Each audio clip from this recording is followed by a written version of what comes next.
In this narrative, devoid of intricate schemes and tumultuous farewells, two young men find themselves drawn to one another amidst the tapestry of ordinary life, sharing experiences that are simple yet profoundly heartwarming. Chapter 1. A Mistaken Soul Exchange. Greetings, I am Iluo, an orphan since my tender years, tragically sold abroad during my childhood. Yet, through the mysterious machinations of a clandestine organization, I transformed into an exceedingly cool assassin.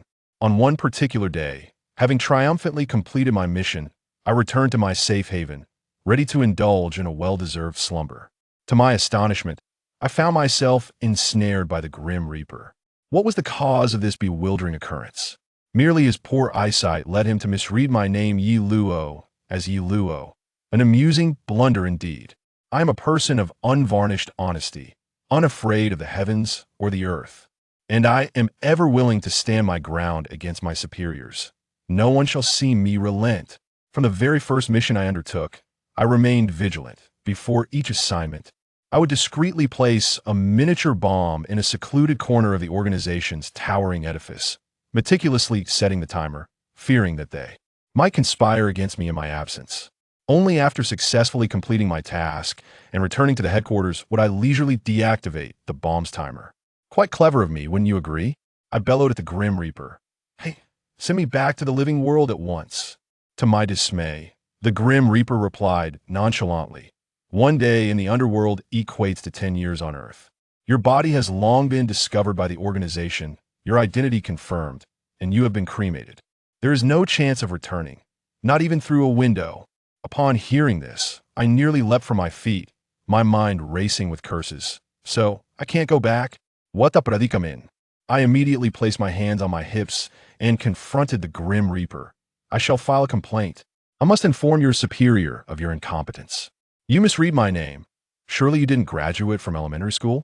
The Grim Reaper's expression grew grave as his gaze fixed upon me, and he spoke in a somber tone. Due to the bloodshed you wrought in your previous life, the karmic burdens you carry are too heavy for you to be reincarnated directly. However, I do have a proposition. You may traverse various worlds, performing acts of salvation to accrue merit, thus earning a chance for rebirth. Ah, so this is akin to being a bodyguard. What's this? Instead of allowing me to remain an assassin, I'm to pivot to a bodyguard? Upon reflection, that might not be a bad idea. I earnestly demanded compensation, for it was your mistake that severed me from the wealth I had painstakingly earned. The Grim Reaper, maintaining his solemn demeanor, presented me with a shopping application, informing me that it could be stored within the auxiliary system space. After a moment of contemplation, the image of 9 zeros in my bank account flickered in my mind. After weighing my options, I ultimately nodded in agreement. Chapter 2. Shopping with a swift motion. I opened the Inbao app, and my eyes sparkled with excitement as I embarked on a shopping spree. First, I ordered 20 tons of flour, followed by another 20 tons of rice. Regardless of the system's capacity, which it did not specify, I decided to spend every penny I had, for who knows when such an opportunity might arise again. Next, I contemplated my wardrobe. Clothes, trousers, shoes, hats, and warm gloves, whatever styles of winter apparel I could think of, I ordered enough to last for 20 years. Men, women, children, none would be left behind. Soap, toothbrushes, toothpaste, towels, everything was meticulously arranged. Seeds were equally indispensable. I requested 30,000 packets of various seeds, vegetables, potatoes, sweet potatoes, corn, and peppers. Who could tell when I might accidentally find myself in ancient times? At that juncture, I would be able to cultivate my own food and achieve self-sufficiency. How splendid that would be! I also made sure to stockpile instant food. Noodles, snail rice noodles, and a myriad of delectable instant meals. I ordered 100,000 portions. Pre-cooked rice noodles and pasta were also on my list. Clothing from modern era would not suffice. If I were to traverse back to the 1960s or 70s, I would need fabric to craft my own garments. Thus, I ordered 100,000 assorted fabrics in every color and pattern imaginable, so I could fashion whatever attire I desired in the future. Books were essential as well, and I ensured they were all authentic. The 300 Tang poems, the 3-character classic, the 1,000-character classic, these classics were non-negotiable. I also acquired a selection of cookbooks, for if I were to journey back to antiquity, I could become a master chef. Furthermore, various skill manuals were added to my collection, for one never knows when such knowledge might prove useful. In addition to seeds, fresh vegetables were a must. Leafy greens, Shanghai greens, oilseed greens, water spinach, cabbage, everything was included, for a healthy diet is paramount. Electrical appliances could not be overlooked either. I ordered hundreds of refrigerators, televisions, washing machines, and a variety of devices, ensuring that no matter the era I found myself in, I could enjoy the conveniences of modern life. A diesel generator was also on my list, along with several tons of oil. In the event of a power outage in a bygone age, I would be able to generate electricity myself. How impressive that would be! I also ordered in tons of coal, as purchasing a small quantity would allow me to seek out a coal mine in ancient times. Free resources are the most valuable. After all, let me ponder what else I might need. Food, clothing, essentials, and books seem to be nearly complete. Oh yes, I must procure a variety of medicines, along with an emergency first aid manual, an invaluable resource in critical moments. Salt, oil, and various seasonings were also essential, as I would need to learn how to prepare meals according to the recipes I had acquired. Additionally, drinking water, this is the essence of life, was a priority. Dried fruits, nuts, and candied delicacies, known for their long shelf life and ease of transport and storage, were also on my shopping list. Survival tools were imperative. Military knives, multi-tools, hammers, toolboxes, and agricultural implements. All these tools must be at hand, so I could handle any situation that might arise. Agricultural tools were particularly important, should I find myself in ancient times. I would need ready-made examples for adaptation. Lastly, I ensured to include flashlights, radios, candles, batteries, umbrellas, raincoats, hammocks, and blankets. These are all indispensable items for daily living. In the event that I find myself traversing the wilderness, possessing these items would certainly enhance my comfort. Oh dear, I nearly overlooked the most essential item, tissues. This indispensable necessity must be procured in ample quantities. Well then, I have joyfully resolved to acquire in portions of all the aforementioned items. The detonation timer for the organization's headquarters is set for 2 years. No one can ascertain the duration of the mission, but I have never exceeded 1 month. Chapter 3. Shopping. In addition to dried fruits, I shall also procure a variety of fresh fruits, including apples, watermelons, oranges, tangerines, and cantaloupes, ensuring that I obtain in portions of each. Furthermore, blankets, cotton, and various daily necessities will be included in my shopping list to fulfill the basic requirements of daily life. Women's products must also be acquired. For meat supplies, I shall prepare in portions each of pre-slaughtered chickens, ducks, pigs, cows, and sheep to ensure a sufficient reserve of food for considerable duration. The procurement of transportation tools is equally vital. I will acquire in bicycles, electric vehicles, cars, and large trucks to cater to diverse travel and transport needs. To bolster my asset reserves and for decorative purposes, I will also need to purchase a certain quantity of gold and silver jewelry. Lastly, the acquisition of fruit tree saplings must not be neglected, as it is essential for future planting and development. Any items that may miraculously appear or are deemed necessary, but are not mentioned here, should be assumed to have already been purchased. That should suffice. I glanced around, yet I could not catch a glimpse of the judge. I pondered whether our underworld's mobile devices might possess an app for ordering takeout. Exiting the application, I was pleasantly surprised to discover that there indeed exists a delightful takeout service. Excitedly, I began to peruse the app, captivated by the myriad of offerings before me. I initially ordered several servings of the underworld's signature Mengpa soup set. This dish is the hallmark of our realm and may very well add a unique flavor to my life. I am curious to see what effects it might yield. It can erase memories from within a day.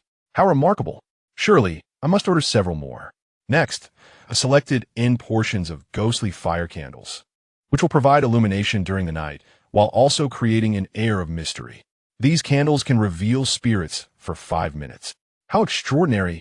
Furthermore, I decided to order in portions of various ghost money and paper offerings for unforeseen circumstances.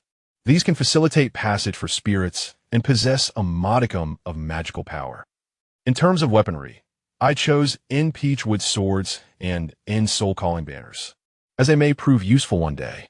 After all, I could very well find myself in a world inhabited by ghosts.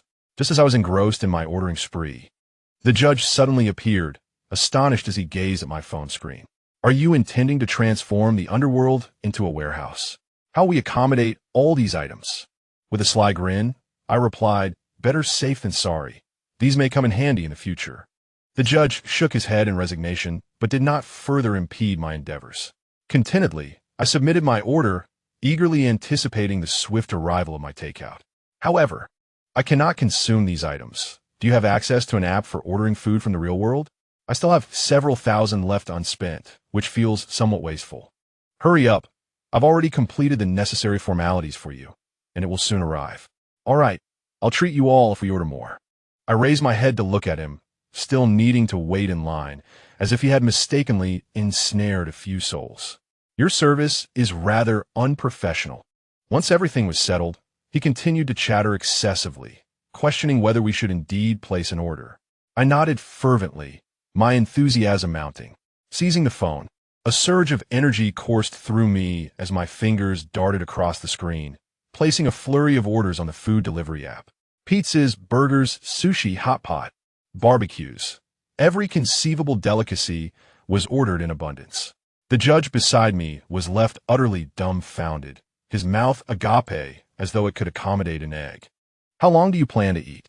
he stammered. I waved my hand dismissively, unconcerned. "Why worry? We can take our time.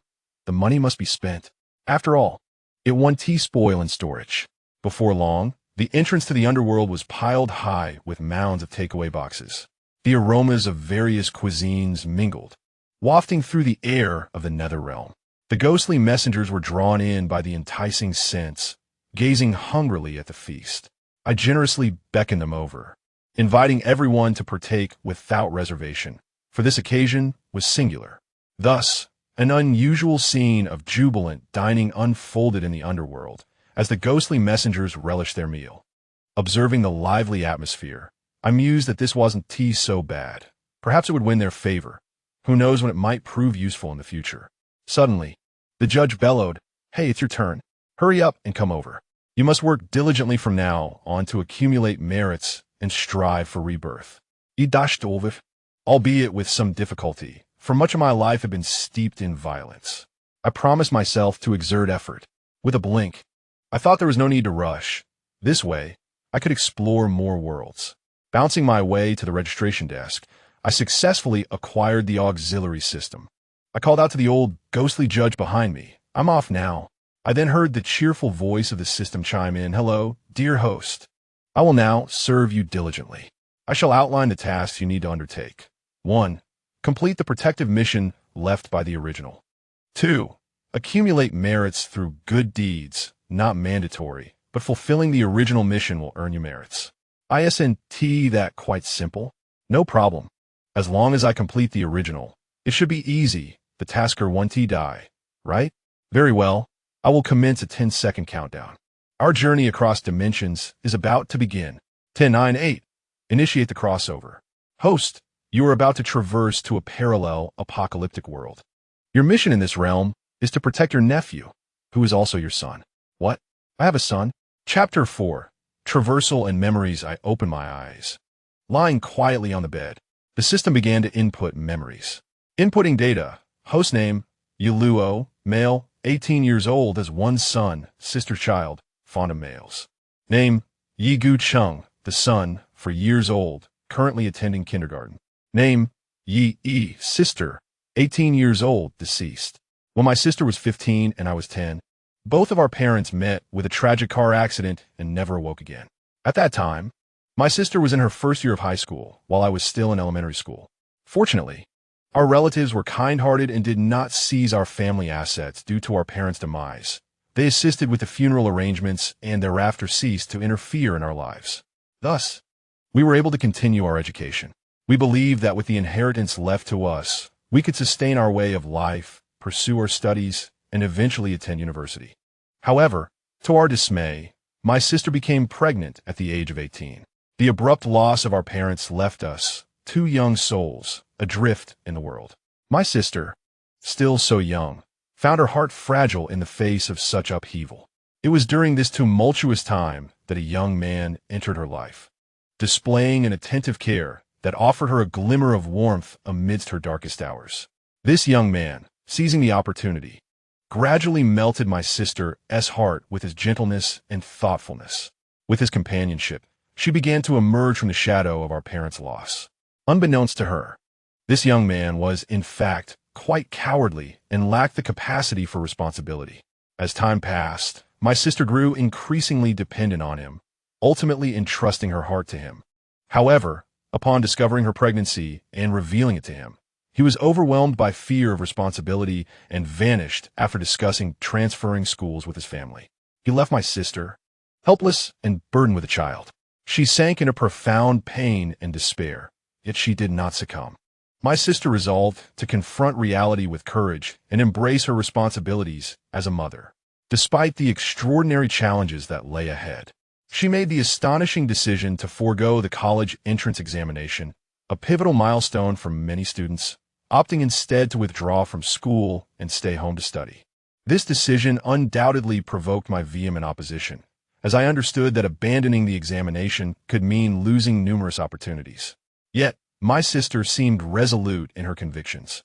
Faced with this unforeseen circumstance, she chose not to relinquish this new life, but rather to embrace her responsibilities with bravery.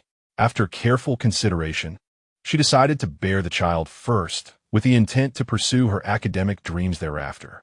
This choice was fraught with challenges and difficulties, yet she demonstrated remarkable courage and determination. Despite my protests, my sister carried her pregnancy to term and gave birth in September to my son. However, an unfortunate incident occurred during this time. The boy's parents discovered that my sister had not terminated the pregnancy and confronted her, claiming the child as their bloodline and seeking custody. At that moment, my sister was merely a month away from giving birth, and in the ensuing chaos, they pushed her down the stairs. Had it not been for a neighbor who happened to be taking out the trash and found her, she would have perished without assistance. Even after reaching the hospital, the complications led to her suffering through a harrowing delivery, ultimately resulting in her never regaining consciousness. Because no one witnessed me pushing my sister down the stairs, they fled and hastily relocated from the area, leaving behind me and my nephew, a mere 14-year-old boy, along with an infant still in swaddling. Thus began our life of mutual dependence. Thanks to the inheritance left by our parents upon their passing, I was able to employ a relative to assist in caregiving. I continued attending school as usual, while my relative took charge of the young nephew. Days passed quietly and peacefully, watching Yi Guchin grow from a tiny bundle into a sweet little boy who affectionately called me Little Daddy. I had hoped to continue living this way indefinitely. However, just as I was about to step through the gates of university at the age of 18, fate took an unexpected turn. I was reborn. Chapter 5. In memories in a few months, the sky suddenly darkened, heavy clouds enveloping the city like a vast, black shroud. Soon after, torrential rain began to pour down, as if the heavens had torn open, unleashing an unending deluge. This relentless rain persisted for 3 full months, submerging the streets, soaking homes, and thoroughly disrupting lives. Just when people believed this calamity was finally coming to an end, an even graver trial ensued. As the downpour ceased, thick snowflakes began to fall, blanketing the earth in white. The temperature plummeted to bone-chilling lows, dipping below -80 degrees, making one feel as if ensconced within an ice cellar. The snowfall continued for 2 to 3 months, transforming the world into a scene of pristine white. At long last, when the snow ceased, the sun emerged, revealing its long-forgotten smile. However, this was not the warm sunlight people had hoped for. Instead, it brought scorching heat exceeding 60 degrees. The ground sizzled under the oppressive sun, rendering it nearly unbearable. Amidst such extreme conditions, I struggled to survive alongside Changcheng. We evaded the torrential downpours, the heavy snowfall, and the sweltering heat, desperately foraging for food and water. Despite successfully weathering these natural adversities, we ultimately could not escape the trials of humanity. Indeed, circumstance.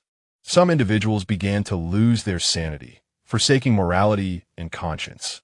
In their fight for survival, they resorted to any means necessary, even turning against one another. Once kind souls, driven by hunger and fear, devolved into beasts, and the ugliness of human nature was laid bare in that moment.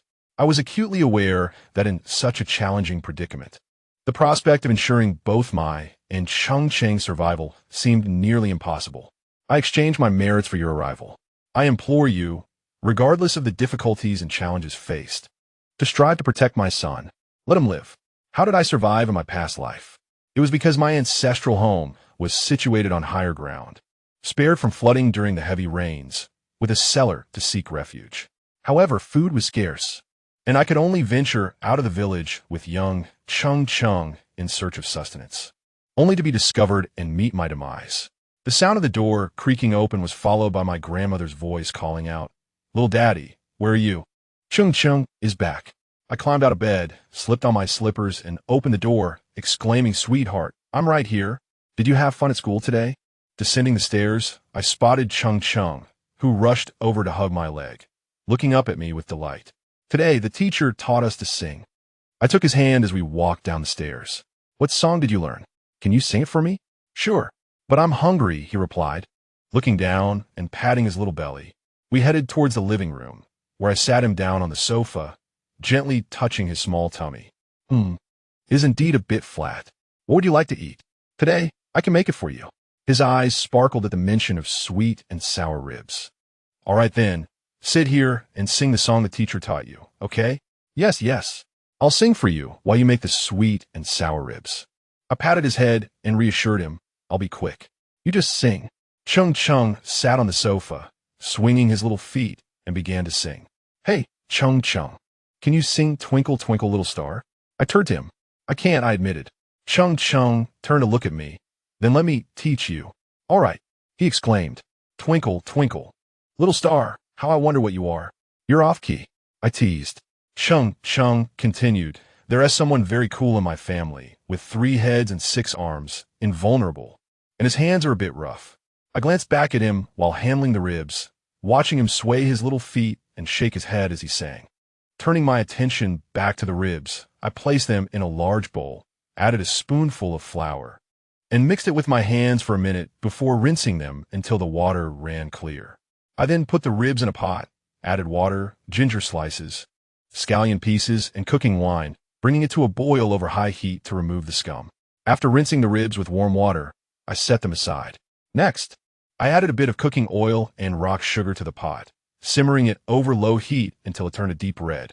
I then added the ribs and stirred them evenly.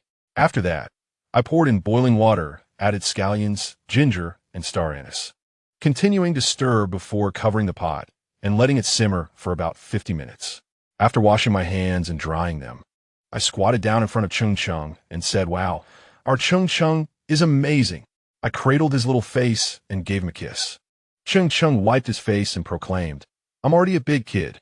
Little Daddy doesn't kiss me anymore." I planted a couple more kisses on him. "Yes, yes. You're a big kid now." I played with Cheng Cheng and his toys for a while.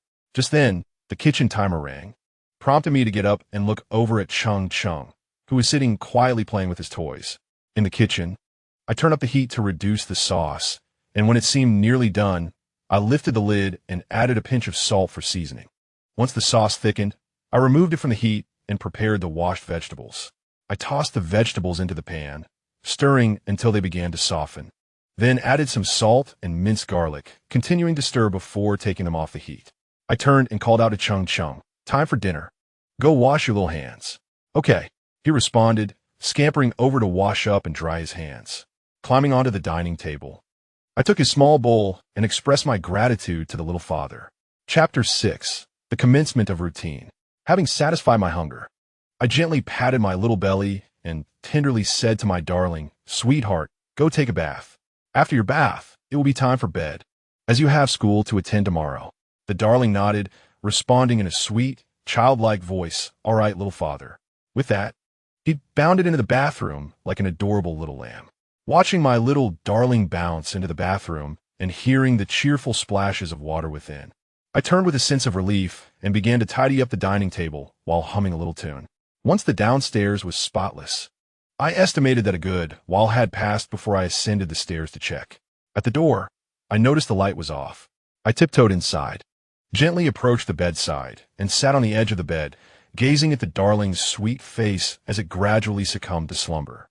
Unable to resist, I leaned down and placed a soft kiss on his forehead, whispering, "Good night, my little treasure." I then carefully stood up, anxious that even the slightest sound might disturb her. I exited the room with utmost caution, slowly closing the door behind me, striving to make no noise whatsoever. Once I confirmed that the door was securely shut, I breathed a sigh of relief, then tiptoed swiftly to the study. Upon entering the study, I gently settled at my desk, opened my computer, and began to diligently explore ways to enhance the security of our home. The walls needed to be heightened and an electric fence installed. The main gate required replacement.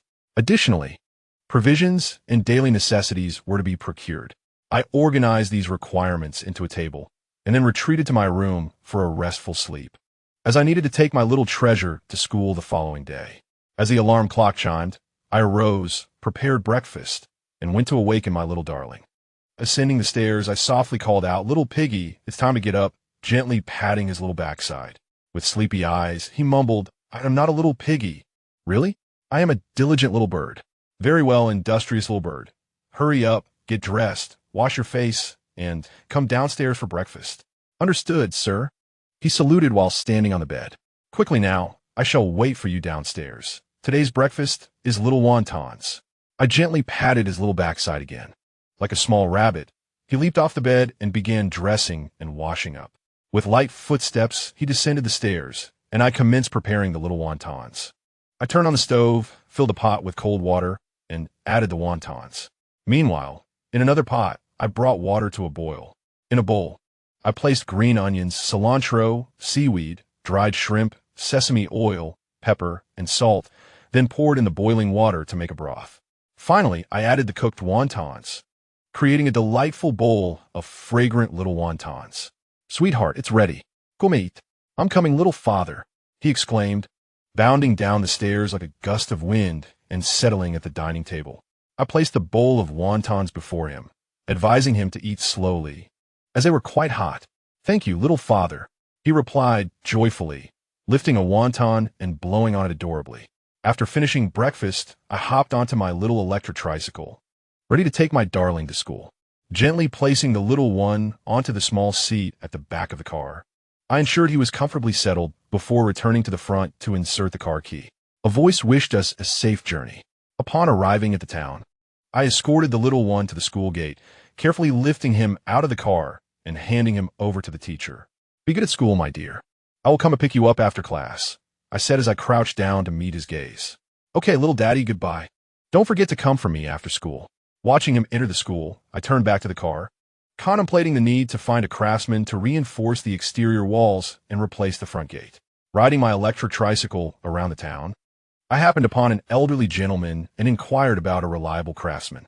He pointed me in the direction of a skilled worker. Following his guidance, I found a small workshop where tools were meticulously arranged. Upon entering, I explained my requirements. The craftsman, a middle-aged man with a kind demeanor, inquired thoroughly about my specifications for the wall and gate, then showed me some previous projects he had completed, which were indeed robust.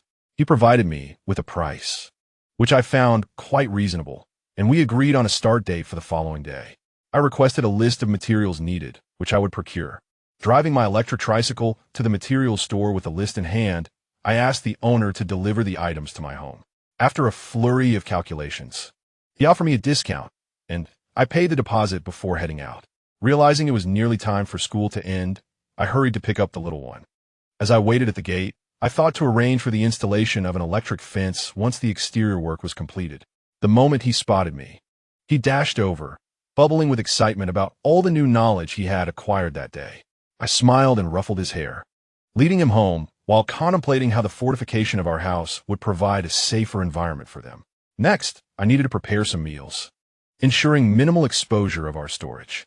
Upon returning home, I settled the little one in the living room with cartoons and began preparing food. I had purchased rice, flour, oil, and various storable vegetables and meats from the market. Seizing a moment when he was distracted, I retrieved some items from storage, intending to fill the cellar gradually over the next few months. The next day, after dropping the little one at school, I returned home to open the front gate, awaiting the delivery of materials from the supplier. The craftsman would be coming to measure for the wall, so preparations needed to be made. During the construction period, I continued to take the little one to and from school, occasionally acquiring large storage boxes to facilitate the organization of food supplies. A few days later, the exterior reinforcement was completed and the new gate was installed. I promptly contacted the installer of the electric fence, urging him to come as soon as possible. As night fell, I watched the little one peacefully asleep in bed, his cherubic face serene.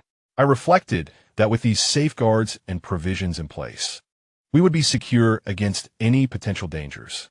However, I resolved to minimize our outings whenever feasible. Chapter 7. Doubt in the blink of an eye. A month had passed. While I was tirelessly stockpiling supplies, I realized that I could not be the only one hoarding resources. Otherwise, it would lead to a repeat of the past life, where the villagers were divided. Despite residing in the same village, they quarreled endlessly, each striving for their children's survival, resulting in a lack of unity, akin to a scattered heap of sand. Otherwise, the original owner would not have ventured out of the village in search of food. Thus, I confided in my relatives about my intention to open a small convenience store here, which would allow me to accumulate supplies with legitimacy. As I discussed this venture with the village elders, my relatives were exceedingly supportive. Although the shops and rental properties in the town generated some income, the location was somewhat remote. Everyone believed that after graduating from university, I should purchase a house and ensure my child received a proper education, which would undoubtedly incur significant expenses. Some relatives even offered to help look after things so I could focus on my studies. In this light, my efforts to establish the convenience store did not seem in vain, especially with the impending arrival of the end of days. Yiluo noticed an influx of unfamiliar faces in the village, a group claiming to be here to explore tourism development. Their upright posture led me to suspect they were military personnel from my past life. Among them were a few elderly individuals who, according to the villagers, exuded an air of intellectuality. Their gaze often swept across the village's terrain and some concealed spots, as if scrutinizing something. They even ascended the mountain behind our village, seemingly measuring every inch of this land. As their observations deepened, my suspicions grew, and I became increasingly convinced that these individuals were anything but ordinary. Under the cover of night, I stealthily approached their dwelling, intending to eavesdrop on their conversations. However, just as I neared their residence, I heard hurried footsteps approaching. "Who goes there?" a voice called out, startling me. I quickly darted into the shadows. After regaining my composure, I realized a thief was sprinting towards me, pursued by several patrolling figures. As they drew nearer, I dare not linger, swiftly navigating through the darkness and skillfully avoiding the patrol routes, ultimately making my way back home. This harrowing experience further validated my suspicions. It seemed that someone had indeed been reborn, and this individual appeared intent on transforming our locale into a sanctuary. I decided to remain cautious, continuing to refine my preparations while discreetly observing their every move. Perhaps, in the impending apocalypse, this place could truly become a beacon of hope for everyone, and I must safeguard myself and my child during these tumultuous times, while also advising the villagers if possible. A few days later, the group surprisingly departed, indicating that this place was not to their liking. The weight that had burdened my heart finally lifted, allowing me to joyfully immerse myself in the preparations for opening the supermarket. Before long, the small shop launched its vibrant operations in the village. Upon hearing the news, the villagers flocked to support it, and the modest store was soon filled to capacity. The shelves were adorned with a dazzling array of goods, ranging from daily necessities to delightful snacks, catering to every need. The villagers, upon witnessing such a rich assortment, could not help but express their astonishment, their faces radiating excitement and anticipation. At that moment, one villager suddenly inquired, "When does school start?" My heart tightened, yet I maintained a calm facade as I replied, "School begins next month."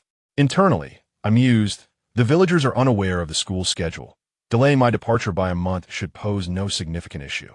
However, deep down, I was acutely aware that it would be impossible to commence school next month, for the end of days was imminent. The following day, a villager exclaimed, "My goodness, how did you acquire so many items?" The elderly woman looked at the bill in my hand with a mixture of surprise and skepticism. "He explained, Mom, our village is quite far from the city, so I thought it prudent to stock up on supplies to avoid the hassle of frequent trips." Seated at the entrance of the shop, the woman shook her head and remarked, "With this warehouse full of goods, it will take you a year to sell it all." I chuckled and replied, "Once I head to school, it will be inconvenient for me to return for restocking. Besides, this way, those assisting in the shop will have an easier time." Just then, a large truck slowly rolled into the village, and the driver, honking the horn, called out, "Is this the little shop in Dashin village?" I hurried to the entrance and responded, "Yes, yes. Please place the goods beside the warehouse." The driver assessed the warehouse and readily replied, "All right, let me maneuver the truck. It would be best if the young owner could find a few people to help unload, as the truck is filled with your goods." What a substantial quantity. The elderly woman gasped, "Oh my, this is rather excessive. Luo Luo, you cannot spend money so recklessly." "Fear not, Auntie," I reassured her with a broad smile. "These items will surely sell in due time. There's no need for you to worry." Turning to the elderly lady, I gently asked, "Could you assist me in finding a few strong individuals to help move these items? I will pay them, of course." I then approached her and lightly patted her shoulder, playfully pleading, "Oh dear, where am I to find so many strong people?" The elderly woman fretted, hastily rising and moving to the side. "Auntie, please do not rush. Call a few more people. It will expedite the unloading." I called out to her retreating figure, All right, I understand." She waved back at me from a distance. The elderly lady nearby, leaning on her cane, insisted, "No need for payment. We help each other in the village, and everyone has their strength. That simply won't do. Auntie," I insisted, "they deserve compensation for their labor. Otherwise, it would be unfair." With a serious expression, he continued to sit beside his auntie, gently massaging her back. And he turned to me with a beaming smile, exclaiming, "Oh, yeah." The truck steadily made a turn. The matron hurried over with a few individuals, asking, "Is this enough? If not, I can call for more." Yi Luo took a glance, chuckled, and replied, "That's sufficient." He then addressed the group, saying, "When the driver comes down to open the door, just move the items from the truck to the warehouse, and each of you will receive 80 yuan. That's far too much." The group hurriedly protested. "Not at all. It's not easy to find help outside. This truck is filled to the brim, and I feel like I'm shortchanging you." Yi Luo expressed with a helpless look. Though the group wanted to say more, Auntie swiftly silenced them, striking the oldest among them with her cane. "Enough of your chatter. There's work to be done. So hurry up." The man rubbed his backside, mumbling, got it, let us go unload." The others quickly followed suit. At that moment, the truck driver parked the vehicle, opened the door, and stepped out with a delivery note. I turned and walked into the convenience store, fetched a bottle of water, and handed it to the driver, saying, "Thank you for your hard work. Please have a sip of water. Once they finish unloading, there are chairs over there for you to rest." "Thank you," he replied. "Here's your delivery note. Please verify it." The driver accepted the water and sat down on a nearby chair. Chapter 8. Preparations. I entered the warehouse to check if the items they unloaded matched the delivery note. The driver was sipping water at the store's entrance.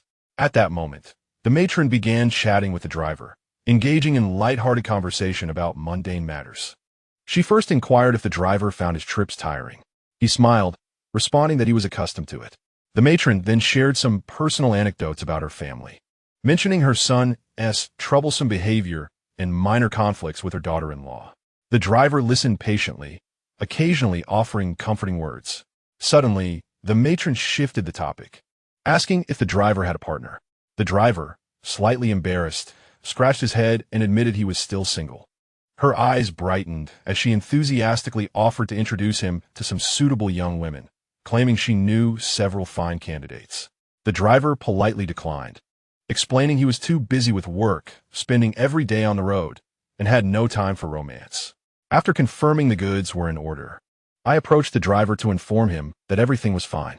He stood up, retrieved the delivery note, and requested a signature to confirm that everything was in order before he departed. The matron continued to chatter about considering her matchmaking proposal. The driver nodded in agreement, but his eyes conveyed a silent plea for her to hasten, so he could be on his way. He smiled at me, saying, "That matron is quite enthusiastic." I stifled a laugh as I took the note and remarked, "Indeed, she is very warm-hearted." The driver then hopped into the driver's seat, and with a swift rev, the truck sped away. Why the rush? I wanted to introduce him to someone.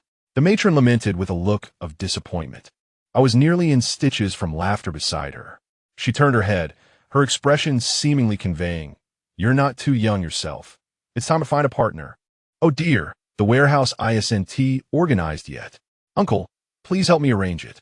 I promptly turned and called out to several uncles nearby. I hurried towards the warehouse, my mind racing with thoughts, eager to avoid any pressure to find partner. Upon my arrival, my gaze fell upon the mountain of newly delivered goods. I mused silently that the remaining items would likely arrive throughout the week.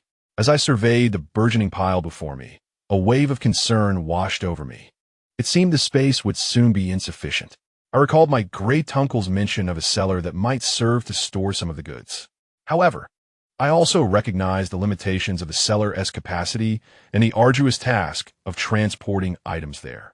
After a brief moment of hesitation, I resolved to move some of the goods to the second floor. Turning to my uncle nearby, I called out, "Uncle, could you please help me move these instant noodles, flour, oil, and rice upstairs? With more goods arriving in the next few days, it would be easier for you to unload if the space below is cleared." The work resumed promptly. "What does our nephew need all this for?" one of the uncles remarked as he hoisted several boxes of instant noodles up the stairs. "Didn't the others say that he was worried the staff wouldn't know how to order, so he prepped everything to ensure he could focus on school?" Another replied, "Indeed, he only returns once every semester. This way, he can simply oversee the shop without fretting over stock."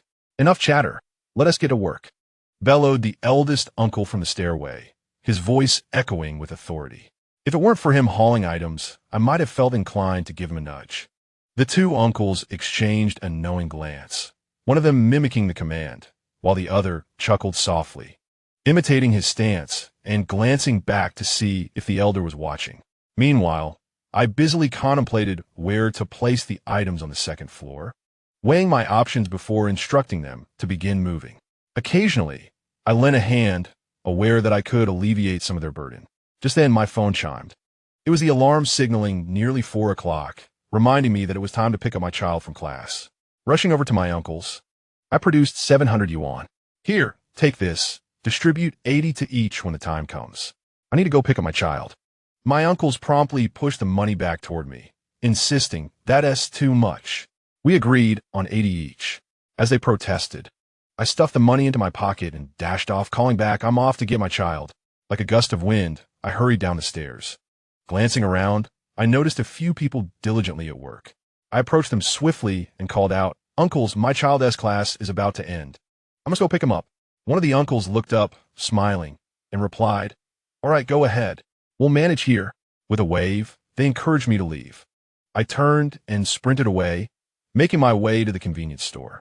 I selected a few packs of cigarettes and several bottles of mineral water before hastily returning to where my uncles were working. I hurriedly ran to my uncle's side, placing the cigarettes and water I had purchased on the bench beside him. I then said, "Uncle, these packs of cigarettes and bottles of water are for you all. Please help me distribute them. If you feel tired, take a moment to rest. There's no need to rush. If we can't finish today, we can come back tomorrow, as there will be more supplies then." My uncle smiled and nodded, acknowledging my words. "All right, you go and pick up the little one." As I dashed forward, I did not notice my uncle's resigned shake of the head. I said goodbye to Annie at the small shop and hurriedly drove my tricycle toward the kindergarten. Upon arriving at the entrance, I found several parents already waiting. Turning around, I noticed that school had also let out across the street, where a plethora of snacks and grilled sausages tempted my taste buds. However, I decided to wait for my little one to finish school before indulging together. Before long, my little one appeared, backpack on his back, bouncing with joy. The moment he saw me, his eyes lit up, and he joyfully dashed towards me. "Daddy!" he exclaimed as he leapt into my arms. I embraced him warmly and asked, "Did you behave well at kindergarten today?" He nodded vigorously. "I was very good. I even received a sticker from the teacher." I ruffled his hair. "That's wonderful. Daddy will take you for a treat." I led him to the snack stall at the entrance of the elementary school. His eyes were fixed on the assortment of treats, his mouth watering in anticipation. I bought him a grilled sausage and a serving of takoyaki. He devoured the sausage with delight, laughter erupting as he sat in the back of the tricycle. After finishing the sausage and spicy strips, I glanced back to see he had also finished his sausage. "Hold on, let's not eat the takoyaki just yet. I need to drive. It wouldn't be good if you choked on it." He replied, "But I can eat one while you drive." Saying this, he eagerly opened the takoyaki bag and stuffed one into his mouth. "All right, we can go now," he mumbled, chewing away while securing the bag. His antics were utterly amusing, and as I turned to drive, I called out, "Let us set off," riding into the gentle breeze on our way home. I relished the pleasant sensation of the wind on my face. I asked my little one, "What would you like to eat today?" He seemed to ponder for a moment before responding, "Ribs and lettuce." He then chuckled, as though he had envisioned something particularly delicious. I pressed on, "Which kind of ribs do you want? Sweet and sour, braised, steamed, or salt and pepper?" The wind was a bit strong today, prompting me to raise my voice to ensure he could hear me clearly. His eyes sparkled with excitement as he exclaimed, "Sweet and sour ribs are tangy and sweet. Braised ribs are tender. Steamed ribs have delicious broth, and salt and pepper ribs are crispy and fragrant." Wow, they all sound so delicious. But today, let us go with the salt and pepper ribs. I couldn't help but chuckle, teasing him after saying all that. "I thought you wanted them all." He widened his eyes, looking at me with eager anticipation, and asked, "Can we?" I shook my head in mock resignation, replying, "Unfortunately, we cannot. I cannot prepare so many dishes." Upon hearing my response, a fleeting glimmer of disappointment crossed his face, but he quickly regained his cheerful demeanor and said, "All right." After approximately 10 minutes, the tricycle gradually came to a halt at our doorstep. I reminded him, "Time to get off, we're home. Remember to put your backpack away and take out the dirty clothes from kindergarten." He acknowledged with a nod, swiftly leaping off the tricycle and dashing towards the house. I mused to myself, what a little rascal. Chapter 9. Foraging for wild vegetables. Upon returning home, I shed my coat and carelessly tossed it aside, allowing it to languidly rest against the back of the sofa. Subsequently, I ventured into the kitchen to prepare dinner. I opened the refrigerator and surveyed the array of ingredients within. Tonight, I would create Guai Guai's favorite dish, pepper salt spare ribs, and for the greens, I decided on stir-fried lettuce with oyster sauce. Tying on my apron, I commenced by boiling the rice, then thoroughly washing the spare ribs I had taken out, marinating them with salt, cooking wine, and ginger slices for a while, allowing the ribs to absorb the aromatic flavors of the seasonings. Guai Guai. Remember to practice writing the characters you learned in kindergarten today, I called out during the cooking process. Hearing my words, Guai Guai slowly descended the stairs, dragging his feet and muttering, "Okay, I know," with a drawn-out tone that seemed capable of encircling the globe. I shook my head inwardly at the little rascal. While waiting for the marination process to complete, I washed the lettuce and set it aside for later use. After rinsing the lettuce, I began to pan-fry the spare ribs, pouring an adequate amount of oil into the skillet. Once the oil was heated, I placed the marinated ribs into the pan, frying them until both sides were golden brown. During the frying of the ribs, I remained industrious. I prepared a bowl of oyster sauce by combining a suitable amount of oyster sauce, soy sauce, sugar, starch, and water, mixing them thoroughly. This was a crucial step for the oyster sauce lettuce. Once the ribs were perfectly fried, I transferred them to a plate, sprinkling a touch of pepper salt to complete the delectable dish.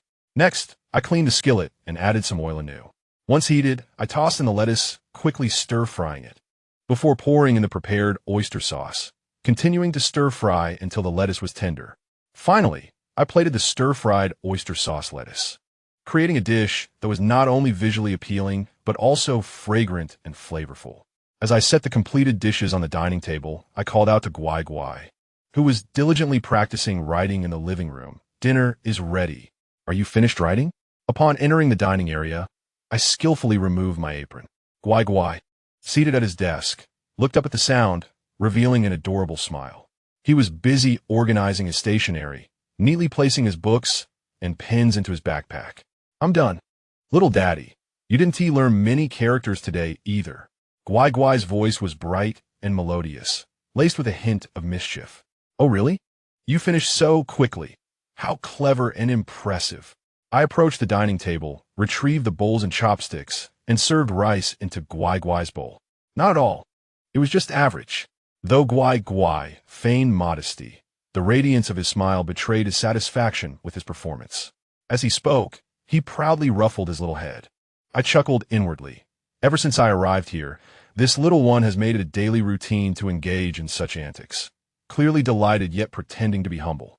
However, I responded with great cooperation, saying, "My dear, how could it possibly be just mediocre? You are simply the best." After finishing our meal, we could watch a bit of television, take a bath, and then retire for the night. As I spoke, I picked up a piece of rib with my chopsticks and placed it in my dear one's bowl. "Thank you, little dad. I understand," my dear one exclaimed joyfully, then eagerly picked up the rib and savored it. Suddenly, as if recalling something, his eyes brightened, and he looked at me, saying, "Oh, by the way, little dad, I want to eat mugwort cakes." I gazed at him, somewhat speechless. This child, with food still in his mouth, was already thinking about what he wanted to eat tomorrow. You're eyeing tomorrow's meal while still eating what's in front of you. You haven't even finished this meal yet. I chuckled in response. But today our teacher told us what we should eat during the festivals. He swallowed his food and continued. The teacher said we should eat zongzi for the Dragon Boat Festival, yuan shao for the Lantern Festival, and that we could eat mugwort cakes during Qingming. I recall the village elder mentioning that we had the ingredients for mugwort cakes growing behind our mountain. So that's it. Tomorrow, I'll take you to pick those wild vegetables for mugwort cakes, and we can also gather some seasonal greens to enjoy. How's that sound? Really? My dear one asked excitedly. The teacher said we should be self-reliant and well-fed. Indeed, your teacher is absolutely right, I replied with a smile. If you wish to enjoy delicious food, you must take the initiative to gather it yourself. After our meal, I began to tidy up the dining table, as usual. I first placed the used dishes and chopsticks in the sink, then wiped the table with a damp cloth and disposed of the rubbish in the bin. Next, I picked up a broom and dustpan, meticulously sweeping the floor and leaving no corner untouched. Once I completed these tasks, the entire house felt tidy and clean. I settled down on the sofa, opened my phone, and checked what needed preparation. After a while, my dear one sat beside me, watching cartoons and occasionally bursting into laughter. Time flew swiftly, and soon it was 8 in the evening. It was time to bathe, so I turned off the television, carried my dear one upstairs, and entered the bathroom to give him a warm bath. After his bath, he changed into his pajamas, climbed into bed, and, perhaps a bit sleepy, said good night to me in a soft, childlike voice before closing his eyes to sleep. I then turned to my own bathing room, indulging in a relaxing hot shower before lying down in bed. I contemplated the plans for our holiday tomorrow, picking wild vegetables as time was limited.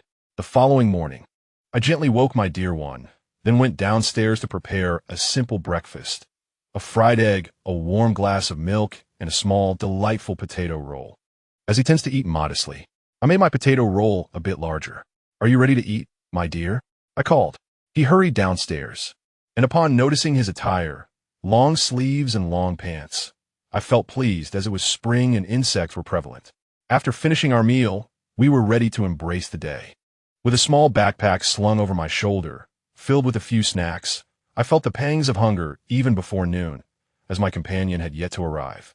I had also prepared essential insect-repelling gear for our ascent, and, with a small basket in one hand and a little hoe in the other, I was ready to embark on my journey up the mountain.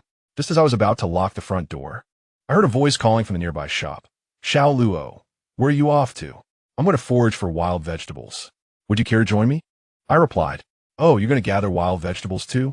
I was hoping to bring my companion along, I said, as I led my companion towards her. "Why not? Some wild vegetables are quite delectable, and you haven't even tasted them yet. I shall introduce them to you," the shopkeeper exclaimed, her excitement palpable as she strode ahead. Thus, we ventured into the mountains, encountering various villagers along the way, many of whom were my aunts and uncles, accompanied by their children. They all looked at me with warm smiles. "Xiao Luo, Taking your companion up the mountain? The shopkeeper eagerly chimed in, Yes, yes. We're off to pick wild vegetables. They're tender at this time of year. We should gather plenty to dry for later. As a gaggle of children raced ahead, my companion joined their ranks, while a throng of adults followed behind. Chapter 10.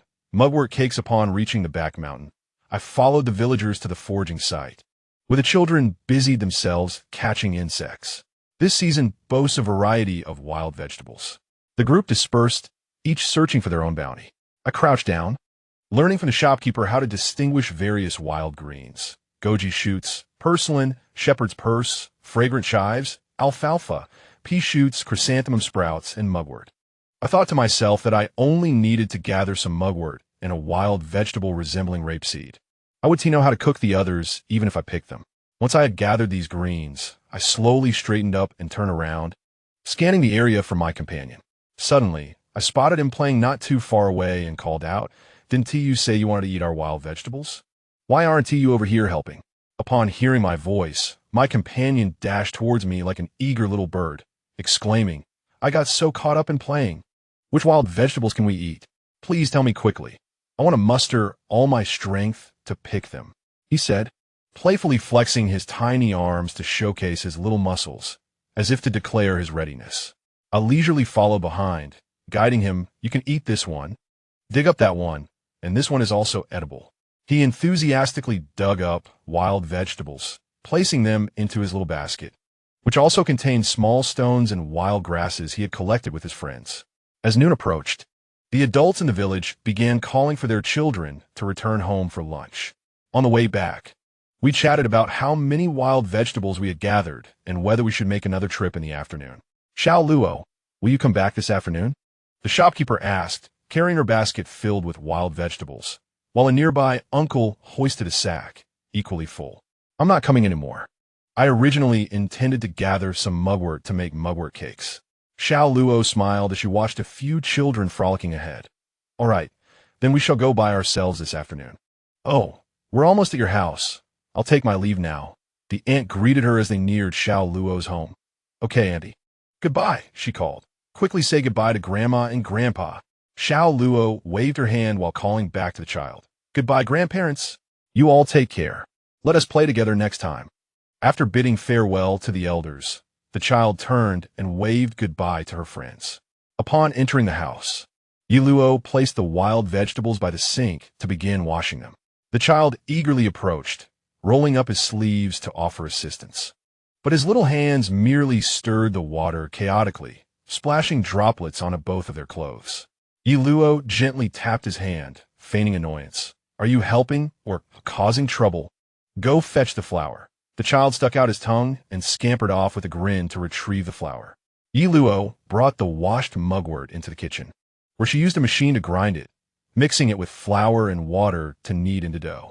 The child reached out with his tiny hands to grab the dough, but she quickly intervened, giving him a small piece and teaching him the proper kneading technique. They both kneaded the dough earnestly, playfully poking and pinching one another, resulting in oddly shaped dough pieces. Then, Yiluo divided the dough into smaller portions, filling them with stuffing and shaping them into cakes. The child mimicked her actions, and although his creations were misshapen, he was filled with joy. After placing the mugwort cakes into the steamer, all that was left was to wait. Thus, she began preparing lunch, opting for a simple fried rice with eggs. She retrieved eggs and leftover rice from the refrigerator. The child watched eagerly, his eyes sparkling, murmuring, Little Daddy, I want to help too. Unable to refuse him, she allowed him to assist in cracking the eggs. He struck the egg against the bowl's edge with all his might, resulting in shattered shells everywhere and egg liquid spilling. She stifled a laugh, patiently teaching him the correct method. After successfully cracking the eggs again, she heated the oil in a pan, pouring in the egg mixture and quickly scrambling it into small pieces before setting it aside. Next, she added the rice to the pan, breaking it apart, then combined it with the scrambled eggs, seasoning with salt and chopped scallions. Just as she was enthusiastically stirring, she suddenly heard a sizzling sound. The child had, without her noticing, tossed a handful of wild vegetables into the pan, but we agreed to eat the wild vegetables I gathered. The child looked at her with eager anticipation. Just as she was about to speak, she thought, all right, we were going to have some greens anyway, so this saves me from making them separately. She gave him a thumbs up, child. This is a stroke of genius. This fried rice is absolutely delicious. As she finished the fried rice, the mugwort cakes were also ready. She served the fried rice in a bowl and added 2 steaming mugwort cakes before taking them out. The child eagerly grabbed one, finding it too hot to hold. Yet his face radiated happiness as he devoured it. I had thought I would pass my days in tranquil oblivion until the arrival of the apocalypse. Who would have imagined that the very next morning would deliver a staggering blow? I had been far too complacent, too idealistic. Chapter 11. The national selection of the foundation site. Luo slowly opened his eyes, still heavy with sleep, as if lingering in the remnants of a dream. Discontented, he muttered, "It's so noisy," before gradually sitting up in bed and stretching languidly. The cacophony of trucks outside tightened his brow further, the sound buzzing like a persistent fly. Impossible to ignore. Approaching the window, he gazed at the rear mountain, now a swirling cloud of dust stirred up by construction machinery, filled with confusion. What on earth is happening? Deciding to venture outside to ascertain the situation, he pushed the door open, greeted by a refreshing morning breeze that roused him slightly. At his doorstep, a large crowd had gathered, congregated at the mountain's base, seemingly engaged in discussion. He approached, still bleary-eyed, and inquired, "What is going on?" One of the women, upon seeing him, exclaimed, "Oh, it's young Luo. I heard there are plans to build a large base here, supposedly in preparation for the apocalypse. But what exactly this apocalypse entails is uncertain. No one in the village seems to have a clear answer. The village chief is not around. He was called away for a meeting." Another voice interjected, "It seems we can only wait for the chief's return to learn the specifics." With a resigned sigh, Luo stood at the door, observing the dust-laden rear mountain. Just then, a civilian truck slowly approached, coming to a halt beside his house.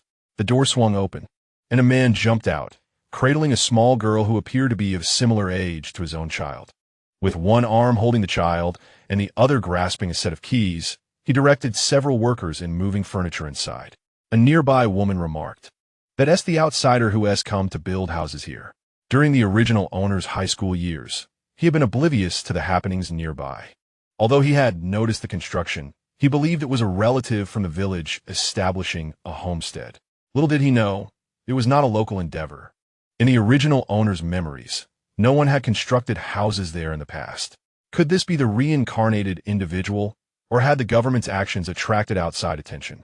Currently, aside from the base being constructed on the rear mountain, many outsiders were erecting villas in the village, leading to an influx of new faces, which kept the village chief exceedingly busy. "By the way, have you seen my child? I haven't spotted him anywhere in the house," he asked, a look of puzzlement crossing his face, clearly troubled by the child's absence.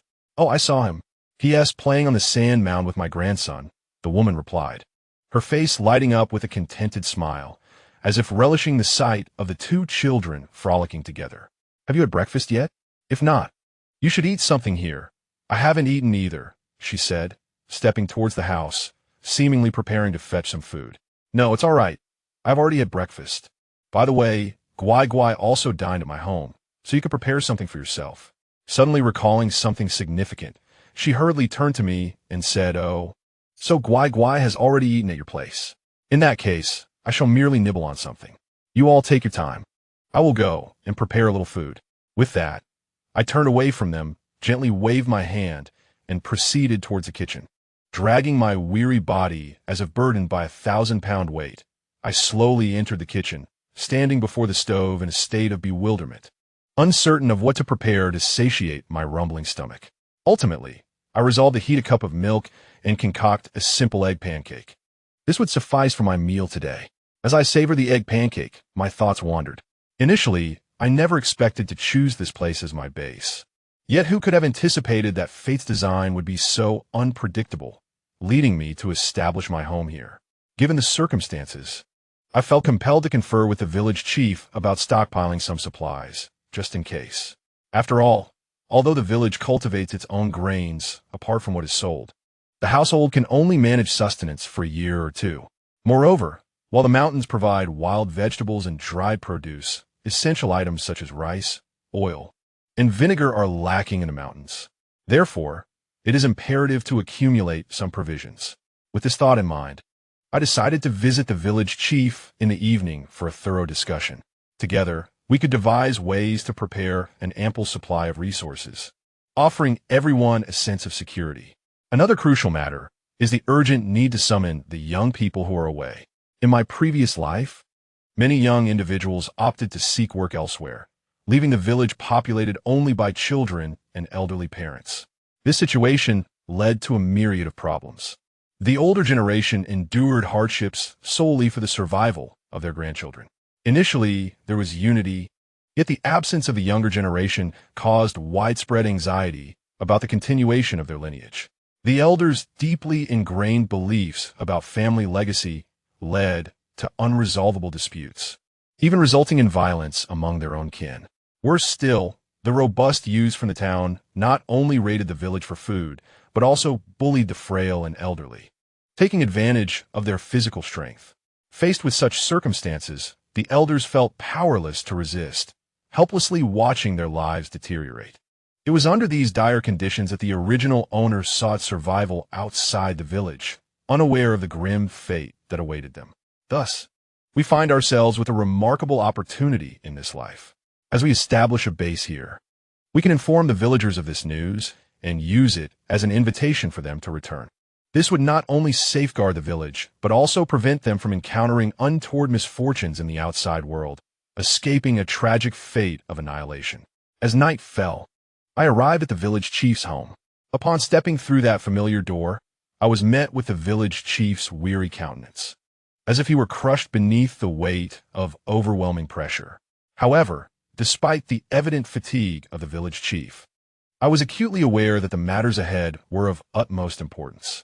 I stepped inside and took a seat to converse with him. Upon noticing my arrival, the chief assumed I had pressing concerns and urged me to sit. I began slowly, "Chief, although every household in our village possesses some surplus grain, it is always prudent to stockpile more.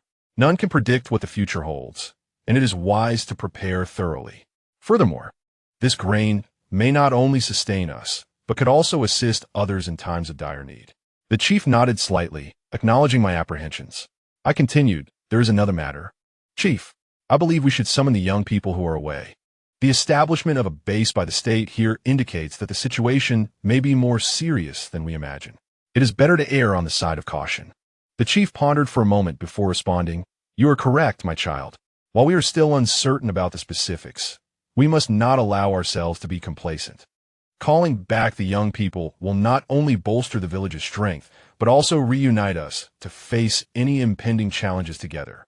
I nodded in agreement and added, "Additionally, Chief, I propose we enclose the village. This way, we can better safeguard ourselves and the villagers' safety. Of course, we will do our utmost to assist those in need, but we must first ensure our own security." The chief contemplated my suggestion and replied, "A splendid idea. Let us proceed with enclosing the village. We cannot remain passive. We must take proactive measures." Hearing his words eased a significant weight from my heart, reducing the threat posed by any potential dangers. I gently placed my cup down, rose slowly, and turned to the chief, softly saying, "The hour is late, and I must return home. When would it be convenient for you to discuss this matter with the villagers?" The chief nodded in understanding, also rising with a smile. "Very well, I understand. You should return home to rest. I will confer with them first thing tomorrow." After saying this, the chief accompanied me to the door, closed it behind me, and then returned to his room. As I walked home alone, I pondered quietly. With these measures, the village should become a safer place. Summoning the strong and youthful individuals may prevent us from repeating the mistakes of the past. Upon reaching my doorstep, I inadvertently caught sight of the newly constructed house to my left, where a light still flickered. The faint glow seemed somewhat out of place in the darkness. Another uncertainty to consider, but I decided to dismiss it for now, hoping it wouldn't bring misfortune. Chapter 12. The formal meeting in recent days. The village has been inundated with large trucks and helicopters coming and going to establish the base, and the cacophony has become unbearable.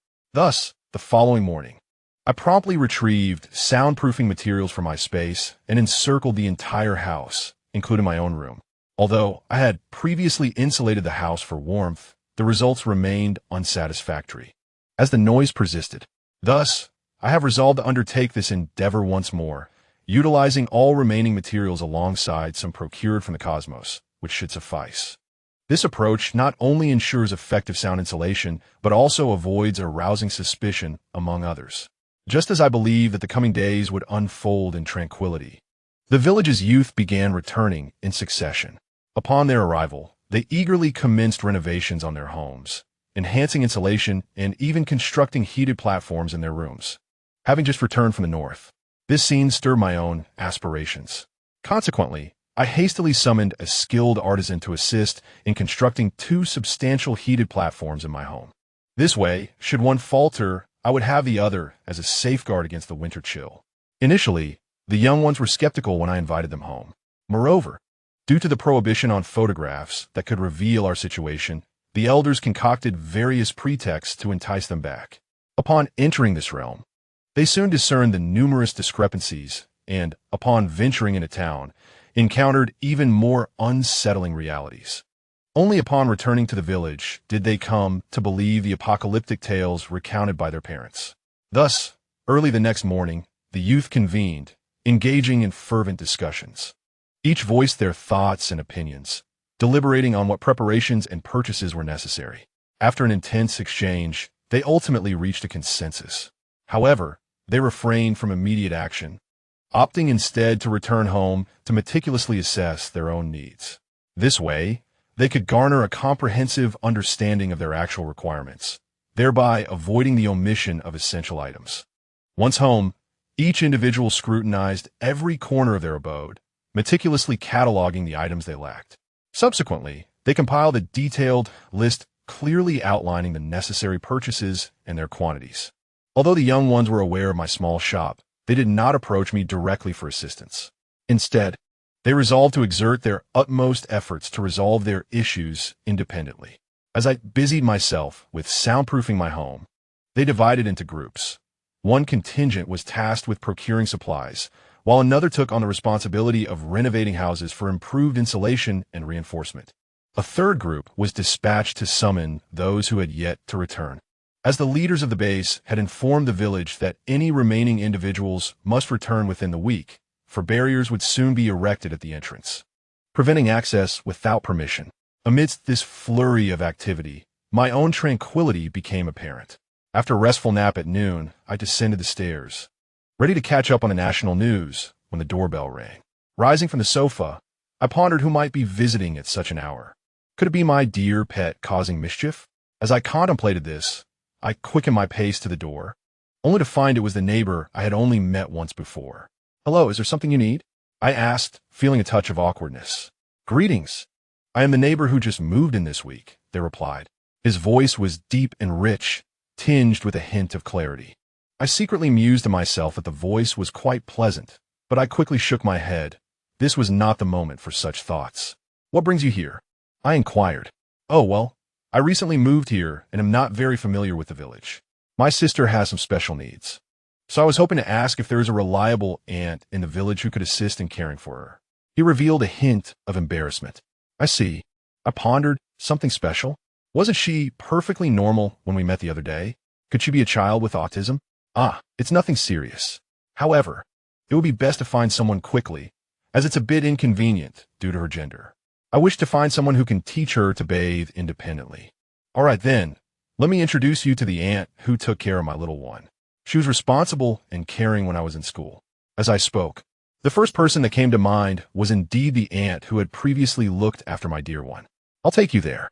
Everyone in the village has been quite busy with their own affairs lately. It would be more efficient for me to accompany you." With that, I turned to fetch my keys and lock the door. "Okay, I shall wait here for you," he replied, stepping onto the main road outside my door. I locked the door and gestured for him to follow me. On the way to find the aunt, he suddenly spoke. "My name is Linyi, and what about you?" He quietly trailed behind me, turning to look at me. As we walked side by side, I occasionally stole glances at him and realized that he was rather handsome, indeed comparable to a celebrity. His unexpected question startled me, and I shyly blinked. "I'm Yiluo, 18 years old. How about you? How old are you?" "I'm 23, he replied after a brief pause, still gazing ahead. Oh, that is quite young. Just 23, I responded, though inwardly I was questioning.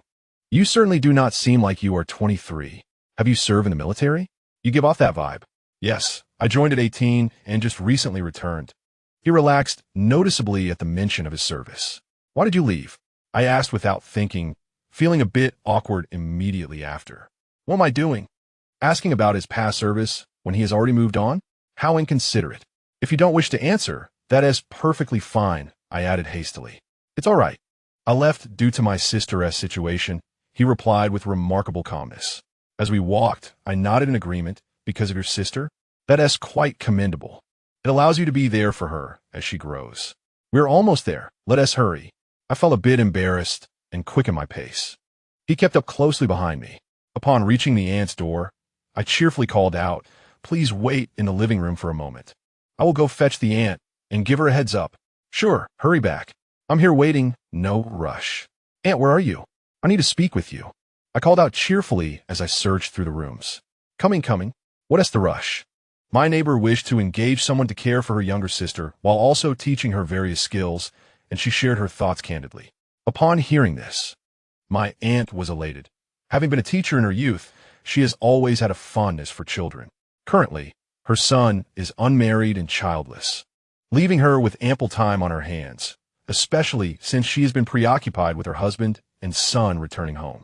She had previously taken care of me when I was young, but since my return, and due to recent events, I had not been studying, leading her to believe it best for us to spend time alone. Thus she refrained from caring for me. After clarifying everything, I affectionately linked arms with my aunt and playfully sauntered into the living room, murmuring, "I knew you were the best." My face beamed with joy. My aunt gently tapped my head, laughing. "You, just like your father, are quite sweet-tongued." In the living room, I introduced my aunt to Lin Yuyin and then to my neighbor. Subsequently, I informed my aunt that I had a matter to attend to and encouraged Lin Yuyin to discuss the specifics with her. I strolled homeward, feeling lighthearted, as this was someone else's affair, and I preferred not to interfere too much. Chapter 13. Offering assistance in recent days. My aunt has been attentively caring for Lin Xinling, not only tending to her daily needs, but also patiently imparting various life skills, such as the proper way to bathe and dress. As she spent time with Lin Xinling, my aunt gradually discerned that the girl was somewhat extraordinary. She seemed to lack sufficient interest in the world around her, often lost in her own thoughts and rarely initiating conversations with others. After further observation, my aunt realized that Lin Xinling might be mildly autistic. Although her symptoms were not severe, without proactive engagement, she could easily spend an entire day in solitude, indifferent to external matters. This concern prompted my aunt to commit herself further to understanding and assisting Lin Xinling. However, a troubling sense of impending doom loomed on the horizon. The sky grew darker by the day, as if a heavy shadow enveloped the entire world, instilling a suffocating feeling of dread. Under these circumstances, after teaching Lin Xinling the necessary skills over the past few days, my aunt found herself unable to remain to care for her. Ultimately, she had to depart. Simultaneously, Lin Yuyin was unable to provide care for Lin Xinling at home. Having once served in the military, he possessed certain skills and experience, perhaps with other underlying reasons, necessitating his daily visits to the base in the mountains for assistance. Thus, when my aunt informed him that she would not return the following day, he resolutely knocked on my door that very night. The doorbell rang suddenly, and as I sat on the sofa, meticulously ensuring that everything was in order, I was taken aback by the unexpected sound, wondering who it could be. As I pondered the late hour of the visitor, I hastened towards the door. "It's Lin Yuyin. I need to speak with you." His anxious voice called from outside. Recognizing him, I promptly replied, "Oh, coming," and instinctively quickened my pace. However, as I approached the door, I hesitated momentarily. What could possibly warrant such a late-night visit? I muttered to myself while opening the door, feeling a twinge of anxiety. Was there an issue at the base? After all, time was of the essence, with only a week remaining. The situation was such that I needed to go to the base, where operations were nearing completion, and my assistance was imperative. Thus, I could not remain at home any longer. Additionally, due to personal circumstances, The aunt who had been responsible for caring for my sister would no longer be able to watch over her starting tomorrow. Given our familiarity in this village, I thought perhaps I could bring my sister to your home during the day and kindly ask for your assistance in looking after her. I would return in the evening, and it would only be for a couple of days. Would that be all right? His tone remained steady as he recounted the details. Yet when he uttered the words, "Would that be all right?" it took on a cautious note, as if he feared rejection. Then, as if recalling something significant, he spoke rapidly. The aunt had already taught her how to eat independently and wash her hands, so she could manage those tasks on her own. All I needed to do was keep an eye on her. His words were laced with an unmistakable tension. I pondered internally, considering that since he had put it this way, it seemed feasible. Due to the weather, I had not allowed the little one to go outside lately, and she had been expressing a desire to see her friends. Moreover, she was quite chatty, and having this little girl around would surely bring him joy. Absolutely. You can bring her over tomorrow, I replied without hesitation. Oh, by the way, please call me to wake me up. My house has excellent soundproofing, and I might not hear the doorbell on the second floor. As I spoke, I turned to fetch my phone, suddenly reminded of the soundproofing issue. Oh, it's fine. Just give me your number, and I'll call to check if it goes through. You needn't worry about the phone, he said quickly, pulling his phone from his pocket, seemingly eager. Noticing his urgency, I turned back and recited my number, 15776. Just as I finished saying the last digit, a crisp ringtone suddenly resonated behind me. Is this your WeChat number as well? He asked, opening the app and swiftly typing on the screen. Yes, it is my WeChat number, I replied. He appeared to seek further confirmation, continuing to navigate his phone. A moment later, he inquired, "Is this you?" Holding the phone up for me to see. I glanced at the screen, and as I looked up to respond, our eyes met, and I was momentarily taken aback. My heart raced, oh my. His skin was so exquisitely smooth, not in a pale way, but rather with a healthy glow. An impulse surged within me to reach out and touch his face, to experience the delicacy of that texture. However, as I found myself lost in thought, he seemed to notice my unease and raised his head. In an instant, our faces were almost touching, the proximity rendering me somewhat flustered. My cheeks flushed crimson, and I silently berated myself for such an indiscreet display. My mind was a whirlwind, fixated solely on the overwhelming closeness. Stammering slightly, I managed to say, "This WeChat account belongs to me." Immediately, I returned the phone to him, hoping to alleviate the palpable awkwardness that hung in the air. He appeared entirely oblivious to my embarrassment, engrossed in fiddling with the phone screen while casually stating, "I'll add you on WeChat now. Please remember to accept my request later. That way, if anything comes up in the next few days, you can easily reach me." I, attempting to mask my discomfort, kept my gaze lowered, unable to meet his eyes, and responded hesitantly, "Oh, all right. Shall I go over and approve it right now?" Yet, he maintained his cheerful demeanor, as if nothing unusual had transpired. Just as I was still grappling with my own embarrassment, he suddenly remarked, "It's all right. You can accept it later. I'll head back now. I'm not quite comfortable leaving her alone at home." Instinctively, I raised my eyes, and our gazes met. At that moment, I thought I caught a fleeting smile at the corner of his lips, but it vanished so quickly that I wondered if it was merely a figment of my imagination. After a moment of hesitation, I finally replied, "All right, you should head back. After all, the child is still young and needs care. Goodbye." He resumed his usual self, saying, "You close the door first, and then I'll leave." As he descended the steps, I felt as if I had yet to fully recover from the earlier incident, my mind still in a state of bewilderment. I mechanically responded, "Oh, okay, goodbye." The moment my words left my lips, I turned to shut the door, as if doing so could keep the lingering embarrassment and confusion at bay. As the door clicked shut, I tiptoed to the nearby window, carefully parting the curtains just slightly, fearing even the slightest sound. Through the narrow crack, I fixated on his retreating figure as he walked away from my home towards his own. I watched him grow distant until he reached his door and closed it behind him. Although a twinge of discomfort lingered in my heart, once he was out of sight, I slowly returned to the sofa and sank down, still savoring the earlier moment in my mind. He was smiling, wasn't he?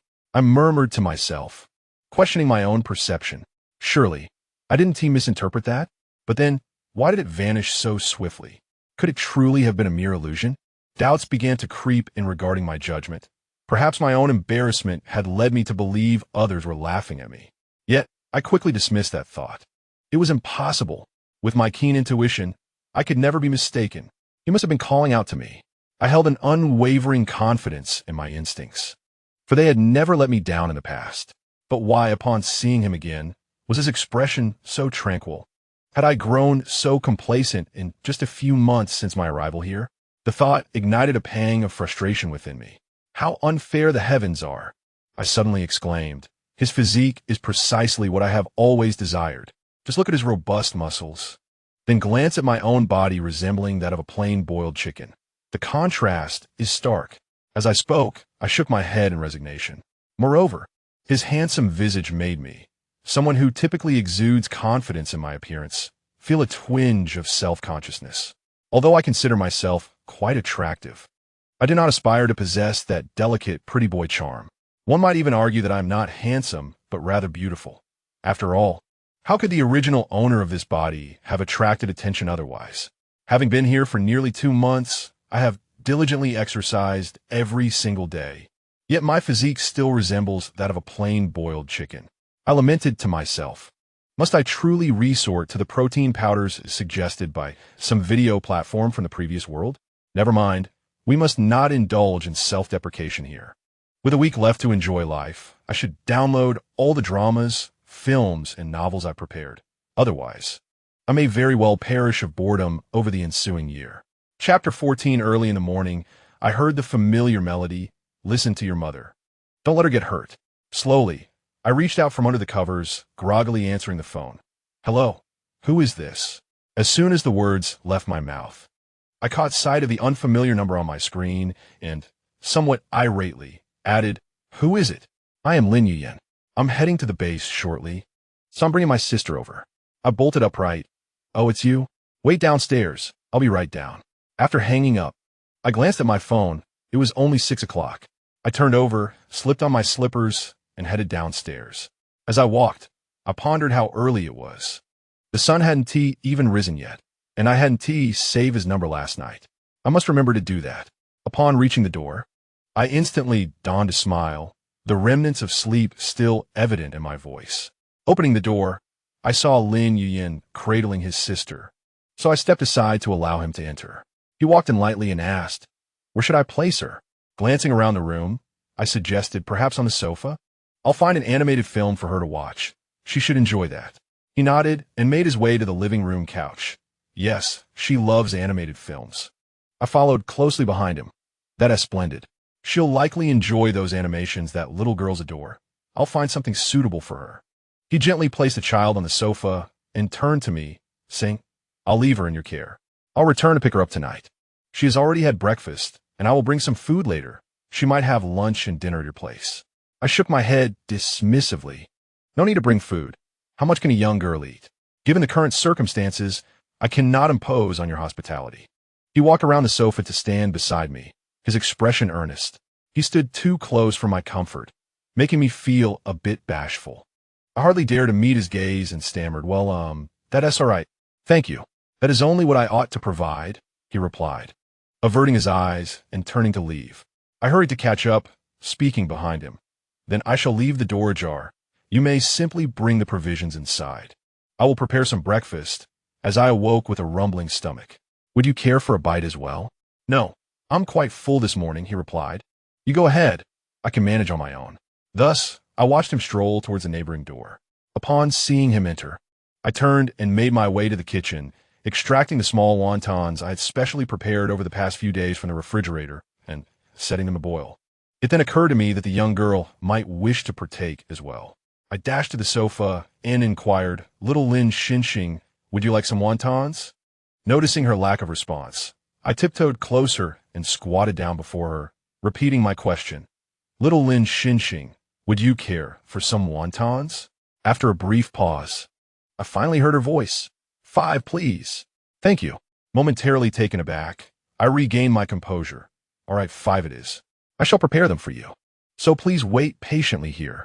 As I headed back to the kitchen, I pondered that she, like her brother, spoke in a rather icy manner. However, It was evident that this little one was already quite full and merely wished to sample 5 for the taste, which was acceptable. While I was busy preparing the wontons, I glanced up to see Lin Yuyin entering the room. He approached the kitchen and asked, "Where should I place these provisions?" "You can set them on the floor." "I'll find a suitable spot shortly," I replied, gesturing to a space. However, he did not place the items down, but instead remarked, "They're a bit heavy. Let me help you with them." After a moment's thought, I opened a cabinet that had some space. "You can put them here. The other cabinets are full." He walked over, stowed the provisions within, closed the cabinet door, and informed me, "I must be on my way. Time is rather tight. I'll leave the rest to you." Seeing that the wontons were ready, I quickly turned off the heat and called out, "No worries. You go ahead. Your matters are quite important as well." With that, he departed, and I rushed over to lift the little girl, bringing her to the dining table where I selected a small bowl, ladled some soup, and added 5 wontons. Once it had cooled slightly, I presented it to her, encouraging her to enjoy it at her leisure. As for myself, I sprinkled pepper over my wontons and began to savor them, blowing on each morsel as I ate, for they were still quite hot, and the large bowl retained heat for longer. After satiating my hunger, I noticed the clock had passed 7 o'clock. Observing the little girl had finished her meal and was sitting quietly at the table, I stood up, lifted her, and placed her on the sofa, intending to turn on a cartoon. I began to browse through the options, asking if she liked the first one. She gently shook her head, and I continued to change the selection. After cycling through 7 choices, she finally nodded in approval, prompting me to start from the first episode. Once I had the television set, I ascended the stairs, approaching the door of the well-behaved child and gently pushing it open. To my delight, the little one was still sound asleep. I tiptoed to the side of his bed, peered down, and softly patted his little bottom. "Darling, it's time to wake up. The big sister I mentioned last night is here today, and she wishes to play with you. Why are you still lounging in bed? Wow, today I prepared some delightful wontons. You should hurry and get out of bed." All I heard was a drowsy voice murmur, "Daddy, I'm so sleepy. I wish to rest a little longer." All right. You may sleep for another hour until after 8. I shall call for you again then." There was a gentle and he drifted back into a deep slumber, his little face flushed like a rosy apple.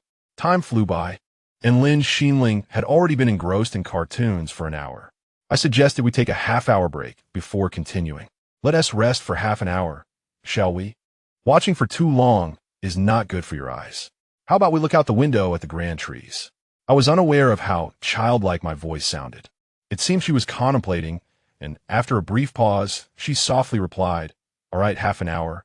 Thus, I took her hand and led her to the bar by the window, pouring her a glass of juice. Checking the time, I stood up and went upstairs, opening the door to Guai Guai's room, only to find him already awake, his hair a tousled mess, sitting on the bed in a daze. I approached, pinched his cheek, and said, "Time to rise. Hurry and brush your teeth. I'm going downstairs to prepare wontons for you. Move quickly."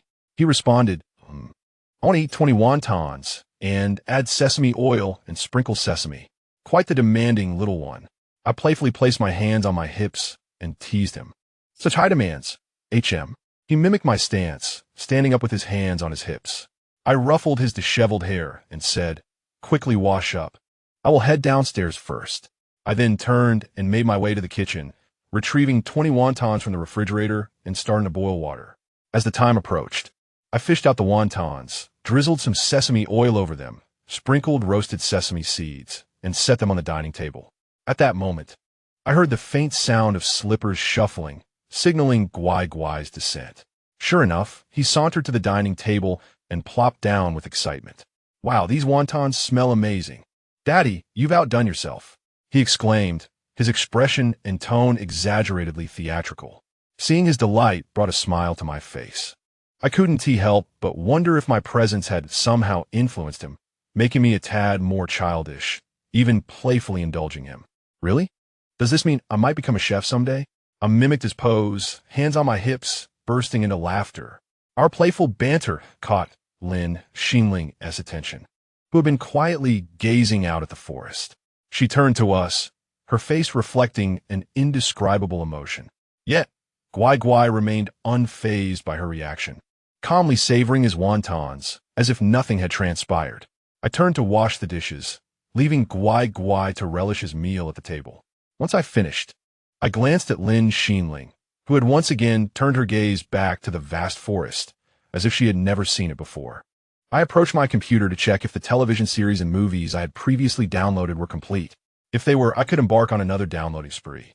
After savoring my meal with a sense of satisfaction, I made my way over to Lin Xinling, who seemed eager to commence today's journey of chattiness. As time slipped away, approximately half an hour later, Lin Xinling glanced at her watch, stood up, and walked straight to the television. She deftly picked up the remote control and pressed the button, causing the previously paused animated show to resume on the screen.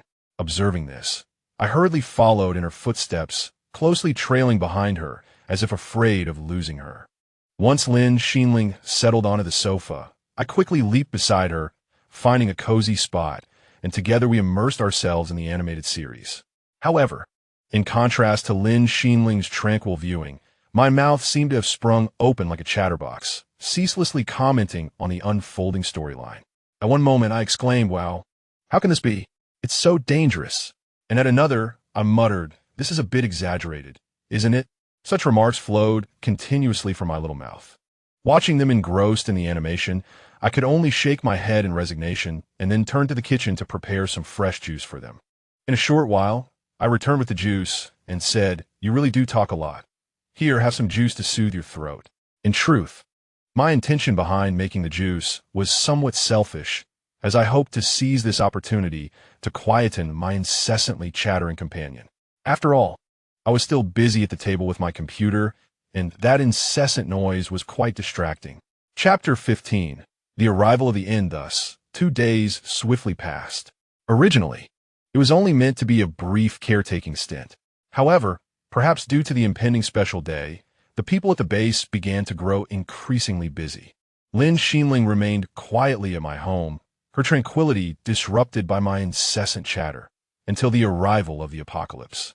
That afternoon, the skies suddenly drizzled with a fine mist, the raindrops delicate and dense, cascading to the earth like strands of cow hair. In that moment, a wave of inexplicable familiarity washed over me. I suddenly recalled that on this very day in the previous life of the original owner, the weather was similarly drizzly, and people casually regarded it as just another common occurrence of springtime rain, believing that after the rain, the skies would clear and everything would revert to normal. However, the reality was far from such. The drizzle gradually intensified, transforming into a torrential downpour that persisted relentlessly for an entire 3 months, showing no signs of abating. The entire world became submerged in this vast ocean, with only the towering skyscrapers and elevated villages standing resilient against the merciless flood. First came the incessant rain, followed by a heavy snowfall, as if nature were fervently unleashing its wrath. Just when people believed they had finally welcomed the sun, they discovered its rays to be unbearably scorching. During the day, some even found themselves burnt by the intense heat of the sun. What transpired after the sun's emergence remains a mystery to me. After all, the original inhabitant has passed, and I can only speculate that a plague or pestilence might be imminent. A week prior to the rainfall, the youth of the village gradually returned to their homeland, encircling the entire village with walls. I too decisively closed my small shop, selling half of my goods at cost to the villagers. Since my family does not cultivate any fields, the villagers were aware that I had no grain, thus most of the provisions remained with me, while they only purchased a small portion. As for the other items, they bought half, leaving the remainder for me. I am not privy to how they specifically allocated these items, but I trust the village chief will manage everything appropriately. Since the onset of the rain, the village youth have been knocking on my door, assuring us that if any trouble arises, we should not hesitate to seek their assistance and never attempt to endure alone. Perhaps this is a directive from their elders, given that they see only 2 of us at home, one merely 18 and the other only 4 or 5 years old, which naturally causes concern. Initially, the village chief even suggested that I stay at his home, but I firmly declined. Otherwise, my leisurely and carefree life would be irrevocably altered. After all, I am quite self-sufficient here, lacking for nothing. However, if I were to reside in someone else's home, I might hesitate to even use my own belongings. Today marks the second week of this relentless rain. The villagers have organized efforts to dig drainage ditches, as it is unprecedented for such heavy rain to persist for 2 consecutive weeks. While there have been occasions of continuous drizzle, they were but mere sprinkles compared to this deluge, which has been a steady downpour. Consequently, the village's drainage system has become somewhat obstructed, prompting everyone to hasten to clear it. Fortunately, our village is situated at a relatively high elevation, with the 4th highest point remaining free from flooding. However, if we do not expedite the clearing, the water will surely overflow. In that case, the roads would be obscured, and it might even surge into our homes. Strangely, the villagers have not come to inform me about this situation, and I was completely unaware. Nevertheless, my dear neighbor, in a flurry of urgency, wrapped his sister up like a dumpling and hastily knocked on my door with a piece of rain tarp in hand, as he needed to attend to the drainage. He had to temporarily place Lin Xinling at his home. Thus, I became aware of the situation. However, he expressed considerable unease about leaving a young girl alone at home. In light of this predicament, I had no choice but to graciously accept the arrangement. He mentioned that he would clarify matters with the village chief, as both our families lack adult supervision. Thus, I am at home tending to the children and do not require assistance. During this period, after we ceased visiting the base, he frequently came to my house to lend a hand. In truth, I did not need his help, as I could easily utilize the space to store these items and dispose of them in a secluded area. However, upon his arrival, he noticed some discarded wooden pieces and sawdust in my yard. He mistakenly assumed that my inability to manage these items stemmed from being alone, which led to my inaction. Once the rain began to fall, he hurriedly returned home. Unexpectedly, he braved the drizzling rain to come back to my house, proactively assisting me in loading the debris onto a cart and transporting it to the village dump. The rationale behind his actions was simple. He felt that the height of the items I had placed could provide a means for others to easily scale my yard's wall. To be honest, I was fully aware of this. The reason I had not disposed of these items immediately was that the younger villagers had recently returned home, and with so many eyes around, I feared it might lead to unnecessary trouble. Thus, I had planned to discreetly discard these items during the rain, when no one would notice. Who could have anticipated that he would arrive to assist at such a moment? Today, he brought Lin Xinxing to my home and hurriedly left again, as they had already cleared half of the village's ditches and intended to finish the other half today, lest the spring rains flood into others' homes. A few days prior, I had deliberately prepared a room for Lin Xinhua to rest in, having noticed that she seemed to possess certain peculiar habits or experiences that made her prefer sleeping alone rather than sharing a bed with others. These days, during midday, the children, being quite young, require ample time for a rejuvenating nap. However, due to insufficient preparations on the first day, I was unable to arrange a suitable sleeping place for them, leaving the children to make do with a brief rest on the sofa downstairs. Fortunately, this situation did not persist for long. That very evening, I swiftly organized a room, cleaning and tidying it to create a comfortable and quiet sleeping environment for the children. Ever since Lin Yin joined the villagers in clearing the ditches, my life has taken on the added responsibility of preparing lunch and dinner for him. Initially, I only needed to cook for 2, but over time, this number gradually increased to 3, and now it has become 4. This change arose from his daily early morning excursions with Chu Zhong to the excavation site, where he remained busy until midday before returning for a brief respite. After a short break, he immediately resumed work in the afternoon, leaving him no time to attend to meal preparations. Thus, I took upon myself this task. Although I invariably prepared the meals, he consistently took the initiative to wash the dishes, a silent understanding akin to that of a young married couple. I was responsible for the cooking, while he undertook the responsibility of tidying the kitchen. Furthermore, upon returning home from work, his clothes were often drenched in sweat. Consequently, he would head straight to my side to take a shower, and after bathing, if he noticed my laundry was still undone or the bathroom was in disarray, he would unhesitatingly assist in cleaning up. I even inquired whether he had a penchant for cleanliness, to which he solemnly replied in the negative. Chapter 16, Daily Life. Initially, I regarded his proactive approach with a degree of wariness, ever alert to the possibility of him revealing a more sinister side. However, as these 2 months unfolded, I discerned no peculiarities in his behavior, and my vigilance gradually dissipated. I began to observe certain details, such as his daily visits to my home, even when he did not assist in the village.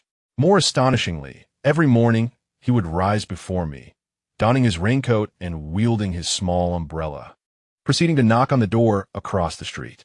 Subsequently, he would partake in breakfast with Lin Yuyan. After their morning meal, Lin Yuyan would return to my home with the child, Guai Guai, cradled in his arms. Upon entering, he would industriously commence tidying the downstairs, scrupulously cleaning every corner and polishing the floors until they gleamed as if new. Moreover, he would attend to Guai Guai's room, washing his clothes, drying them in the dryer, and folding them neatly. Guai Guai, for his part, seemed to relish this lifestyle. Unless there was something unusual occurring, he would, as usual, accompany Lin Shieling in watching the animated series I had downloaded in advance. Occasionally, he would take out the paints and crayons I had purchased, engrossed in his art or piecing together puzzles, immersed in his own little world. One morning, as I descended the stairs, I saw him bustling about in the kitchen as per usual. The breakfast was already laid out, and he turned to me, saying, "You're awake. Wash your hands and come eat. Have you eaten?"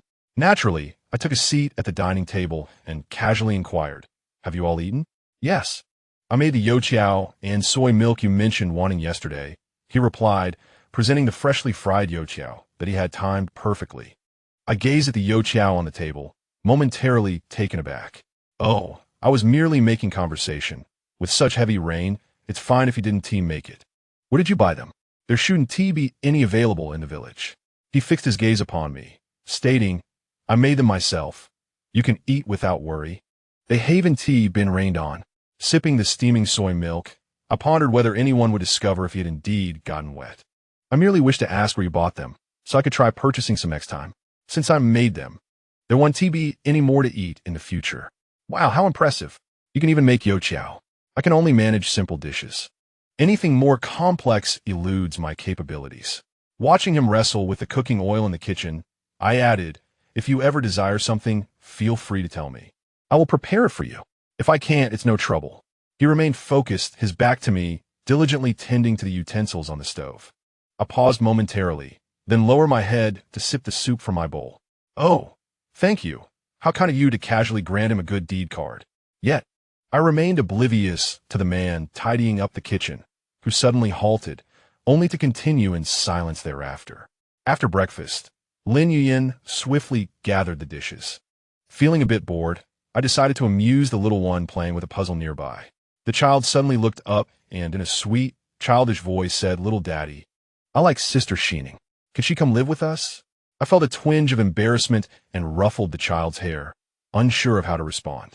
Just then, Lin Yuyan emerged from the kitchen, affectionately patting the child's head while cheerfully saying, "If you wish, your little daddy would be delighted. She can stay here." Following that, he took the child and Lin Sheening to draw together. I merely watched them laugh and play, inwardly contemplating, "Dear child, she is someone else's kid. We cannot impose such things. I must have a good talk with him tonight." Thus, after enjoying the dinner prepared by Lin Yuyan, he promptly tidied up the space and then quietly sat beside me, either gazing at me or watching the little ones. Meanwhile, I was engrossed in my tablet, either binge-watching a series or reading a novel. When the time came, he instinctively picked up Lin Sheening, and I took little Yu back to his home. As night fell, I pulled the little one close, playfully saying, "Sweetheart, Sister Sheening belongs to another family. We cannot insist she live with us. Besides, her home is so close to ours. You can play together every day. Not living together is not a big deal." The child blinked his big eyes, seeming to understand, nodding repeatedly. "Well, I just want Sister Sheening to keep me company a little longer," he replied. "But you see, you're together all day." I patted his little head. "Now, off to sleep. You'll see Sister Sheening again tomorrow." He quickly burrowed into his little blanket, cheerfully saying, "Little daddy, good night, love you." I leaned down to kiss his forehead, gently responding, "Good night, my little treasure." A few days later, the village elders summoned the decision-makers of each household to a meeting in the village, as the base had reported that the disaster might persist for an extended period. They needed to assess who had sufficient grain. For those who did not, alternative arrangements must be made. During our journey to the meeting, Lin Yin took great care of both me and the little one. Later, I learned that the aunt who had been looking after the child also had little grain left, barely enough for the year. They had initially thought the calamity would be short-lived, only to discover it would last for several years. Their family was quite large, including grandparents, a daughter, and a son, totaling 6 members. With limited grain and the 2 children attending school, the remaining provisions had dwindled even further. They had sold most of it to cover next year's tuition fees. Therefore, I decided to offer the grain I had stored from the small shop to the village at its original price. After all, they had greatly assisted our family during the tumultuous times caused by my parents. When we were younger, they took care of my sister, and after her departure, they continued to look after both me and the little one. They were particularly fearful of the villagers from other areas bullying me. So every time I went to and from school, I was surrounded by the local children. Whether it was staying behind for chores or any other matter, they would accompany me. Even some classmates who had previously struggled academically made extraordinary efforts to improve, inspired by the excellence of the school I was attending. Some gained admission to nearby institutions, while others managed to latch onto the coattails of my school and secure a place there. Thus, I felt an immense sense of gratitude. When I mentioned my desire to distribute the provisions from the convenience store, the village chief was initially disinclined, fearing that I was only doing so out of a sense of obligation. However, I reassured him that I had purchased a substantial amount, and what they had obtained previously was merely a fraction. Consequently, after much persuasion on my part, the village chief finally acquiesced. Lin Yin, perhaps concerned for my well-being, voluntarily offered to negotiate with the village chief on my behalf. The chief, wary of my potential concession, found it acceptable to converse with him. I held no resentment. On the contrary, I marveled at the kindness of having assistance, which brought me great joy and left me feeling unburdened. After the meeting concluded, Lin Yin accompanied me and Guai Guai home. Along the way, he seemed hesitant to speak. Unable to contain my curiosity, I asked him directly, "What's the matter? If you have something to say, just say it." After a moment of hesitation, he expressed, "If you distribute all the provisions, what if you find yourself short in the future? I still have some over here. Perhaps I could bring some over as a contingency." Although I appreciated his concern, I feigned bravado, replying, "I have it all under control, so you needn't worry." Shortly after returning home, Auntie and her family visited to express their gratitude. She grasped my hand, her eyes brimming with appreciation. "Ming Luo, I truly don't know how to thank you. Without you, our entire family would be at a loss." I comforted her, saying, "Auntie, please don't say that. Had it not been for your care back in the day, Guai Guai and I would not be where we are now." That night, as I lay in bed reflecting on the events of the past few days, the concern from Lin Yin and the gratitude from Auntie's family, my heart was stirred by a different kind of rippling emotion. This protracted disaster seemed to inadvertently draw people closer together. I found myself quietly hoping that the days to come would gradually improve amidst this warmth. Chapter 17. An unexpected situation thus. During these interminable 2 months, rain poured down relentlessly, resembling a deluge with no end in sight. The town at the foot of the mountain appeared exceedingly fragile in the face of such torrential rain, utterly vulnerable. As time progressed, the water level continued to rise, ultimately inundating the entire town. Except for areas below the 5th floor, all other locations were submerged, transformed into a vast ocean. The situation in the city was dire. With water reaching the 13th floor, countless homes and buildings lay submerged, precariously poised to collapse. Although the government had issued a warning 3 days prior to the rain through the media, some individuals remained skeptical, dismissing it as mere rumor and disregarding the state's alert. Due to the lack of timely response and evacuation, this flood resulted in significant loss of life and property. Many families lost loved ones, innumerable homes were destroyed, and the entire town was engulfed in chaos and sorrow. Due to the global nature of this situation, comprehensive disaster relief efforts cannot be undertaken until the rain subsides. For now, the focus is on safeguarding the survivors. In light of this, The government has enacted a policy restricting each individual and household to a limited daily allocation of supplies. Consequently, the road adjacent to our village has become unusually busy. Previously, this route was utilized for transporting goods uphill. However, it has now transformed into a thoroughfare for delivering supplies downhill. Simultaneously, the leaders of the base on the back mountain have constructed a broad road beside our village. On the opposite side of this road, houses have sprung up like mushrooms after rain. Further up, elegant villas stand tall, owned by affluent individuals who were privy to governmental information ahead of time.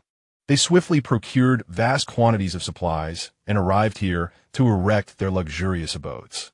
As the incessant rain continues, people are reluctant to venture outside unless absolutely necessary, such as to clear the roads. Initially, it was thought that during this prolonged rainy season, everyone could quietly remain in their homes for 2 months. However, contrary to expectations, unforeseen events have transpired. In a tranquil village of By Village, a distressing incident has occurred. A university student girl has gone missing. It is said that, feeling bored at home, she decided to visit her cousins in the neighboring households for a chat, believing they would share many common topics since they all attend school. Time passed swiftly, and soon it was mealtime, yet the girl had not returned home for dinner. Due to certain circumstances, her parents had strictly forbidden her from dining at others' homes. Consequently, when her father noticed she was still absent, he took an umbrella and braved the heavy rain to search for her at his brother's house. Upon his arrival, he was informed that the girl had returned home well before 5 o'clock. This revelation astonished him, as it was now 7 o'clock. Logically, the journey from his brother's house to there should take no more than 10 minutes. How could she have been absent for 2 hours? Realizing something was amiss, the father urgently teamed up with his brother to scour the village, but despite their extensive search, the girl remained elusive. Moreover, the torrential downpour had rendered the ground muddy, leaving no useful clues behind. In desperation, they proceeded to the back mountain base to seek assistance from the soldiers stationed there, hoping they could help locate their missing daughter. Given that entry and exit in this area necessitate registration, they successfully identified their target based on the information they possessed. It turned out that this individual was a reckless youth from the Villa district. Reports indicated that this young man had ventured out again that afternoon and returned to the villa between 5 and 6 o'clock. Subsequently, they arrived at the registration office of the villa area to inquire if any unusual occurrences had been noted. One soldier replied that when they left, the vehicle did not contain any female passengers. However, upon their return, they discovered an additional girl in the car. I once inquired of them, and they explained that the girl was the girlfriend of one of their companions, and they had returned together because she was exhausted from their outing. Moreover, we observed that her breathing was steady, so we refrained from further questioning and allowed them to enter. Upon hearing this, the captain of the security team erupted in fury, exclaiming, "So, you did not follow the protocol to awaken that girl, did you?" To which both soldiers lowered their heads in unison, responding, "Yes, Captain, we sincerely apologize. Due to our negligence, that girl may indeed be your child." The captain, deeply remorseful, turned to the villagers and expressed his apologies. Subsequently, he led the military personnel and a group of villagers, moving with the swiftness of a tempest, to the villa, where they knocked on the door. A man resembling a bodyguard answered, inquiring about their business. Just as they feared their efforts were in vain, a girl's scream echoed from within, prompting them to push past the man and storm inside. "Don't move. Raise your hands." The deafening shout reverberated throughout the villa, as if intending to lift the very roof. However, upon entering the living room, the sight that greeted them left everyone astounded. There lay a girl on the sofa, disheveled and sprawled in disarray, her consciousness evidently clouded. Even more appalling, several young men were caught in the act of disrobing, seemingly having just committed an unspeakable atrocity against her. At that moment, a woman burst from a nearby room, her face a mask of terror, as she cried out, "My son!" She dashed past the sofa, snatched a blanket from it, and, as if safeguarding the most precious treasure, enveloped her daughter within it. Then, kneeling in anguish, tears streaming down her face, she clutched her daughter, shaking her gently, murmuring, "Wake up, Huiwi, wake up, it's mommy." The father, enraged, his eyes aflame, tensed every muscle as if he were about to pounce on those men like a ferocious beast, had he not been restrained by the soldiers. Yet, among these men, reactions varied. A few displayed evident signs of panic, their faces pale, cold sweat beading upon their brows, instinctively retreating, seemingly intimidated by the father's wrath. In stark contrast, some men appeared utterly unperturbed. Notably, the leader among them casually reclined on the sofa, legs crossed, his attire disheveled, exuding an air of nonchalance. With a disdainful smile, curling his lips, he remarked leisurely, "She came back to play with us of her own accord. We did not force her." However, it was evident to any discerning observer that the girl could not possibly have consented, for she was in a state of utter disorientation, her gaze vacant, her body swaying, completely devoid of autonomy. Although the military could only report this incident to their superiors, it was clear to everyone involved what had transpired. Faced with such circumstances, they had no alternative but to opt for compensation. In an effort to pacify the situation, they even dispatched a few young men to take the blame. That very evening, the village chief, accompanied by several younger villagers, knocked on the doors of the residence. He gently rapped on the door, and upon its opening, he solemnly conveyed his purpose and recounted in detail the events of the day. The chief earnestly urged the villagers to take good care of their children, especially the girls, and to avoid venturing out alone at night whenever possible. If it was absolutely necessary to go out, he insisted that family members accompany them, for safety must come first. This was a measure born of necessity. To be honest, I was puzzled as to why the chief had chosen to inform me. Was it because I appeared to be easily intimidated? Observing the chief hesitating to speak, a surge of impulse washed over me, and I felt a strong desire to step forward, pat him on the shoulder, and boldly declare, "Fear not, esteemed chief. I shall go out tonight and deal with that scoundrel." Of course, this was merely a thought that crossed my mind. Nonetheless, it reflected my true feelings, and I had already resolved to act upon them. Chapter 18. Together on a dark and tempestuous night, I donned the attire I had specially purchased and retrieved the knife that had accompanied me throughout my life. Gazing at the blade in my hand, I murmured to myself about the considerable sum I had expended to acquire it, initially fearing I might not be able to bring along. Fortunately, I had inquired with the old ghost and managed to retrieve it. "My dear, you must stick with me," I whispered, contemplating kissing the blade before deciding against it due to its sharpness. Sitting on the sofa in my room, I wiped the knife and glanced at the time. It was past 1 o'clock. Everyone should be asleep by now. I rose, extinguished the light, and prepared to step outside. Silently, I slipped out the door. The moonlight was obscured by clouds, enveloping the surroundings in darkness. The villa district was not far from my village, and I navigated my way there with ease. Upon reaching the outskirts of the villa complex, I effortlessly scaled the wall and glided like a specter between the houses. Soon, I located the villa where the village chief had mentioned that several debauched youths resided. The villa was eerily quiet, with only faint light seeping through the windows. I crept around to the back of the house and slipped through an unlocked window. Crouching low, I cautiously searched the interior. Suddenly, I heard faint footsteps approaching, prompting me to hide behind a nearby cabinet. A drunken young man swayed into view, mumbling about his misfortune, lamenting being caught before the night's revelry had even begun. Now, it was confirmed that he was indeed the occupant of this villa. Gripping my knife tightly, I waited for him to draw near before lunging forward, swiftly slicing his throat. He had no time to utter a scream before collapsing to the ground. Looking down at him, I thought to myself how unsightly he appeared. After dealing with this individual, I resumed my search within the villa for others. I ascended the stairs to the second floor, and, at the end of the corridor, I heard the sounds of laughter and conversation. Their words were laced with vulgarities. Quietly, I pushed open the door and, illuminated by the moonlight, I beheld 3 individuals seated around a table playing cards. They remained blissfully unaware of the impending danger, still engrossed in their card game. I swiftly approached them, my knife slicing through the air like a bolt of lightning. In an instant, I severed the throats of 2 of them, blood gushing forth. The last individual widened his eyes in terror, about to call for help, when I delivered a swift kick to his abdomen. As he bent over, I took the opportunity to end his life with a single thrust of my blade. However, just as I turned to depart from this place, a sudden thought flashed through my mind.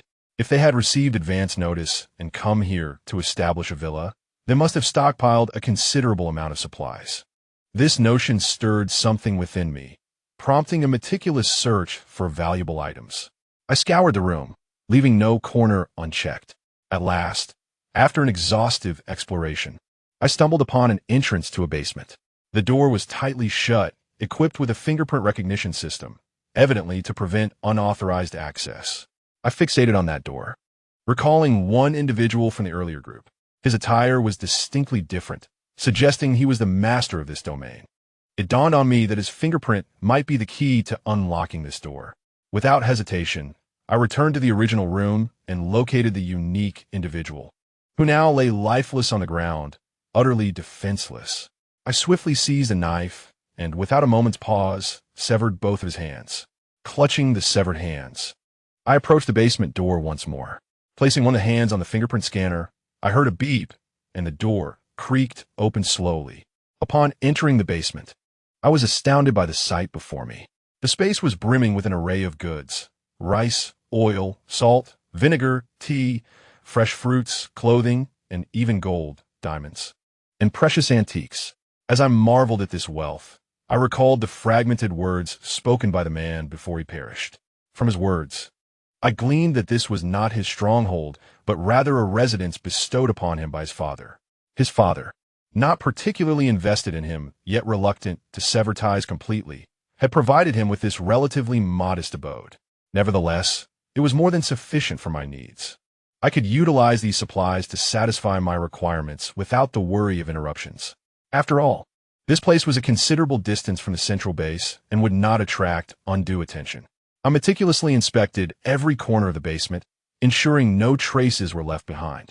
Subsequently, I organized all the supplies, placing food and clothing in areas where the soldiers would discover them without surveillance, enabling them to assist more individuals. However, I decided against retaining the gold, gems, and antiques, as I intended to charge a handling fee. In the past, others had funded me, but now I could only claim these for myself to bring home. Once everything was in order, I departed quietly from the location, as though I had never been there at all. With a heart full of harvest, I returned home in a delightful mood, relishing the journey. For this venture felt far more rewarding than a dozen previous ones. Indeed, the fruits of my labor were mine alone, devoid of any need for division. Just as I was about to scale the wall into the courtyard, a chilling voice pierced the night, sending shivers down my spine. Almost immediately, the creaking door from next door swung open, and a deep, authoritative voice inquired, "Where have you been? Why do you reek of blood?" This unexpected interrogation ignited a spark of anger within me. I retorted sharply, "What business is it of yours? Who do you think you are? And with that keen nose of yours, how can you smell me from so far away?" Surprisingly, my attitude did not seem to provoke him. Instead, he replied in an unusually grave tone, "Do not behave like this again. It is genuinely perilous." At that moment, I contemplated whether to eliminate him. Yet he did not strike me as a villain, nor did he appear to be a genuine military figure. Although he bore many characteristics of a soldier, he also lacked several, leading me to suspect he had endured a life of hardship. After all, he had treated me with kindness during this time, never crossing any boundaries. I mused silently. "Do you truly know what I've been up to? How can you so easily conclude that I am in danger?" Yet I reluctantly murmured, "I understand." The words barely audible, a whisper meant only for myself.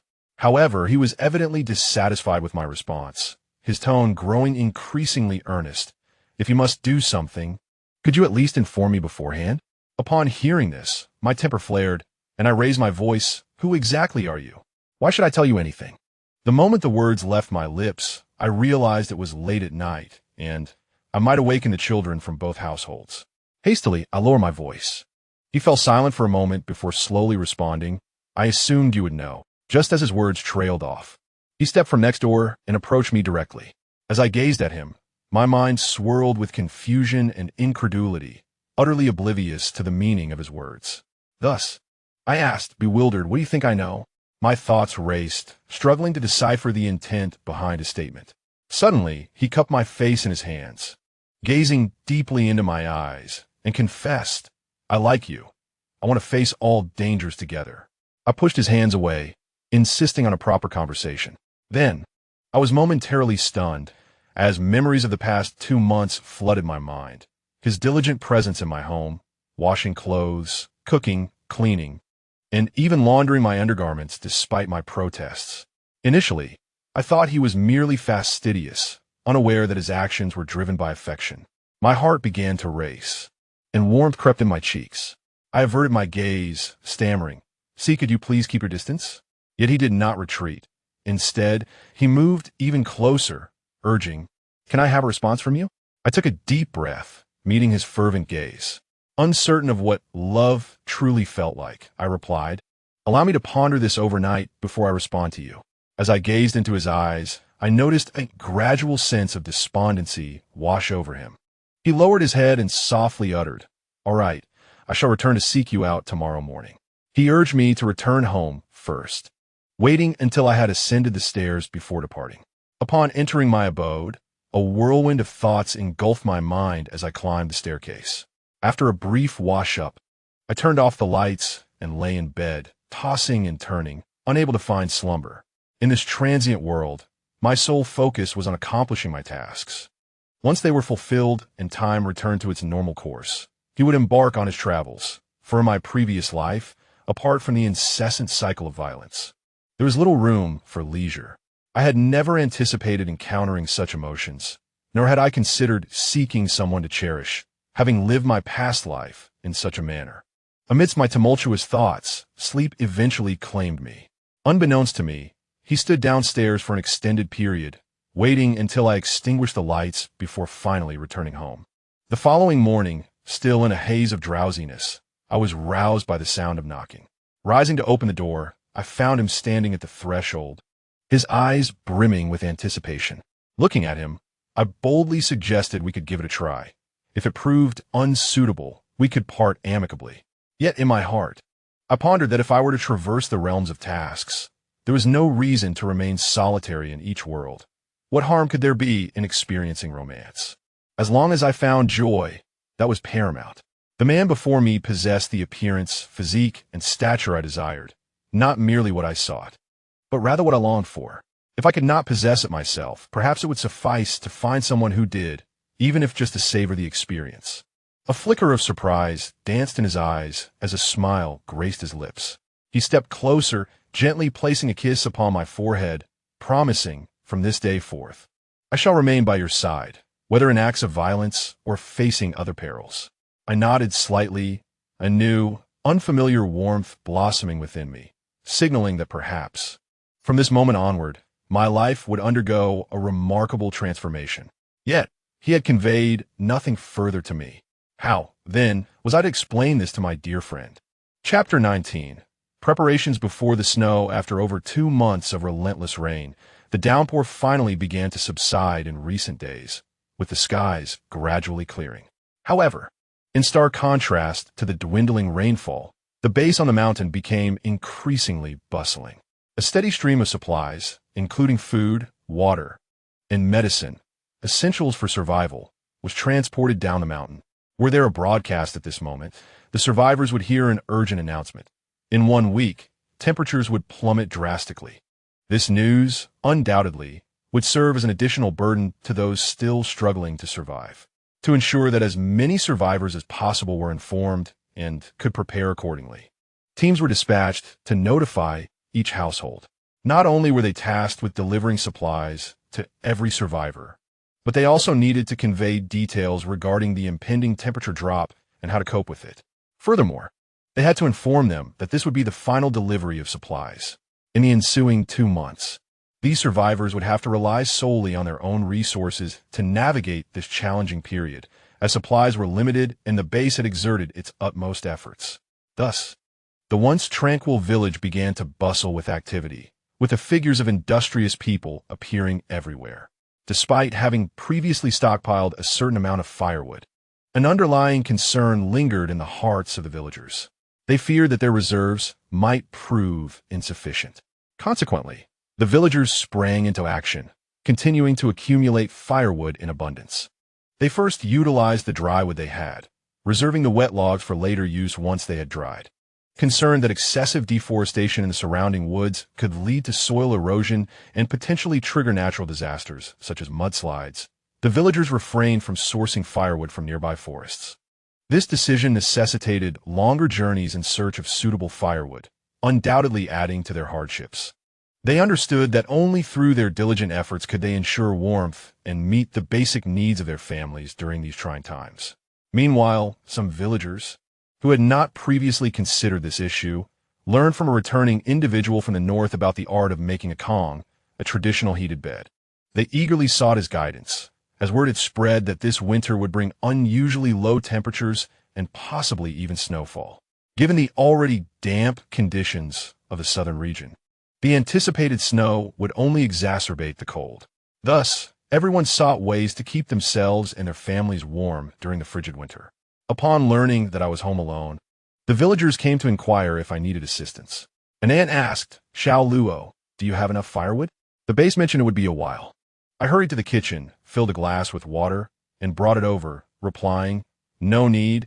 I purchased coal and a considerable amount of firewood from the village. Is that enough? If not, our family can share some with you," she responded, appearing somewhat incredulous. "It's sufficient, really. If you don't believe me, I can show you," I asserted, eager to demonstrate. I quickly rose and led them to the backyard. Upon opening the small storage shed, they were greeted by a neatly stacked assortment of wood, harmoniously complemented by the coal on the opposite side. "See, I told you it was enough. If I manage it wisely, this can last a year," I declared proudly. All right, if it's enough, that's all that matters," they conceded, finally believing my words. As the ants prepared to leave, they mentioned needing to tidy up the firewood their husbands had brought back. I hastily interjected, "Don't rush off. Sit down and chat for a bit. We haven't spoken in 2 months. No, we're quite busy at home," they waved off my invitation, quickening their pace and swiftly exiting. Observing them from the doorway, I understood their hesitation. They were likely concerned I might offer them food from my home, especially since the national base had not provided a definitive timeline regarding the ongoing disaster. Thus, the villagers became aware of my substantial purchases of firewood and coal. I had explained my rationale for buying the firewood, that I would soon return to school and could not stay home for long. Therefore, I had prepared ample fuel in advance to ensure that the ants would not encounter difficulties while caring for the little ones. This way, they would not need to chop wood themselves, allowing them to devote more energy to looking after the children. In our small village, most families still relied on firewood as their primary source of heat and cooking fuel, though some households are equipped with gas stoves. The prevailing principle among them is to economize and minimize expenditures. Nevertheless, Lin Yuyin resolutely decided to gather firewood. He explained that, despite having stockpiled a considerable amount of coal in advance, he lacked firewood. Thus, he deemed it necessary to procure some. However, in truth, he did not genuinely need to chop wood, as the existing supply was sufficient to last him for an extended period. So, what was the true reason behind his insistence on gathering firewood? It turned out that he was concerned that if the villagers learned he had purchased their previously gathered firewood and thus had no need to chop wood himself, it might lead to unnecessary complications, as some might feel uneasy. More importantly, he feared that outsiders would harbor jealousy upon discovering that he had ample firewood without the toil of chopping, while others labored hard. To avert such a situation, Lin Yuyin resolved to chop the wood himself. This way, when others inquired, he could provide a plausible explanation that his 2 young children required his presence at home, allowing him to gather firewood without causing discontent among others and maintaining harmonious relations within the village. Early in the morning, Lin Yuyin set off, tools in tow, towards the distant woods. Along the way, he encountered several fellow villagers also on their way to gather firewood, exchanging greetings and receiving commendations for his industriousness. Upon reaching the forest, he diligently selected suitable trees and began to chop. After a while, he suddenly heard a cry for help not far off. Alarmed, he set down his axe and rushed towards the sound.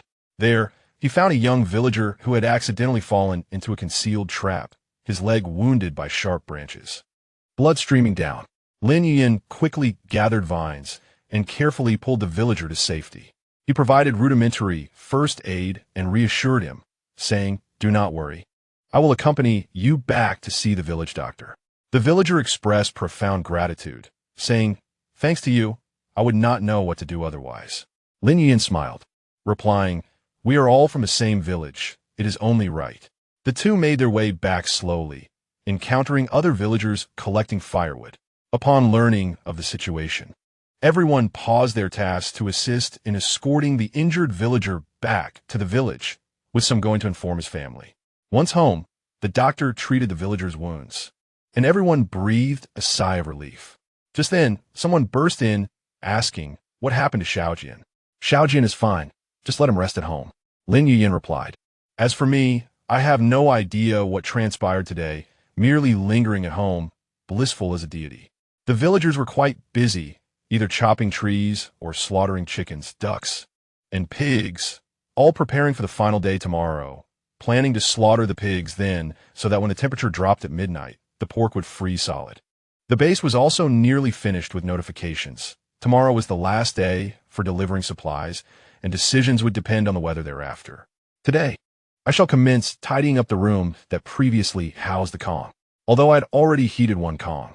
The incessant rain and low temperatures have rendered the power station inoperative. While I possess a generator, it is prudent to conserve resources for winter. Thus, I shall reserve it for later use. Fortunately, the base has managed to generate a modicum of electricity, albeit insufficient. My intention is to ignite the Kong today and prepare the bedding accordingly.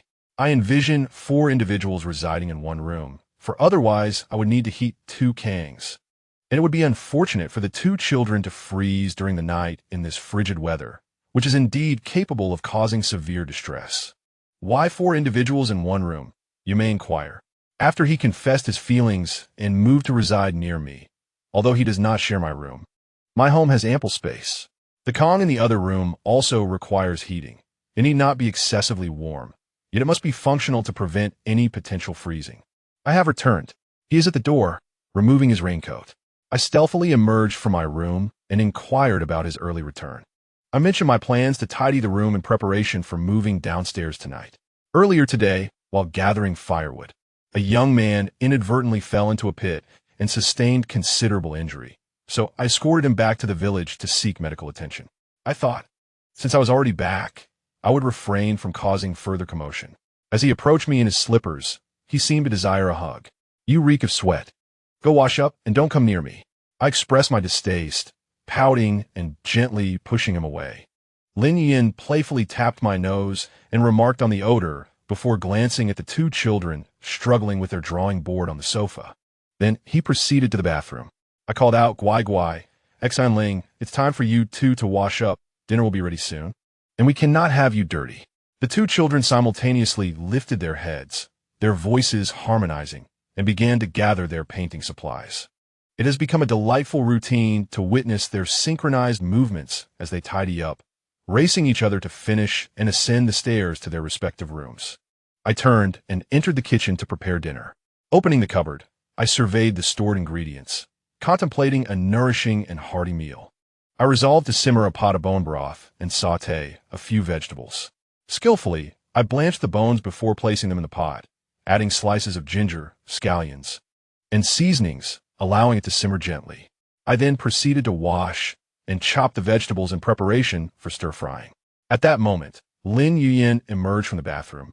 Exuding a réfléchisseur. He approached the kitchen door and inquired with a smile, "Do you need any assistance?"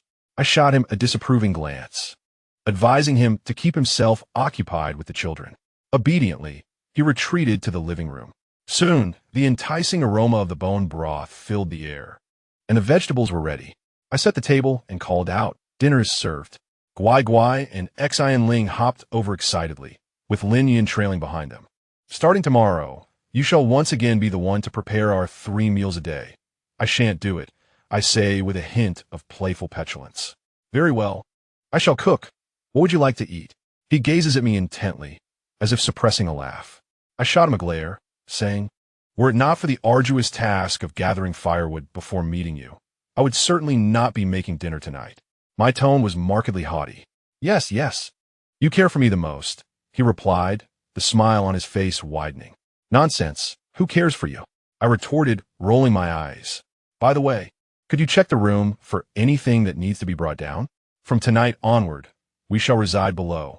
I fear the sudden drop in temperature, I added, as if recalling something. All right, let me see. Should I bring down the 2 children as well? Your tone suggests you may not desire to share the space. Of course. If they do not stay with me, what if they are left unaware of the cold? I gazed at him in exasperation, contemplating only my own welfare. I rolled my eyes, assuming he was oblivious to the fact that he would sneak into my room in the dead of night and depart at the break of dawn. Chapter 20. Daily life. As night fell, the lights in the room gradually dimmed, and the 2 of us lay on the same bed. My heart began to race uncontrollably. In the darkness, I could distinctly hear the rhythm of his breathing beside me. Lin Yuyin slightly turned to the side, stealing a glance at me, and the steady breaths of the child indicated he had drifted into slumber. Lin Yuyin's hand moved almost involuntarily, edging closer to me, his fingertips brushing against the back of my hand. In that instant, he recoiled as if shocked. After a moment's hesitation, he mustered the courage to reach out once more, this time merely resting his hand upon mine. Gradually, he inched his body closer, feeling the warmth radiating from me. He buried his face in the crook of my neck, inhaling deeply, the air imbued with my unique scent, and a smile involuntarily graced his lips. I had awakened the moment his movements began to shift, feigning sleep. As I felt his actions, I couldn't help but feel bemused. Day after day, he would sneak in after the children had fallen asleep, only to return to his own room at dawn. Lin Yuyin, outwardly so serious, turned out to be quite audacious in private. One might think he was engaged in an affair. I stifled the urge to move, curious to see what he would do next, eager to witness his antics. The warmth of his breath against my neck sent a ticklish sensation through me, nearly causing me to burst into laughter. Just then, I suddenly rolled over to face him, my eyes fixed on his. Lin Yuyin froze, his smile vanishing in an instant, his gaze darting anxiously toward me. What are you doing? I asked, deliberately lowering my voice with a hint of teasing. I was already awake. Do not assume I am unaware of your little schemes, I lamented, poking his chest with my finger. Previously, he would sneak into my room at the witching hour and scurry away before dawn, if he wished to embrace me. He could simply do so openly instead of behaving so furtively. In the pitch-black room, I rolled my eyes in annoyance. In the darkness, his eyes suddenly sparkled. You know I visit your room every night. Why didn't you ever mention it? A hint of uncertainty, even a touch of excitement, lingered in his tone. Am I really going to stop you? Would you even listen to me? I countered. Besides, why would I want to impede you? We are in love, after all, and we're merely sharing a moment of slumber, nothing nefarious at all.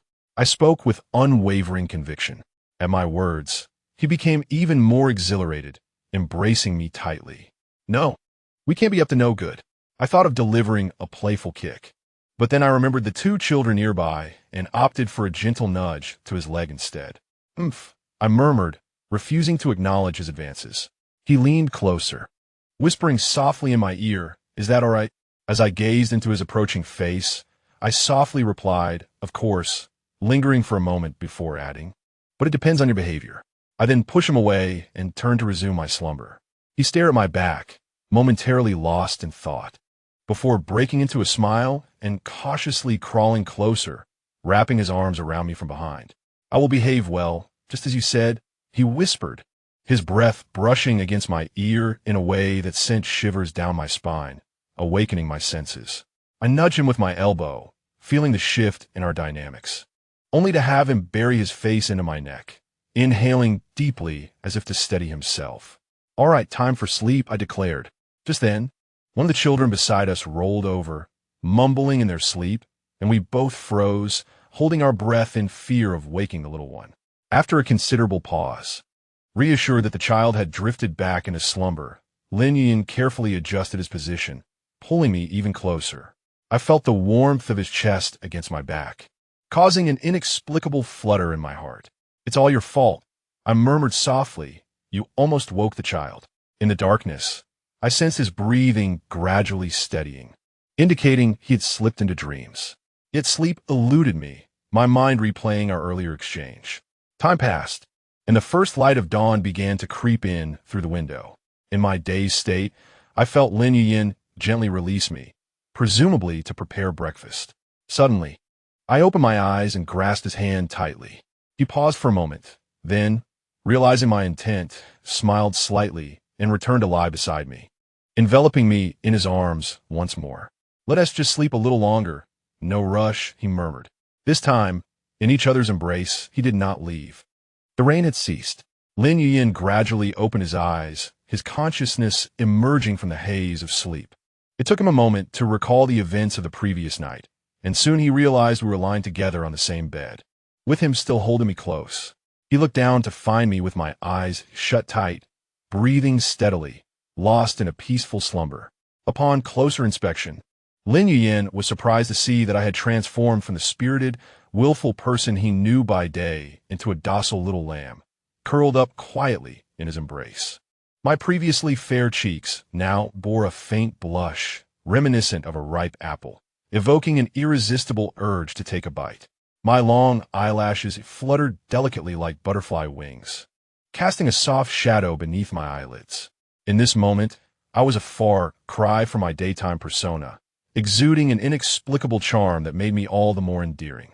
Through the narrow gap of the windowsill, he caught a glimpse of the brightening sky outside. Turning to glance at the child beside him, he noticed the little one asleep, breathing rhythmically in a symphony of gentle snores.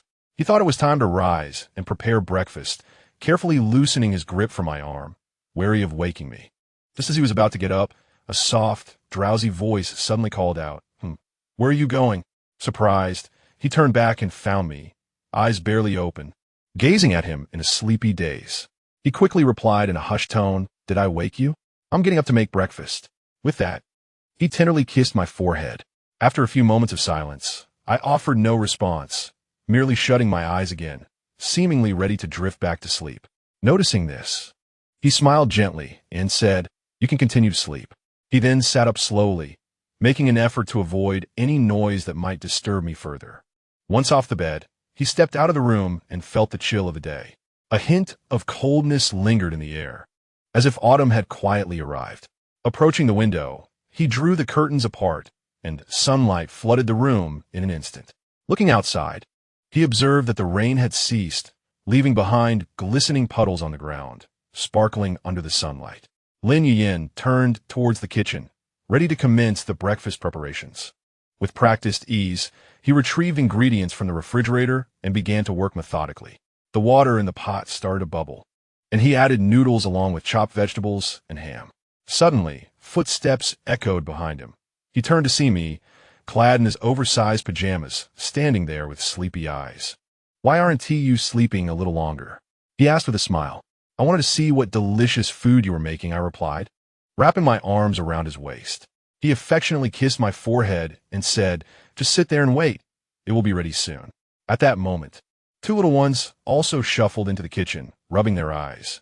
"Wow, it smells great," Guai Guai exclaimed, while Xian Ling held his hand. The family gathered around the dining table, enjoying a warm breakfast together.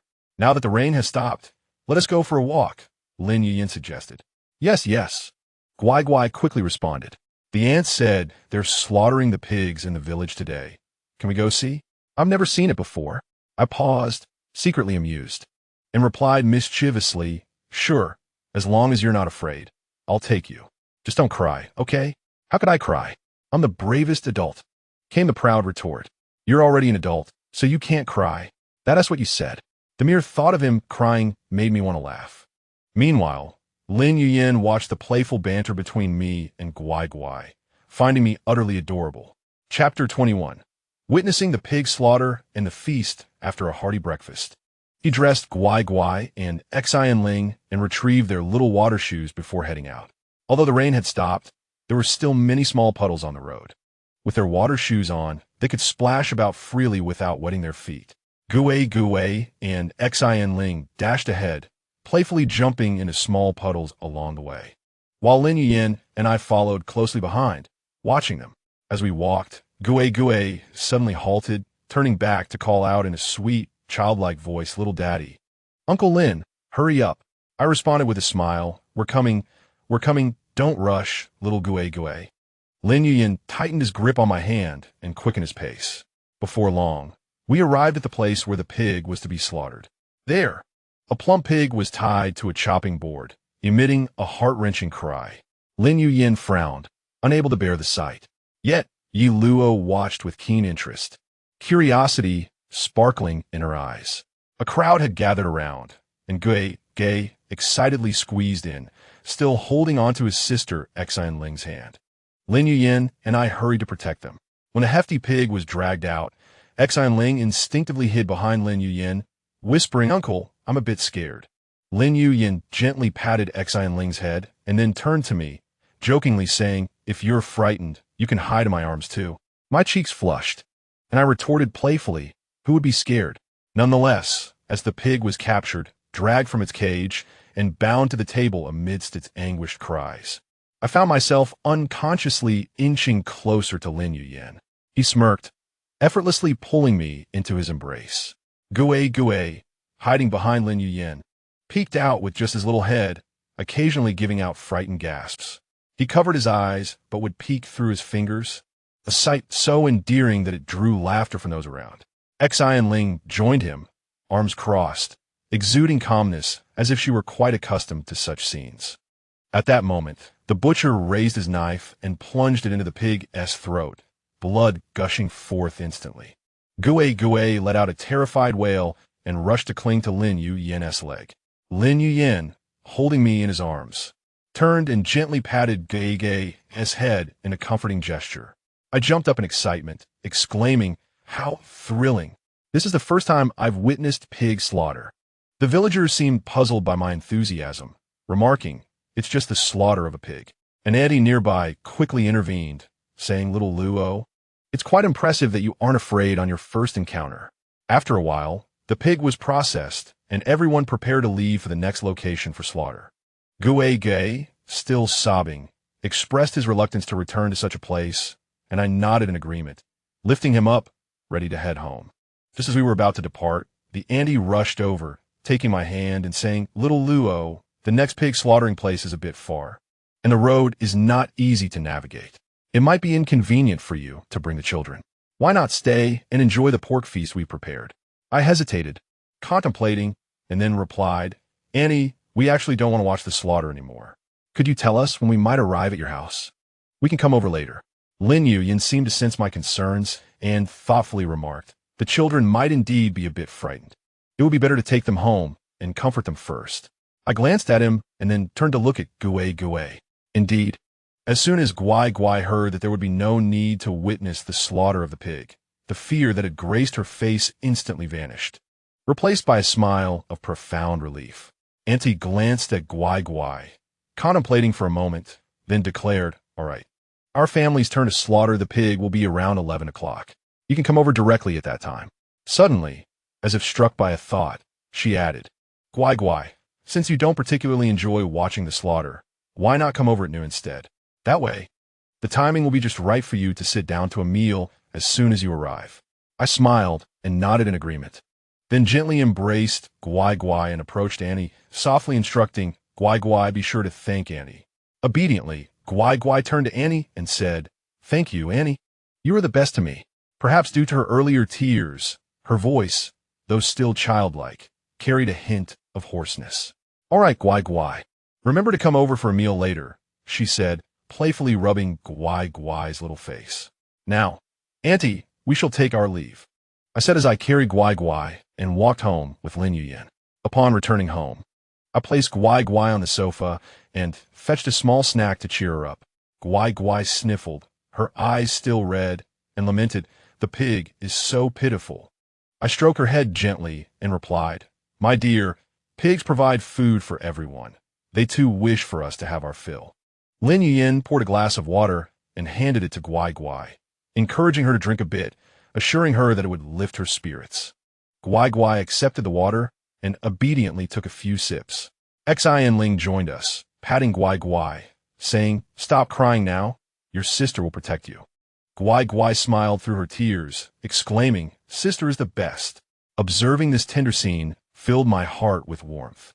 Lin Yuyen approached me and softly suggested, "Let us rest for a while, and when the time comes, we will take them to Annie's house for the pork feast." I nodded in agreement, and together we engaged the two little ones in play, filling our home once more with laughter and joy as Guai Guai gradually forgot her earlier fear. As the time drew near, we made our way to Auntie's home, where a spacious courtyard was already adorned with several tables laden with sumptuous dishes, steaming braised pork, fragrant steamed pork, and delicious pig's blood soup. Guai Guai and Xian Ling's eyes widened in delight. They could hardly wait to sit down and feast. Amidst her bustling preparations, Annie looked up and hurried over to greet us, urging, "Come sit over here. The seats are all ready." With great care, I handed her the gift I had brought, beaming with joy as I said, "This is the Qing Tuan I specially made for you, along with some delightful pastries. You simply must try them." I made them with all my heart. However, a trace of reluctance flickered across Annie's face. Yet, undeterred, I insisted, "Annie, if you don't accept it, I shall be quite upset." Eventually, under my persistent encouragement, Auntie reluctantly accepted my gift, all the while chiding, "Oh dear, you child. Who knows what will happen next? Please don't bring anything next time, all right?" Seeing her expression, I quickly wrapped my arms around Auntie's, playfully pouting, all right, I understand. "Auntie, you are the best to me. I shall not take it again next time. Please refrain from mentioning it." She gazed at me with a look of helplessness, always saying this, yet she inevitably takes it each time. He beckoned us to the neatly arranged table, where we awaited the commencement of the feast. As my aunt's family called out that the meal was ready, we all began to partake in the culinary delights. Lin Yuyen served me a piece of braised pork, smiling as he urged me to try it. I took a bite. It was rich yet not greasy, melting in my mouth, prompting me to give a silent thumbs up. Gathered together, we reveled in laughter and shared amusing anecdotes from the pig slaughtering. Guai Guai remained unperturbed by the morning's events, enjoying her meal heartily, continually serving dishes to Xian Ling. Perhaps due to the crowd, she felt a tad uneasy, prompting Guai Guai to attentively look after her. Chapter 22. It snowed in the early morning. I was awakened by the thin gap in the curtains, gradually coming to my senses as I noticed a blanket of pure white outside. It had begun to snow. The soundproofing was remarkable, as I had not heard the raging blizzard outside. Last night, I had heated the Kong more than usual, yet now it seemed cooler than normal, causing a flicker of concern within me. In the middle of the night, I vaguely sensed someone rising. It was Lin Yuyen. He quietly approached the Kong, adding some firewood before stealthily returning to bed. I pretended to be still asleep, but after a while, noticing he hadn't embraced me, I attempted to inch closer. Just as I turned, he caught on, fixing his gaze upon me with a radiant smile. In that fleeting moment, our eyes met and time seemed to freeze. I beheld the gentle light shimmering in his eyes, causing my heart to race uncontrollably. Without uttering many words, I moved closer to him, and he gradually leaned towards me. Finally, our lips met in a soft and sweet kiss, a moment of tender intimacy that felt almost overwhelming. Suddenly, the sound of a child's hum startled me. I hastily pushed him away, feeling a wave of embarrassment as I glanced at him. Yet he looked at me with lingering desire, the mirth in his eyes undeniable. Instinctively, I playfully tapped him and quickly turned, pulling the covers over my head, feigning sleep. Lin Yin lifted my blanket, holding me tightly as we remained in silence, both savoring the beauty of that brief, yet enchanting moment. After a long while, he remarked, "So sweet," and I drifted into slumber amidst the silence. Outside, the blizzard raged, while inside, the warmth enveloped us. The only concern was the snow potentially burying our home. Just as I contemplated rising, I heard a magnetic voice whispering in my ear. "Are you awake?" My greatest fear is that the snow will be too heavy and the house might get buried," I replied, my tone laced with apprehension. "Fear not. We shall rise for breakfast, and once the snowfall subsides, we can shovel it away," he stated, preparing to get up. The Kong was no longer warm. He needed to add some coal. While preparing to cook a delicious hot pot, we encountered a vexing issue. All the water in the house had frozen. Both the well water and tap water were encased in a thick layer of ice, rendering them completely inaccessible. "What shall we do?" A hot pot cannot be without water. In a moment of desperation, I resolved to venture outside in search of a water source. Upon pushing open the door, I was taken aback by the sight before me. The entire world was draped in a thick blanket of snow, as if I had stepped into a kingdom of ice and snow. The flurries continued to fall, and Lin Yin mused that he could not repeatedly go outside to gather snow. So he gathered every available container from our home to collect the snow and bring it inside to melt into water. After filling the containers, we returned home and placed them on the heated platform, eagerly awaiting the snow to dissolve. Meanwhile, we busied ourselves preparing the ingredients for hot pot, slicing meat, washing vegetables, and mixing sauces, all in high spirits. The child scurried about excitedly, clamoring to assist, so I assigned him the task of setting the table. With the water ready, the hot pot was soon bubbling away. Our family gathered around the heated platform, the steaming pot exuding an enticing aroma. As we enjoyed our meal, we gazed outside at the still falling snow, the child's eyes squinting with delight as he proclaimed it the best hot pot he had ever tasted. Thus, during this time of confinement, we stayed indoors, clearing the snow when it lessened, engaging in our daily routines. This heavy snowfall had persisted for an entire month, relentlessly blanketing everything in its frigid embrace. Finally, today the storm ceased and the floodwaters outside, as well as the river beside the village, had frozen over. The river no longer flowed, but instead resembled a vast mirror, reflecting the winter sun. Although the snowfall had abated, the temperature remained bitterly low, sending shivers through me. At that moment, a commotion arose outside. Villagers had come to check for any fatalities. They inquired from house to house, inspecting as they went. When they reached our home, one of them expressed concern, asking, "Xiao Luo, is everything all right at your place?" His gaze darted nervously behind me, seemingly in search of reassurance. Then, lowering his voice, he leaned closer and cautiously asked, "That person living with you, has he done anything to you?" I was acutely aware of their apprehensions, for to the villagers, Lin Yuyin was merely a stranger. In such a relatively insular village, it was only natural for them to harbor a certain wariness toward outsiders. Thus, their concern for my safety was entirely understandable. I quickly reassured him, everything is fine. He even brought his own supplies and provisions here. I endeavored to keep my tone light, hoping to allay his fears. Upon hearing my response, he seemed to relax slightly, yet still urged me, "That's good to hear. If anything happens, remember to let us know. There are many of us in the village, so don't be afraid." His earnest tone conveyed his genuine concern. Then, recalling something, he hastily informed me, "By the way, the villagers have cleared a path leading to the village. Just be cautious." I nodded, acknowledging his words. He then specifically advised me, "Xiao Luo, do stay vigilant. After all, there's another village beyond that mountain, and we worry about outsiders entering ours." His words reflected a deep-seated concern for the safety of our village. At this moment, the people nearby eagerly echoed their agreement, affirming his words. "All right, I will be cautious. However, our rear mountain is indeed vast, and with so many animals around, given the frigid weather, it is unlikely anyone would manage to climb over, right?" I said with a skeptical expression, pondering internally how an ordinary person could possibly traverse such harsh terrain. That may not be the case. If someone from the village across is out of food, any type of person could emerge, he cautioned. So, it is wise to remain vigilant. Noticing my apparent indifference, he spoke to me with a serious demeanor, suggesting that I might find it safer to relocate to the village. No, I feel quite secure here. The person I live with used to be a soldier, so you can rest assured. I quickly waved my hand in refusal, feeling confident about my living conditions. Upon hearing my response, the villager glanced at Lin Yuyan, who was busy in the kitchen, then remarked, "Well, looking at his physique, he does seem like someone who has served in the military. However, we do not insist that you move, but you must exercise caution. Understood?" His tone remained stern, clearly indicating his concern for my safety. "Absolutely. I will certainly be careful," I responded emphatically, wishing to convey that I had taken his advice to heart. "By the way, we should keep an eye on those people across from the villa. After all, it is winter, and with such cold weather, if they lack sufficient firewood, they might come over to chop down trees." I stated, a hint of uncertainty in my voice.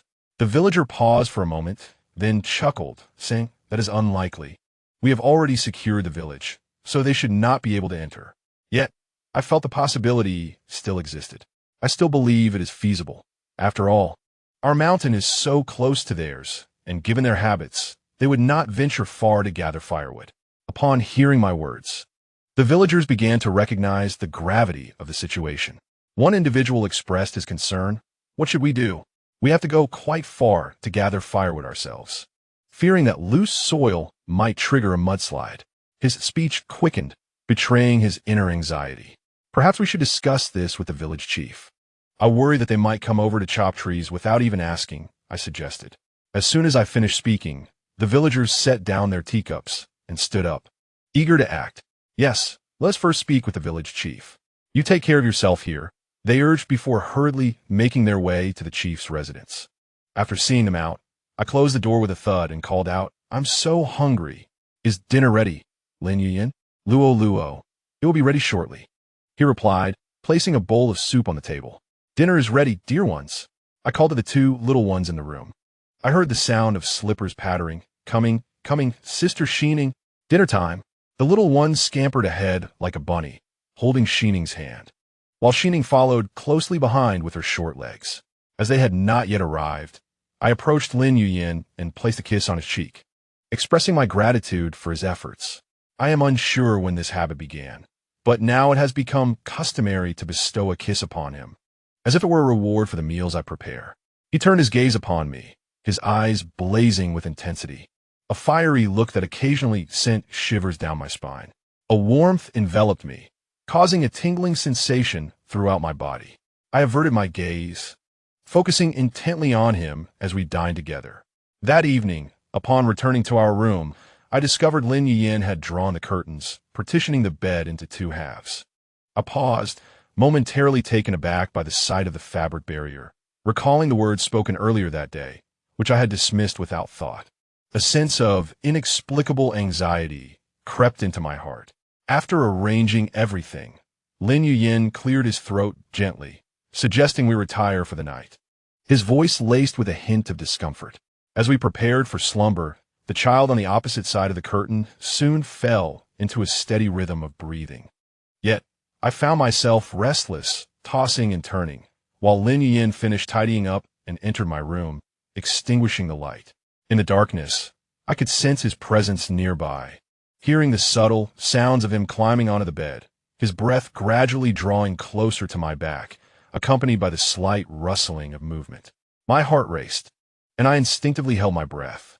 At that moment, a hand gently lifted a corner of the blanket. It was Lin Yuyin. His voice reached me softly, inquiring if I was unable to sleep, as he nestled under the covers and embraced me. I was momentarily at a loss for words, unsure of how to respond. He continued, advising me not to overthink and to rest well. With that, he held me quietly. I could still feel his heartbeat, while my own remained tumultuous, beating in tandem with his. This night was destined to be sleepless. Just as I thought I might drift off, his hand delicately ventured beneath my clothing, caressing my abdomen. A jolt coursed through me, akin to an electric shock, causing my body to tremble involuntarily. I quickly grasped his hand, my voice barely above a whisper, tinged with a trace of fear and shyness. "What are you doing? Please don't touch me like that." His response was a low, suggestive murmur, his voice reverberating against my neck, sending shivers down my spine. "I'm not being inappropriate. I'm simply resting my hand here. You mustn't speak near my neck." "It tickles," I protested, akin to a startled rabbit, my body shifting slightly as I sought to escape the overwhelming sensation. Yet, he suddenly tightened his embrace around me, as though he wished to meld me into his very being, whispering firmly, "Don't move." In that instant, I froze, my body rendered immobile as if petrified. I sensed a warm object pressing against my back. What could it be? A tempest of thoughts surged through my mind, a tidal wave of conjectures and fantasies engulfing me. What was that? It suddenly dawned on me, it was that. A wave of indescribable shyness and embarrassment washed over me, as I grappled with the realization that his size far surpassed mine. As we both endeavored to calm the tumult within our hearts, I gradually regained a modicum of serenity and softly inquired, "Are you feeling better?" Deep down, I was acutely aware that he had not yet recovered. However, at that moment, the heat was becoming unbearable. Just a little longer, he murmured, his voice still tinged with a somber undertone, seemingly suppressing some unspoken emotion. I replied, while inwardly lamenting my plight. I understood that this so-called little longer might stretch into eternity, yet I found myself utterly exhausted and decided to succumb to slumber. Once asleep, I would not think nor know anything. Eventually, I drifted into a dream-laden rest, yet I sensed an incessant caress, a persistent wetness upon my skin. In a state of hazy awareness, I felt soft lips gently alight upon my cheek, then my forehead trailing down until they finally rested upon my own. A shiver coursed through me as I abruptly opened my eyes to find Lin Yuyen's face mere inches away. His gaze flickered in the darkness, imbued with a fervent intensity and deep affection. My mind momentarily blanked. An instinct to push him away surged, yet my hands felt as though they were anchored, immovable. His kiss deepened, leaving me dizzy, my heartbeat resonating loudly in the stillness of the night. Just as I teetered on the brink of surrender, a child's voice suddenly pierced the silence. "Daddy, I need to pee." Lin Yuyen halted, swiftly adjusting his posture to revert to his usual demeanor. I hurriedly composed myself, my voice trembling slightly as I replied, "I'll be right there," before hastily rising to escort the child to the restroom. After soothing the little one through their bathroom visit, I gently encouraged the other to address their own needs, then carefully lulled both to sleep. Observing the two cherubs nestled in their sweet dreams, I quietly parted the middle curtain. The room was enveloped in darkness, and I relied solely on memory and instinct to navigate back to my sleeping spot. Just as I was on the verge of successfully crossing over Lin Yuyen to the other side, a powerful hand suddenly pulled me into a warm embrace. As I focused my gaze, I realized it was Lin Yuyen patiently awaiting me in the shadows. Unprepared, I found myself seated upon him, my hands braced against his chest, cautious not to disturb the slumbering children. Lowering my voice, I asked, somewhat irked, "What are you up to? Are you going to sleep or not?" I playfully tapped his chest, yet he offered no response, merely smiling quietly as if savoring my current predicament. I could feel his eyes upon me. Although the enveloping darkness obscured our features, his ardent gaze was palpable. With a hint of defiance, I glared back at him, silently daring him to break the silence first. Seconds turned into minutes as we remained locked in this unspoken standoff, neither willing to shatter the stillness. Eventually, weariness began to weigh upon me, and I sought to shift off him. However, as I attempted to move, his hands, like iron clamps, firmly gripped my waist, rendering me utterly immobile. "Release me. It is a bit chilly, and my voice bears a hint of pride." "Oh, it is indeed cold. Shall I warm you?" With a mere turn, you hold me tightly in your embrace, your hand gradually slipping beneath my clothing as I assist in generating warmth. "Just wait a moment, and it shall become warm." A rogue I am not, though I do not resist. Though it is forbidden, the night is adorned with a fresh layer of frost, and the banana leaves bow under the weight of the fallen dew. The only flower that withstands the cold is the chrysanthemum in the eastern fence, its golden buds blossoming clearer in the morning light. Yet, aside from that final act, everything else has been explored. In my heart, I ponder unclean thoughts until slumber claims me. Chapter 24. The bear descends the mountain as animals descend from the mountain. They encounter the inhabitants of the villa, resulting in conflict. Many creatures are hunted, and together, the villagers partake in the slaughter. After a fortnight of relentless snowfall, today, a brief respite has arrived. The villagers gradually emerge to clear the snow, first from their doorsteps, then from the village pathways. Just as everyone has finished their midday meal, their stomachs filled to satisfaction, they set down their bowls and chopsticks, preparing for a brief rest before continuing the snow clearing in the afternoon. After all, if the snow is not promptly removed, it will hinder travel. With the adults supervising, the children are free to frolic. Some children build snowmen, adorning them with hats, scarves, and gloves, making them splendidly beautiful. Others engage in playful snowball fights, their laughter rising and falling in delightful harmony. since snow has never graced the southern lands. Not only the children, but the adults too revel in this joyous occasion. Given that our village is nestled in the mountains with sloped paths, it is the perfect setting for sledding. Little father, I'm holding on to you. We can slide down now, I declare as he embraces my waist, propelling us forward. How fast it is! Laughter echoes around us as Lin Yin joins the villagers in clearing the snow, while I glide down with my heart and innocence. Suddenly, from the opposite mountain peak, a tremendous noise erupts. Could it be an avalanche? The crowd looks up in unison to behold a colossal bear barreling down the slope. Its speed sends snow flying in its wake. The villagers' faces turn ashen, their terrified cries filling the air. Lin Yin swiftly pulls me along, urging, "Don't just stand there. Take Guai Guai and Xian Ling and find a safe place to hide." Back at home, he rushes inside to grab a bow and arrows. Weaponry acquired from unknown sources, preparing to confront the beast. "You must stay here and take care of Guai Guai and Xian Ling. Do not run off," he commands sternly. He darts toward the bear, knocking an arrow and drawing the string, aiming at the creature. The arrows fly like meteors, several striking the bear's body. Yet this only seems to enrage it further, causing it to roar and quicken its charge toward the village. The villagers, armed with rudimentary tools, appear diminutive yet immensely courageous before the great bear. They shout as they rush forward, wielding hoes and machetes against the beast. However, the bear's thick skin renders their efforts nearly futile. Just as the bear is about to breach the village center, Lin Yin, struck by inspiration, shoots an arrow at a nearby tree, using a rope to swing onto the bear's back, plunging a dagger deep into its neck. The great bear thrashed wildly, and Lin Yin clung to me tightly. How could I possibly comply with his wishes? Armed with my weapon, I dashed forward, seizing the opportunity to release several arrows. At last, the bear swayed precariously before crashing to the ground. Upon witnessing its fall, Lin Yin stood up and approached me, his face contorted with anger. "Did I not instruct you to stay home obediently? Why did you come out?" I retorted with unwavering conviction. "You know my temperament.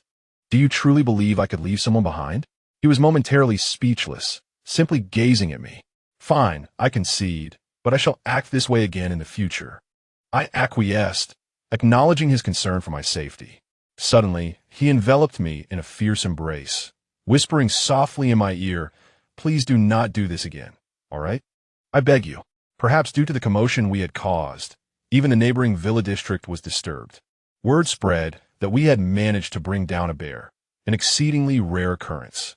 Consequently, a number of individuals began to express a keen interest in the creature, with some even contemplating the purchase.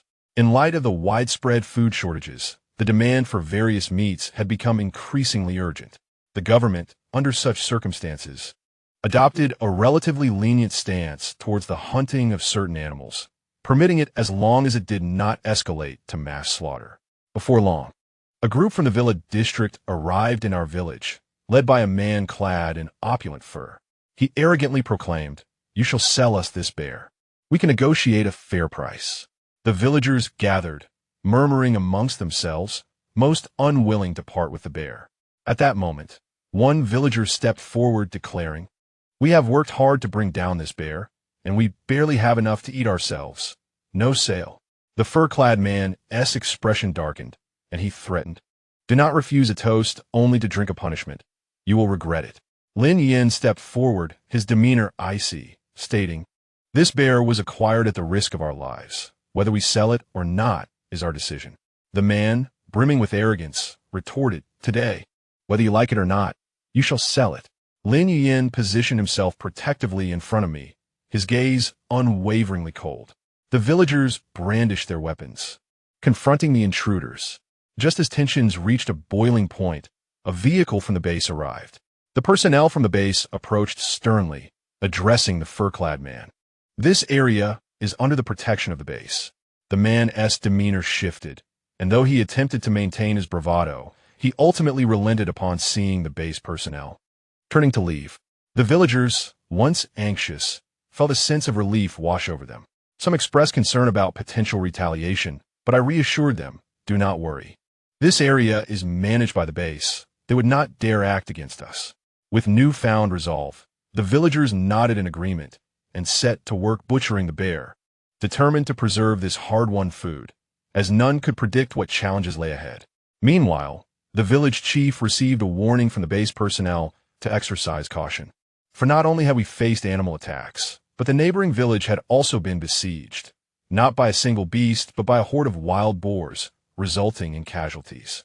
The neighboring village was attacked by animals, and I initially intended to warn you all to be cautious. Little did I know that your area had also fallen prey to the same fate, with personnel from the base encountering difficulties. The village chief expressed his astonishment, indeed. But theirs was a pack of wild boars, whereas you were contending with a solitary threat of considerably lesser danger. The troops have dispatched someone to manage the situation.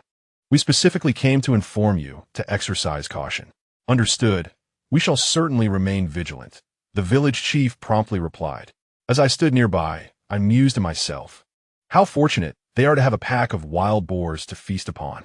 Lin Yin playfully rapped my head, admonishing, do not entertain such thoughts. It is a pack of wild boars, not just one. Can't I indulge in some harmless daydreaming? Surely, a pack of wild boars would yield more meat than this solitary bear, I lamented. You must not venture into the mountains alone, I remarked, concealing my true intent to hunt one tonight. Look at your stern expression. Do you truly believe I could go alone? I turned away, refusing to meet his gaze. The villagers presented 2 bare paws to the individual who had come to deliver the news. We appreciate your journey. Please accept these bare paws as a token of our gratitude. We are different. The military's discipline prohibits taking even the smallest offering from the common folk. Please, do accept them. Surely, you can purchase them with some funds, the base personnel insisted.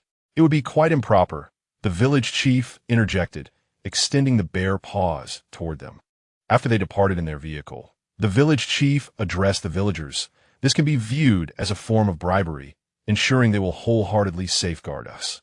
Whether we give or not is our concern. Their acceptance is a separate matter. Regardless, let us present these offerings as it demonstrates our sincerity. After all, in these trying times, everyone yearns for a semblance of security and assurance. Upon returning home, Guai Guai and Xian Ling awaited us at the door, rushing over with concern. Little Daddy, are you all right? I gently patted their heads, reassuring them. I am fine. Everything has been resolved. I raised the bear meat in my hand, proclaiming tonight, we feast on stir-fried bear meat. Guai Guai clapped in delight. Wonderful. And Xian Ling, visibly relieved, nodded in agreement. I tossed the meat into his embrace, urging him to get to work. Reclining on the sofa, I relished the comfort of home. Chapter 25. Passion. Lin Yin swiftly entered the kitchen, adeptly placing the bear meat onto the cutting board.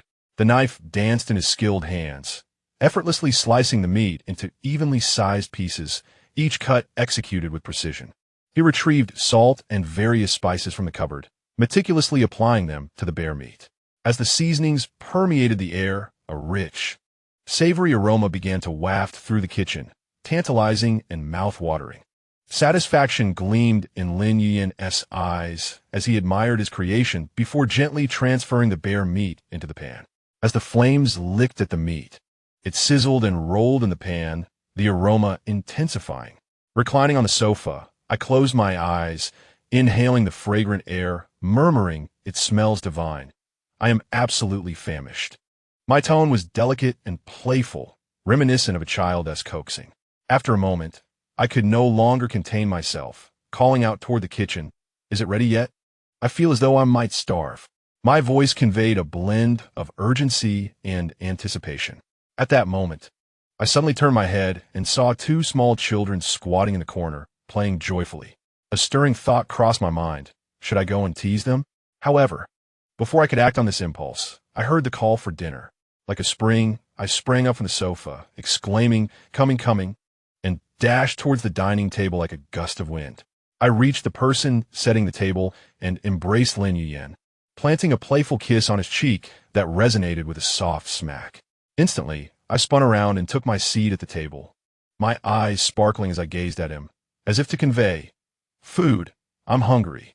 Amused by my antics, a subtle smile graced his lips, and his eyes crinkled with warmth and kindness. While he smiled at me, his hands continued to work deftly. He skillfully filled a bowl with rice and gently placed it before me, softly urging, "Eat up." Feeling a bit bashful, I accepted the bowl and began to eat in silence. The room was enveloped in tranquility, punctuated only by the occasional clinking of utensils and the sounds of chewing.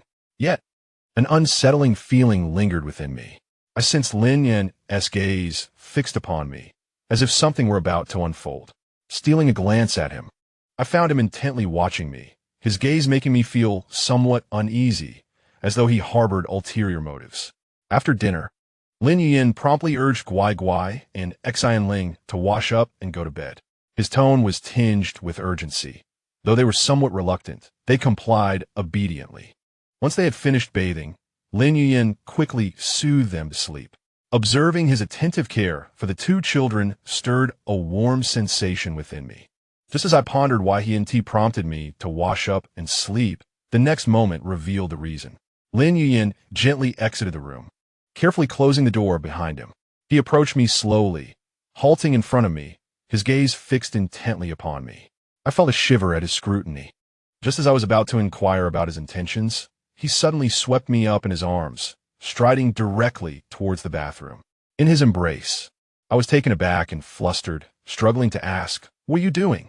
Lin Yuyin, however, remained silent, quickening his pace. Upon entering the bathroom, he held me beneath the shower head, leaning closer, his warm breath brushing against my face as he murmured, "Of course, your disobedience today comes with consequences." With that, his lips descended upon mine. My mind went blank, and I clung tightly to his shoulders. Just as I was caught off guard, the showerhead unleashed a cascade of water, drenching me instantly.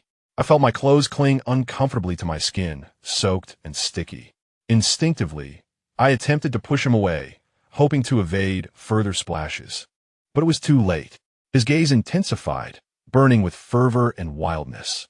As his movements grew increasingly fervent, my garments were shed one by one, as if they had suddenly lost their protective essence over my form. I attempted to shield myself with my hands, yet his strength was insurmountable, leaving me utterly defenseless. He lifted me effortlessly, pressing against me with an intense urgency. After a moment of intimate entanglement, he released me, gazing at my flushed face with a mischievous grin. He cradled me and led me to the bathtub, turning on the faucet as warm water began to cascade, filling the tub. He picked up a bath sponge, tenderly caressing my body with the utmost gentleness. "My dear, you must be clean before entering the bath," he murmured, while I languidly surrendered to his touch. The water swirled into a mist, enveloping the entire bathroom in an ethereal haze. Once he had rinsed my body clean, the fragrant shower gel washed away, and he gently placed me in the tub before joining me himself. He settled behind me in the bath, wrapping his arms around me, while I felt the damp strands of my hair cling to my cheeks, igniting a flicker of desire in his gaze. He tenderly took a towel to wash my hair, and the warm water streamed down my locks as I leaned against him, relishing this rare moment of tranquility and warmth. Lin Yuyin whispered softly in my ear, "Just wait a moment, my dear. Once you're clean, we shall continue."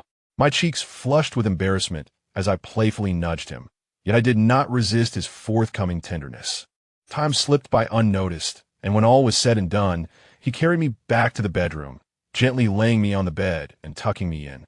He placed a soft kiss on my forehead and murmured, "Sleep now, my love." With a blend of shyness and fulfillment, I slowly closed my eyes, reflecting inwardly on how I had become increasingly childlike. This sensation felt akin to being cherished, causing me to gradually lose my former maturity and composure. Nonetheless, I knew I must continue to strive for growth. Unbeknownst to me, as I drifted into slumber, Lin Yuyin held me close, softly whispering, "I love you. Good night." Having explored every facet of affection, save for the final step. Chapter 26. Market day Lin Yuyin was soundly asleep with me in his embrace. Guai Guai and Xian Ling, those two little rascals, had long since risen and tidied themselves, frolicking outside for a while. Upon noticing that we lingered in bed, They scampered in with eager footsteps. Gwai Gwai kicked off his little slippers and climbed onto the bed, wriggling past us to my side, pushing me gently with his small hands. "Little daddy, wake up. We promised to go to the market today." In truth, I had sensed their impending arrival the moment they burst into the room. Yet the presence of my companion provided a comforting security, lulling me into a drowsy desire to continue my slumber. He suddenly nudged me. All right, my dear. Just wait a moment. Little daddy will rise shortly. Be good." His voice softened, and as I spoke, I felt myself drifting off again, exhausted from the previous day. Lin Yuyen rose, covering himself with a blanket, and lifted Gwai Gwai to carry him outside. "Shall we prepare breakfast first before waking little daddy?" Gwai Gwai, though somewhat reluctant, had no choice but to comply, for Uncle Lin had already whisked him away. She pouted reluctantly and said, "All right then, make sure to wake up when the meal is ready, little daddy." Lin Yuyen found her obedient demeanor utterly adorable, unable to suppress a chuckle, though a twinge of guilt crept into his heart, for it was his fault that she could not rise on time. "All right, I will definitely wake you up." He gently placed her beside his heart, tousled her hair, and instructed, "Xian Ling, please keep an eye on her for me. Let her play here, and don't let her wander off while I prepare breakfast." Then he dashed back to his room, selected his attire for the day, swiftly changed, and returned to the bedside. He glanced at me, pressed a soft kiss on my forehead, and then, content, hurried to the kitchen to commence breakfast preparations. As Lin Yuyen busied himself in the kitchen, delightful aromas soon wafted through the air. Gwai Gwai and Xian Ling played with their toys in the living room, casting glances towards the kitchen from time to time, eagerly anticipating the completion of breakfast. Finally, the meal was ready. Lin Yuyen set the breakfast on the dining table and then returned to the bedroom. He approached the bedside, observing me still lost in slumber, and could not resist gently pinching my cheek. "Darling, it's time to rise. Breakfast is ready, and both Gwai Gwai and Xian Ling are waiting," he whispered softly. I blinked drowsily, gazing at the sight of Lin Yuyen and the adoring smile gracing his face, which jolted me into a clearer state of awareness. "I'm getting up now," I murmured, extending my hand from beneath the covers to pull myself up. With a gentle tug from him, I rose effortlessly, stretching luxuriously. He helped me don my clothes, removing my pajamas and replacing them with today's outfit, and then scooped me up as if I were a delicate doll, carrying me to the washroom and setting me gently on the counter.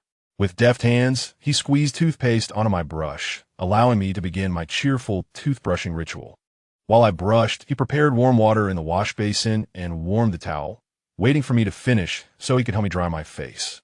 Once I completed brushing, I turned my face towards him and he tenderly wiped away the foam from the corners of my mouth, then used the warm towel to cleanse my face. Observing his focused demeanor filled my heart with sweetness. After we finished our morning routine, he carried me to the dining room. Upon seeing us, Gwai Gwai and Xian Ling erupted into cheers. "Little daddy is awake." The table was laden with a sumptuous breakfast, featuring fried eggs, egg pancakes, milk, and my favorite fruits. Gwai Gwai excitedly pointed at the dishes, exclaiming, "Little daddy, all of this was made by Uncle Lin, and it's delicious." I smiled and ruffled Gwai Gwai's hair, and we all settled down together to enjoy breakfast. Lin Yuyen thoughtfully rolled the egg pancakes for me and handed me the milk. After we finished eating, we tidied up and prepared to head to the market. Lin Yuyen brought out the small, three-wheeled vehicle from home, modified for comfort with windshields at both front and back, ensuring it was suitable for snowy roads. The back was cushioned with blankets to keep us warm.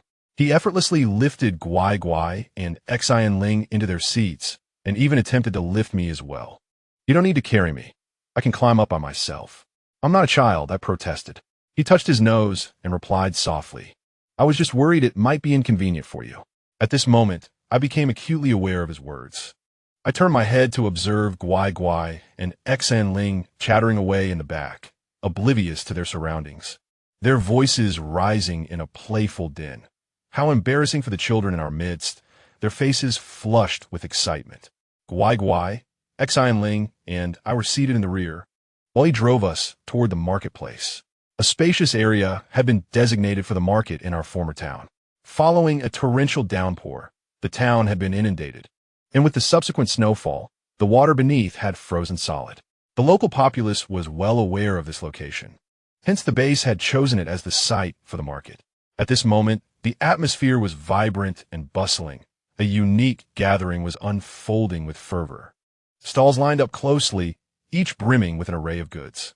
There were vendors selling winter coats, various seeds, and even firewood alongside household supplies like certain brands of oil. Most sellers were villagers, while the buyers predominantly hailed from the town or the nearby residential areas. The liveliest scene was undoubtedly at the meat stalls, where some villagers displayed game they had hunted in the mountains, and others were selling wild boar, likely from a neighboring village. Recently, a wild boar had attacked the base, and those who managed to capture it brought the leftover carcasses to sell, as winter ensured the meat would not spoil. Not every village had surplus grain or heeded the base's advice to prepare adequately. Hence, some villagers preferred to barter meat for grain and other necessities rather than consume it. Upon reaching the entrance of the market, I noticed soldiers maintaining order, and a designated parking area had been marked next to the market, though there were few vehicles, as many had been submerged or frozen outside due to the flooding. Upon arrival, I jumped from the car, cradling Guai Guai and Xian Ling, instructing him to park while we waited. The soldiers were a reassuring presence, ensuring our safety, so there was no need for concern. I held Guai Guai and Xian Ling's hands, guiding them to the soldiers nearby. Lin Yuyin, observing our safety close to the armed personnel, felt a sense of security and was quick to join us. Before long, we ventured into the market. My excitement was somewhat subdued as I gazed at the scattered merchandise, but I tugged Lin Yuyan's hand, urging her to explore the stalls. Guai Guai and Xian Ling flitted about us like two cheerful sparrows, hopping with glee. When we arrived at a stall selling sunflower seeds and peanuts, my eyes sparkled with delight.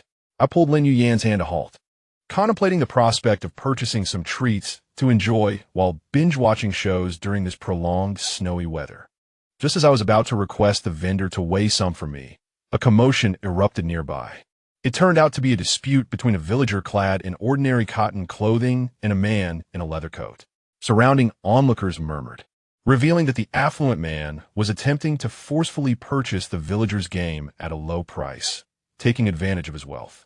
The villagers, however, were resolute, fully aware that, during such times, grain was of paramount importance. No amount of money could procure food. The affluent individual was fixated on transacting swiftly, clearly attempting to exploit the situation. Thus, a heated exchange ensued, with each party exchanging pointed remarks. Lin Yuyin stood by, observing the chaotic scene, her brow furrowing in concern. However, he refrained from intervening in the quarrel, for he understood that he was not alone in this moment. He had already noticed the presence of soldiers maintaining order at the scene. These soldiers would soon arrive to address the situation. At that moment, the soldiers indeed appeared like a timely rain. What is all this commotion about? Why is everyone gathered here? One soldier shouted. The villager who had been arguing with the buyer hurriedly stepped forward to recount the events to the soldiers. After grasping the specifics of the situation, the soldiers decisively ordered the man in plain clothes to be expelled and reiterated sternly, in this place, purchasing goods must adhere to regulations. It must be a mutual agreement. And coercive transactions are absolutely forbidden. Should this occur again, entry will be strictly prohibited. That's quite good, otherwise it would surely lead to chaos. He whispered softly in my ear. He smiled slightly and responded, "Indeed, this is quite agreeable." He then turned to her, his eyes displaying a hint of affection. "Did you not mention wanting nuts? Let's go buy some." Saying this, he took my hand, and we returned to the seed stall together. Standing before the stall, I lowered my gaze at the two adorable little ones and asked Guai Guai, "Xian Ling, what would you like to eat? Let's buy together." With the enthusiastic encouragement from Guai Guai and Xian Ling, he purchased a pound of each variety. After all, these were not solely for the three of them, so buying a bit more was perfectly fine. Once the purchases were made, the ensuing scene was quite amusing. Lin Yuyin held a bag filled with seeds in one hand, while tightly clasping my hand with the other. Guai Guai sweetly held onto my hand, and Xian Ling grasped Guai Guai's hand. As the path narrowed, the two instinctively stepped back behind me. Just as I approached this stall, I suddenly discovered a vendor selling sugar figurines. These sugar figurines were the very same ones I used to enjoy as a child, crafted into whimsical shapes. The vendor was a kind, elderly man, whose meager supply of grain left him with only the skill to sustain himself. It was through this craft that he earned a modest living. Gwai Gwai was deeply captivated by the sugar figurines, and seeing their delight, I decided to purchase one for each of them. As I accompanied them in choosing which animal they desired, I suddenly realized that Lin Yu Yin had vanished without a trace. My heart skipped a beat, but I ensured that Gwai Gwai and Xian Ling were safely in front of me. I began to scan the surroundings for his figure, only to find him crouched in front of a stall, seemingly haggling over some purchase.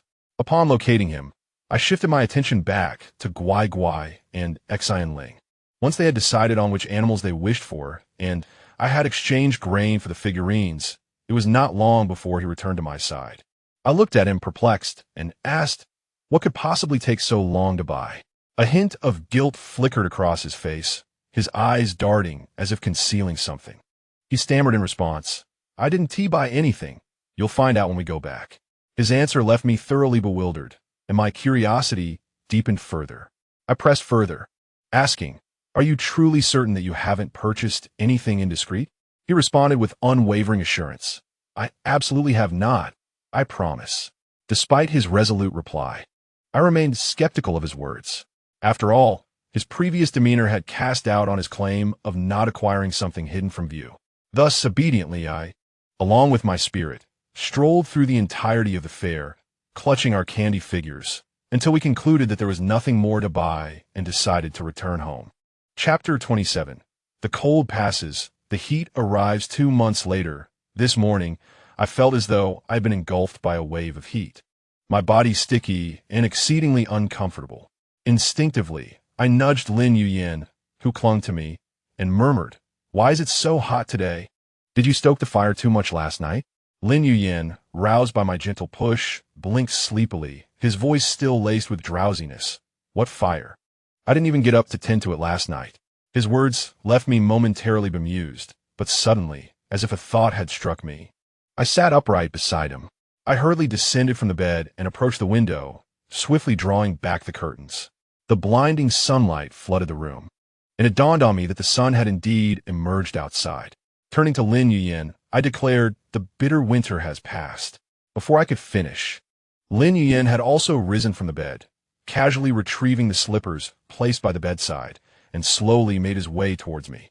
Upon reaching me, he surprisingly knelt down and gently lifted my foot to help me into the slippers. Taken aback, I gazed at him, and he, with a tender expression, said, then we must prepare adequately.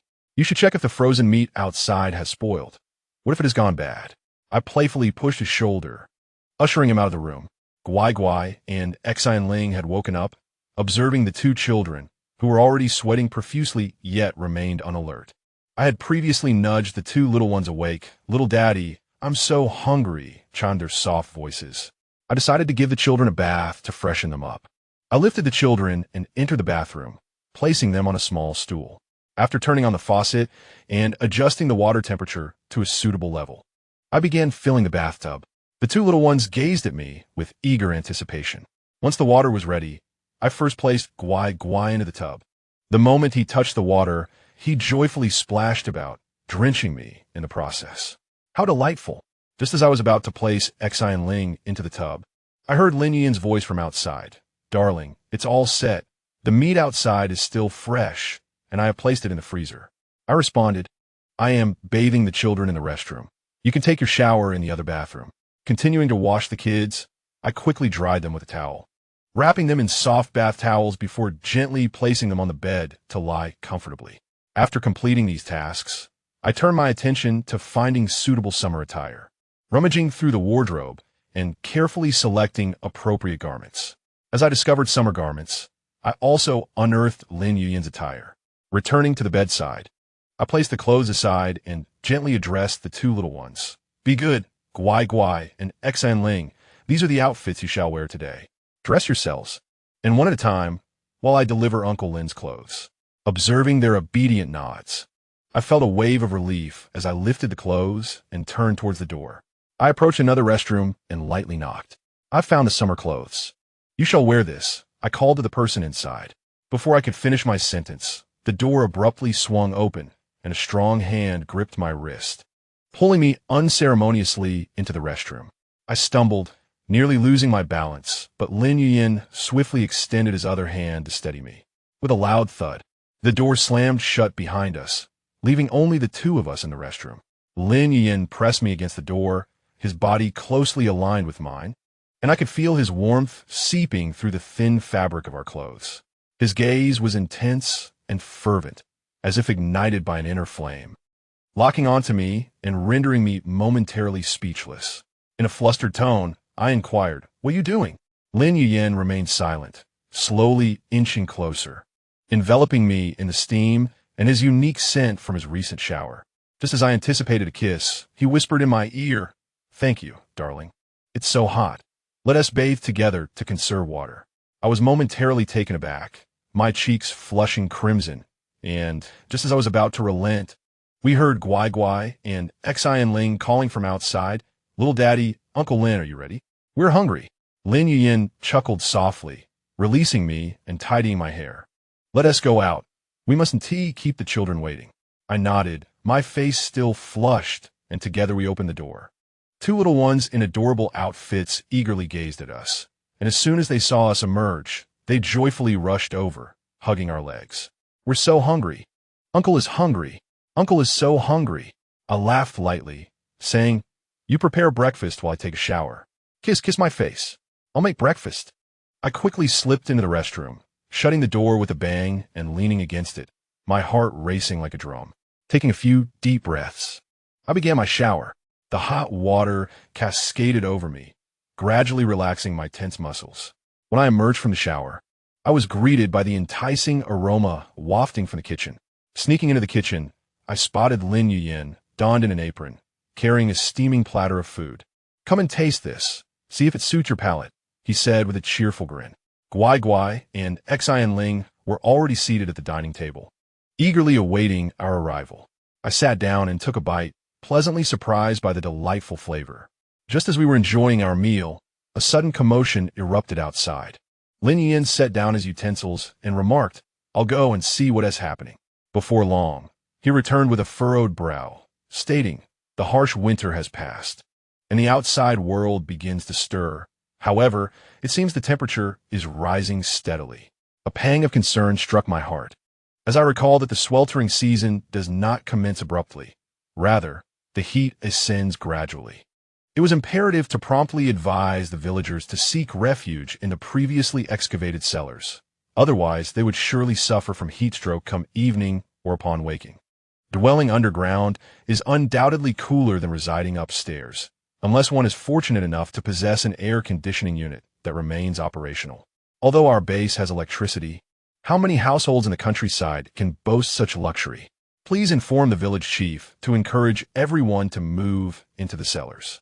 The temperature continues to rise, and tomorrow they may even risk sunburn. Those without cellars should at least stay on the ground floor. It is crucial that no one occupies the upper floors. Quickly freeze any items that require preservation. Our family need not retreat to the depths, as we have laid several layers of insulation on the rooftop, and water is not a concern. The village chief should coordinate with the villagers to seek out the old spring sources in the mountains and excavate them anew. This task should be manageable today. All right, I will finish my meal, tidy up, and then go speak to him. Do not worry about the room. I will handle it upon my return. Shortly, I shall activate the diesel generator, and you can enjoy the cool air conditioning while waiting for me. We still have sufficient diesel. I can manage the tidying up myself, folding blankets, retrieving summer clothing, washing duvet covers, and laundering winter garments. Using the washing machine is effortless and not taxing work, he said, brushing away the damp strands of hair that clung to my face after my recent wash. Fine. Take your time and do not rush. I shall return shortly, so focus on tidying the room. I will take care of the rest. As I contemplated the need to organize the room, I wondered if we should prepare the other room for them to sleep in. Leaning closer, I whispered in his ear, "Shall we consider separate sleeping arrangements for the four of us?" He turned to me, his gaze piercing, causing a blush to rise to my cheeks. "Certainly, separate sleeping arrangements would be ideal. There are 2 rooms downstairs. Let them occupy the other one. The bed is spacious enough for each of us to have our own side, with merely a curtain drawn in the middle, given their tender age. After saying this, he continued to gaze at me, making my face flush even more. You should eat and get to work. Why are you staring at me so? All right. I shall eat quickly and then attend to my tasks, he replied with a smile. Meanwhile, the two little ones looked on in utter confusion, exchanging glances as they continued to enjoy their breakfast. Once breakfast was finished, Lin Yuyin ventured out to convey the message to the village chief. I began my task of tidying up the room, first organizing and packing away winter clothing into the wardrobe. The soiled items were set aside, and I dismantled the duvet covers and sheets, neatly placing the comforters, while discarding the covers into the dirty laundry pile. I also retrieved the summer quilt intended for the air conditioning and set it aside in the corner. Guai Guai and Xi and Ling joined in to assist, gathering the dirty clothes and linens to place them in the washing machine.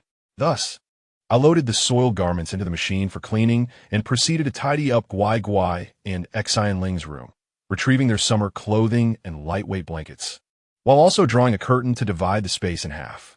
You two can stay here tomorrow. Is that agreeable? I sat on the floor, observing the two of them with great excitement. Previously, I had always slept alone. Could you, dear sister of the soul, share a room with me? The little spirit glanced up at the curtain that separated us, nodded quietly, and murmured a soft okay. Thus, I gathered the two children's small pillows, little blankets, and their assorted toys and dolls, arranging them neatly on the bed. Just as I finished tidying up the room, Lin Yuyin returned. I had spoken with the village chief and conveyed my message. I had barely finished when someone arrived from the base, reiterating that the chief had already begun notifying the villagers, so there was no need for concern. Is it hot outside? I walked over to check if he had been burnt. The temperature was still bearable, so there was no need to worry. He twisted and turned, busying himself with tidying the sofa, removing the winter plush covers and replacing them with summer ones. He then went to the kitchen, sliced some fruit, and placed snacks on the coffee table. Upon entering the room, he playfully urged me to join him on the sofa, having prepared everything, while he lifted me effortlessly and set me down on the couch. How wonderful this is. Thank you so much, I said, planting a kiss on his cheek as the two little ones scampered ahead. We settled on the sofa, and he began to clean, while I comfortably nestled on the couch. Engrossed in my show, watching Lin Yuyin busily moving about the room, my heart filled with sweetness. The two little ones munched on fruit and played with their toys, occasionally erupting into joyful laughter. Just as I was deeply engrossed, a sudden, urgent knocking echoed from outside. Lin Yuyin swiftly exited the room and opened the door to reveal the village chief, panting heavily. Oh no, there's a problem with the spring on the mountain. The water we dug up has a strange odor and is utterly unusable. Yuyin, could you possibly contact the base for assistance? I exchanged a worried glance with Lin Yuyin. What shall we do? This poses a significant issue for the villagers' water supply, I inquired anxiously. I don't need it, but the villagers do. After a moment of contemplation, Lin Yuyin replied, I will reach out to the personnel at the base and see if they can provide some purification equipment. He then took out his communicator to make the call. I stood up, attempting to calm the visibly distressed village chief. Please don't worry. There will surely be a solution. I did possess purification equipment, but it was not appropriate to bring it up just yet. Let us first see if the base can assist. If not, we will find another way. After concluding the communication, he approached me. The base doesn't have much equipment either, as they require it too, given their larger population. However, they can provide us with water. We would need to go there to fetch it. I frowned, feeling exasperated. The base is so far away. Even with our small vehicle, we have no means of refueling. It's unbearably hot outside. We would surely suffer in the car. The village chief, equally disheartened, lamented there's no other option. The water is undrinkable.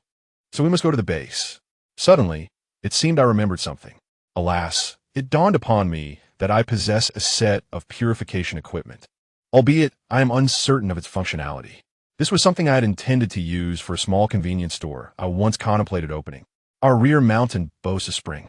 I mused that if I could purify the water and present it as spring water for sale, it would also alleviate some costs. I cast an apologetic glance at the village chief. The excuse felt rather flimsy, yet I found myself compelled to use it, as my mind could conjure no better alternative. The village chief, too, regarded me with a look of resigned understanding. I stepped forward to offer him a gentle shoulder massage, reminding him that I had indeed procured the equipment. After some reflection, I realized it wouldn't be wise to let it go unused. As fate would have it, the moment for its application had arrived. Wouldn't you agree? I flashed a broad smile, displaying my pearly whites at the village chief. Lin Yin quickly chimed in with agreement, noting that since the equipment was idle, had it not been for the chief's original idea, it might still be gathering dust. I remained uncertain about its usability, but we should give it a try. Yin, please assist the chief in gathering a few individuals. The machinery is rather large and requires lifting, I urged, nudging Lin Yin and the chief to seek help. I made my way to the storage room, determined to set it up before their return, as the apparatus was still nestled within my space. Upon arriving at the warehouse, I released the purification equipment, feeling a twinge of anxiety about its operational status.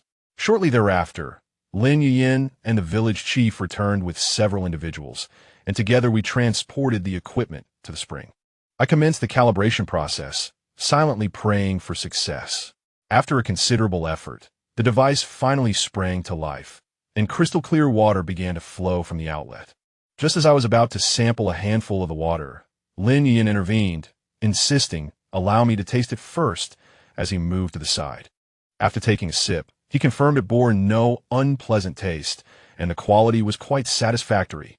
The sight of this prompted a chorus of cheers from the crowd. The village chief, filled with excitement, patted my shoulder and exclaimed, "Thanks to you, we have circumvented a significant water crisis." I replied with a smile, "As long as it works, no one will have to trek to the base for water anymore." Subsequently, the villagers returned home to check if water flowed to their houses, and, if not, to undertake repairs. Witnessing the smiles on their faces filled me with joy as well. Lin Yin approached me and softly remarked, "You possess quite an astute foresight." I playfully winked. Of course, my mind is quite sharp. Thus, the village spent its time repairing water pipes and relocating to the cellar. Chapter 28. The first time having resolved the water issue, I returned home, my body weary, to continue organizing my room. I was acutely aware that as time passed, the external temperature would inevitably rise, and the air would become exceedingly dry, potentially igniting a fire hazard. I first relocated some flammable materials to the cellar to ensure they remained distant from any sources of ignition. Next, I attended to some larger appliances, such as the air conditioning unit. I positioned it on a brick platform, leaving it open on one side, and enveloped both the interior and exterior with thick insulation to prevent overheating or combustion in high temperatures. Following that, I transported items from the third floor to the second, striving to create a more spacious environment on the third floor. I covered the third floor with insulation to minimize heat transfer. Simultaneously, I endeavored to open the windows to allow the fresh air to circulate within. I also activated the fan on the third floor to enhance the airflow, thereby lowering the temperature downstairs. I am aware that households like ours, equipped with air conditioning, are rather scarce. Most residents on the ground floor lack such amenities.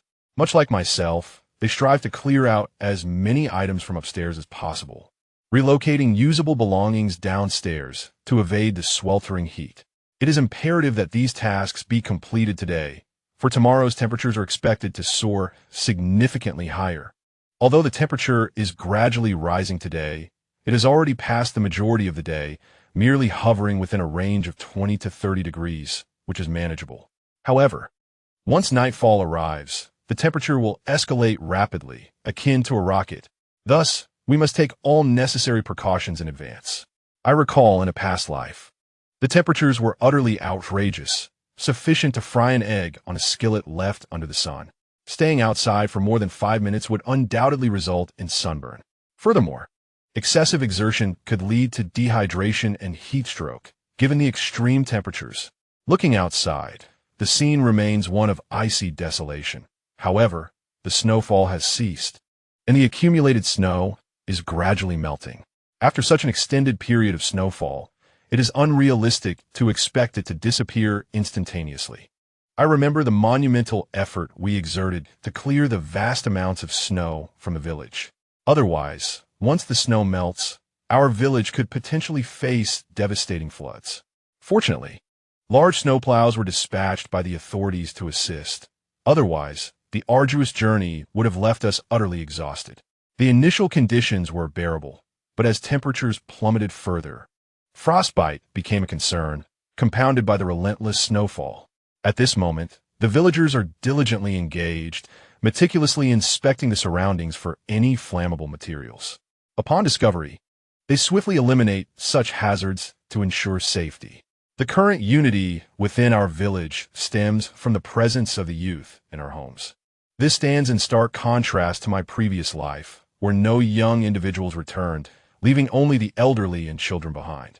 People were compelled to struggle tirelessly for the sake of their next generation, leading to escalating conflicts. Yet, the present circumstances are markedly different. Everyone is banding together, confronting the various challenges of life as one. This atmosphere of solidarity brings immense warmth and reassurance. If we can successfully navigate through this scorching summer, I believe the subsequent trials will not be as severe. While it is true that some villagers have passed away, the death toll remains significantly lower compared to other villages. I have finally finished cleaning, and I am utterly exhausted. I collapsed onto the sofa like a puddle of mud and stretched my weary limbs. In truth, ever since I resolved the water issue and returned to take a shower, I have been lounging on the sofa, engrossed in my series, hardly lifting a finger. The reason I utter such a remark is solely due to the tireless efforts of a certain individual who labored for an entire afternoon, while I merely find myself feeling fatigued on his behalf. Indeed, it is quite exhausting. My heartfelt appreciation for your hard work is palpable. Suddenly, a voice interrupts my thoughts, and as I turn my head, I see him approaching, freshly showered, with a towel drying his damp hair. He observes us, two children, one engaged in drawing, the other absorbed in animated tales, while I leisurely indulge in a series, savoring snacks and basking in the gentle breeze of the air conditioning, utterly content. He saunters over to my side, leans down, and tenderly kisses my cheek, whispering softly in my ear, "After all my hard work, do I not deserve a reward?" I feign ignorance, raising my chin with playful defiance, and retort, "I reward you with the task of cooking, for I am famished." His eyes narrow slightly, forming a graceful arc as they fixate on me, as if attempting to see into my very soul. A subtle smile graces his lips as he replies in a soft voice, "Very well, I shall prepare dinner for you. However, the reward I desire is not quite that." His tone is deep and resonant, yet his gaze burns with an intensity akin to flames. Embarrassed, I lower my head, my voice unconsciously dwindling. I am aware of his meaning, yet I cannot help but resent him a touch for his incessant chatter, knowing full well what he implies. How vexing, or rather, how endearingly shy. After dinner, he encourages the two little ones to retire for the night. I, however, seem to deliberately prolong the moment, lingering in the children's room. Cradling a storybook, I gently propose, "Shall I tell you a story tonight, my dears?" The children clap their hands in excitement, responding joyfully, "Yes, yes." Sister Sheenling has yet to hear the tale of Little Daddy. Sheenling sits quietly on the bed, her large, sparkling eyes resembling stars in the night sky, fixated on me, her adorableness melting my heart. I open the storybook and begin recounting the familiar tale. Yet, just as I become engrossed in the narrative, I suddenly sense a burning gaze upon me from behind. Turning, I find him leaning against the doorframe, his eyes narrowed into slits. A faint smile gracing his lips as he gazes at me with an amused expression. His presence renders me somewhat restless, causing my storytelling voice to diminish. Looking down, I see the children have already drifted into slumber. With a sigh, I gently rise to place the storybook aside and step away, resigned to the inevitability of the moment. At the instant I close the door, he swiftly scoops me up, whispering in a breathy, husky tone, "Darling, let us return to our room." As the door shuts, Lin Yin eagerly presses me against the entrance, my legs instinctively wrapping around his waist. The warmth and potent allure of his presence envelop me, as he hastily claims my soft lips, kissing me fervently. Breathless from his embrace, I find my hands instinctively clutching his shirt. His restless hands roamed over my body, igniting a fire in every spot he touched. I let out a soft sigh as his kisses glided from my cheek down to my neck, leaving behind a trail of fervent marks. He embraced me tenderly and laid me down by the bedside, assuring me that no one would disturb us now. With that, he leaned in to kiss me again, and the temperature in the room seemed to rise in tandem with the fervent atmosphere. Suddenly, he retrieved an item from a small box at the head of the bed and poured it into his hand, producing a soft, delicate sound that whispered in my ear. Husky, yet restrained. I found myself stammering, "What is this? How do you have this? When did you buy it?" My inquiries faded into breathless murmurs. Lacking the strength to continue, he replied that he had purchased it at the last market, having never used it before, but now it was time to put it to use. Prepared for any eventuality, he said, and I would know what it was once I saw it. Several days later, I lay on the bed like a lifeless being, devoid of any desire to move, my entire body aching. I had entrusted all household matters to him, including the care for our children. Meanwhile, I remained confined to the bed, utterly incapacitated. Perhaps the intensity of our previous encounters had taken their toll, stretching from night into dawn. Indeed, once was never enough for him. After several days of confinement, I finally reached a moment where I could move again. Slowly, I sat up, stretching my limbs and awakening my body. As I indulged in my stretching, he approached me, gently offering, "Let me carry you to dinner." His voice was imbued with concern and affection. I hastily waved him off, insisting, "No need, I can manage on my own. I've been eating in bed for days, and my body aches. If I don't move soon, I fear I may truly become incapacitated." I laughed lightly, placing my hand against his firm chest, gently pushing to indicate he need not worry so much. I resolved that for the remainder of this month, he should refrain from touching me. He chuckled resignedly and acquiesced to my wishes. With careful steps, I descended from the bed, my legs still unsteady. I ambled toward the living room, where I was greeted by the sight of the dining table laden with my favorite dishes, sending warmth through my heart. The children, sitting obediently at the table, exclaimed with delight upon seeing me, "Little Daddy, you're finally out of the room." I smiled, ruffling their hair before taking my seat. During dinner, he silently served me food, his gaze filled with concern, urging me to eat more. I chatted and laughed with the children, completely ignoring him. Suddenly, one of the children curiously asked, "Little Daddy, why have you been lying in bed for days?" Lin Yin paused for a moment, then smiled and replied, "It's been too hot. Your little daddy had a slight heat stroke, but I'm all better now." I listened quietly, unable to suppress the blush that crept onto my cheeks, and I shot him a fierce glare. After our meal, I felt my strength returning. He gazed at me tenderly and said, "Once you fully recover, we shall." I glared at him again, and he promptly took the hint and fell silent. Following the meal, Lin Yin suggested we gather on the sofa to watch a television series. I thought it would be pleasant to sit back and digest my food while enjoying some television before engaging in exercise, so I joined him. The two children excitedly rushed over, squeezing in between us. As we settled onto the sofa, not long into the plot, he grew restless, his hand subtly resting on my waist, gently caressing. I shot him a warning glance, indicating the presence of the children nearby. Yet, he seemed oblivious, his hand inching further upward. Just as I was about to swat his hand away, the little one suddenly pointed to the television and exclaimed, "Little Daddy, that person is so brave." I quickly redirected my attention to the screen, earnestly explaining the storyline to the child. To my surprise, he seized the moment, wrapping his arm around my shoulders and leaning in to whisper softly in my ear, "Don't ignore me. I won't do this again next time." Embarrassed and vexed, I pushed him away with force, but he only intensified his advances, nearly pressing himself against me. Anxious that the children might notice, I lowered my voice to warn him, "If you continue like this, you shall return to your room." Only then did he slightly restrain himself, though his gaze remained filled with longing. After watching the children's animated series for a considerable time, I checked the clock and realized I had yet to meet my exercise quota for the day. I rose to head towards the exercise room, and naturally, he followed suit. Upon entering the exercise room, I commenced some simple stretching exercises. He observed from the side, suddenly approaching and embracing me from behind. I struggled slightly, urging him not to be foolish. However, he held firm, whispering in my ear, "I'll help you exercise." Embarrassment and irritation washed over me. I had no desire to exercise with him, so I insisted, "You stay over there."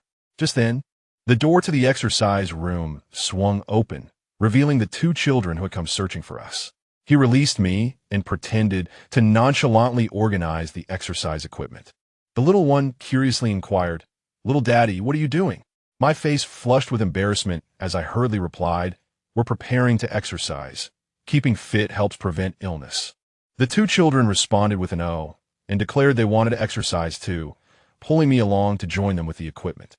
I sighed in relief, temporarily escaping his entanglement, and began playing with the children in the exercise room, while he watched with a mix of resignation and anticipation. Seeing that I was no longer paying him attention and having no other recourse, he retreated to the gym to work out alone. As for me, I played joyfully with the little ones, feeling elated. Indeed, these two were my little treasures, and I embraced them affectionately. After a while, the children began to tire, and the little one yawned, saying, "Little Daddy, I'm so tired." The other nodded in agreement.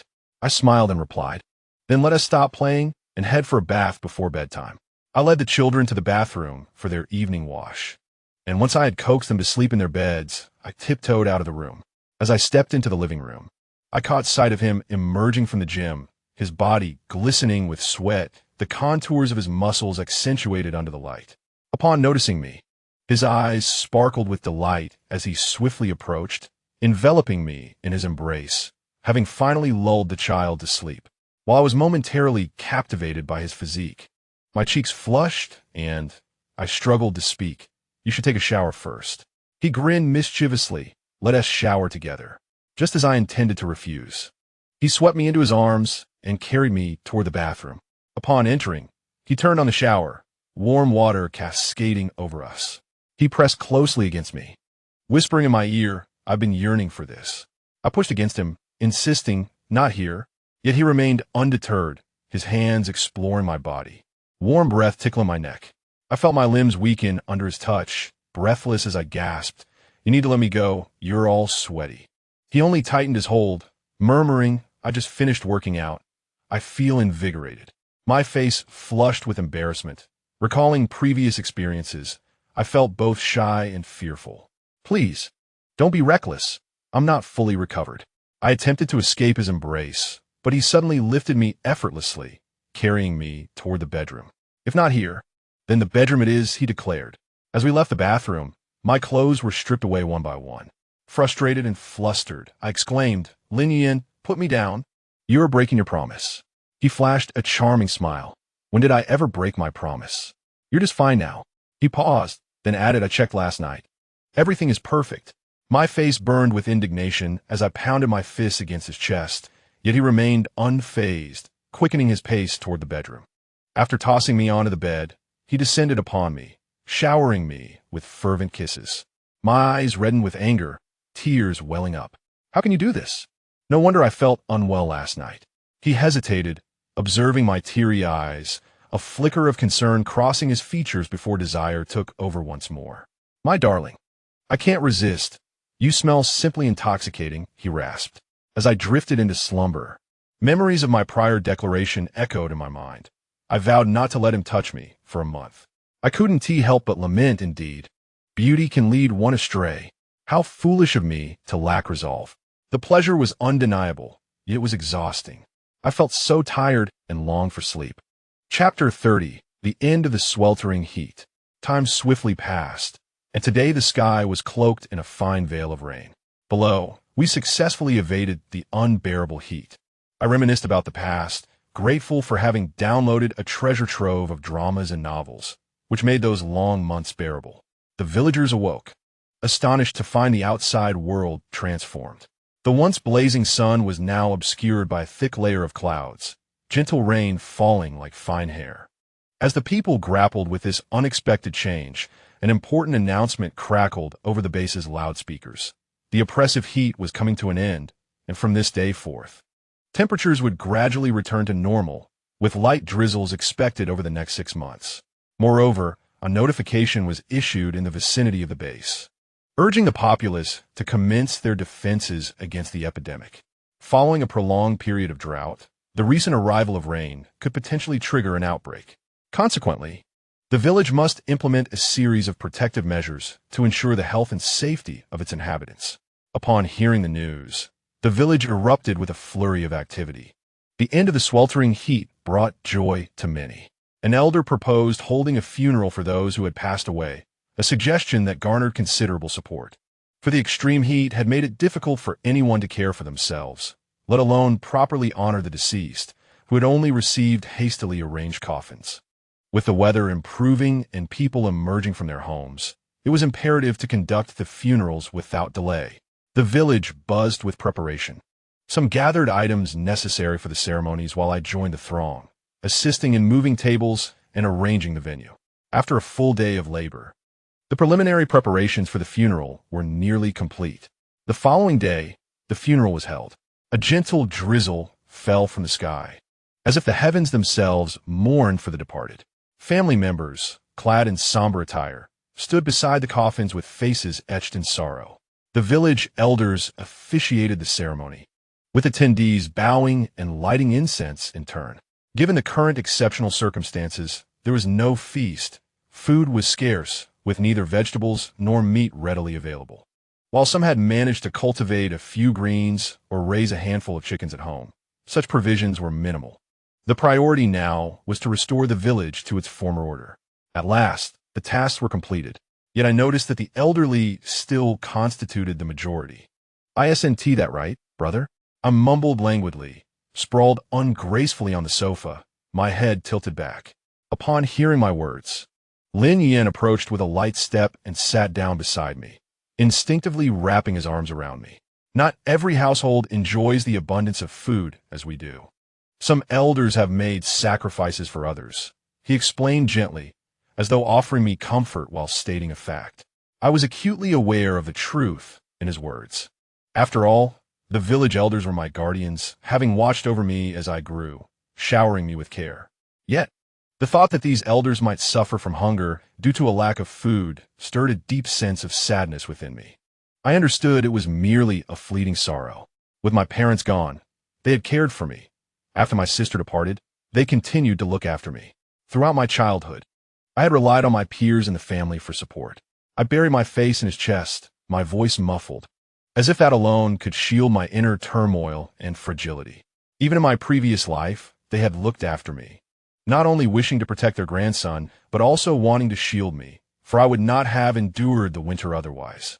He remained silent, gently holding me in his embrace, softly patting my back, as though his every gesture conveyed his comfort and affection. Suddenly a thought struck me, and I lifted my head abruptly, nearly colliding with his chin. With wide eyes, I asked urgently, "What about Guai Guai and Xian Ling?" He appeared somewhat taken aback by my reaction, yet swiftly regained his composure, responding with a smile. "I just checked, and they're still asleep in the room, quite peacefully." Upon hearing his words, a great weight lifted from my heart. I exhaled with relief, and, like a child, unabashedly nestled against his chest, rubbing my cheek against his firm pectorals, murmuring, "How wonderful it is to have you here. I find my tasks have become so delightfully simple, all thanks to your presence." With my face pressed against his chest, I felt a wave of bliss wash over me, laughing giddily like a lovesick fool. We lay quietly on the sofa, our bodies intimately close, savoring each other's warmth. An overwhelming fatigue enveloped me, my eyelids heavy as if burdened by 1,000 pounds, refusing to lift. Gradually, my consciousness began to blur, and my body relaxed involuntarily. I could feel his heartbeat, a steady and powerful rhythm, akin to a lullaby that brought me further comfort. Exhausted from the morning's exertions, I fell asleep in his embrace on the sofa. He gazed at me with an affectionate smile as I drifted off. After a while, he gently lowered his head, placing a soft kiss on my forehead, and tenderly whispered, "Sleep well." He carefully picked up a small blanket from beside us, draping it over me, and soon succumbed to slumber himself, our positions mirroring one another, me resting atop him, and he cradling me with the blanket at my back. When I awoke again, I felt a pair of small hands gently pushing me, accompanied by a youthful voice. Little daddy, little daddy. Groggily, I opened my eyes to see a tiny figure standing at the edge of the sofa, rubbing its sleepy eyes while shuffling in little slippers. Prior to this, the little one had approached the sofa, searching for us, and upon witnessing me asleep in Lin Yuyen's arms, was momentarily taken aback. With wide, blinking eyes, he appeared surprised before cautiously making his way over, giving me a gentle nudge. Little daddy, it's time to get up. It's already dark. His voice rang out, bright and clear, jolting me from my dreams. I turned my head, gazing at the adorable little face of the child, momentarily taken aback. After several seconds, it dawned on me that I was lying on Lin Yuyen, and our position was rather intimate. My face immediately flushed crimson, and in a flurry, I propped myself up, attempting to extricate myself from his embrace. However, just as I began to rise, I felt an unusual sensation, as if something were pressing against my backside. My heart sank as I instantly realized what it was, and I turned beet red, utterly flustered. Hastily, I covered that area with the small blanket and feigned nonchalance, asking the child, "Is it dark now? Are you hungry? Shall we prepare dinner?" With that, I took the child's small hand and hurriedly made my way to the kitchen, too embarrassed to glance back at Lin Yuyen. Unbeknownst to me, after my departure, he had already opened his eyes. Lin Yuyen had long been awake. He quietly gazed at me and the gentle silhouette beside me, a subtle smile gracing his lips.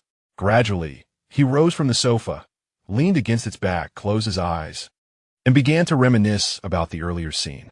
Chapter 31. The spring rainy season. The base broadcast announced that the past 6 months had been the spring rainy season, followed by another 6 months of summer, autumn, and winter, thereby allowing for the cultivation of vegetables and the raising of chickens and ducks, ensuring a basic sustenance. Indeed, it had been a half year of spring, continuously drizzled with fine rain. "Brother, let us raise some chicks, as we have also planted vegetables in our backyard. This can support our basic livelihood," Lin Yuyen proposed. "We can inquire in the village if anyone has chick seedlings, and the vegetables can also serve as feed for the chicks, which would allow me to add a piece of meat." I felt a surge of joy in my heart. "That sounds wonderful. After we finish eating, let us go to Annie's house to ask." Upon arriving at Annie's home and exchanging a few pleasantries, I explained my purpose. Annie smiled and said, "What a coincidence. I happen to have some chick seedlings. If you need them, you may take them. You intend to plant some vegetables as well, right?" "I have some vegetable seeds at home that you can take. They're from a previous purchase that went unused." I was taken aback with both surprise and delight, quickly expressing my gratitude. "I cannot accept these without offering something in return. I will bring some grains, as your family must not have much surplus." Annie waved her hand dismissively. "With this rain, we can still grow grains, corn, rice, and even some vegetables like spinach and lettuce. You need not worry about food. Moreover, with the upcoming rain, wild vegetables will also sprout." "It takes time for those to grow," I replied. "You cared for me when I was young. I cannot accept this without giving back." I playfully leaned against her shoulder, just as I did when I was a child. Sighing in resignation, she relented. "All right, but do not take too many." Despite my persistent pleas, Andy eventually agreed. She then generously shared her experience in raising chickens, advising me to pay attention to moisture control in the chicken coop during the rainy season, and even provided me with some bran to feed the chickens, suggesting I could add some greens as well. I committed every detail to memory. After bidding farewell to Annie, I returned home with the chick seedlings. As I gazed at these adorable little creatures, I could almost envision them growing into plump adults, yielding fresh and delicious eggs. Although I had plenty of chickens and eggs in my space, I could not conjure them out of thin air. Upon my return, Guai Guai and Xi and Ling were delighted to see the chicks, chattering excitedly around them. Watching their joyful expressions, I couldn't help but smile, thinking that these little chicks would be perfect for them to care for during moments of boredom when we couldn't go outside. Nearby, the children were playfully teasing the chicks while I began constructing the chicken coop. Just as I was about to get to work, a voice called out from behind me. "You need not lift a finger. Just sit by and offer me your suggestions." He had just returned from the base, and as I turned to see him approaching and squatting beside me, I obediently stood aside, watching him. Just when I thought I would be merely observing him build the coop, he rose and, amidst my puzzled gaze, entered the room, returning with a stool to help me sit down in the corridor. I was momentarily taken aback and kissed his cheek in gratitude, feeling my cheeks flush. You sit here watching as Lin Yuyin skillfully selects timber to commence the construction of the chicken coop's framework. His movements are swift and precise, each strike of the hammer executed with impeccable timing. Occasionally, I offer minor suggestions, such as making the coop door larger for easier cleaning, to which he attentively listens. Guai Guai and Xian Ling also provide their input, recommending that the nesting boxes be more spacious and that delightful stickers adorn the entrance. He graciously agrees to all their requests. At last, a sturdy yet cozy chicken coop stands before us, its entrance adorned with the stickers they carefully chose after much deliberation. I gently place the chicks into their new abode. Their cheerful chirping fills the air as the four of us stand at the doorway, the two children excitedly exclaiming that they now have a new home. Observing Lin Yin's sweat-drenched face, I take his hand and lead him to the washroom, urging him to wash his face promptly. Noticing that time is still on our side, he begins to cultivate a patch of land nearby and erects a small shelter, as his lack of experience leads him to believe that it is best to avoid excessive rain. What if the vegetables spoil? After a sumptuous dinner, we retreat to the bathroom, relishing the warm cascade of water that washes away our fatigue. Emerging from the bathroom, I curl up on the sofa like a languid kitten, while he instinctively gathers me into his embrace. I sit quietly on his lap, my fingers playfully tracing his, as if it were the most enchanting pastime in the world. Suddenly, I recall something. We are out of bran, and Annie asked you to fetch some. I mumble, my gaze fixed on his fingers. He responds gently, sure. I will go tomorrow. His chin softly strokes the top of my head, the tender sensation enveloping me in comfort. I continue. Annie originally wanted you to carry it, fearing I might struggle. She was concerned you would return too late, so she gave me some for today to feed the chickens. You can retrieve the rest tomorrow. A great yawn escapes me, my body gradually relaxing as I find the most comfortable position in his embrace. All right, I shall take care of such matters from now on. His voice grows increasingly soft, as if he fears disturbing my tranquility. Just as I am on the verge of drifting into slumber, a thought flashes through my mind. Indeed, one becomes particularly drowsy after a hearty meal. Guai Guai and Xian Ling are engrossed in their respective storybooks, chattering like little birds about the tales within, completely absorbed in their own world, oblivious to us. He cautiously lifts me, treading lightly into the room before gently placing me on the bed. Sleep well, he whispers, leaning down to plant a soft kiss on my forehead before turning to exit the room. Xian Ling, bring your brother over to prepare for a bath. It's quite late now. His voice carries from the direction of the room, though not loud. It resonates distinctly in the tranquil atmosphere. Upon hearing his call, the children, though somewhat reluctant, dutifully tidy up their storybooks and slowly make their way toward him. The two answered in unison, their voices trailing off, reluctant to part with the storybook.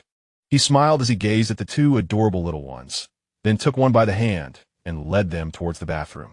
Upon entering, he skillfully retrieved a small basin, perfectly sized to accommodate a child. He deftly filled it with water at a comfortable temperature, neither too cold nor too warm. Next, he fetched a clean set of pajamas from the cabinet, placing them on the chair beside him, and said to the little one, "Come, the clothes are over there. Wash up and dress yourself." After escorting the other child to a different washroom, I followed suit, allowing him to complete his washing process independently. Upon my return to the bathroom, I began to wash my own clothes, hand-washing those requiring it while placing the machine-washable items into the washing machine. Once all the laundry was finished, he glanced at the time and walked to each washroom, softly calling the children over to dry off, dress, and return to their rooms for sleep. This daily routine unfolded repeatedly, primarily due to the contrasting personalities of the two children. The lively one was an incorrigible chatterbox, brimming with energy. Without prodding, he would never voluntarily take a bath, let alone go to bed, often playing in the water until it turned cold. In contrast, the other child was notably quieter, speaking less frequently. As he was not adept at expressing his thoughts and needs, he required constant reminders and encouragement from me. Chapter 32.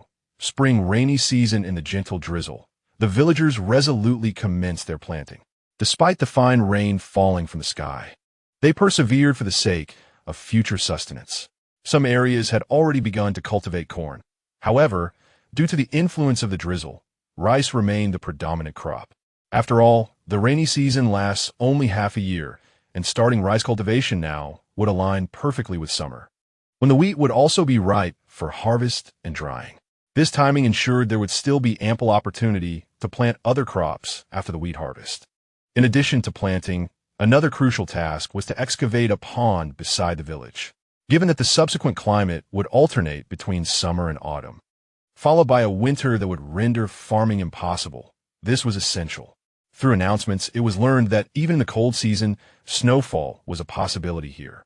Just as the villagers busily engaged in their tasks, individuals from the neighboring village suddenly appeared, aggressively asserting that the land was theirs, demanding a portion to be relinquished.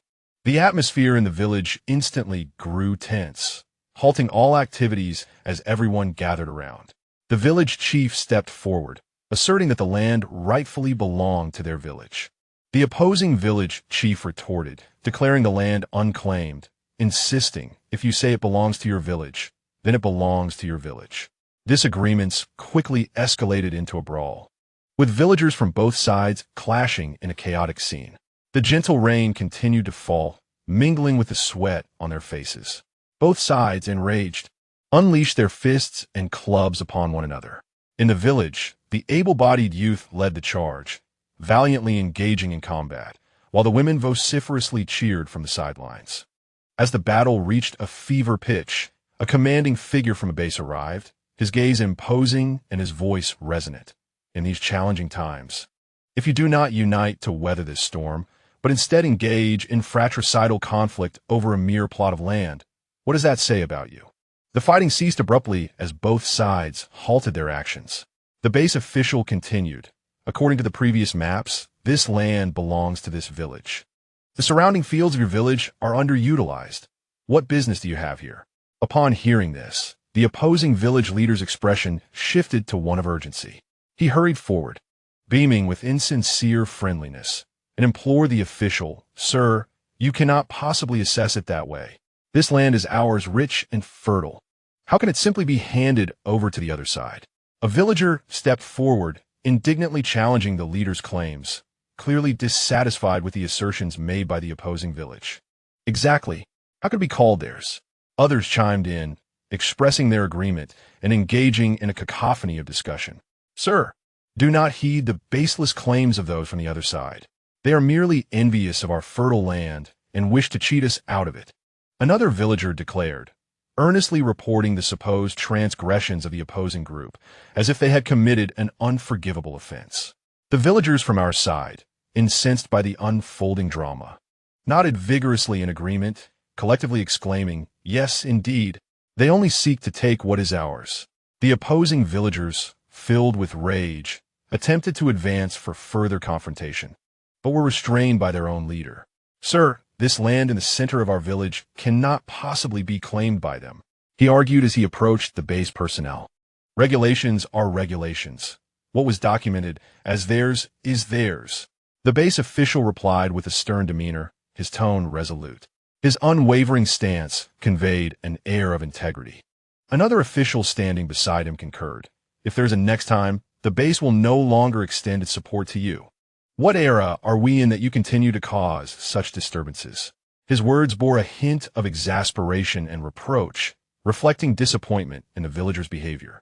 He then issued a terse command: "Return to your respective duties at once."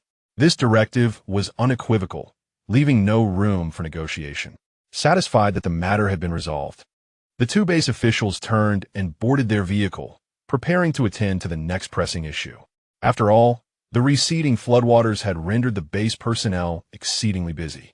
The various bases were in close communication, collaboratively clearing the city streets, while the remaining personnel diligently organized land reclamation efforts, laying the groundwork for future development.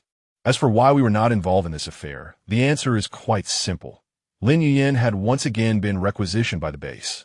It is worth noting that he is the only one in our family capable of working the fields. Without him nearby, many tasks have become somewhat cumbersome. As for me, I could only remain at home, tinkering with various items. After all, our family still needs to cultivate the land. Otherwise, in the remaining 2 years, how shall we sustain our livelihood? Fortunately, we had made ample preparations beforehand. The thought of manually handling the agricultural tasks would have been exceedingly arduous for me, for I lack both the strength and patience required. Thus, I must rely on machinery to assist me. In the past, relatives would help tend to our fields, but now, who isn't preoccupied?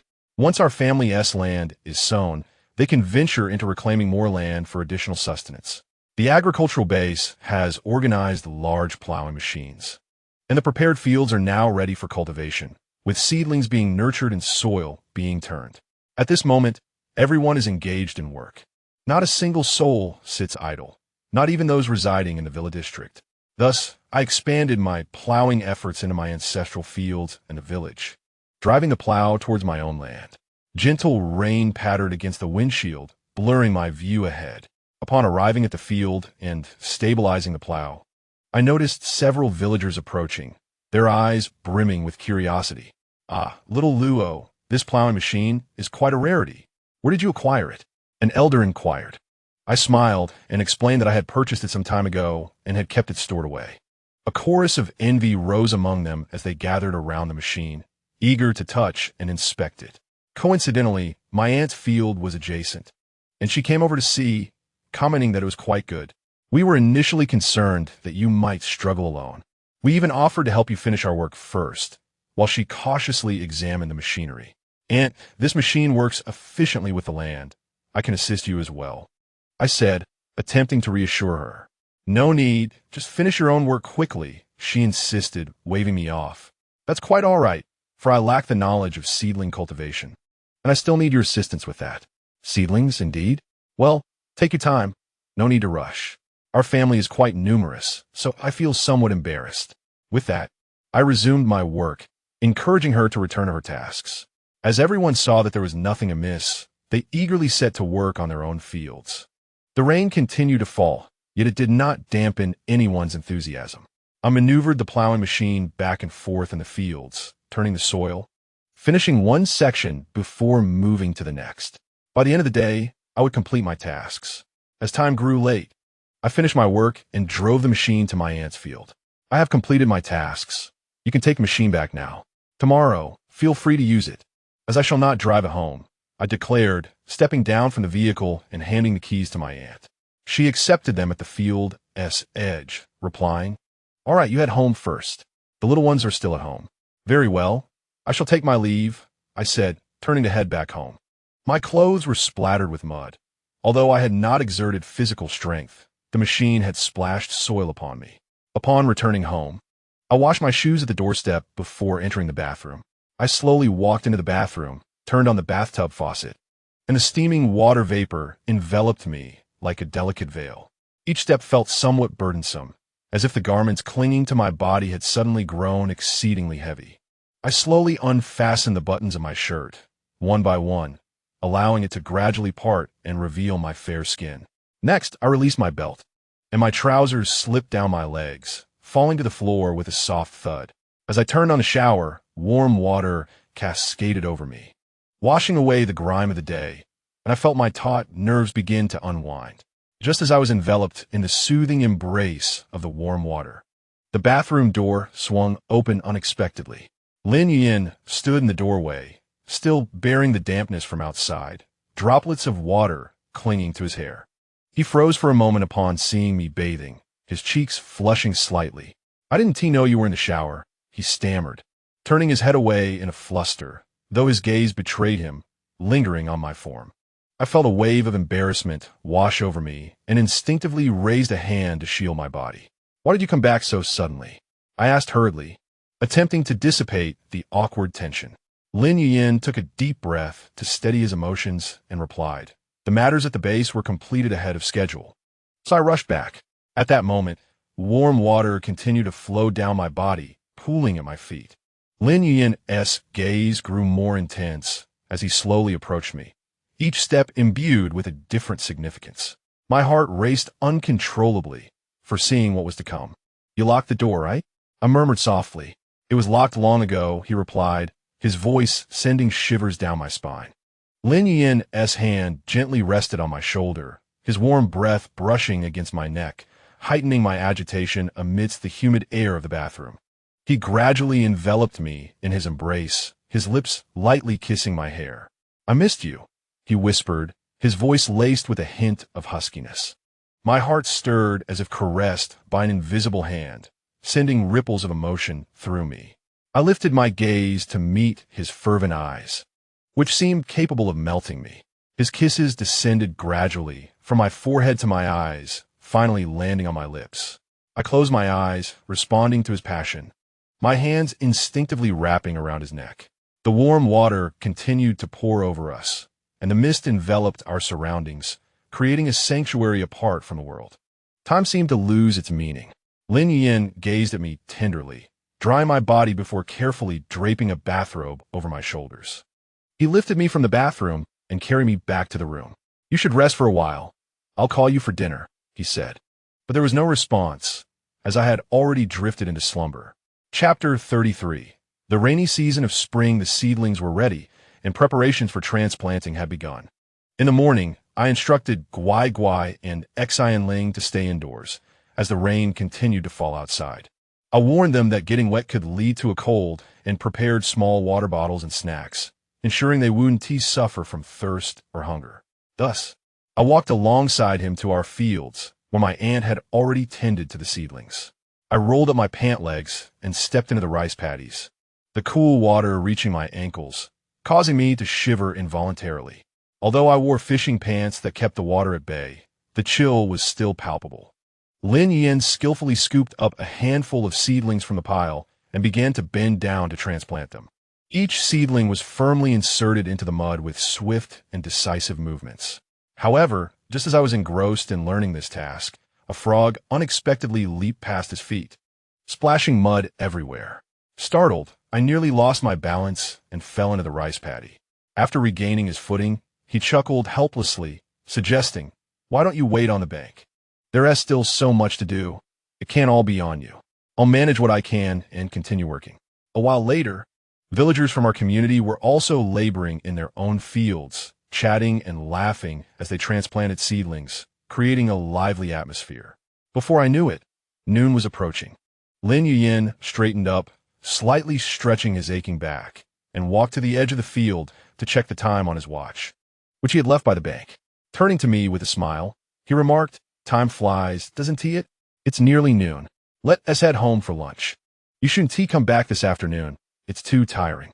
Though I felt somewhat reluctant, as my pace in transplanting seedlings was considerably slower than the others, and I felt I hadn't contributed much, I understood that staying longer might only hinder the group. So, I nodded in agreement. We walked to the small irrigation channel by the field to wash the mud off our hands and feet. The cool water flowed over my fingertips, washing away some of the fatigue. Upon returning home, Guai Guai and Xian Ling rushed towards us like two joyful little birds, their tails wagging like rattles, chirping excitedly. I quickly raised my hands to stop them, laughing, "Don't come over just yet. We're still dirty. Wait until we've had a bath before we hug you." Lin Yin had already briskly entered the house, and shortly after, he emerged with a clean set of clothes, heading straight towards the bathroom. "I've set out your clothes. Go wash up," his voice called from inside, followed by the sound of running water. "Behave, Guai Guai. I'm going to take a shower," I said as I made my way to the bathroom. Upon entering, I found the bathtub filled with water, so I undressed, showered off the grime, and sank into the tub, relishing the soothing warmth of the water. Just as I was leisurely humming a tune and enjoying this moment of tranquility, Lin Yin had finished his shower and began preparing lunch. Their meal was quite simple: a fragrant pot of rice, golden brown fried tofu, and a steaming bowl of vegetable soup. "Hurry up and come out. Don't soak too long." Lin Yin gently tapped on the bathroom door, offering a tender reminder. I lazily replied, "Okay, I'll get up now," and then slowly rose from the tub, dried myself off, and dressed in comfortable attire. When I arrived at the dining table, I saw Guai Guai and Xian Ling sitting patiently, and I happily walked over to give them a big hug. Soon after, our family gathered around the table, joyously sharing this simple yet heartwarming lunch together.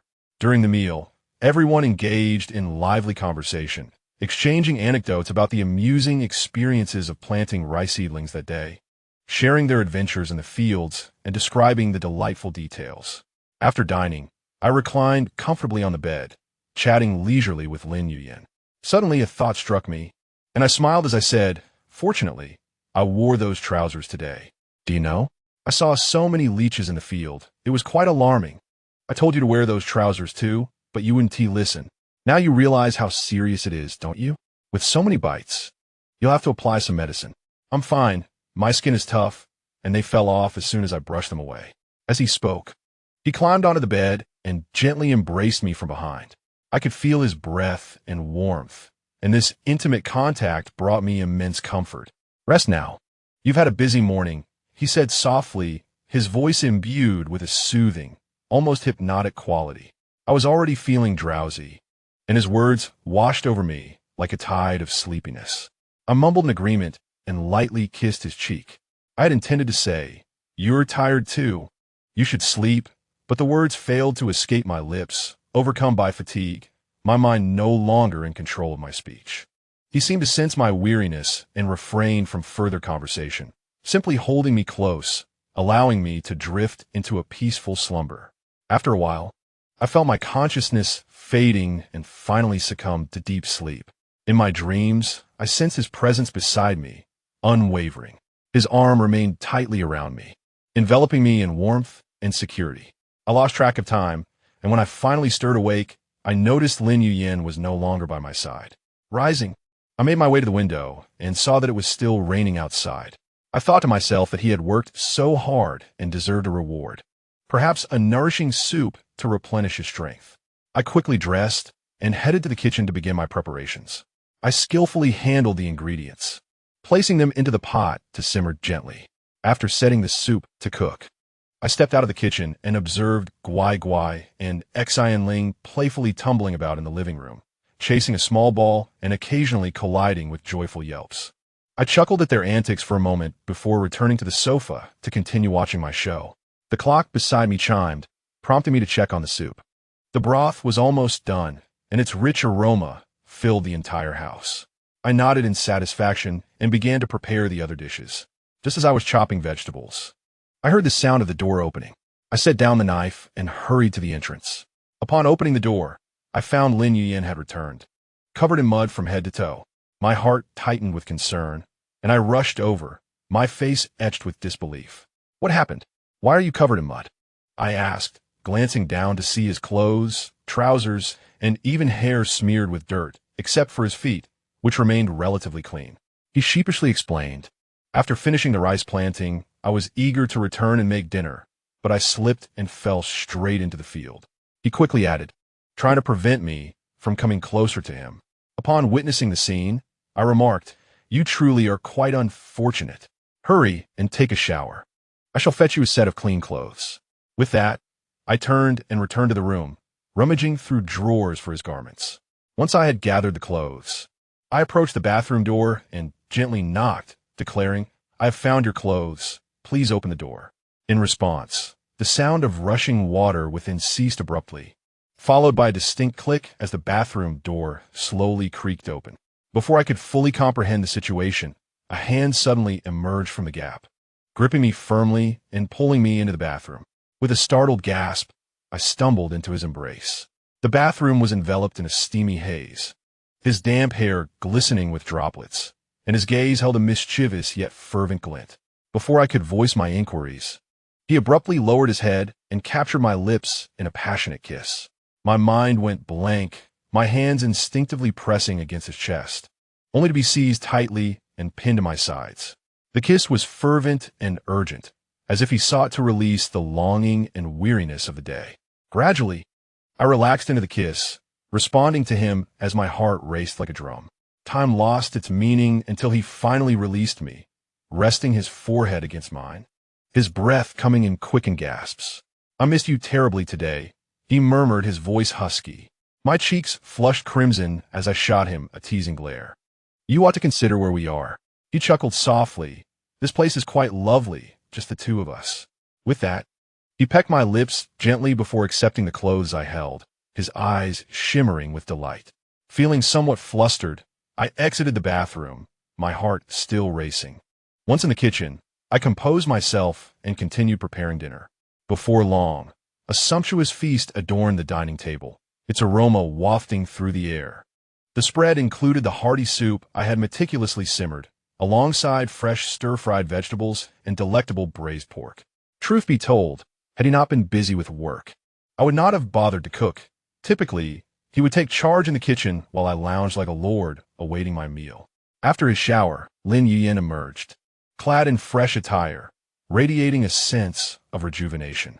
The faint scent of his body wash lingered, creating an inviting atmosphere. Upon reaching the dining table and beholding the array of dishes, his eyes sparkled with surprise. Such a lavish spread. Truly impressive. You've worked hard. Our family gathered around the table, with Guai Guai and Exine Ling adorably lying nearby, quietly observing us. During the meal, Lin Yuyin continuously served me food, showering me with compliments about my culinary skills. This soup is exquisitely prepared, rich in flavor, and this braised pork is simply delightful, a feast for the senses. His praise filled me with warmth, yet I couldn't shake the feeling that he was justifying his earlier actions in the bathroom. After dinner, we settled on the sofa, as usual. I nestled comfortably in Lin Yuyin's embrace, engrossed in my favorite television series while playfully toying with his fingers. He held me tenderly, while the two children sat beside us, engrossed in their own little games. Chapter 34. Summer harvest. After several months of sporadic rainfall, the skies finally began to clear, signaling that the rice was nearing maturity and it was time to harvest. Corn was also on the verge of ripening. Upon awakening, I prepared to join Lin Yuyin in the rice fields. He gently shook me awake, his voice soft as he urged, "Get up, we must go harvest the rice." Didn't we agree on this yesterday? Still in a haze, I turned over, pulling the blanket up, and mumbled, "I don't want to get up. Let me sleep a little longer." With a resigned smile, he sat at the edge of the bed and continued to coax me. "You insisted on going? Why not stay home instead?" I wrapped my arms around his, playfully pouting like a child. "Just a little longer, please." Unable to resist my charm, he affectionately pinched my cheek and said, "All right, you can have 10 more minutes." Content, I shut my eyes, but merely 5 minutes later, I rose on my own, quickly dressing and joining him for breakfast. As he put on his shoes at the door, I said, "I'll take the machine to the wheat field first. You and Guai Guai can take your time." I waved him off, a morsel still in my mouth. As he drove away, I noticed the fields were bustling with people. Not every household possessed a threshing machine, but the cooperative had provided a large one stationed in the village square, serving as the communal threshing ground. A couple of days prior, the village had drawn lots to determine the order of threshing. Upon arriving at the field, he unloaded the machine, and I saw that Andy's family had already arrived. Given that they owned more land than we did, they opted not to use the village's machine, unaware of how long the wait might be. Most of their family members came to assist us with our harvest, planning to finish ours and then directly move on to their own. I strolled leisurely towards the fields with Guai Guai and Jingling. Along the way, Guai Guai bounced around, brimming with curiosity about everything, while Jingling quietly followed by my side. Upon reaching the fields, I noticed Lin Yuyin had already set up the threshing machine and was chatting merrily with Annie's family, preparing to begin work. When Annie spotted me, she warmly beckoned. "Come on over, let us work together." I smiled in response and rolled up my sleeves, ready to head into the fields. Lin Yin hurried over, helping me roll up my pant legs, and handed me a sickle, gently advising, "Be careful not to cut yourself."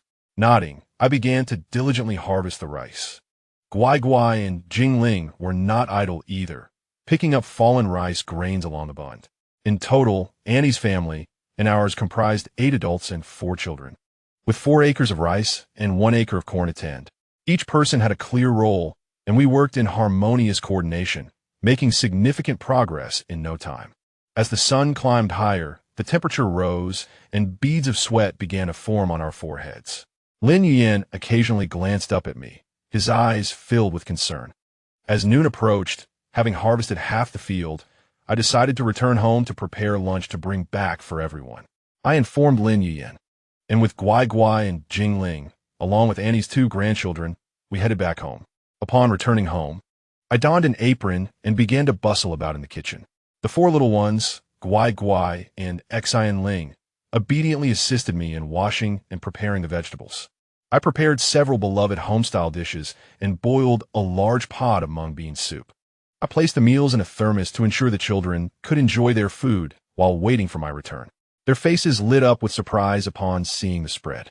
We gathered around, savoring the delectable dishes and refreshing mung bean soup, the weariness of the day seemingly dissipating. After tidying up the dishes, I prepared to soothe Guai Guai and Xian Ling to sleep before returning to the fields. After they finished their meal and rested briefly, we all resumed our labor. The afternoon sun grew increasingly fierce, scorching our skin. I felt my strength waning, my movements gradually slowing. Lin Yuyin noticed my state and approached me, softly suggesting that I take a break in the shade. Just as I was about to decline, he gently took the sickle from my hands. Reluctantly, I retreated to the shade by the field's edge, watching him diligently work in the rice paddies, my heart swelling with gratitude. As dusk approached, we finally finished harvesting all the rice. Although we were weary and sore, the sight of the golden rice stalks before us was immensely gratifying. My aunt had already returned to our home to prepare dinner and look after the four children. Lin Yuyin came over, draping his arm around my shoulders, and said, "You've worked hard today. You did wonderfully." Leaning against him, I smiled and replied, "It's easy with you by my side." The work was completed for the day. Our home was located on the hillside, where fewer people ventured, and a large stretch of concrete road lay in front, perfect for drying the harvested rice. Sitting atop a tricycle loaded with rice, I pondered how many trips we had made today to finally finish the task. As we sat on the tricycle, feeling the evening breeze, I leaned against him, knowing he would return tomorrow to assist my aunt. He glanced back at me, then focused ahead, saying, "You need not come tomorrow. Stay home with the children. I can manage at your aunt's." I felt a twinge of concern, realizing I might be sunburned. Leaning against him, I gently shook my head, expressing my desire to accompany him. "I can take the children to play by the fields. It won't hinder our work." Lin Yuyin sighed in resignation, insisting, "No, tomorrow I can handle it alone. Your face is a bit sunburned. Do you wish to further expose it?" I understood why my face felt fiery and hot. I rose to attend to my duties, tempted to touch my face yet apprehensive of the pain. Upon returning home, my aunt had already prepared the meal. We gathered to eat and discussed the day's rice harvesting. He mentioned my sunburn to my aunt, stating that I would not assist in the fields tomorrow, as he would go alone. My aunt would bring 2 children in the morning, and I would stay home to care for them, occasionally checking on the rice and preparing lunch. After dinner, once I had seen my aunt's family off, I bathed Guai Guai and Xian Ling, lulling them to sleep before collapsing onto my bed, utterly exhausted. Lin Yuyin approached and gently applied ointment to my sunburned skin, tenderly saying, "Rest now. Tomorrow will bring a new day." The next morning, I was gently awakened from my slumber by Lin Yuyin's tender voice. He gazed at me with eyes full of compassion, saying, "I've gone to help at Auntie's place. You should rest well at home." Drowsily, I nodded and drifted back to sleep. When I awoke again, sunlight streamed through the window, warming my face. After a brief wash, I went to check on Guai Guai and Xian Ling, who were happily playing with the other children. The weather was quite pleasant, so I opened the door to behold the golden rice fields outside. After finishing breakfast, I set an alarm to remind me when to prepare lunch. And now I lounged on the sofa, watching television while the children frolicked nearby. For the past few days, my routine consisted of preparing and delivering lunch, occasionally stepping outside to admire the rice fields, watching television, and enjoying the children's company. Chapter 35. A scuffle at last. The village's rice harvest had been completed, dried, and stored in the granary, paving the way for the planting of corn, sweet potatoes, and potatoes. We joined the villagers in the task of planting potatoes. They began by tilling the soil until it was soft and crumbly. Then they dug neat rows of small pits. I mimicked the villagers, carefully placing potato seed pieces into the pits, before gently covering them with a layer of soil. Although planting potatoes appeared straightforward, it required considerable finesse. Some villagers even added organic fertilizer while placing the seed pieces, claiming it would enhance the potatoes' growth. As I work alongside them, I engaged with Annie, learning the subtle tricks of potato cultivation. After a while, I grew weary and stood up to stretch. Turning my head, I spotted Lin Yuyin, who had become somewhat tanned from laboring in the fields. Yet for some reason, he appeared even more handsome than before. He was focused on planting potatoes, his movements deft and practiced, with sunlight casting a flattering outline around him. I found myself lost in thought, only snapping back to reality when Annie called me, prompting me to resume my tasks. Auntie's inner thoughts. Since we began farming, I've often noticed Xiao Luo casting glances at Lin Yuyin, evoking an indescribable feeling. Shaking her head, she decided not to dwell on it, recognizing that Xiao Luo, who had never done farm work before, was already doing remarkably well. You don't need to push yourself. If you're tired, go take a break, she suggested. No, I'll just daydream for a bit, I replied, quickly squatting down to continue my work. Andy looked at me with a sense of pride, believing I had matured, yet they still regarded me as a child. When selecting potatoes for planting, one must choose those that meet local agricultural demands, ensuring they are free from disease and pests, with smooth skins and plump eyes. However, given the previous circumstances, the standards need not be excessively stringent. Once the potatoes begin to sprout, each piece must possess at least 12 eyes. The cut seed pieces should be coated in wood ash to protect the cut surfaces, then dried in a cool, ventilated place for 12 days until the wounds heal, after which they can be sown. Now, with half a year of summer ahead, planting should be feasible. The author reflects that while the book permits planting, reality adheres to more stringent norms. There are primarily two methods of sowing: ridge planting and flat planting.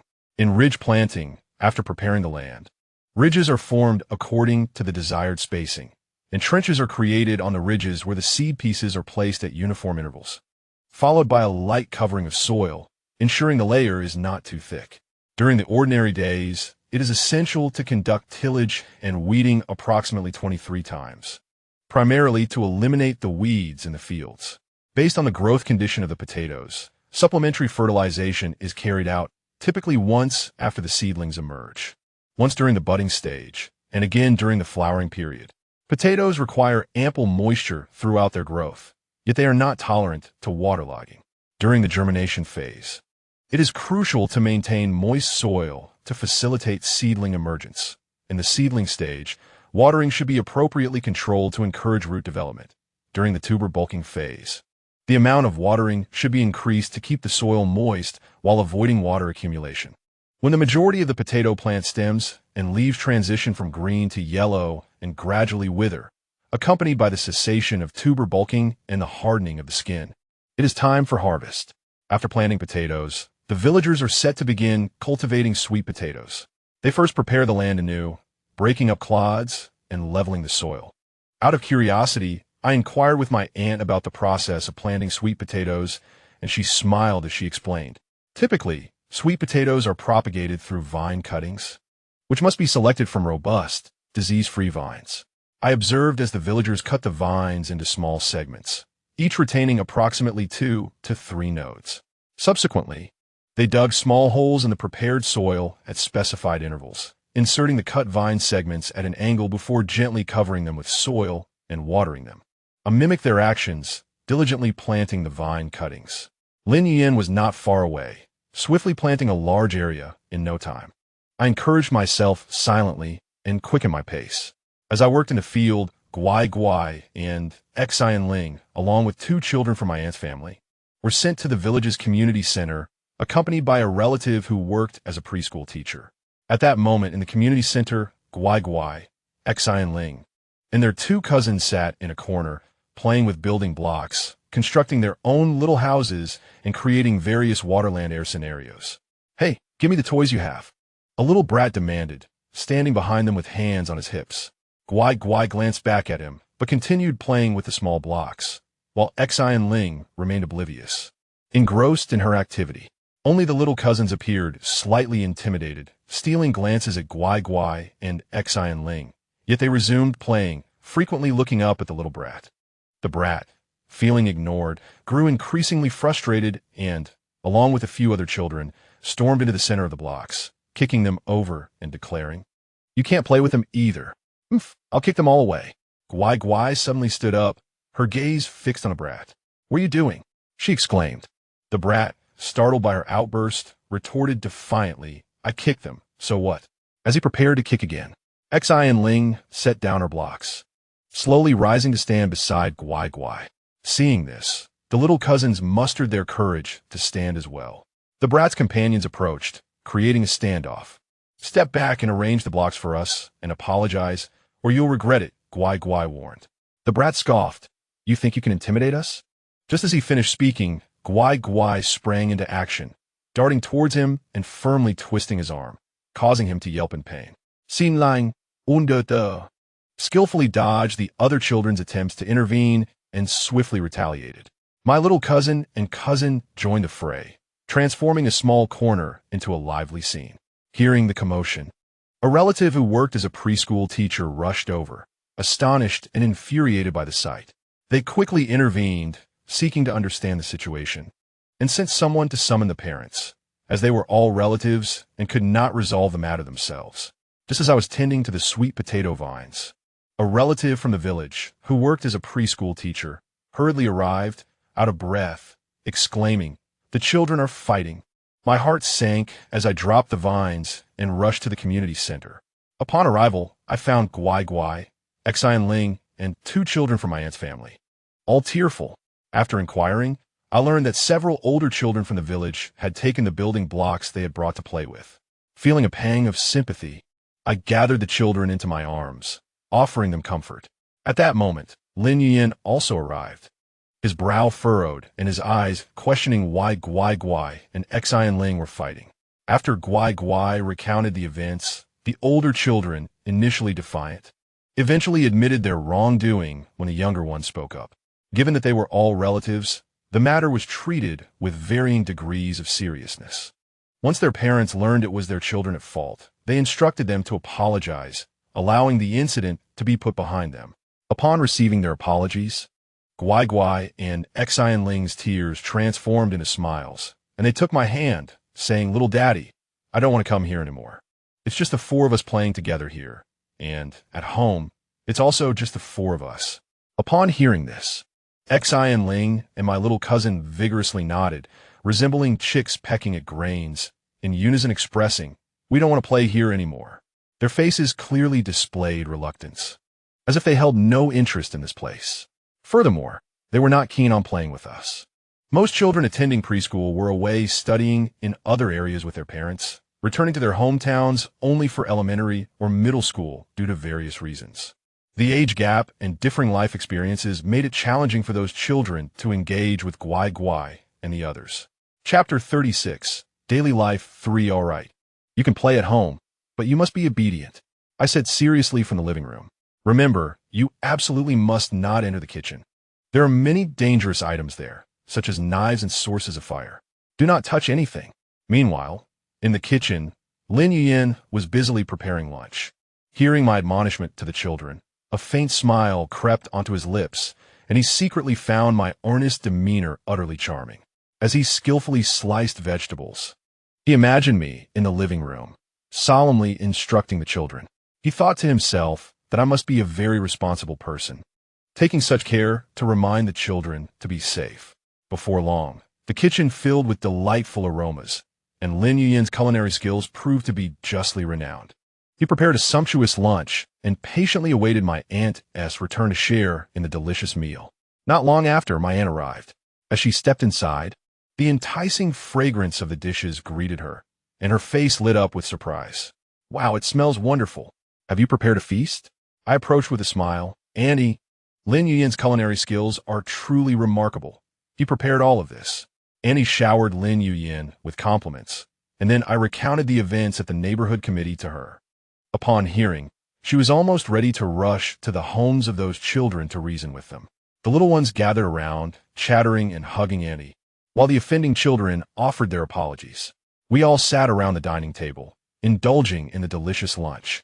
Auntie persistently served dishes to Lin Yuyin and me, urging us to eat more. Lin Yuyin, ever attentive, occasionally handed me napkins and poured drinks, showing great care. At that moment, an inexplicable feeling lingered within me. Though I could not discern its nature, I decided to set it aside, I would fill my stomach and then take a nap, as there was more work to be done in the afternoon. Thus, we bid farewell to Annie as she retired for a nap, leaving the two children to sleep here.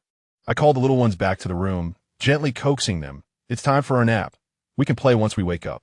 Though somewhat reluctant, they obediently followed me to the bedroom. I tucked them in and softly patted them, and before long, the small creatures drifted into slumber. As I tiptoed out of the room, I noticed Lin Yuyin still seated on the sofa in the living room. Upon seeing me, he rose and said gently, "You're tired too. Go rest for a while. I'll finish these chores and wash the dishes as well as the clothes from this morning." Watching Lin Yuyin busy himself, the inexplicable feeling within me intensified. After a moment of hesitation, I walked to the kitchen to lend a hand. He smiled upon my entrance, asking, "Why aren't you resting?" I remained silent, quietly starting to wipe the table. After a considerable time, we finished our tasks together, and I figured a few extra minutes wouldn't matter. Lin Yuyin paused briefly, then his lips curled into a smile, his eyes filled with warmth. "All right." We continued to tidy the kitchen in unison, occasionally exchanging glances that inexplicably quickened our hearts. Finally, having completed the cleaning, Lin Yuyin took my hand and softly said, "Let us go rest." We quietly entered the bedroom, careful not to wake the children. Lin Yuyin lay on one side of the bed while I occupied the other, a distance separating us. Yet, that inexplicable feeling continued to spread in the serene atmosphere. Suddenly, Lin Yuyin gently turned towards me, his warm breath brushing against my cheek. "I wanted to kiss you for days." My eyes widened, my heartbeat faltered. Before I could respond, his lips delicately pressed against my forehead. "Is that all right?" he whispered, enveloping me in his embrace. I felt his warmth and heartbeat, and nodded gently in his arms. Then, he slowly leaned down, softly bringing his lips closer to mine. Initially, his kiss was tender, as if fearing to awaken me, merely caressing my lips. However, as time passed, his passion ignited, and the kiss grew increasingly fervent and wild. His tongue began to intertwine with mine, and the kiss became ever more intense and fervent. His hands resembled a finely crafted work of art, broad and powerful, with each finger appearing elegantly elongated, the knuckles distinct, and the lines flowing effortlessly, as if sculpted by a master artisan. When his palm gently glided over, the calluses in his palm offered a unique sensation. Upon genuine contact with my body, an involuntary shiver coursed through me, as if every nerve had been ignited in an instant, bringing forth a delightful, tingling sensation. His hands moved almost uncontrollably, tenderly caressing my skin, savoring the delicate, silky texture as if it were the most precious treasure in the world. He murmured softly, "How can the skin be so exquisitely smooth?" His gaze gradually ascended, ultimately resting upon my eyes, conveying an unspoken question. "Why do you shine so luminously?" At that moment, an inexplicable emotion surged within him, quickening the rhythm of his heartbeat. I, too, sensed a peculiar shift in the atmosphere, ignited by his fervent gaze. Then, as if propelled by an unseen force, he stepped forward, closing the distance between us in an instant. I could even feel his breath, warm and gentle as it brushed against my cheek, eliciting a delightful shiver. In that fleeting moment, time seemed to halt, leaving only the two of us in existence. His dark eyes met mine, both ablaze with passionate fire, as if ready to consume one another. The once snowy white of my figure, reminiscent of jade, was now adorned with countless colorful petals, some large, some small, in shades of red, purple, pink, and white, gracing my body like a celestial shower. Lin Yin tenderly cradled me in his arms, treating me as an invaluable treasure. He then made his way to the bathroom, cautious not to disturb my slumber. Upon entering, he gently washed my body, each motion imbued with care and tenderness. After the bath, he held me quietly, allowing me to bask in the warmth of his embrace. Like a serene, sleeping infant, I lay peacefully in his arms, relishing the tranquility and safety of the moment. I lost track of time until I slowly opened my eyes, only to find that he was no longer by my side. A wave of disappointment washed over me as I thought, is he just a rogue who takes what he wants and leaves? In truth, I knew he had gone to work in the fields, Yet his insistence that he would not do so only fueled my irritation. I attempted to sit up from the bed, but found my body somewhat weak. Chapter 37, Daily Life 4. As I lay there, I turned on the room's light. And just as it flickered to life, a figure appeared at the door. It was Lin Yuyin, who had noticed the light and understood I was awake. He lifted me from the bed, asking softly, "It's dark now. Are you hungry?" Nestled in his embrace, I replied in a soft voice, "I would like some century egg and lean pork congee." He carried me to the sofa in the living room, where it was already past 7, and as he set me down, he leaned down to place a gentle kiss upon my forehead. Nestled on the sofa, wrapped in a cozy blanket, I turned my head to find Guai Guai and Xian Ling engrossed in their puzzle. It struck me that they were both over 7 years old now, while the other 2 children must have returned home after a hearty meal with their aunt. Observing the 2 as they pieced together their puzzle, I recalled how, over the past year and a half, they had completed numerous puzzles, each one preserved with glue and displayed in a small room. Suddenly, Guai Guai exclaimed with excitement, "Sister Xian Ling, come quickly. We are about to finish this most challenging puzzle." Intrigued, I rose from the sofa and slowly approached them, crouching down to get a closer look. Xian Ling looked up at me, her eyes sparkling, and pointed out, "Look, this piece fits perfectly here." I gently ruffled their hair, praising them. "You both are amazing. You're so close to finishing such a complex puzzle." At that moment, Lin Yuyin entered with a bowl of century egg and lean meat congee, announcing, "The congee is ready. Come and taste it." Upon hearing his voice, Guai Guai and Xian Ling looked up eagerly at me, expressing their desire for some. I smiled and replied, "Of course, but since you just had dinner, you may each have only a small bowl." Lin Yuyin nodded, having just eaten, and mentioned that a little would suffice. He then returned to the kitchen and brought out 2 small bowls. Given that there was not much congee, they quickly finished theirs and hurried back to continue their puzzle. As I sipped my congee, I observed Guai Guai and Xian Ling diligently working on their puzzle. Before long, they cheered, "Little Daddy, Uncle, we did it." They rushed over, tugging at my hands to lead me to admire their accomplishment. Reluctantly, I set down my bowl and stood up, each of them grasping one of my hands, while Lin Yuyin trailed closely behind, as if fearing I might stumble. Together, we approached the completed puzzle, and Guai Guai, brimming with impatience, urged Lin Yuyin to prepare the glue for sealing it. "Uncle Lin, hurry and mix the glue. We need to apply it." Guai Guai nudged him playfully, prompting Lin Yuyin to glance back at me, hesitating momentarily before he resignedly went to fetch the glue. I settled back on the sofa, amused by the scene unfolding before me, unable to suppress a chuckle. Upon returning with the glue, Xian Ling and Guai Guai began working on their puzzle again, never allowing us to interfere. They insisted on managing it themselves, seeking our help only when they were novices. I stood quietly to the side, watching as they meticulously aligned each puzzle piece, carefully applying glue and gently pressing them together. Their small hands, though still somewhat clumsy, executed the task with remarkable skill, clearly having mastered the process. It was as if they were handling a precious treasure, sitting on the carpet, wholly absorbed in their puzzle. I couldn't help but feel moved by their independence and concentration. This seemingly trivial activity not only honed their manual dexterity, but also nurtured their patience and attentiveness. Just as I was lost in my thoughts, Lin Yuyin approached with the unfinished bowl of congee I had set aside. He sat beside me, gently placing the bowl on the table, then scooped a spoonful of congee and brought it to my lips. Startled by his gesture, I paused, bewildered, and asked, "What are you doing?" He offered no reply, merely holding the bowl in silence, his gaze fixed upon me, as if awaiting something. After a while, he finally spoke. "You didn't eat enough this evening. Have a bit more." His voice was deep and gentle, leaving me somewhat flustered. I licked my lips, hesitating for a moment before ultimately parting my lips to consume the spoonful of porridge. Upon witnessing this, the corners of his mouth curled upwards slightly, revealing a faint smile. He then scooped up another spoonful of porridge, continuing to feed me. One spoonful after another, I slowly savored the meal, feeling his meticulous care and concern. However, not long after, I felt quite full and hastily declared, "I can't eat anymore. I'm too stuffed." After saying this, I gently rubbed my stomach.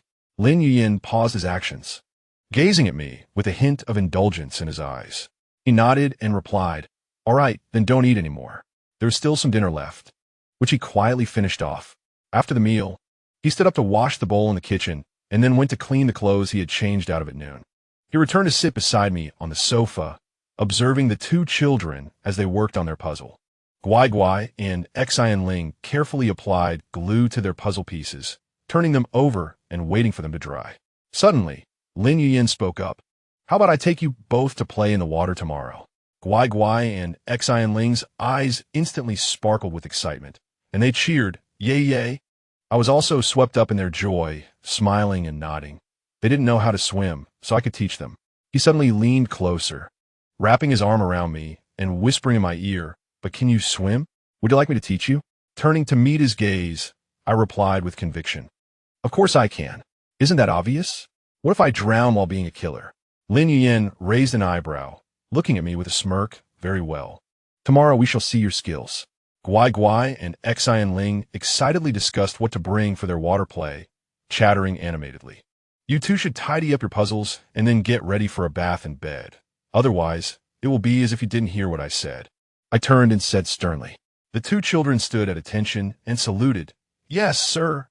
They then turned and placed their glued puzzle boards on the windowsill to dry in the sun tomorrow. Following this, the two children headed to their respective bathrooms, waiting for me to run the water. I helplessly got up, first adjusting the water temperature in Guai Guai's bathroom, then doing the same in Xian Ling's room. Once everything was prepared, the two little ones joyfully jumped into the water. I went to fetch them some clothes and place in the bathroom, which was designed to separate wet and dry areas. After they finished bathing and dressed themselves, I carried them to bed and read them a bedtime story. Guai Guai and Xian Ling quickly drifted off to sleep, their faces adorned with sweet smiles. I tiptoed out of the room and returned to the living room, where Lin Yuyin sat on the sofa, engrossed in a novel. Upon seeing me, he patted the space beside him, beckoning me to come over. I approached and sat down, and he effortlessly pulled me into his embrace. "You must be tired today," he murmured softly. Leaning against him, I shook my head. "Not at all. Seeing them happy makes me happy too." Lin Yuyin gently kissed my forehead and said, "That's good. Get some rest. We shall go play in the water tomorrow."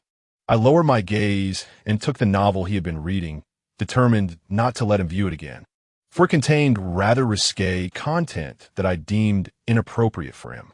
After all, it would be I who would suffer the consequences. He paused for a moment, drawing me closer, and asked, "Why can't I see it?" In his heart, he must have thought, "What do you mean I can't see it?" This particular novel was indeed quite explicit, with a beginning that was innocently pure and a latter half that was rather scandalous. Fortunately, he had not turned to those pages. "Where is it? Why can't I read this one?" he replied, displaying a hint of petulance. I had a sudden inspiration and said, "The plot of this novel is far too intricate for you to comprehend." Lin Yuyin gazed at me with a mix of skepticism and curiosity. "Is that true? I find it rather intriguing." He held the book tightly against his chest, resolutely refusing to relent. "If you wish to read, I can find you another one," I suggested. With a resigned sigh, he acquiesced. "All right, I shall heed your wishes." Thus, despite my vehement objections, we returned to our room to sleep. Perhaps due to the events of the afternoon, I felt overwhelmingly drowsy and soon drifted into slumber. He quietly held me, admiring my profile in the darkness, though I could barely discern what he murmured about that little risque book, which truly was too complex. Chapter 38. A Day by the Water After a Restful Night. Bright and early the next morning, we finished breakfast and prepared our belongings for our excursion to the riverbank. Guai Guai was full of excitement, chattering incessantly, while Xian Ling sat quietly beside, her expression reflecting anticipation for the upcoming adventure by the river. Upon arriving at the riverbank, the crystalline waters sparkled under the sun, revealing the sandy bottom and the darting fish. A multitude of village children were present, having completed their farm chores, seizing the rare opportunity to relax during the summer. Accompanied by their parents to frolic by the stream, the little ones rolled up their pant legs and donned their delightful swimsuits, joyfully splashing about as they chased after the fish. At that moment, I quickly retrieved the items I had prepared in advance. dressing Guai Guai and Xian Ling in charming waterproof shoes and lightweight swimsuits, and adorning them with brightly colored sun hats to protect against sunburn. I also produced small nets and buckets, and they dashed towards the riverbank, cheering as they joined their older cousins in the enthusiastic pursuit of fish and shrimp. The adults settled on a flat patch of ground by the shore, keeping an eye on the children while engaging in light conversation, with Annie and her family present as well. Meanwhile, the fathers swam in a nearby pond, teaching their little ones the art of swimming. The children in the water were somewhat distracted, casting glances at those by the stream.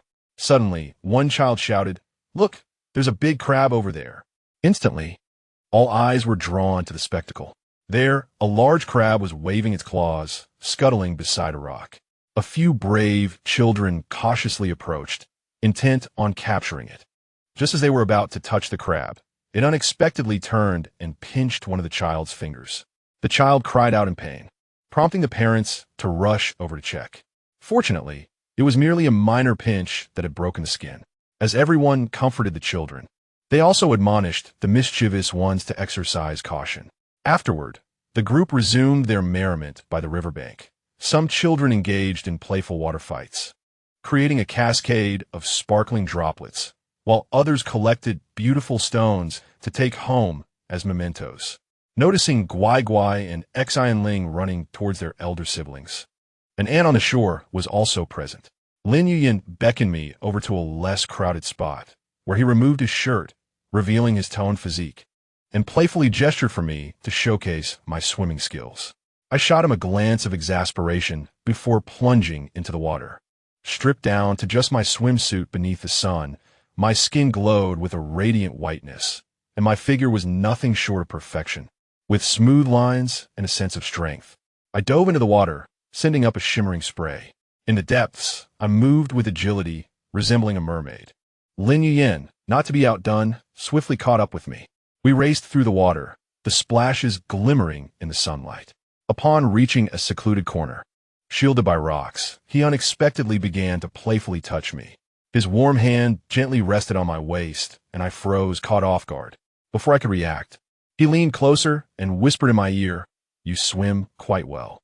My face flushed instantly, and just as I was about to push him away, a sudden gasp from ashore caught my attention. A child had been pinched on the finger by a crab, the very same one from earlier. The child wailed in fright, prompting the parents to rush over and discover it was merely a small crab. Lin Yuyin and I returned to the shore, dressed ourselves, and, upon realizing it wasn't Xian Ling or Guai Guai, we paid them no further heed. He helped me put on my jacket as we moved to a shaded area where we could still observe Guai Guai and the others. At that moment, Guai Guai excitedly pointed into the water and exclaimed, "Look, there are so many little fish here." His voice rang out like a silver bell, instantly capturing the attention of the surrounding children. They flocked to the water's edge like bees drawn to nectar, peering curiously into the depths.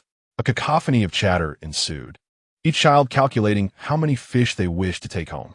Some were rather greedy, eager to catch as many as possible, while others were more modest, selecting just one or two of their favorites.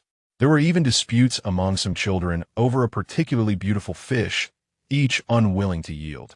However, amid the clamor, Guai Guai and his little companions stood out as exceptionally amiable. Within their small group, every member was kind-hearted. No one quarreled over the fish. They calmly negotiated, each choosing the agreed-upon number of fish, nothing more, nothing less, just right. Observing the time and the increasingly bright sun, it was evident that it was time to depart. One by one, parents began to lead their children home.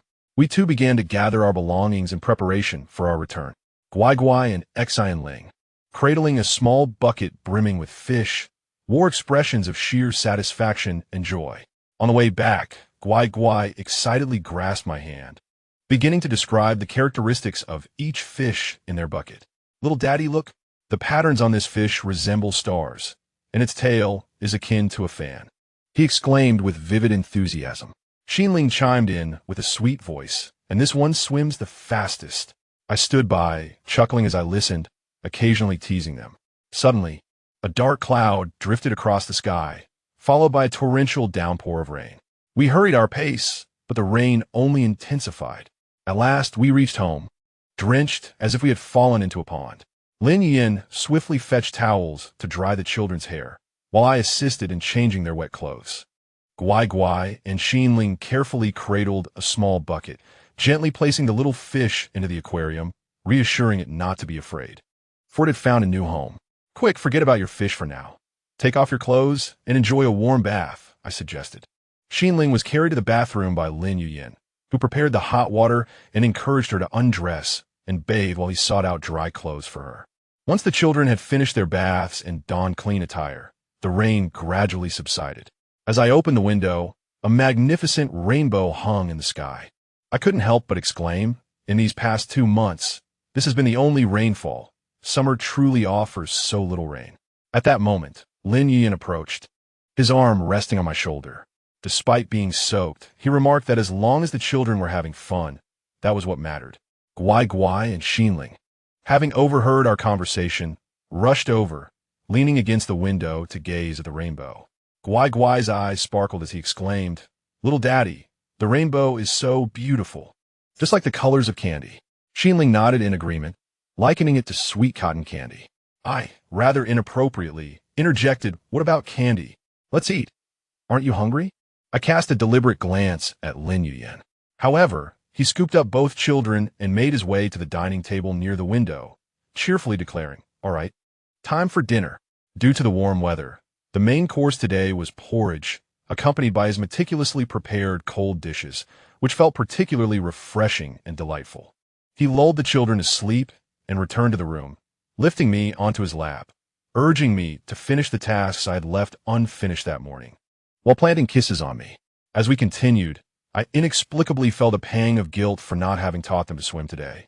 He paused momentarily before resuming, "Focus. We can always teach them next time." As the intensity of our activities increased, I forgot all about it, even failing to respond. Chapter 39. The potato harvest. The time for harvesting potatoes has arrived. Aside from weeding and watering, we wait patiently for the yield. When the potato plants begin to yellow and wither, and the stems gradually droop, it signifies that the potatoes have reached maturity. The plants exhibit yellowing leaves by the 80th day, and by the 92nd day, the stems completely collapse before they are harvested. To assess the potato's condition, one may carefully excavate the soil near the roots. If the skin of the potatoes is firm and difficult to peel, the shape is plump, and there are no underdeveloped potatoes, then their maturity is assured. Mature potatoes cease to expand and will not produce a rustling sound when in contact with the soil. 70 days prior to the harvest of potatoes, it is advisable to cease watering to prevent excessive moisture content that may lead to rot. Should the soil become severely compacted, it may be prudent to loosen it ahead of time to facilitate easier excavation. When selecting appropriate tools, one should utilize a shovel or rake, ensuring to maintain a distance of 20 to 30 centimeters from the plants to avoid directly piercing the potatoes. Begin by clearing away any dead vegetation. Then excavate from the perimeter towards the center, employing gentle motions to avoid bruising the tubers. The harvested potatoes should be left to dry in the shade for approximately 2 to 3 hours, as exposure to direct sunlight may cause the skins to become green or sprout. When manually removing dirt, it is wise to wear gloves to minimize friction damage. Any potatoes that are damaged, infested, or exhibit green skin should be discarded, retaining only the intact ones for storage. Damaged potatoes will have a shortened shelf life. Thus, it is advisable to consume them first or, if necessary, transform them into potato flour. Store the potatoes in a cool, well-ventilated location, ideally at a temperature of around 4 to 10 degrees Celsius, avoiding high temperatures and humidity, such as in a cellar. They can be kept in bamboo baskets or burlap sacks, with regular checks to remove any that have spoiled. Harvesting too early results in underdeveloped tubers with low yield and susceptibility to skin damage, while delaying the harvest may lead to disease or rot within the soil. In summary, when the time comes, simply excavate a few to ascertain their readiness for harvest. Gazing upon the bountiful potatoes fills my heart with joy, reminding me of the various dishes I had envisioned preparing. Options abound: French fries, roasted potato wedges, crispy potato cakes, chilled shredded potatoes, beef stewed with potatoes. spicy and sour potato slivers, pan-fried potato patties, dry-fried potato slices, braised potato chunks, saucy potatoes, chicken braised with potatoes, cheesy baked potatoes, cumin-infused baby potatoes, creamy mashed potatoes, and more. As I ponder these delectable possibilities, I find myself salivating, standing in the field, and contemplating what potato dish to enjoy that evening. I call out to Lin Yuyen, expressing my desire for French fries, and request that he prepares them, along with the spicy and sour potato slivers. Lin Yuyen rises to respond affirmatively, suggesting that I take a few smaller potatoes home while he remains here. Observing the surrounding potatoes, I note they're nearly ready as well. I bend down to retrieve a plastic bag, filling it with over 10 damaged potatoes to take home. Gwai gwai. Your heart is heading home now. No more playing around. The two bid farewell to their little cousins and run towards me.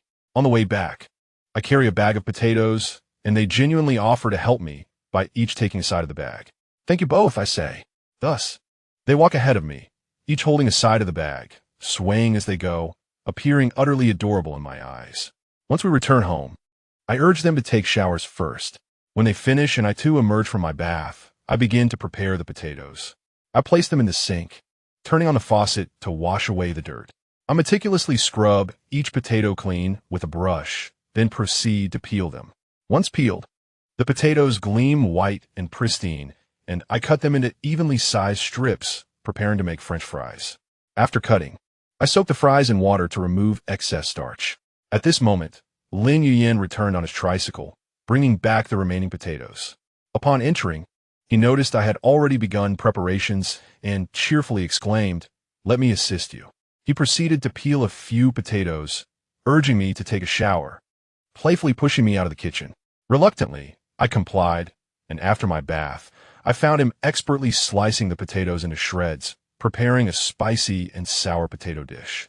With a vigorous flame, he swiftly stir-fried the ingredients, and soon, a vibrant plate of spicy and sour potato shreds emerged, its refreshing taste whetting the appetite. Next, he crafted a velvety potato puree, blending in milk and butter until it reached a delicate smoothness. He also fried golden, crispy potato fries, perfectly crunchy on the outside and tender within.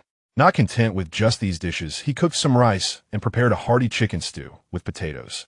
After their bath, Gwai Gwai and Exine Ling, clad in adorable pajamas, scampered into the kitchen, their eyes sparkling with anticipation as they surrounded us, eagerly inquiring, "When can we eat?" With a smile, I affectionately ruffled their hair, assuring them, "Very soon, my dears, just wait a moment." Before long, the enticing aroma of potatoes wafted through the kitchen. While I was meant to be helping, I found myself seated at the dining table, observing him cook while the two little ones joined me, waiting for Lin Yuyen's dinner to be ready. Gwai Gwai regaled us with amusing tales of his day with his little cousin. "Brother, autumn is approaching. What should we plant?" I propped my chin on my hand, watching his silhouette as he busily worked. He replied, "We could plant winter wheat and oilseed lettuce.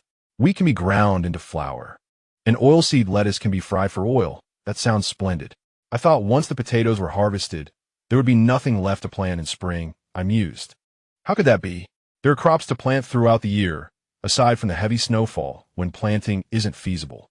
However, if there is a warm spell, we can still plant, he reassured me. Well, I had anticipated a smooth transition to university, but who would have thought I'd be stuck at home for 2 years?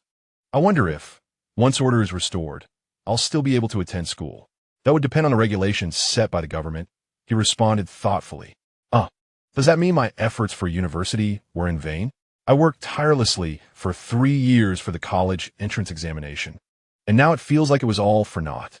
I was 18 during the exam, and now I'm 20. Does that mean I'm getting old? Though he couldn't see my expression, I rested my chin on my hand, pouting slightly as I inhaled his scent. A playful thought crossed my mind. If you dare say I'm old, you will regret it. Just then, as he finished preparing the chicken stew with potatoes, he turned to me with a wry smile. "Darling, if you consider 20 old, what does that make me at 25? I bit my lip, a bit embarrassed, realizing I had forgotten he was indeed 25. "Well, darling, you are still quite young." Gwai Gwai and Exine Ling exchanged bewildered glances at our banter, having grown accustomed to our interactions over the past 2 years. At this moment, Guai chimed in, wiping his mouth. If I'm 6 years old, does that make me an adult? I turned my head to glance at him. If you're not raised by me, I would certainly want to give you a good thrashing. Ah, you are an adult now. It seems you can sleep separately from your sister. Guai, with a serious expression, looked at me and insisted, no, I don't want to. I'm still small. I want to sleep with my sister. In reality, there was a curtain separating us, providing at least a meter of distance between the two. Xin Ling smiled knowingly as Guai playfully acted out. Suddenly, Guai embraced her tightly, causing her to jump in surprise. Sister, we don't want to be apart. Xin Ling, somewhat resigned, nodded in agreement. Guai raised his foot and declared, see, sister disagrees with us being separated. I burst into laughter at his silly demeanor. All right, you shall not be separated. Then, unexpectedly, Guai added, if you want me and sister to sleep apart, you and Uncle Lin must also sleep separately. We are all grown-ups now. We cannot sleep together. I raised an eyebrow and looked at Lin Yuyan. Indeed, we are all grown-ups. We should sleep separately. Lin Yuyan looked helplessly at me before saying to Guai, fine, you and your sister will not sleep apart. He then turned to me silently and remarked, let us see how I deal with you tonight. I turned away, my cheeks flushed, softly protesting. Who is afraid of whom? I challenged him. Let us see if you dare to beg for mercy. Guai, ever eager to interject, chimed in, little daddy, it's 3-1. My sister and I will not be separated. He held Xin Ling tightly. I looked at him helplessly, his expression brimming with pride. Orai, no separación. As he prepared dishes of spicy and sour shredded potatoes, chicken stew, and crispy French fries, each of us had a bowl of rice. However, Guai and Xin Ling's portion was merely a small amount, as we had indulged in the fries a bit too much. French fries are my favorite, sprinkled with salt. They're delightful as I dip them. Guai vehemently opposed ketchup, insisting fries are best enjoyed plain. I turned to him and declared, mine is the best. We, a child and a pretender, argued while the other two, an adult and a child, watched us. Lin Yuyan glanced at the time and announced, all right, it's late. Time to shower and sleep. He carried Guai and Xin Ling to their respective bathrooms, allowing them to shower independently. Given that one is 6 and the other 7 now, returning to the dining table, I noticed I was still eating fries. He placed his hand on the table behind me, leaning down to rest his head atop mine. Be good and eat your fries. I will personally help you wash later. I turned my head and faced his chest. I can wash myself. You can get up. I pushed against his chest, but he remained steadfast, leaning against the table. He kept his position, gently saying, stay put, Guai. You haven't finished your fries. With a huff, I turned away and continued eating my fries, mumbling, I know. Deep down, I realized I could not escape what was on my mind. Chapter 40. Help me bathe. I lay on the sofa when he suddenly lifted me up, startling me into a soft gasp as I instinctively wrapped my arms around his neck. He carried me step by step into the bathroom, where he had already turned on the faucet for the bathtub, warm steam filling the small space. He gently placed me on the sink, his gaze intensely fixed upon me. Who was afraid of whom? I blushed, my voice tinged with a hint of shyness, yet I spoke with unwavering boldness. He remained silent, slowly drawing closer, his warm breath brushing against my face, causing my heart to race uncontrollably. He had promised to wash me thoroughly, inside and out. His voice was deep and magnetic, seemingly capable of penetrating the very essence of one's soul. As each button was delicately undone, my cheeks burned with an increasing heat, and I found myself too anxious to breathe. His movements were gentle yet insistent, swiftly removing my top. His gaze remained focused and affectionate, as if I were the most precious being in existence. I gently turned on the shower head, warm water cascading over us like a gentle rain, enveloping us in a soft veil. He took a loofah, carefully dispensing just the right amount of body wash, and began to lather it. Instantly, countless delicate bubbles erupted. His touch was tender and meticulous, starting from my neck, where he gently wiped with the bubbles, allowing the warm water and fine foam to glide over my skin, creating an exquisite sensation. Gradually, his hands moved to my chest, massaging tenderly, the bubbles dancing across my skin, introducing a gentle thrill. Next, his hands traveled to my abdomen, employing the same softness and precision, gently kneading, letting the bubbles disperse across my midsection, evoking a sense of comfort. My arms were not overlooked. He attentively cleansed every inch of my skin, leaving a thin layer of foam on my arms. His focus extended to my back, where his hands caressed my skin, allowing the bubbles to spread, inducing a profound sense of relaxation. Each motion was imbued with tenderness and affection, as if he were cherishing a priceless treasure. Finally, his hands reached my ankles, wiping gently, allowing the bubbles to linger, instilling a refreshing sensation. Throughout the entire process, his movements were exquisitely gentle, rendering an unparalleled sense of comfort and relaxation. I slowly lowered my gaze to him, every detail of his being becoming vividly apparent. His hair flowed like silk, softly brushing against his sun-kissed skin, whispering tales of his wild nature. His brows were thick and dark, with the corners of his eyes subtly uplifted, hinting at a barely perceptible smile. His lips curved slightly, as if savoring a delightful memory. I found myself momentarily entranced, my legs growing weak, instinctively leaning against the wall. Initially, the coolness of the wall seeped through my clothing, sending a shiver down my spine. As mentioned, from inside to outside, this part cannot be written. Let your imagination fill in the gaps. Then, he carefully lifted me into the bathtub, the warm water enveloping me, gradually easing my tense body. He took a towel, dipped it in the water, and began to wipe me gently. His movements were meticulous, each stroke imbued with boundless tenderness. As I gazed at his concentrated profile, an unusual feeling stirred within me. With his subtle movements, the surface of the water rippled in tandem. The continuation is left to your imagination. Here, a poem about chrysanthemums should be recited. Time passed, though I could not discern how long. He helped me into my pajamas. My legs still felt weak and fatigued, and I lost track of how long I had been in that state. Noticing my unusual demeanor, he paused his actions and looked at me with concern, asking softly, "What's wrong? Are you feeling unwell?" His voice was filled with worry. I blushed and shook my head gently, whispering, "I'm fine, just a bit tired." A slight smile graced his lips, imbued with tenderness as he gently lifted me and carried me out of the bathroom. He laid me down on the bed, tucked me in, and then sat by my side, gazing at me with warmth. "Rest well for a while," he said, his voice low and soothing. I obediently nodded, closing my eyes and absorbing the warmth radiating from him. After a while, feeling significantly better, I opened my eyes only to discover he had remained by my side, his gaze focused and affectionate. A wave of warmth surged through me as I reached out to lightly grasp the hem of his shirt. He shifted to lie beside me, enveloping me in his embrace and placing a kiss on my forehead. "You sleep first. Once you're asleep, I'll tidy up the bathroom," he spoke softly, his voice firm yet comforting, putting me at ease. I nodded gently, his heartbeat thumping steadily like a lullaby, lulling me into slumber. I was uncertain how long I had slept when I awoke groggily to a faint sound. Opening my eyes, I found he had returned, tidying up quietly, trying not to disturb me. Upon seeing me awake, he smiled sheepishly, asking, "Did I wake you?"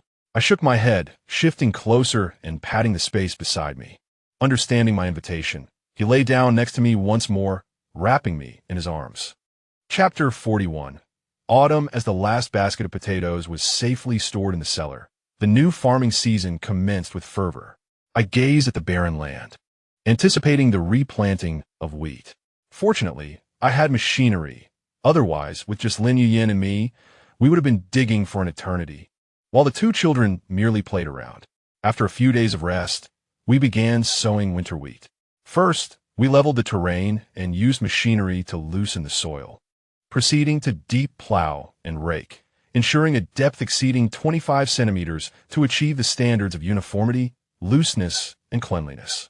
Before officially plowing, we applied sufficient base fertilizer, typically 25 cubic meters of well-rotted farmyard manure, 10 kilograms of urea, 20 to 25 kilograms of diammonium phosphate, and 5 to 8 kilograms of potassium sulfate per acre. Our land required a total of 500 to 750 pounds of compound fertilizer or 15 to 20 cubic meters of organic fertilizer. For seed preparation, on sunny days, we spread the seeds on mats to dry for 2 to 3 days before sowing, which enhances germination rates and vigor. Various methods were employed to remove empty grains, diseased seeds, and impurities, selecting only the plump, uniform seeds. To prevent underground pests and seedling diseases, we treated the seeds with agents like foxim and carbendazim. We began seedling cultivation by soaking the selected wheat seeds in warm water for 8 to 12 hours to ensure they absorbed enough moisture and expanded. After draining, the seeds were evenly spread on seedling trays, covered with seedling paper or gauze, and placed in a room at approximately 20 degrees Celsius. We maintained clean water quality to avoid bacterial growth, diligently watering 2 to 3 times daily to keep the seeds moist. On the following day, the seeds began to germinate. By the third day, they sprouted into seedlings, and on the fourth day, they could be placed in a sunlit area to enhance chlorophyll production. The sowing commenced with a seed drill, carefully distributing seeds uniformly across the soil with a typical row spacing of 15 to 20 centimeters. Though an alternative method exists, we opted not to use it as we have our own machinery. As the planting progressed, routine tasks such as irrigation, weeding, and pest control were carried out. Weeding was conducted according to the prevalence of weeds, selecting suitable herbicides for chemical weeding and adhering to usage instructions to avoid excessive application. Fertilization was performed 3 times. The initial application of basal fertilizer at the onset of planting, a second application during the mid-growth phase, and a final application later on. Amidst the bustling agricultural activities, the village women often gathered at the field's edge to exchange pleasantries. One day, while I was watering the wheat seedlings, I overheard them discussing the latest happenings in the village. Did you hear? The young man from Old Lee's family in the east of the village has returned. He refused to come back before the end of the world, one woman recounted animatedly. Another chimed in, "Oh, he finally decided to return. Back then, he wouldn't listen to anyone. His parents thought he might have perished out there." As I listened, I continued my work. Lin Yin approached and whispered, "There is quite a bit of gossip in this village." I nodded with a smile, intent on absorbing more of their chatter. "Indeed," someone else agreed when he returned. He looked as thin as a reed and was dark as coal, hardly distinguishable from a refugee. Another added, "I was there too, from a distance." I mistook him for a beggar entering the village. As she spoke, she exaggerated her facial expressions, causing laughter to erupt among the group. "However, I heard he was sent back by the government," another remarked. He reported his location, and since they realized our area had not suffered any major calamities, they actively contacted Old Lee. After confirming the situation, they brought him back. Alas, only the 2 of them returned, someone sighed, expressing sorrow over the loss of a child born years prior. I heard that he was supposed to come back, but his wife suddenly claimed Old Lee was deceiving them. Indeed, another echoed. At that time, his wife had just given birth, and naturally, she was anxious and fearful, worried that Old Lee was truly tricking them. Let us not dwell on them.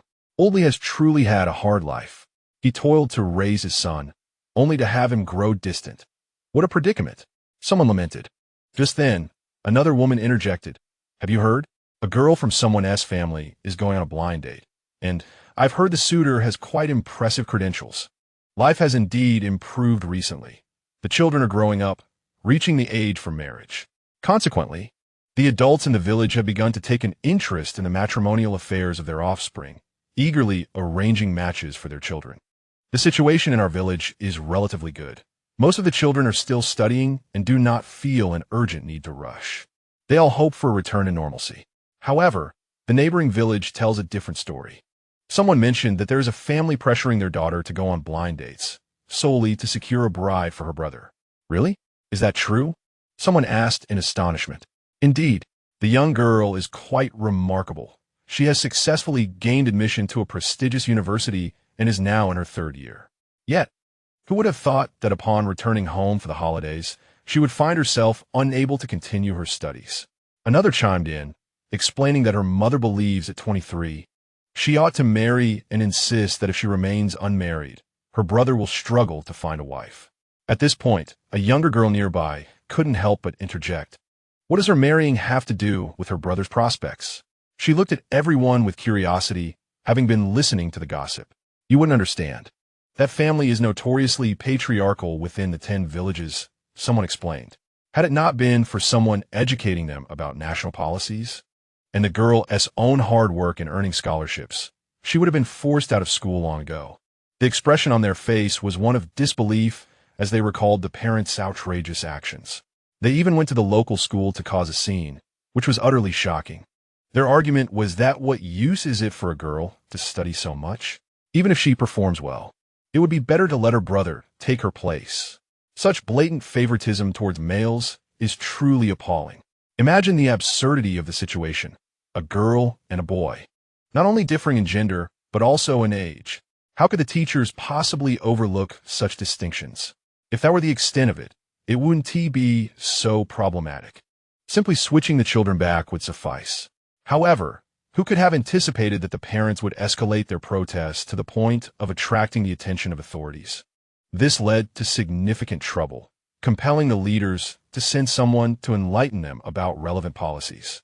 Eventually, they complied and returned the child to school, beaming with pride for their local leaders. That young girl, through her perseverance and the support of national policies, was granted early admission. Returning to the topic at hand, someone hurriedly steered the conversation back to the family's insistence on matchmaking. Oh yes, the blind dates. Another person quickly agreed. The girl was utterly unwilling, yet her mother brought suitors home without her consent. It's outrageous. And it wasn't just one. I heard she met over 40 in a single day. What, 40? At this revelation, exclamations of disbelief erupted from the crowd. Both the girl and I found it hard to fathom such a number, our eyes widening in astonishment. I too was curious about how one could possibly meet 40 suitors in a single day. Her mother had yanked her out of bed that morning, insisting she get ready and wait in the living room. Just as she finished her meal, the doorbell rang, and a boy appeared at the entrance. As soon as the boy entered, he struck up a conversation with the girl, presumably as part of the arranged matchmaking. However, within a mere 20 minutes, he rose to take his leave. Nearby, another lady swiftly interjected. Indeed, the first boy has hardly left for 10 minutes when another one arrived. This new boy, much like the previous, also departed after engaging for less than 20 minutes. Thus, it became a remarkable pattern. One boy would arrive, chat for 20 minutes, and then leave, only for another to take his place. The more I recounted this, the more incredulous I felt. By the end of the day, we had encountered over 40 boys, leaving us in utter astonishment, silently musing. This is quite extraordinary. Both the girl and I instinctively widened our mouths, exclaiming in unison, it can happen this way. However, contrasting our astonishment was the other lady, who wore a smug expression, as if she possessed the most explosive and comprehensive information. With a proud smile, she remarked, "You are all so outdated. The news I have is far superior." Observing her self-satisfied demeanor, another lady could hardly contain herself, eagerly wrapping her arm around her and gently shaking her, urging, "Oh, stop teasing us. Just tell us already. It's always like this. It's infuriating."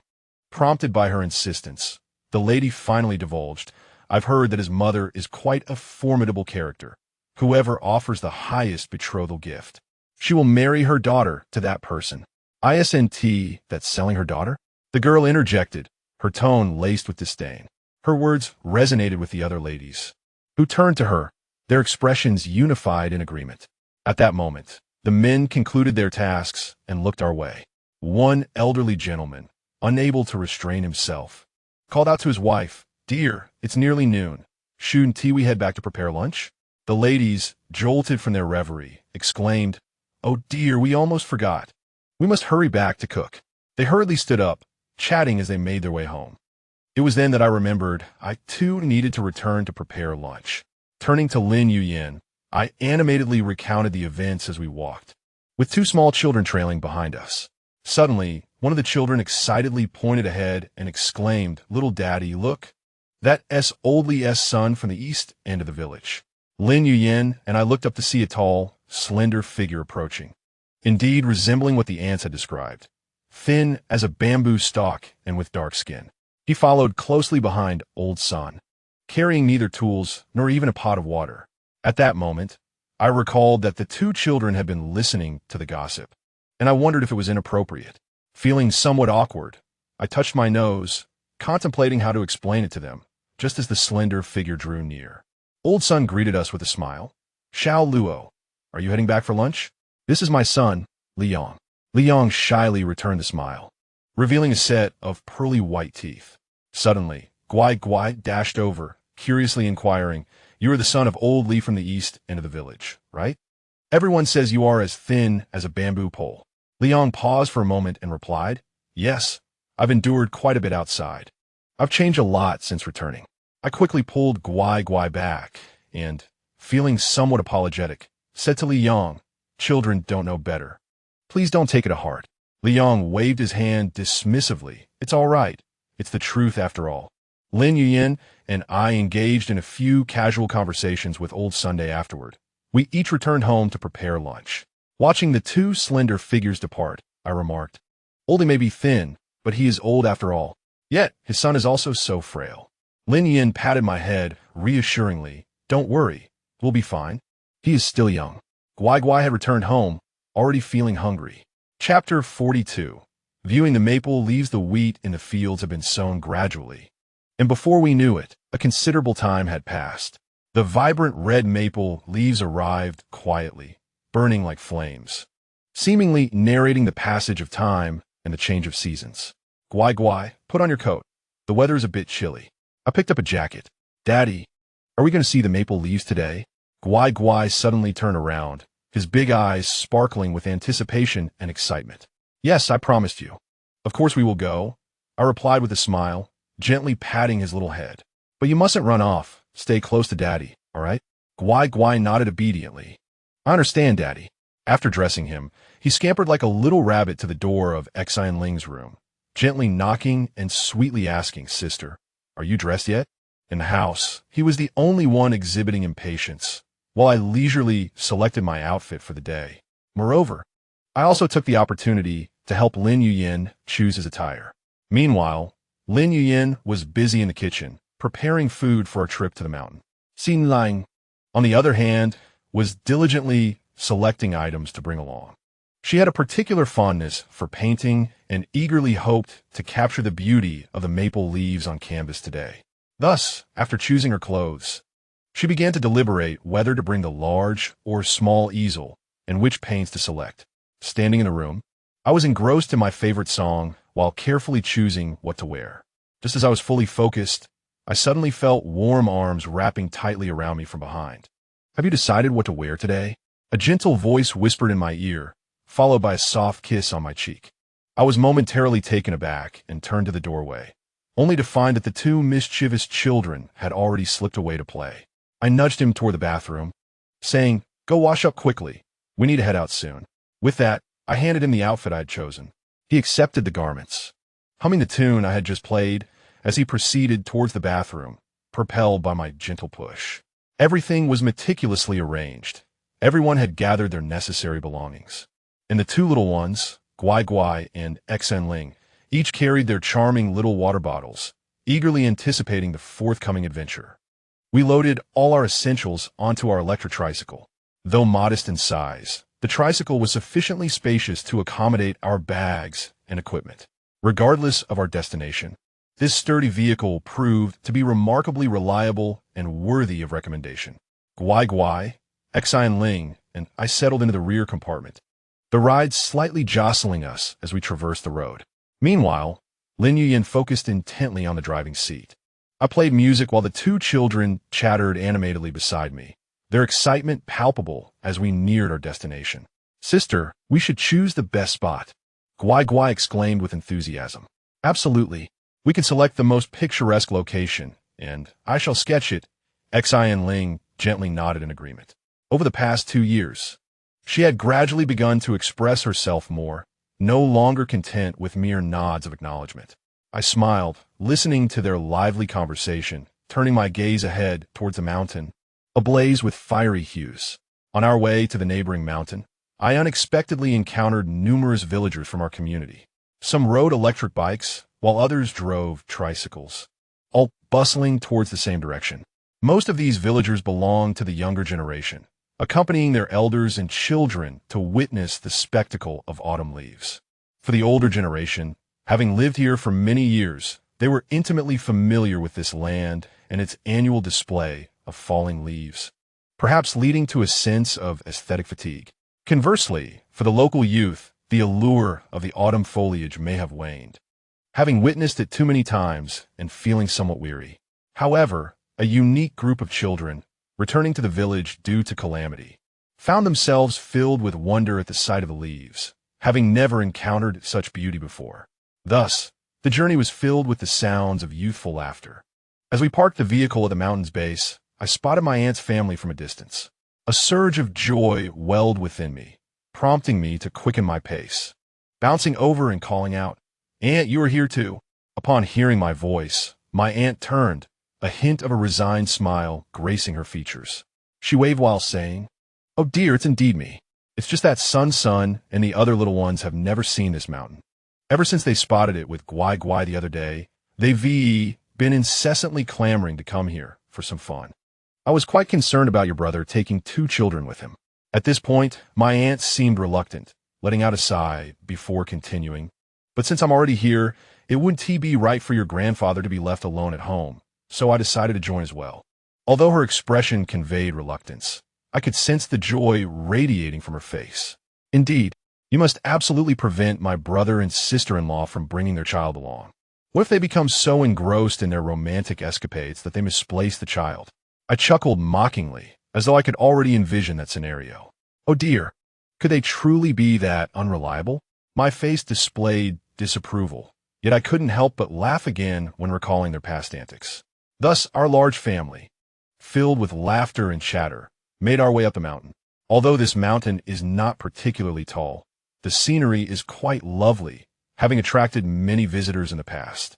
There is a relatively flat area atop the mountain with a broad vista, which is why most people choose to congregate there. As we ascended the mountain path, the children frolicked like jubilant little birds, bounding ahead.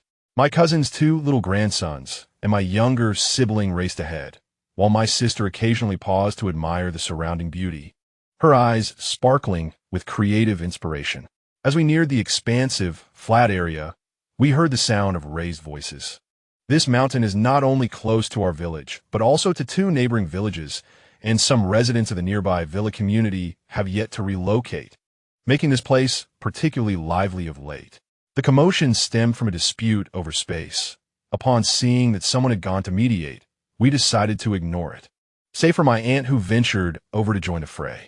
My cousin and I sought a suitable spot, and once we found it, we laid out our mat and unpacked the food. Lin Yin expertly arranged the meal, while my siblings shared snacks with friends.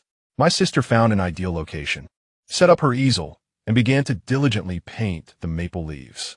Lin Yin and I sat on the mat, observing their merriment. Leaning closer, Lin Yin whispered in my ear, "Shall we take a stroll?" His voice was soft as a gentle breeze, caressing my ear with a refreshing touch. I hesitated. After all, if we left, it would leave just one person behind. With my cousin and sister-in-law mysteriously absent, they must have retreated to a secluded spot for their romantic interlude. Just as I was pondering this, Lin Yin subtly gestured with his chin toward a certain direction. Following his gaze, I noticed my aunt approaching with a group of women. They came directly to our mat and began engaging in gossip. It was then that I realized our area was surrounded by mats belonging to villagers, with children from the same village playing nearby. Witnessing this scene eased some of my earlier worries. "Look, your aunt has returned," Lin Yin remarked with a smile, seemingly reassuring me that with her presence, we could safely explore a bit. Thus, I turned to Lin Yin and asked, "All right, where shall we wander?" He stood up, extended his hand, and gently pulled me up. His movements were light and natural, as if wandering was second nature to him. He replied with a smile, his eyes reflecting a sense of ease and joy. I turned back once more and beheld Gwai Gwai joyfully playing with the other children, while Xine Ling sat alone before his small easel, engrossed in his artwork. Just as I put my heart at ease, I took his hand in mine, feeling a delightful warmth as he sincerely invited me. Chapter 43. Solitude walking through the vibrant maple forest, the fallen leaves beneath my feet crackled softly, as if composing a symphony for our leisurely stroll. Lin Yuyan's hand was warm and strong, gently enveloping mine, stirring a sweet sensation within me. Suddenly, a brilliantly colored butterfly fluttered past us, gracefully weaving through the maple leaves. Instinctively, I attempted to chase it, but stumbled over a branch beneath my feet. Just as I was about to fall forward, Lin Yuyan swiftly pulled me into his embrace. My cheeks flushed crimson, my heart pounding like a drum. His embrace was so warm, with a faint scent of wood lingering in the air. I looked up, locking eyes with his profound gaze, filled with concern and tenderness. He lowered his head slightly, his voice deep and melodious. "Be careful, don't fall." At that moment, a fiery red maple leaf drifted down, landing softly on his shoulder, creating a scene as beautiful as a painting. Compelled by an inexplicable impulse, I reached out and gently removed the leaf, our gazes meeting, enveloped in a delicate atmosphere of unspoken emotions. Without warning, Lin Yuyan pulled me closer and kissed me. My mind went blank, my heart racing as if it would leap from my chest. His kiss was infused with fervent emotion, igniting every vein in my body. The maple leaves fell around us, bearing witness to this kiss. After what felt like an eternity, he slowly released me, leaving my face flushed and my eyes averted in shyness. He chuckled softly, lifting my chin with his finger, compelling me to meet his gaze once more, which brimmed with deep affection and love. "How I wish we were at home," he murmured, his voice tinged with a husky warmth. I bit my lips slightly, overwhelmed by a wave of bashfulness.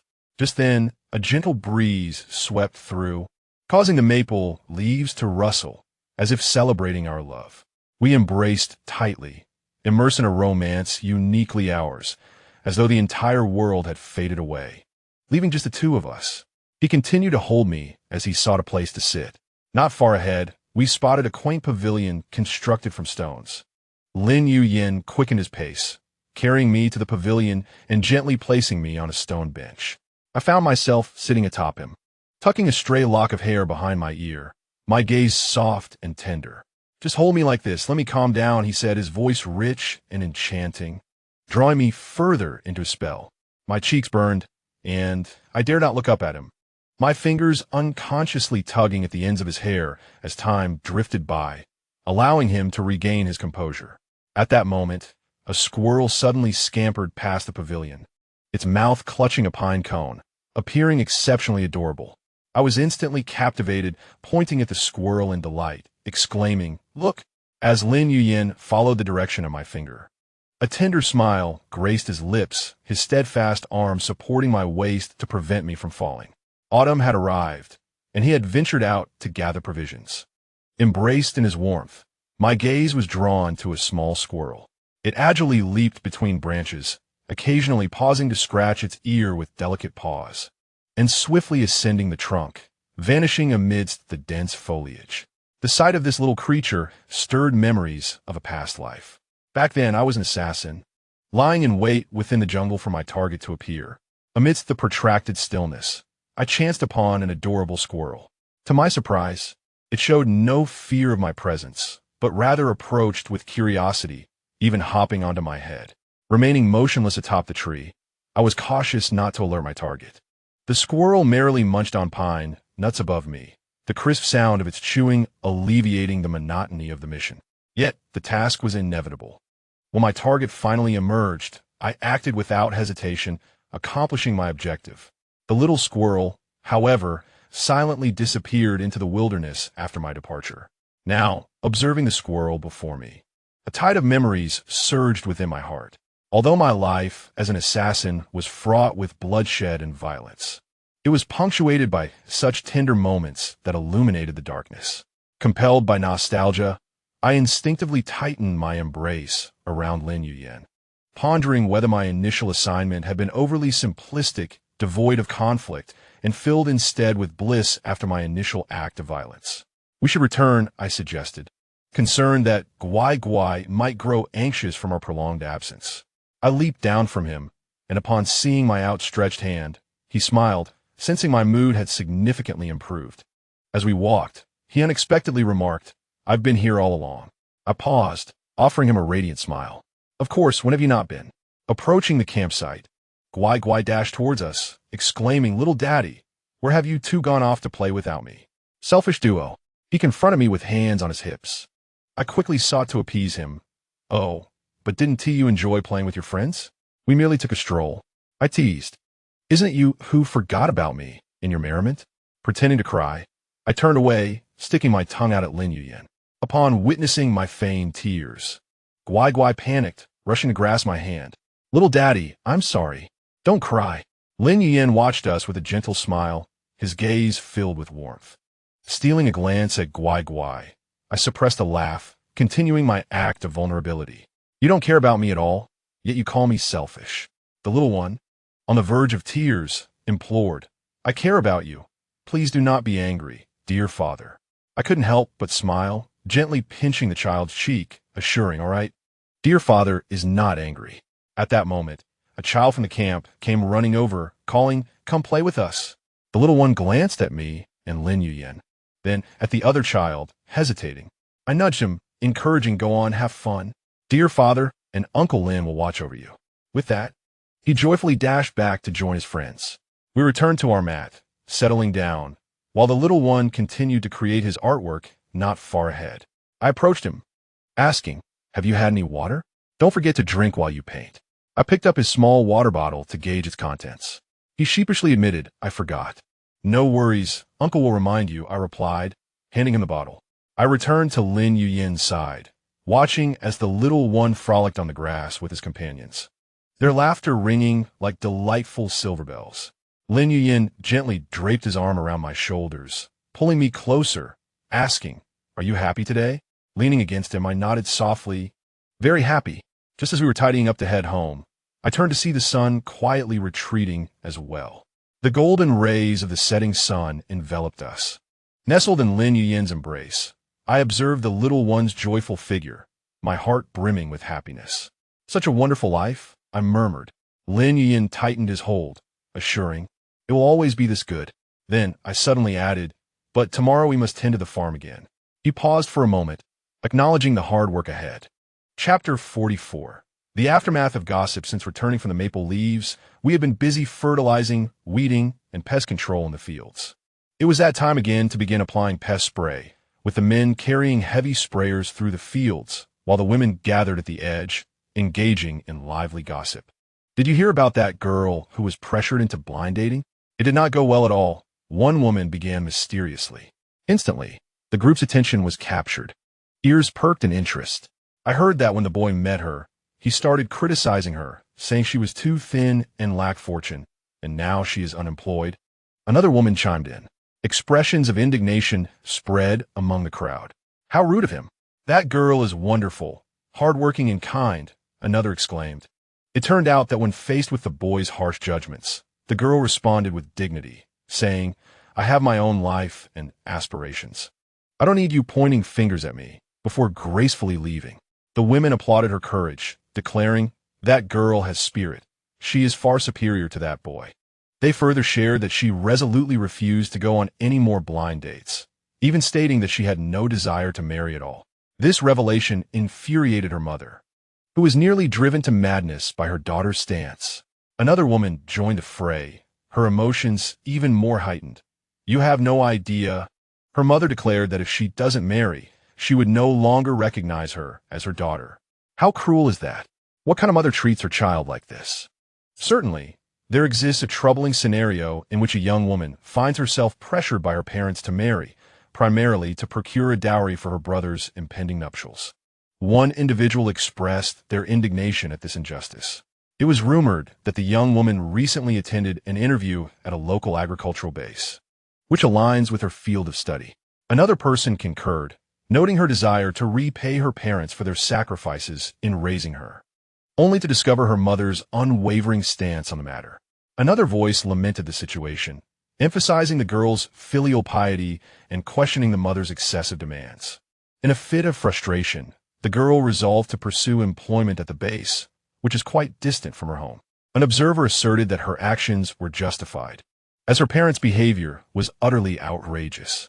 However, amidst the collective sympathy and support for the girl, an unexpected voice interjected with a dismissive remark. How can she abandon her parents? They merely wish for her to marry. The crowd turned to the speaker, only to find that it was indeed her. The response was one of disdain.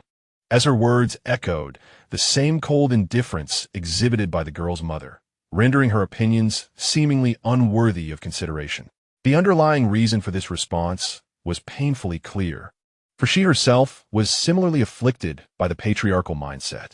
She treated her daughter in a manner reminiscent of her own past experiences. Yet, unlike her daughter lacked the courage to contest such inequities. Tragically, this vulnerable girl faced oppression and abuse within her marital home, ultimately leading to her untimely demise. Reports indicate that years ago, the girl, in a state of panic, returned home seeking solace. However, when she confided in her mother about her plight, she was met with indifference. Her mother urged her not to disrupt her brother's prospects. At that time, her brother was on the cusp of marriage, and any upheaval could jeopardize his plans.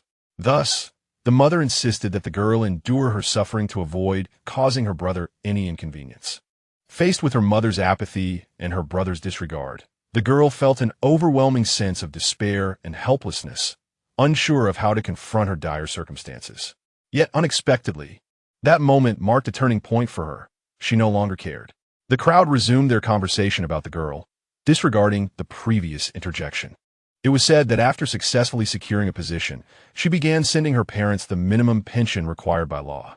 One individual remarked that she should not feel obligated to do so, while another vehemently agreed, their countenance reflecting palpable disgust for the treatment she had endured throughout her life. If I were in her position, I would not offer them even a single hair. Her words resonated deeply with those around her, prompting nods of agreement from the gathering. Time swiftly passed, and in this moment, the essence of the past returned, reminiscent of the elderly gentleman who once asked if lunch would be prepared. After all, the women had taken an early break to indulge in gossip, unaware that their conversations had lingered longer than intended. I, too, found myself unwittingly drawn into this delightful atmosphere, unable to extricate myself from the joy it brought. At that moment, as if sharing an unspoken bond, the women simultaneously turned their heads. Their gazes intertwined, evoking a collective memory of a previous scene. Laughter erupted like the tinkling of silver bells, reverberating through the air. The joyous laughter was so infectious and uplifting that it compelled others to join in the merriment. The women laughed until they were doubled over, some even on the brink of tears from their amusement. After a considerable while, the laughter began to subside. One woman remarked with a chuckle, "Oh dear, that was simply hilarious." Another chimed in, "Indeed, it was just like the scene from the other day." All right, enough laughter." Another woman interjected, "They are waiting for us. We can't let them go hungry." Upon hearing this, the women rose, brushing off the dust from their clothes. They continued to jest and tease one another as they made their way homeward.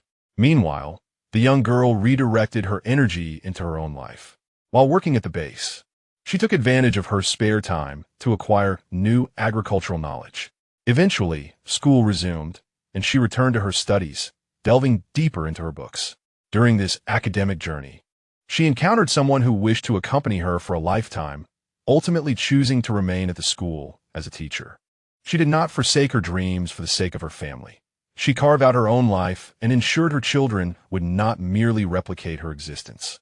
Chapter 45. The wheat harvest. Upon returning home, he commenced the preparation of lunch, opting for a simpler meal. Lin Yuyen decided to whip up a stir-fry of tomatoes and eggs accompanied by sautéed bok choy, complemented by a pot of white rice. With practiced ease, he retrieved ingredients from the refrigerator, meticulously washing and prepping them. He diced the tomatoes, whisked the eggs, and cleaned the bok choy, cutting it into segments. He ignited the stove, poured in oil, and once heated, added the egg mixture, swiftly stirring until the golden eggs took shape, which he then set aside. Next, he added a touch more oil to the pan, tossed in the tomato chunks, and sautéed until they released their juices. The cooked eggs were then reunited with the tomatoes, seasoned and stir-fried to perfection, resulting in a delectable dish of sweet and sour tomato scrambled eggs. He promptly prepared the bok choy as well. As he set the table with the meal, I emerged from the bathroom, having just finished my shower. Is lunch ready? That was quick, I exclaimed, towel in hand, carelessly drying my damp hair. Yes, come and eat, he replied softly, a hint of tenderness in his tone. I walked slowly to the dining table and sat down, looking at the array of dishes before me, warmth blossoming in my heart. He approached, took the towel from my hands, and tenderly dried my hair. It's already quite dry, he said, gently caressing my hair and speaking with kindness. I am enveloped by her gentle touch, a wave of emotion washing over me. He is always so attentive, creating an atmosphere of unparalleled comfort. Let us dine first, he suggests, turning to summon Guai Guai and Xian Ling to come downstairs for the meal. As I watch his retreating figure, my heart swells with happiness. In no time, he returns with the two children in tow. They bounce eagerly to the dining table, and Guai Guai, eyes sparkling, exclaims, "Wow, they're my favorite scrambled eggs with tomatoes." Xian Ling chimes in beside him, and Bok Choy, I love that too. We gather around the table, ready to indulge in lunch. Lin Yuyin occasionally serves dishes to me and the children, gently encouraging, "Eat more, nourish yourselves." During the meal, Guai Guai suddenly sets down his chopsticks, a look of earnestness on his face as he declares, "Little daddy, I want to learn to cook many delicious dishes like Uncle Lin to take care of you both." Xian Ling nods vigorously in agreement. Me too. I want to learn to look after everyone. Lin Yuyin and I exchange a knowing smile, filled with warmth and pride. The meal concludes in a cozy atmosphere, and while Lin Yuyin and I tidy the table, the children amuse themselves nearby. The afternoon sun streams through the windows, bathing the room in a gentle glow. Lin Yuyin turns to the children, saying, "Guai Guai, Xian Ling, it's time for your nap." Although they hesitate to cease their play, they obediently nod and hold hands as they ascend to their room. After we clean the kitchen, Lin Yuyin and I prepare to rest for a while. He takes my hand, and together we walk towards the bedroom. Upon entering, he softly draws the curtains, enveloping the room in a serene and tranquil ambience. He gently holds me in his embrace, placing a tender kiss upon my forehead. "You must be tired today. Rest well." Nestled in his warmth and security, I softly reply, "With you here, I feel no fatigue.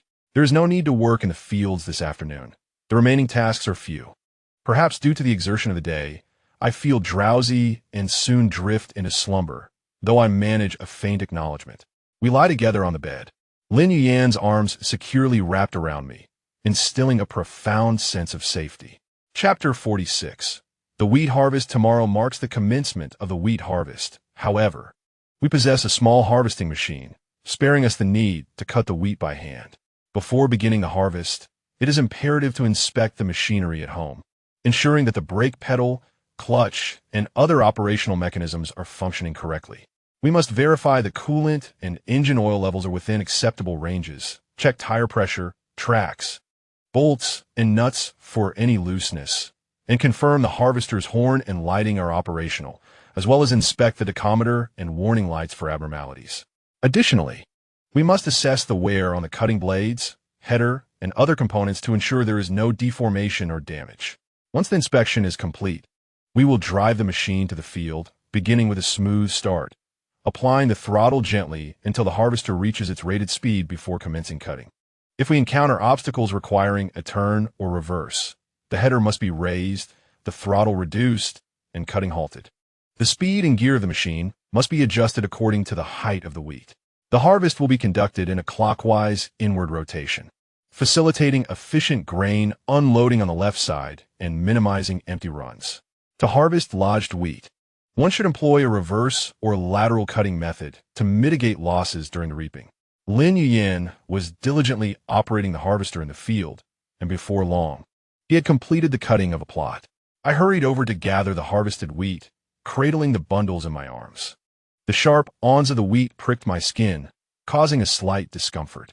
Just as I finished loading the last of the wheat onto the vehicle to take home, I suddenly heard Lin Yuyin exclaim, "Oh no, it seems the machine has encountered a problem." My heart sank, and I rushed over to him. I noticed that a component of the harvester was emitting smoke and producing strange noises. Lin Yuyin swiftly shut down the machine and began inspecting the malfunction. It turned out that a crucial part had overheated and failed. Thankfully, we had spare parts on hand. It was truly a stroke of luck amidst misfortune. Since you also need to transport wheat back, let us return together and bring along the toolbox and spare parts, I suggested. Absolutely, no problem, he replied readily, adding that his aunt was nearby and could keep an eye on things, which would provide us with some peace of mind. I nodded in agreement, then dashed towards my aunt's field without hesitation. Aunt, one of the machine's components is damaged. I need to hurry back and fetch a replacement. Could you please watch over the harvester for me? I panted as I approached her, my anxiety palpable. Seeing my distress, my aunt quickly reassured me. Don't fret, dear. Just go get the part. I'll keep an eye on it.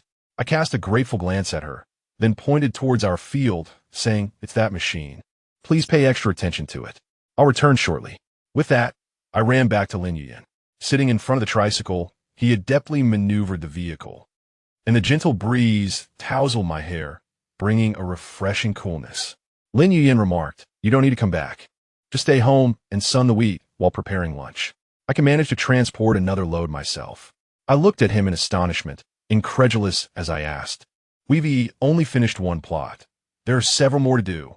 Are you sure I shouldn't come? He seemed to have anticipated my response, gradually stopping the vehicle. Turning to me with a look of concern, his gaze fell upon my scratched face, and he softly said, look at your face. It's all scraped. You should just stay home and sun the wheat. He reached out as if to touch my cheek, but hesitated, recalling that his hands were unwashed. I understood his intentions. He wished to spare me from extra toil. Although sunning the wheat wasn't a burdensome task, he always sought to lessen my burdens. Thus, I nodded and smiled, saying, all right, I'll prepare something delicious for you for lunch. Upon hearing this, the corners of his mouth lifted slightly, revealing a gentle smile. He then resumed driving the vehicle, moving forward slowly. In truth, I was aware that his suggestion of sunning the wheat was merely a ruse. Once he returned home, he would neatly store the wheat, and I would simply sit at the entrance, enjoying the leisure of watching. However, I chose not to expose his little deception, for this tender care filled me with immense happiness. Upon returning home, you first took a shower while I spread the wheat out to dry before heading to the fields. I promptly turned and began to place the wheat on the vacant land in front of our house. After changing into my loungewear, I stepped into the bathroom.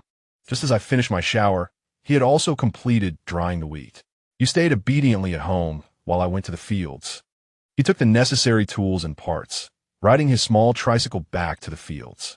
Glancing at the time, it was only 11 o'clock.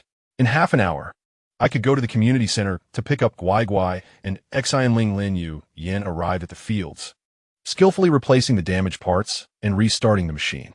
Following this minor mishap, he became even more cautious, continuing to complete the remaining harvesting tasks. Once I changed my clothes and noticed that the time was approaching, I stepped out to head to the community center. The sun shone brightly along the way, with a gentle breeze caressing the wheat stalks by the roadside. Upon arriving at the community center, Guai Guai and Xianling were joyfully playing with other children. Seeing me, Guai Guai rushed over, grasping my hand, and exclaimed, little daddy, we learned so many interesting things today. I smiled and patted his head, greeted Xianling, and led them homeward. Back at home, I began preparing lunch. Thinking of Lin Yuyan laboring in the fields, I decided to make his favorite dishes, braised pork, stir-fry greens, and tomato egg soup. Just as the meal was nearing completion, I heard the sound of the small tricycle approaching. I rushed to the door and saw him drying the freshly cut wheat. You're back, I called out. He turned to me and replied, yes. You don't need to come out. I'll return after I finish drying. I hurried to the room to fetch his loungewear and bring it to the bathroom. When Lin Yuyan finished and returned home, he looked exhausted, but his face brightened upon seeing the meal on the table. Quick, go take a shower. The food is ready. You can eat as soon as you're done, I encouraged him. He looked at me and replied, all right, thank you, darling, as he kissed my cheek. I wiped the saliva from my face with my hand, having not washed it yet, and he playfully kissed me again. He laughed heartily as he walked toward the bathroom. Eager to eat once he was clean, the family gathered around the table for dinner, with Guai Guai chattering excitedly about his experiences at the community center, while Lin Yuyan occasionally shared amusing anecdotes from the fields. After lunch, I took Guai Guai and Xianling for their afternoon nap. while Lin Yuyin washed the dishes and waited for me in the bedroom. They quickly succumbed to sleep, and upon returning to the room, I found Lin Yuyin already lying on the bed, waiting for me. I instinctively moved closer, curling into his embrace. "Sleep well, you have to go out this afternoon," he said, kissing my forehead. "Sweet dreams," he added, and we drifted into a deep slumber, wrapped in each other's arms. Chapter 47. A bountiful wheat harvest. Continuing to dry the wheat, we utilized a machine to thresh it before spreading it out in front of our home. Lin Yuyin gradually transported the wheat back to the vacant space at our house. I had preemptively cleaned the concrete ground in front of the house, ensuring it was free of dust and stones to maintain a smooth and clean surface, preventing any impurities from mingling with the wheat. Since the wheat contained a considerable amount of impurities, such as straw and soil clumps, it was essential to conduct an initial screening using a sieve to remove larger particles, thereby enhancing the drying efficiency. The wheat was evenly spread out on the drying area, with a thickness of 3 to 5 centimeters deemed optimal. The wheat must not be spread too thickly, as it hinders the lower layers from drying adequately. Conversely, spreading it too thinly increases the area required and may lead to excessive drying. During the drying process, it is essential to turn the wheat at appropriate intervals to ensure that both the upper and lower layers receive ample sunlight. Generally, I would turn it every 1 to 2 hours, employing a scraper or wooden shovel for this task. While turning, I strive to mix the wheat thoroughly to guarantee even heating. At last, Lin Yuyin successfully returned with the final cart of wheat. I hurried over to him, eager to spread the fallen wheat, feeling a wave of relief wash over me. "Is this the last cart?" I casually inquired, my hands continuing their work as I pushed the wheat forward. Lin Yuyin drove the tricycle slowly, as if fearing the vehicle might tip over from a moment's inattention. Upon hearing my question, he nodded, affirming, "Yes, this is indeed the last cart." As he spoke, he carefully maneuvered the steering wheel, glancing back at me, his gaze resting on the slowly toppling wheat. A look of concentration etched upon his features. "I did not bring the reaper back. I lent it to my aunt's family," he suddenly remarked, his voice soft yet distinctly audible. I paused, lifting my gaze to meet his. His focus remained on driving, seemingly unaware of my scrutiny. "Oh, I see," I replied, then resumed my work. "They have more land, so it is only fitting that they use it. It would be of no use to us at home." With that topic concluded, he fell silent, immersing himself in his tasks. Once he completed the series of actions, he gracefully dismounted the vehicle and approached me, extending his hand to take the tool from mine. Our eyes met, and his gaze conveyed both determination and warmth as he gently said, "You should go inside and rest. I can manage the rest of the work." I gazed at him, feeling his concern and thoughtfulness. However, I did not immediately turn to leave. Instead, I smiled and shook my head, responding, "There's no rush. Let's go in together once you're done. It's quite pleasant to rest here. It feels the same anywhere." With that, I made my way to the bench beneath the shade of the trees and sat down leisurely. Sunlight streamed through the gaps in the leaves, casting dappled shadows upon the ground. I sat quietly, savoring the tranquility and comfort while observing his diligent figure at work. As I gazed at him, I was suddenly struck by the realization of his enduring handsomeness, though he seemed to have taken on a more rugged demeanor. I scrutinized him closely, noting that over the past year and a half, he had been tirelessly engaged in agricultural labor. Aside from his slightly darker complexion and rougher hands, he now exuded a rugged charm, markedly different from the astute and valiant persona he once embodied. Despite my changing perception, his attractiveness remained undeniable. The more I looked at him, the more I felt that his smile held a unique allure, prompting me to chuckle softly. Even so, I began to feel a tinge of shyness as impure thoughts surged within me, causing my body to flush slightly. While I was lost in my own musings, I remained oblivious to the fact that he had approached me. Suddenly, I sensed something obstructing my line of sight, a shadow enveloping me. I quickly lifted my head, only to be met with an utterly unexpected sight. "What are you grinning about?" He chided. "I've been ready for a while, and I called out to you several times." He stood directly in front of me, slightly bowing his head, his gaze fixed upon me. I stifled a laugh, attempting to maintain a facade of nonchalance. "I wasn't laughing, just daydreaming," I replied. He reached out, firmly grasping my arm and pulling me up from the ground. One arm encircled my waist with a natural ease, as though it were a familiar gesture for him. His embrace provided an inexplicable sense of security, while his other hand steadied a tool. As he held me close, he strode confidently towards home, his steps deliberate and powerful. I walked beside him, acutely aware of his warmth and breath, my heart racing with a hint of panic. "Next time, don't wait outside. You could wait at home. It's quite hot out here," he remarked suddenly, a note of concern threading through his voice. I looked up at him, his eyes resting on my face, seemingly gauging my reaction. Feeling somewhat bashful, I averted my gaze and touched my cheeks, which felt warm to the touch. "Oh, I understand," I murmured softly, secretly amused. In truth, my cheeks weren't flushed from the sun, but rather from my own errant thoughts. I stole a glance at him, noting that he was intently focused ahead, oblivious to my little antics. I chuckled inwardly, feeling as though I had uncovered a delightful secret. Unbeknownst to me, he gazed down at my foolish demeanor, and I felt a wave of helplessness wash over me as my cheeks reddened. Chapter 48. The harvest of weak glancing at the time. The hour and minute hands pointed to 4. I stood at the entrance, quietly awaiting his return from the warehouse where he was stowing away his tools. The faucet outside gushed forth with refreshing water, and I turned it on, allowing the cool stream to wash over my little feet, relishing the sensation. It was autumn now, a season characterized by a scarcity of sunlight, rendering the weather slightly cool. A gentle breeze stirred, carrying a hint of chill that made one yearn for additional layers of clothing. As I savored this fleeting moment of coolness, I suddenly felt a force from behind, and before I knew it, I was lifted off the ground. Startled, I turned to see Lin Yuyan. He had swept me up from behind and sat me upon his arm, cradling me as one would child. "The weather is a bit chilly. Try not to wash your feet in cold water," he said tenderly, concern lacing his tone. I looked down at him, observing his focused expression as he diligently washed his own feet. I couldn't help but find it somewhat amusing. After all, I'm not a girl. "And weren't you just in the cold water yourself?" I teased. He completely disregarded my words, steadily carrying me into the bathroom and softly said, "You've had a long day. Go take a shower." He set me down and turned to leave. I was somewhat taken aback, pondering internally whether he did not intend to join me. After all, we had always bathed together before, except when the children were home.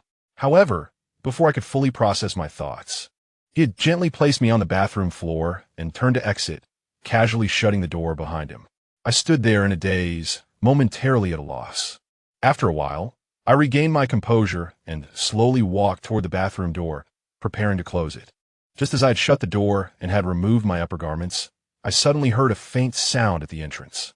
The bathroom door was slowly pushed open, revealing his figure. Holding a robe in his hand, he smiled and said, "Why didn't you wait for me?" I couldn't help but exclaim internally, "Ah, now I understand." It's not that he didn't want to shower with me. He had simply gone to fetch some clothes. Instantly, my previous confusion dissipated and my mood lightened considerably. "What are you standing there for? Come in. The wind is a bit chilly," I said, hugging myself in an attempt to fend off the cool breeze that swept in from the door. Suddenly, I became aware that I was not wearing a top, and the chill felt like a serpent slithering up my skin, causing me to shiver involuntarily. He flashed a smile, stepped closer to me, and gently enveloped me, whispering in my ear, "Here I am."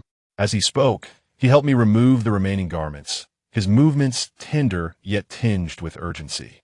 Together, we stepped into the shower, warm water cascading over us, dispelling the cold. He pressed against me from behind, his hands gliding over my body, each inch of my skin tingling at his touch. Following the flow, we soon moved to the bathtub. The water in the tub steamed invitingly as we embraced while settling in, his lips finding my neck, gently nibbling. The water rippled with our movements, and an intimate atmosphere enveloped the bathroom. Though it felt like a poem titled Chrysanthemum, he meticulously washed my body, each gesture soft and careful, as if fearful of causing me discomfort. Once I was completely cleansed, he gently dried me with a soft towel and helped me into fresh clothes. Once everything was in order, he glanced at the time, mentally calculating when the children would finish school. He knew that those two little rascals would soon conclude their day of learning. He swiftly dressed, tidied himself up, ensuring he appeared vibrant and refreshed. Then, with a light-hearted stride, he exited the room, heading toward the community center. Meanwhile, Gwai Gwai dashed out like a lively little rabbit, peering left and right, muttering, "Huh? Where's Daddy? Why hasn't he come to pick us up today?" He smiled warmly, holding the little hand of the obedient child tightly, patiently awaiting the emergence of the spirit within. After a brief moment, the spirit finally appeared, and he quickly approached, gently remarking, "Little Daddy is too tired and still asleep. So didn't he wake him?" At that instant, the spirit stepped forward briskly, and upon seeing the obedient child alongside Lin Yuyan, she took the initiative to hold the other small hand. Observing the two adorable youngsters brought him immense joy, prompting him to ask, "What would you both like to eat today? I shall prepare the meal." Having been preoccupied with farm work, he regrettably had little time to cook, leading to most of the household meals being prepared by me. However, to be candid, his culinary skills were indeed superior to mine. The moment the obedient child learned that she could savor the uncle's cooking today, she erupted in excitement, exclaiming, "Wow, really? I want to eat the sweet and sour ribs that uncle makes." He chuckled, affectionately ruffling her hair and teasing, "But little Daddy just made sweet and sour ribs the day before yesterday. Do you want to eat them again today?" The obedient child smiled shyly and murmured softly, "But Uncle S cooking is definitely tastier than little Daddy S." He laughed and said, "Be careful, I might tell on you." Suddenly, the obedient child let out a yelp as if her tail had been stepped on, exclaiming, "No, this is our little secret." Her voice echoed in the air. As soon as the words left her mouth, she unhesitatingly grasped the spirit's hand and, like an arrow released from its bow, dashed forward without a backward glance. The spirit appeared startled by her sudden movement, but quickly fell in a step with her. Lin Yuyan remained rooted to the spot, watching their receding figures with amusement. Unable to contain his laughter, he chased after them and soon caught up with the two little ones, taking one hand in each of his and guiding them home.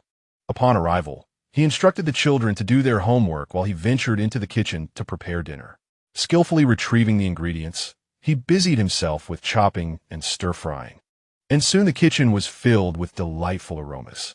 Once they completed their homework, the obedient child and the spirit rushed to the kitchen door, gazing eagerly at Lin Yuyan as he cooked. "Uncle, how much longer until it's ready?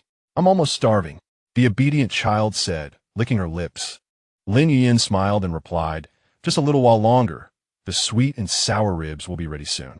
At last, a sumptuous dinner was prepared. The sweet and sour ribs were glistening red and exuded an enticing fragrance. He entered the room to rouse me from slumber, saying, "Darling, wake up. Dinner is ready." Still in a daze, I opened my eyes and stared blankly at him as he appeared unexpectedly, not having left. "You're back," I murmured, feeling like a child being coaxed. My fault, but I can't help it," he replied, having been exhausted from the relentless farm work for several days. With a gentle embrace, he dressed me as one would a child and carried me to the dining table. "Little Daddy, you're awake. Dinner is ready," the obedient child exclaimed, holding her little bowl and looking at me with anticipation. I reached out to gently pat his head, suggesting we eat, and then glanced back at the heart, encouraging it to join us without waiting for my next invitation. Everyone gathered around the dining table, savoring the meal with great enthusiasm. The little one, while munching, mumbled, "Uncle, your cooking is simply delightful. Could you please be the one to cook from now on?" Lin Yuyan and I exchanged a glance, unable to suppress our laughter. Chapter 49. The bountiful harvest. After several days of drying, the wheat was ready to be stored. Once the wheat achieved the appropriate moisture content, it was essential to collect it promptly.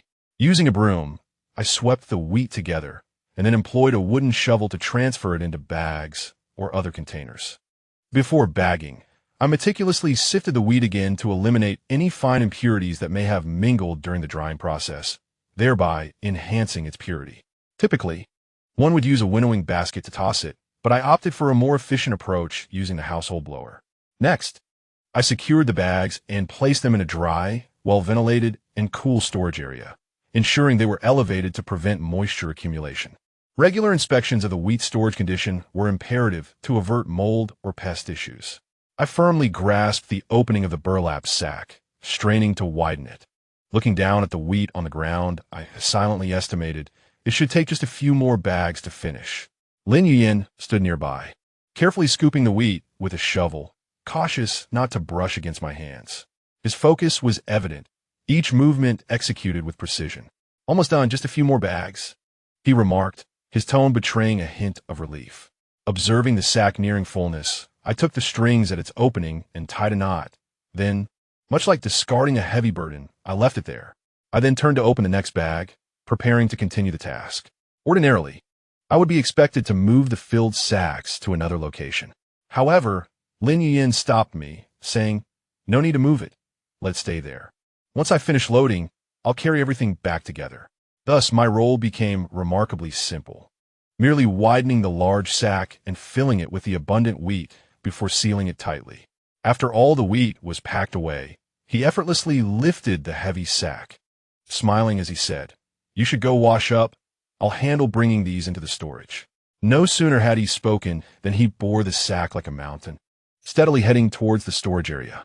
Naturally, I could not remain idle. I swiftly gathered the tools and the extra bags, placing them in the storage as well. Once I completed these tasks, I did not leave immediately but stood at the door, quietly watching him busily transporting the wheat in and out of the storage. When he finally carried the last bag inside, I followed him into the house. Upon entering, both of us exuded a mingling scent of sweat and wheat. He looked at me and said, "You should go wash up. It's uncomfortable being all sweaty." I nodded and stepped into the bathroom. The warm water cascaded over my body, washing away the fatigue of the day as if it were carried away by the flowing stream. After my shower, I emerged clad in loose-fitting pajamas and spotted him, freshly bathed, seated in the living room. His hair was still damp, and he had changed into a clean white t-shirt, exuding a refreshing and handsome demeanor.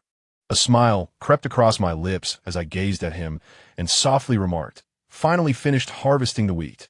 He slowly approached my side, plopped down beside me, and with a smile gracing his face, replied, "Indeed, without your help, we wouldn't have completed it so swiftly." I felt as clear as day. He was merely flattering me. In reality, he had shouldered most of the labor alone, while I had only lent a hand occasionally. As our conversation continued, drowsiness began to envelop me, and I stifled a yawn. He tousled my hair and said, "If you're tired, you should go to sleep." I rose to return to my room, but just as I took a couple of steps, he unexpectedly wrapped his arms around me from behind and whispered in my ear, "Together." My face flushed instantly, and my heart raced uncontrollably.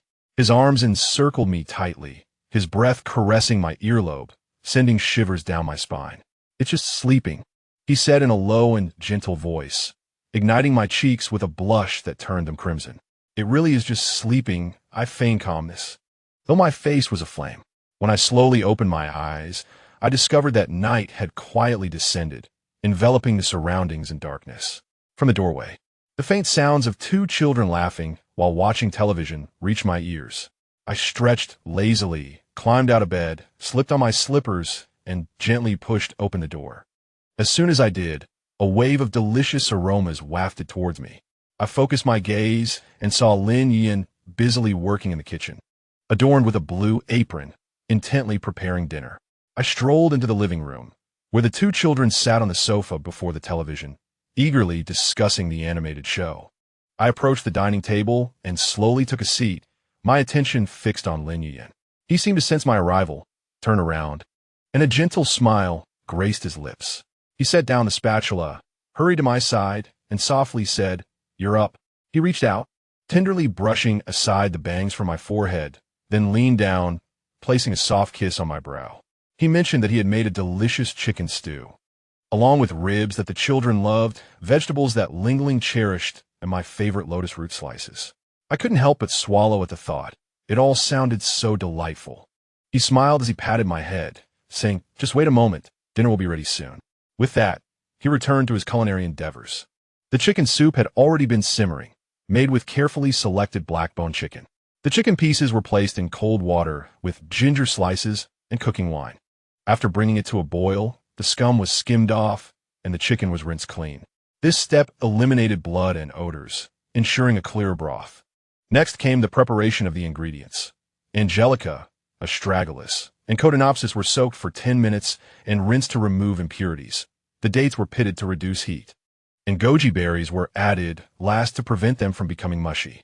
In a clay pot, combine black-boned chicken, angelica, astragalus, cotinopsis, red dates, and ginger slices. Covering the ingredients with cold water. Bring to a boil over high heat, then reduce to a gentle simmer for 15 hours. Add goji berries 15 minutes before finishing to preserve their nutrients.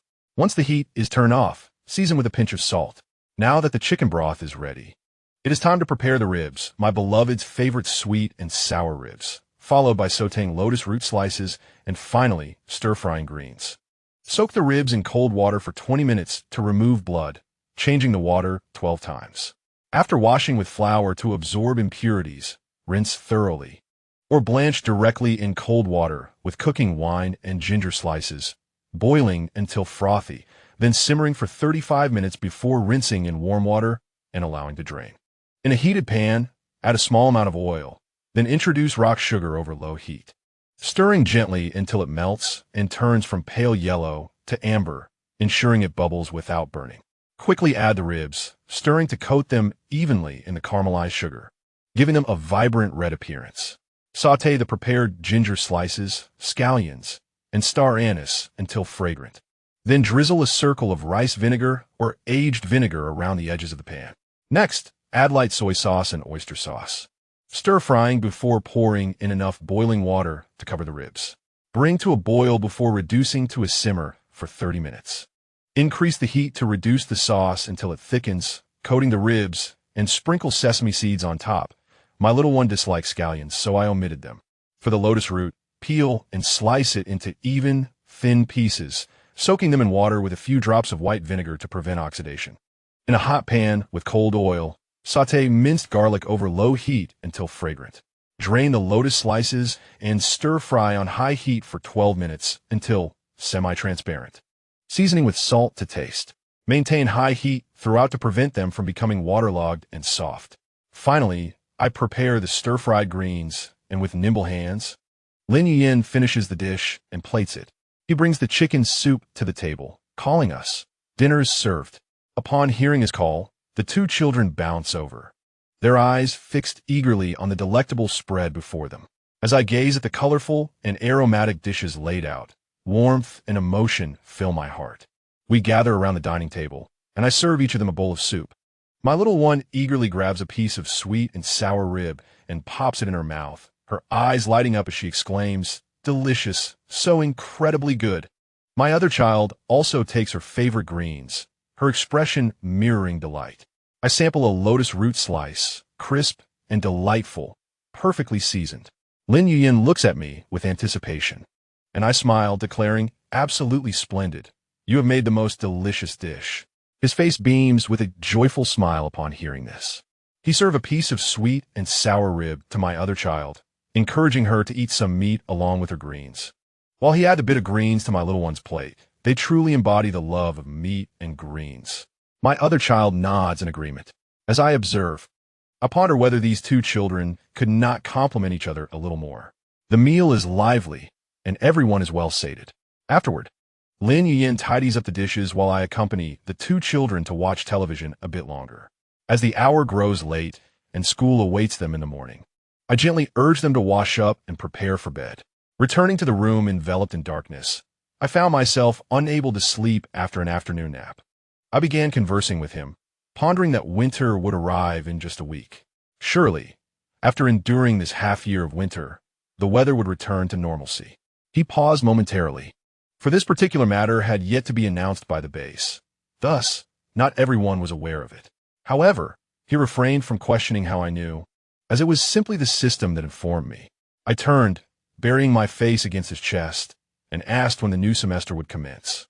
I had worked diligently to gain admission to the university, or rather, it was the original owner who had strived for this achievement. The original owner must have yearned to attend university. He held me quietly, observing my glum demeanor. "Do not be disheartened. Let's engage in something joyful," he suggested. "We can wait for the notification of 50 chapters, and then we shall celebrate." On that particular afternoon, A gentle breeze graced us when the village loudspeaker suddenly blared, shattering the tranquility. The familiar yet slightly hoarse voice of the village head resonated throughout the village. Attention, villagers!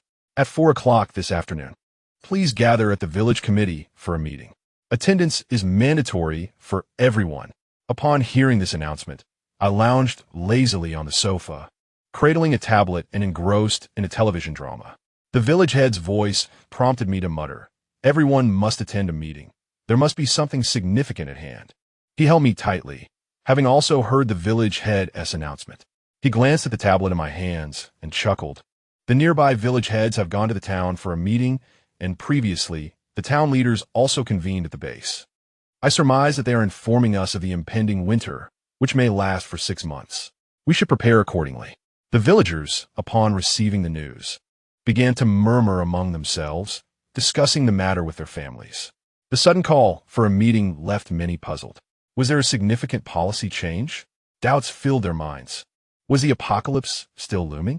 As soon as I mentioned this, my family turned to look at him, and they quickly exclaimed, "Oh dear." At 4 o'clock, villagers gradually assembled at the village committee.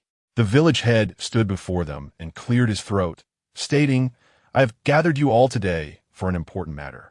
The leaders have informed us that winter will return in 2 days and will persist for 6 months.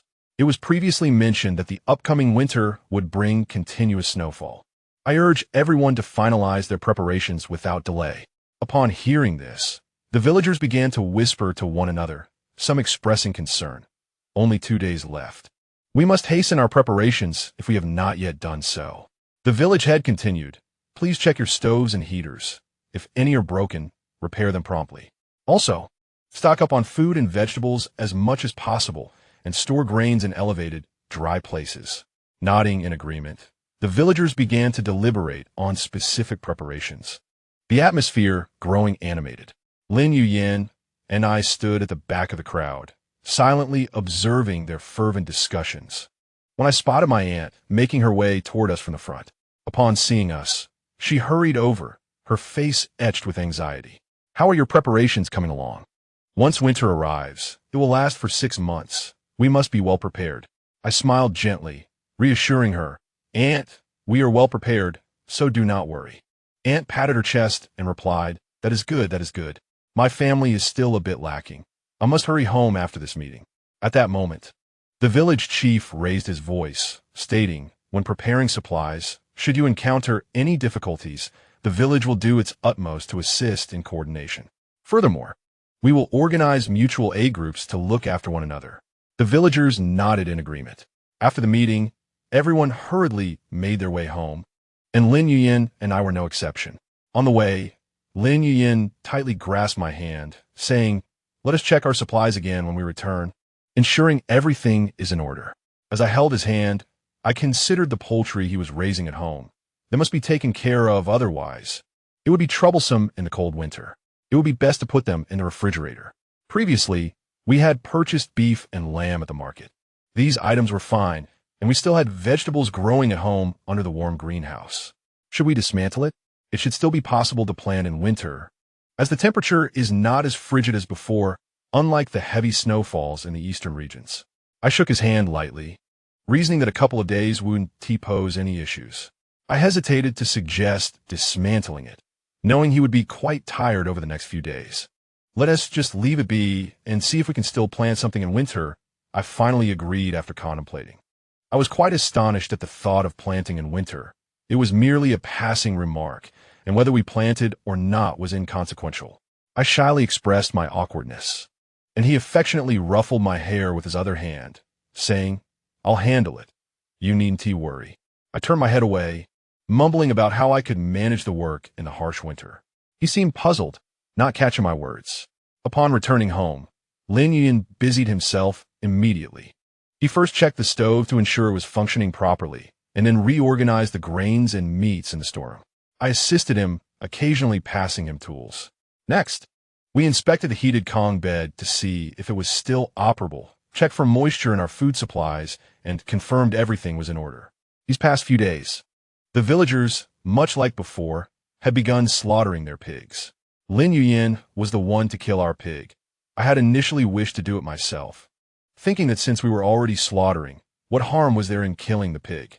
However, my dear one was somewhat afraid and wouldn't let me go, so I stayed back to keep him company. Truthfully, I wasn't too keen on witnessing the slaughter either, as I'd been frightened the last time I saw it. Little Papa, I don't want to see the pig being killed. I was scared last time, I admitted, gripping his hand tightly. All right, then I want to go. I'll stay here with you, I replied, saying goodbye to my brother. Please wait for me here. I need to speak with Uncle Lin for a moment. I took Lin Yin back to the room, closed the door, and embraced him tightly. I'm sorry, brother. You'll have to go alone later. My dear one is a bit frightened. He pretended to look displeased, asking, what will I get in return?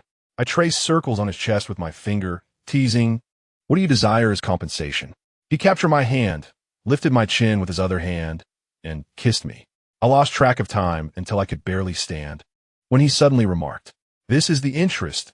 We can discuss the rest later. He held me close, allowing me to regain my composure. Thus, my brother drove the small tricycle to the village center with the pig for slaughter. The atmosphere there was bustling. Most villagers had gathered to partake in the pig slaughter, as space at home was limited while the village center was spacious. Upon arriving at the village center, Lin Yuyin unloaded the pig from the tricycle. Several households were already engaged in the slaughtering process, creating a lively yet gruesome scene. Our family, alongside my aunts, was set to slaughter pigs, starting with my aunts before proceeding to ours.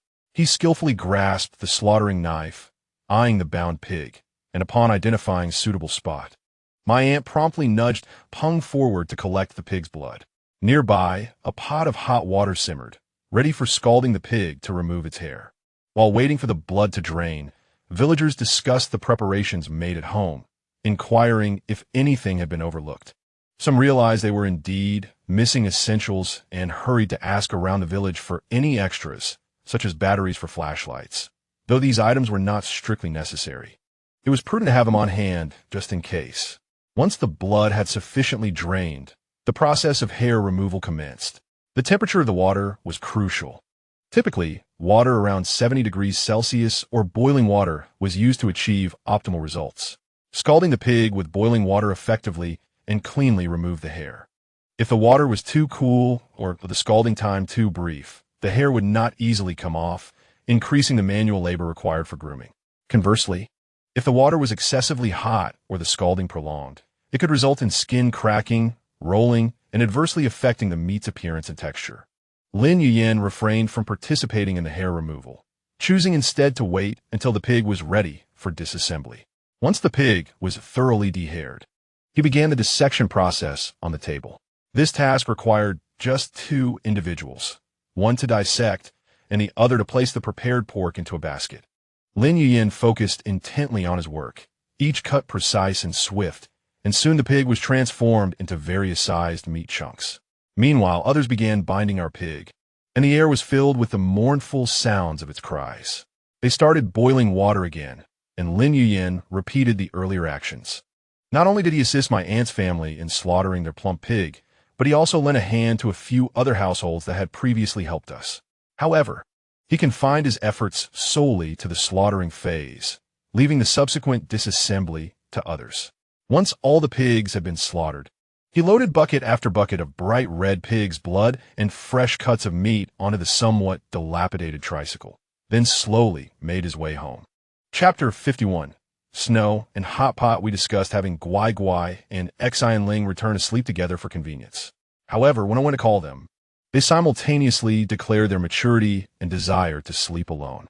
Despite their assurances, I still worried they might feel cold at night and inquired if they needed an extra blanket. Both Guai Guai and Xi and Ling shook their heads, stating that their room had plenty of blankets, although they slept in the same room. A partition separated the space into 2 relatively independent areas. This arrangement not only ensured their privacy, but also allowed them to care for one another when needed. Last night, I had already taken out all the bedding from the house and fitted each quilt with a new cover. This morning, as I slowly awakened, a wave of warmth enveloped me. Upon focusing my gaze, I discovered that the heated Kong was cozy and warm. Yet the person who should have been beside me was nowhere to be seen. Surely they had gone to prepare breakfast. I stretched languidly and then climbed out of bed at a leisurely pace, quickly dressing myself. After freshening up, I strolled out of the room and immediately spotted my heart and my little one busy in the living room. My heart was seated on the couch, engrossed in a book, while my little one was nearby, fiddling with her toys and murmuring to herself. I approached the couch, plopped down, and smiled at the two of them, inquiring, "Did you both sleep well last night? Did you feel cold? Would you like to move back and sleep with us?" Upon hearing my voice, my little one looked up, beaming as she replied, "No need, little daddy. I was really good last night, and didn't kick off the covers at all. I slept so soundly that I didn't wake up until dawn." My heart chimed in, "No, last night, Uncle made the Kong nice and warm. It wasn't cold at all." Hearing their reassurances, I felt a bit more at ease, nodded and smiled, saying, "That's good. If you truly feel uncomfortable, just come back to sleep with us." After checking on them, I walked briskly towards the kitchen, where an enticing aroma wafted through the air. Upon closer inspection, I realized he was busy preparing youtiao. Filled with joy, I asked, "Are we having soy milk and youtiao today?" Hearing my voice, he paused, turned to look at me, and a gentle smile spread across his face. He softly replied, "I've been so busy with farm work that I haven't had time to make these delicious treats for you." Knowing you like them, I hurried to prepare them whenever I had the chance. I gazed at him with heartfelt gratitude, but just as I was about to go over and embrace him, he suddenly reminded me, "Take a seat at the dining table. Be careful not to get splattered with oil." Reluctantly, I walked to the dining table and sat down. Although I felt a bit disappointed, I understood he was merely concerned for my safety. "Let us have hot pot for dinner tonight. It's perfect for the chilly weather," I mused while leaning over the table. "Sound good. What ingredients would you like? We still have some in the warm shed." As he deftly turned the youtiao in the hot oil, I pondered what dishes I wanted. "Let us have beef rolls, lamb rolls, duck intestines, and hopefully some duck blood, along with beef tripe, shredded beef, crispy tripe, and thousand-layer tripe. We bought those last time, right?" I watched as he finished frying the youtiao and began boiling soy milk. Recalling what we had purchased previously, "What vegetables do we have left in the field?" "Lettuce, asparagus, romaine, cauliflower, potatoes, cilantro, carrots. And do we have any of those?" Lettuce and cauliflower, potatoes, carrots, and cilantro were all present at home. After some contemplation, I realized there were also enoki mushrooms and lotus root, which I certainly did not have. Rising to check the refrigerator, I discovered both lotus root and enoki mushrooms. Returning to my seat, I recalled that I had also purchased fish tofu, crispy sausages, rice cakes, fish balls, beef balls, and crab sticks, which should suffice. Fried tofu skin and crispy rolls are indeed one and the same, I pondered. With a look of confusion, I inquired about their ingredients. The crispy roll, also known as fried crispy roll, is a traditional dish from Hangzhou, Zhejiang Province, characterized by its meat filling. The crispy rolls purchased online and the fried tofu skin are identical, made from deep-fried tofu skin and meticulously boiled handmade soy milk. So, they're essentially the same thing. Is it made from sweet potato starch or potato starch? He was not surprised as I abruptly changed the subject. It must be sweet potato starch. All of you enjoy it. You can cook the base. He placed a cup of soy milk before me, and I replied, "All right, I shall cook." He turned and returned with the youtiao. I called out, "Guai Guai and Xian Ling, it's time for dinner." Upon hearing my voice, Guai Guai and Xian Ling bounced over. "Tonight, we will have hot pot. Are there any dishes you two wish to eat?" I asked. Guai Guai's eyes sparkled. "Little daddy, we are having hot pot tonight. I want shrimp paste and corn."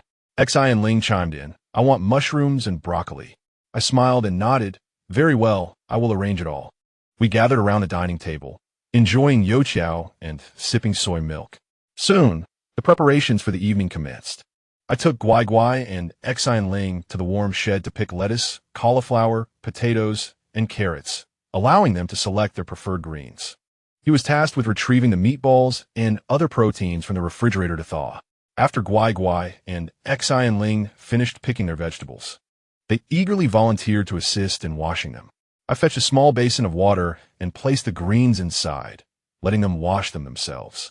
Lin Yin began to meticulously prepare the hot pot base, as a rich aroma filled the entire room.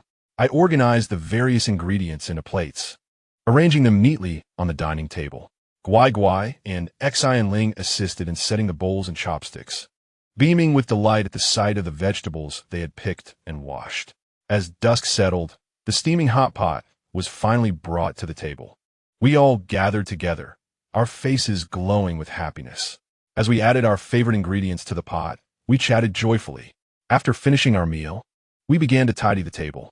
I urged Guai Guai and Xian Ling to take a bath while the two adults handled the cleanup.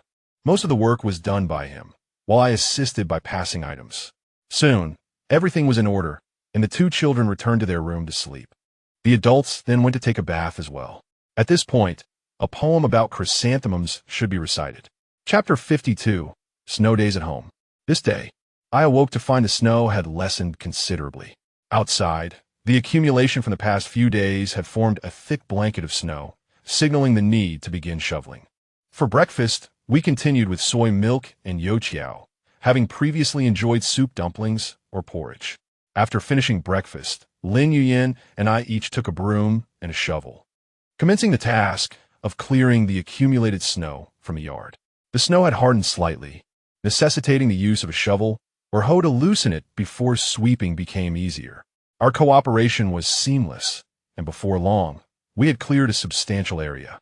As we diligently swept the snow, we noticed Guai Guai and Xian Ling fervently constructing a snowman. Guai Guai's little face was rosy from the cold, and her hands moved swiftly, rolling snow into balls and carefully stacking them. "I will build the tallest snowman," she declared with determination. Xian Ling was equally resolute, concentrating on fashioning the snowman's features. "Mine will be the prettiest." Both were brimming with confidence, convinced that their creation was superior. At that moment, they were no longer the best of friends, but rather fierce competitors. Suddenly, Guai Guai exclaimed, "I'm done." The snowman she built was adorably clumsy, with a carrot for a nose that stood out prominently. She twirled around her creation, casting glances at Xian Ling, who hastened her work. In no time, her snowman was also complete, beautifully crafted and charming. Both girls believed their snowmen to be the best, their faces flushed with excitement as they argued passionately. Lin Yuyin and I exchanged amused glances and approached to award both snowmen the title of Best Snowman. Each was impressive, showcasing unique characteristics. Just after we finished clearing the snow, a heavy snowfall began anew outside. Lin Yuyin stood by the window, watching the swirling snowflakes, murmuring, "This snow is quite heavy. Going outside is impractical. What do we do at home?" Turning to see me nestled on the sofa, watching a television drama, perhaps due to my previous life being consumed with work and little joy, I found immense pleasure in dramas and novels. He pondered for a moment before deciding to brew a pot of hot tea. After boiling water and placing tea leaves into the teapot, the delightful aroma soon filled the air. He poured a cup and joined me on the sofa, setting the tea on the coffee table, and rested my feet in his lap while casually picking up an old book to peruse. After Guai Guai and Xian Ling finished their snowman, they scampered over to the sofa. Guai Guai, with sparkling eyes, proposed, "Sister, let us play a game. We can't just watch cartoons all the time." Xian Ling eagerly chimed in, "Yes, yes. What game should we play?" I paused the drama and pondered before suggesting, "How about a riddle game? I'll start with one. A little golden jar holding golden dumplings. Eat the dumplings and spit out white pearls. What fruit is it?" Guai Guai and Xian Ling tilted their heads in thought, and Lin Yuyin also set down his book to join in. Moments later, Xian Ling excitedly jumped up. "I know. It's an orange." I smiled and nodded correct. Xian Ling is so clever. Now it's your turn to pose a riddle. Clearing her throat, Xian Ling asked, "A winding vine climbs high. Strings of pearls hang above. What fruit is it?" Everyone fell into contemplation again. Suddenly, Guai Guai slapped her forehead. "It's grapes."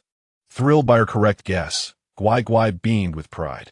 After playing for a while, Lin Yuyin headed to prepare lunch, and today we would have boiled rice noodles. Sour soup rice noodles. This morning, the rice noodles were soaked and are now likely just right. I will prepare the sour soup base. First, wash the tomatoes. Score an X at the top, blanch them in boiling water, peel off the skin, and cut into small pieces. Cut the pickled bamboo shoots and pickled green beans into small sections. Soak the wood ear mushrooms until rehydrated, then slice them into strips. Wash the greens and set aside. In a bowl, add minced garlic, chopped green onions, toasted sesame seeds, and small chili peppers. Heat oil in a pan until it begins to smoke. Then drizzle it over the bowl to release a fragrant aroma. Next, add salt, light soy sauce, oyster sauce, aged vinegar, and chili oil to the bowl, mixing everything thoroughly and setting it aside. In a pot, bring water to a boil, add the softened rice noodles, and cook until fully tender. Drain and place them into the prepared sour soup. In another pot, bring water to a boil again, add the diced tomatoes, allowing them to release their juice. Then add the pickled bamboo shoots, pickled green beans, wood ear mushroom strips, and greens, blanching until just tender. Pour the entire mixture, including the broth, over the noodles in the bowl. What greens do you prefer? Serve as desired. Dinner is served. Come and taste the sour soup noodles I prepared, he exclaimed, carefully placing steaming bowls of sour soup noodles on the table. The noodles looked incredibly inviting, with a rich broth, delicate white rice noodles, and garnished with chopped green onions, cilantro, and peanuts, making one's mouth water. He placed the largest bowl in front of himself, followed by the second largest in front of me, and then added 2 smaller bowls. During the meal, we discussed what to have for dinner that evening. With great joy, I said to him, I would like to have chicken soup, the clear and translucent kind. I do not care for the greasy variety. As I spoke, my eyes sparkled with bright light, as if the chicken soup were already before me, wafting an enticing aroma. He smiled, nodded gently, and replied softly, chicken soup is no problem. What would you like to add to it? I pondered for a moment before excitedly responding. We can add some lotus root, but I prefer the crispy variety over the powdery kind. Just thinking about that texture makes my mouth water. I enjoy stir-fried lotus root when it is slightly powdery, as it has a delightful chewy texture.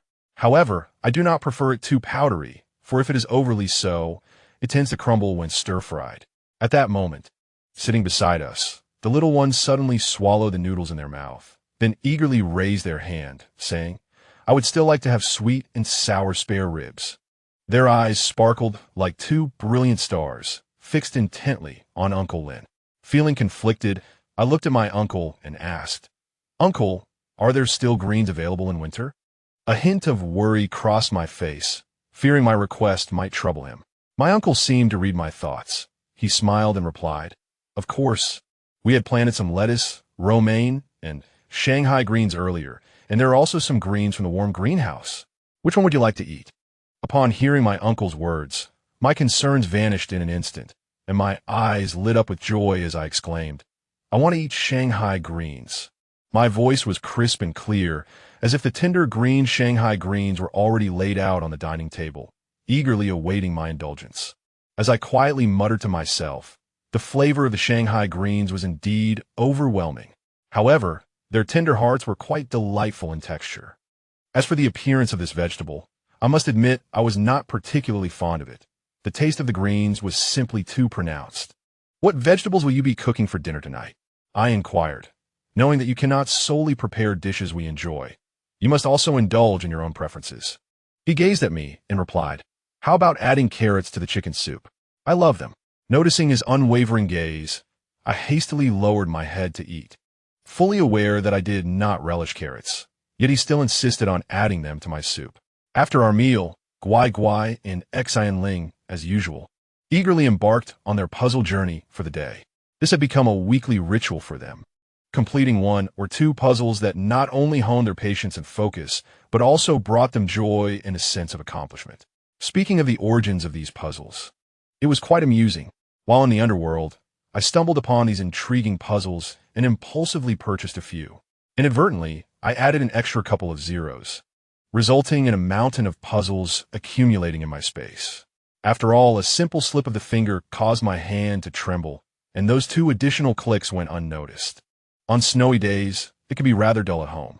Having so many puzzles to pass the time serves as a worthwhile pastime.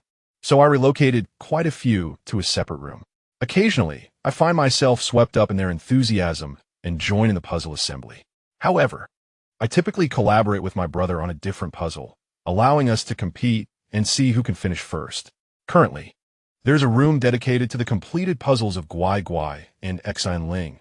While ours are placed together, if we do not approach them as mere tasks. Chapter 53. Dancing. After spending the entire afternoon piecing together puzzles, I was unaware of how the daylight waned, casting a soft glow throughout the room. As the puzzle pieces gradually fell into place, the complete image began to emerge.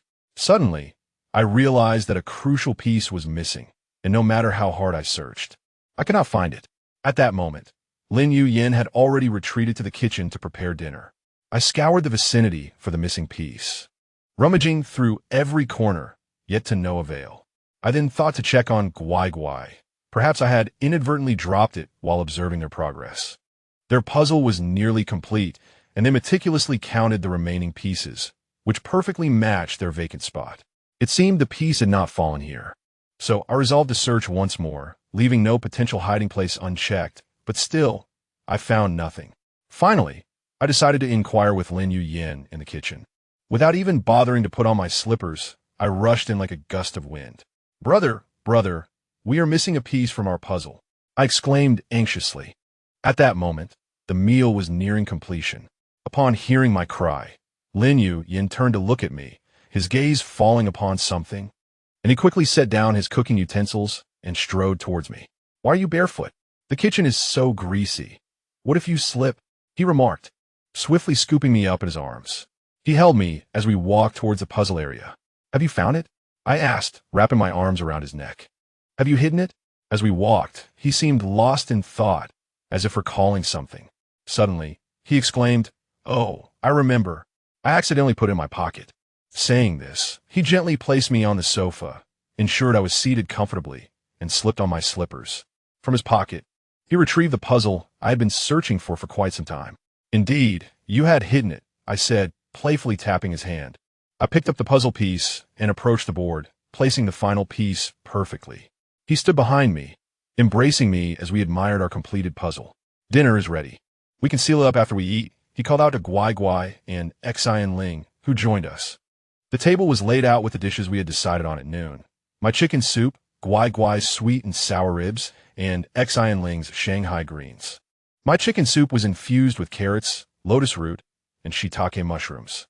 He served each of us a bowl of soup before we began our meal. Guai Guai, with sauce smeared all over his face from the ribs, looked exceptionally adorable, while Xian Ling maintained her graceful demeanor throughout dinner. After the meal, we prepared to seal the puzzle and placed it in a prominent spot to let the glue dry. On winter nights, we could only cozy up at home, but during the day, when it wasn't snowing, we could build snowmen and ski, with the most pressing task being to shovel snow. Music filled the room as Guai Guai and Xian Ling sealed their puzzles, while my brother and I worked on ours. Our puzzle depicted a collage of characters from the animated series SpongeBob SquarePants. It was a puzzle from a recent animation I had watched. Once we finished, I urged the two of them to take a bath and get to bed. The two adults had no intention of sleeping early, so we turned off the lights and settled down to watch a dance romance drama. The film was a foreign production, telling the story of a 17-year-old girl who was indifferent to boys, dance, and family games. During her summer vacation, she traveled with her family to the mountains, where she fortuitously witnessed a dirty dance at a hotel and met dance instructor Johnny Castle, beginning her journey into the world of dance. Through learning this dance, she discovered the essence of life and found love.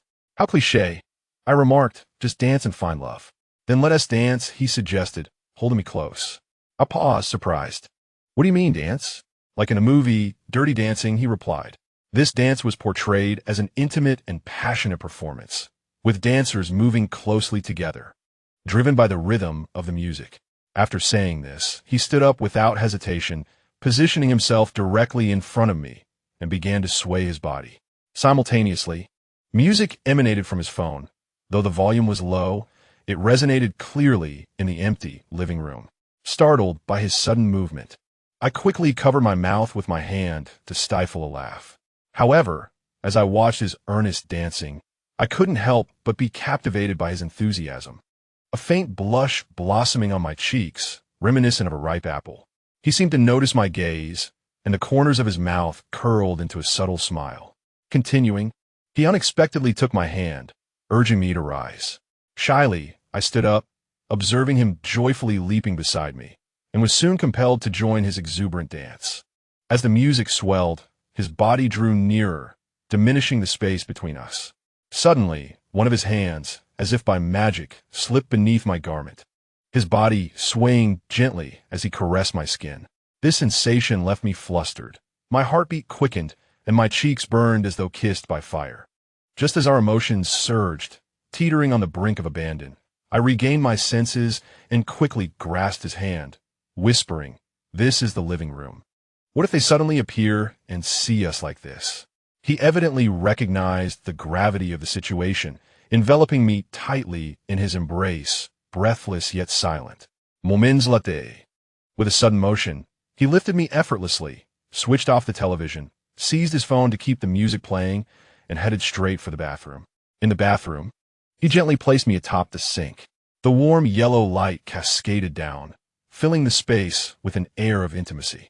The music reverberated within the confined room as he drew close once more, guiding me in a dance.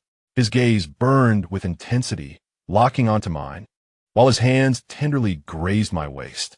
My heart raced like a drum, my cheeks aflame as I swayed in rhythm with him. That night, our hearts lingered in the fervent atmosphere we had created in the bathroom.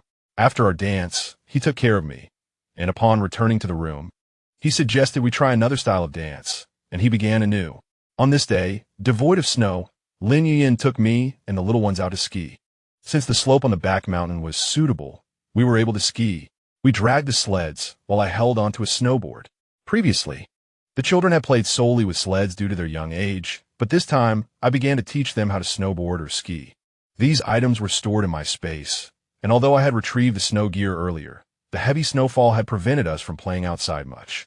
This time, the snow was a normal amount, so we often brought them out to play. With preparations complete for a snowy day, we had to seize the opportunity before it was too late. Eagerly, I stepped onto the snowboard and glided down the slope, the wind howling in my ears. The exhilarating speed made me shout with joy. I maneuvered skillfully on the narrow snow path, accelerating and reveling in the joys of skiing. Meanwhile, Lin Yuyin remained in place, watching the little ones, Guai Guai and Xian Ling, awkwardly taking their first steps in the snow, their tiny legs bouncing excitedly, occasionally tumbling onto their bottoms. He patiently guided them, ensuring their knees and bottoms were cushioned with protective gear, so they were untroubled by falls, especially since the slope was gentle. After several runs, I returned to Lin Yuyin, laughing heartily at the adorable sight of Guai Guai and Xian Ling. "You should go and have some fun. I'll keep an eye on those two." I walked over, wrapped my arm around his, leaning against him. "I don't particularly enjoy playing, but if you wish to partake, feel free. I'll be here watching." "Oh, and my hat seems a bit askew. Could you kindly adjust it? I want to be joining. After so many rounds of play, a brief respite is in order." I leaned against him, observing Guai Guai and Xian Ling as they learned to ski. As for why I ski, I isn't it rather obvious? As an assassin, should your target be on a snow-covered mountain, devoid of vehicles, how would you escape without the ability to ski? Though snowmobiles exist, their noise is quite conspicuous.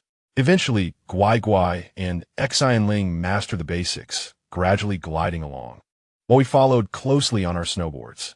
From that day forth, we ceased our outings, save for the remnants of snow, which they would play with at the doorstep.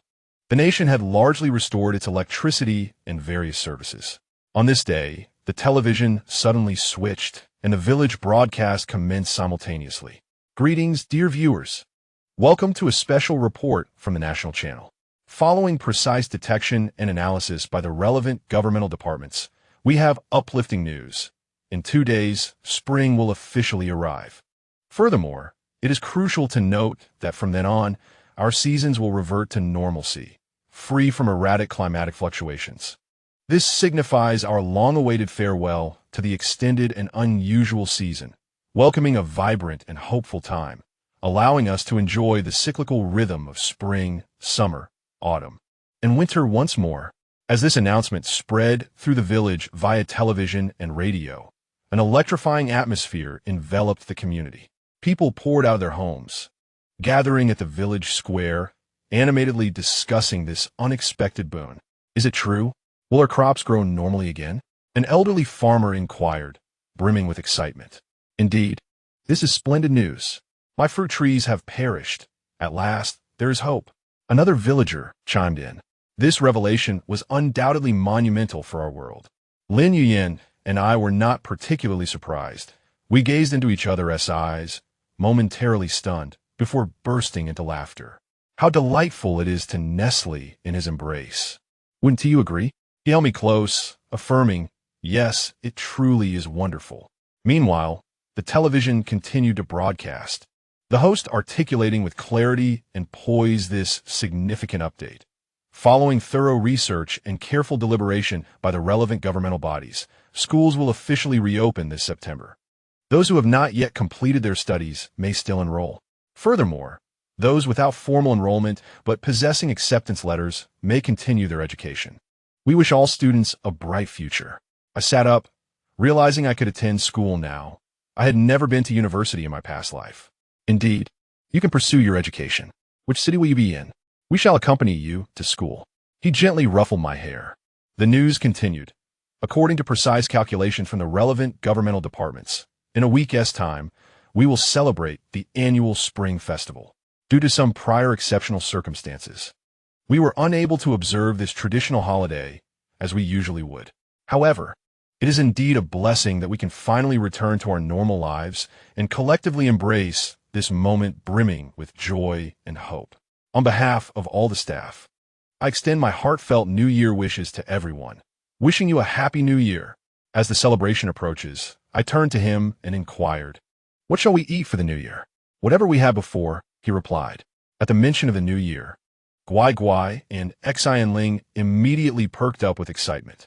"Little Daddy, I remember the thrill of receiving red envelopes during the New Year," Guai Guai chimed in, although he could only recall a couple of instances, having been merely 4 years old back then. "Indeed, there will be red envelopes. Do you remember how many you received last time?" I playfully teased him. How many was it?" "Ive forgotten. I only recall a small red pouch," he responded, a look of confusion on his face. Xian Ling also seemed uncertain. Suddenly, Guai Guai jumped up, "But I remember there were so many delicious dishes. We shared them with the villagers. It was a grand gathering. In our village, it is customary to come together the day before the Spring Festival, with each household contributing 1 or 2 dishes to create a vibrant feast. The atmosphere is lively, adorned with red lanterns and couplets. Most of our ancestors are closely related, making it feel like an early family reunion, a tradition upheld every year." Xian Ling, having never experienced this, looked on with curiosity. "I wonder if we will hold it this year," I mused, considering the unusual circumstances. "Let's just call and ask the village chief," came a suggestion. The information station had resumed operations. At last, we dialed the village chief's number to inquire about the reunion feast for the Spring Festival. The chief assured us on the other end of the line that he would consult with the village elders and notify us thereafter. Time flew by, and before we knew it, the next day arrived. Early in the morning, the radio crackled to life, shattering the tranquility of the village. A familiar voice emerged from the speakers, announcing, "Hello, hello. This is the broadcasting station. I am the village chief. I would like to inform everyone that we will indeed hold the reunion feast this Spring Festival. Each household is to prepare 1 or 2 dishes, and those with larger families should contribute more." The announcement echoed 3 times, as if to ensure that no one missed it, for it is said that important matters must be repeated thrice. Upon hearing the news, the village erupted in excitement, rejoicing at the continuation of this cherished tradition. Lin Yuyin and I began to deliberate on what dishes to prepare. "How about we make braised pork and steamed fish, symbolizing prosperity and abundance?" I suggested. Lin Yuyin nodded in agreement. "Yes, these 2 dishes are sure to be loved by all." On the day of the reunion feast, we brought our prepared braised pork and steamed fish to the communal table in the village. The sight was heartwarming, with many large round tables adorned with a plethora of dishes, not only those contributed by each household, but also the communal dishes prepared in large pots. Gradually, everyone gathered around, laughter and joy filling the air. Guai Guai and Xian Ling joyfully dashed about the crowd, sharing their delight with their friends. We arrived at my aunt's home and took our seats at the table closest to our relatives. Before the feast commenced, the village chief stood at the front. smiling as he proclaimed, "Though we have faced numerous challenges this year, it is fortunate that everything is returning to normal." This reunion banquet serves as a testament to our fresh beginning. Everyone raised their glasses, collectively celebrating this hard-earned moment. With the highest-ranking elders' command to commence the meal, the villagers gradually began to eat. Amidst the lively atmosphere, I leaned into Lin Yuyin's embrace, savoring the warmth and happiness surrounding us. At that moment, my aunt mentioned that it had been announced we could return to school. Would I go in September? Of course, I have never attended college before, I replied. That's wonderful. School is important. I whispered to my aunt, will they return to the city? Yes, they will. After all, it's not far from here. Aunt, the government will develop the surrounding area because of this matter, so my brother and the others can come back here. Really? I haven't heard anything about that, my aunt said, looking at me with a puzzled expression. Because it hasn't been confirmed whether the disaster has truly passed, I replied earnestly.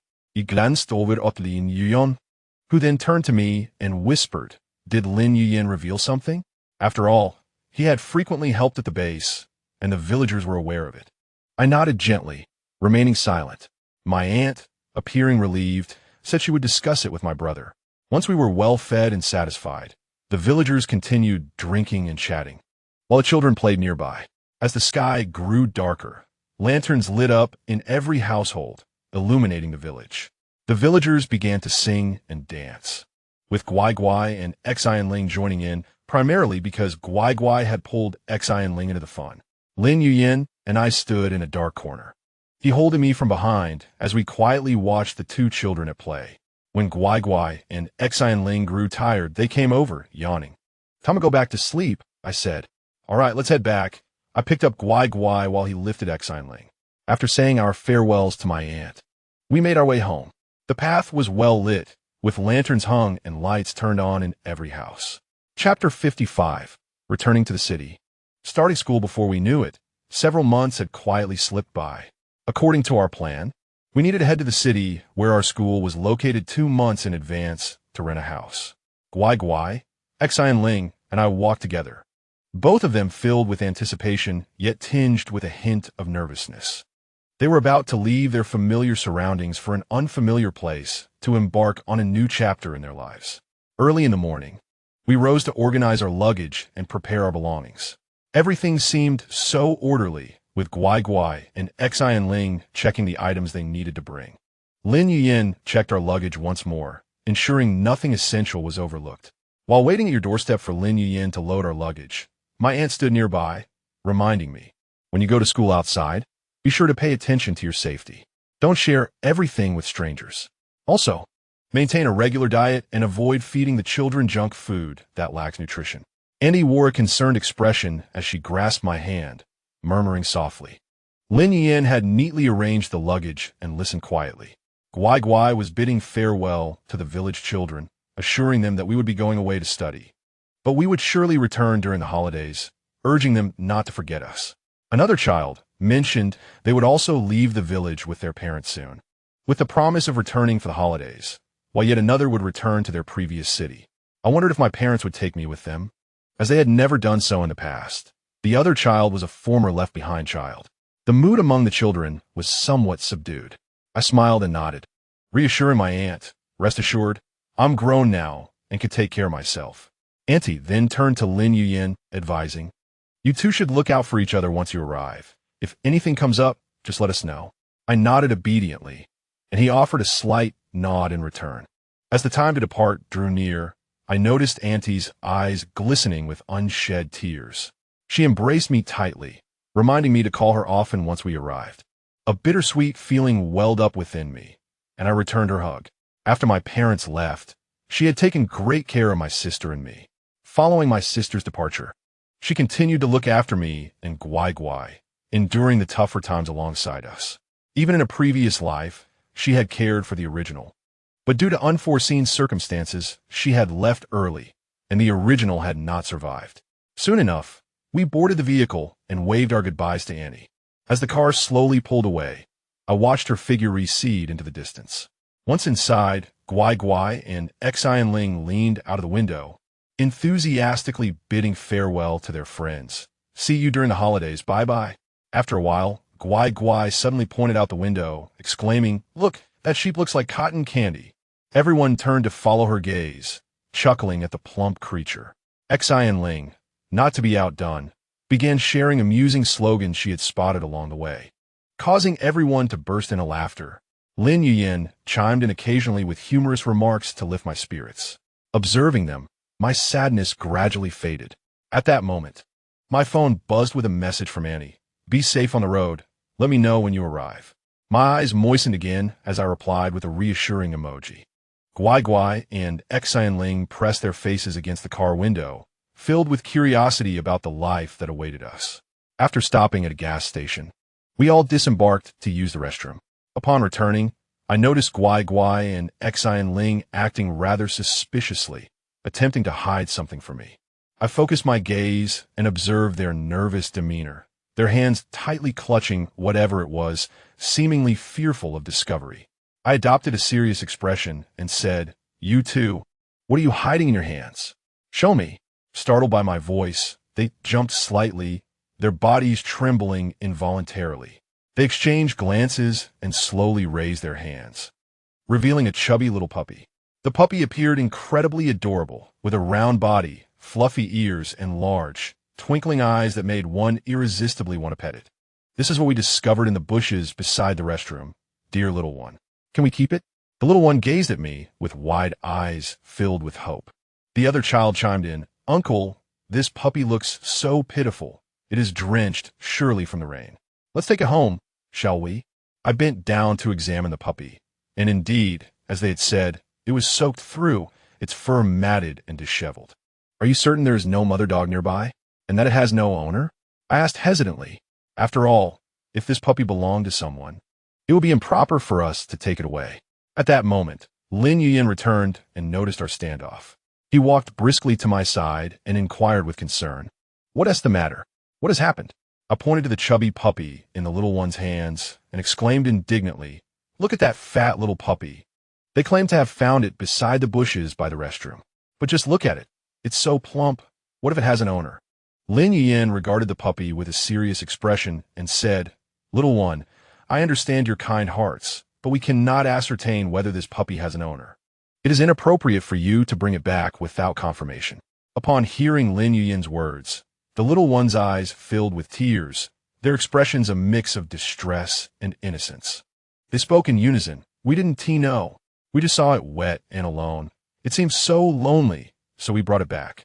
Seeing their sorrow, I quickly knelt down, looked at them gently, and reassured, "Do not be upset, my dears. Let us take the puppy and inquire around to see if it belongs to someone.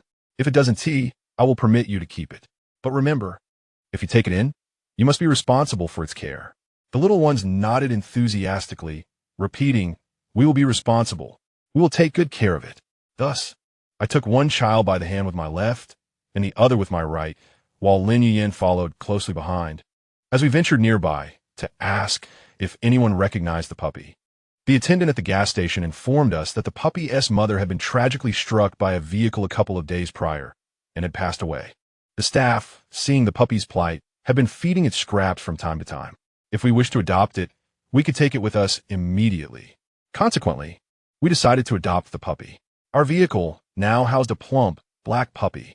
Its round body and endearing appearance were irresistibly charming.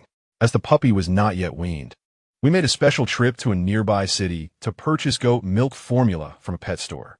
Upon returning to the car, we carefully prepared the formula with warm water and gently fed it to the puppy.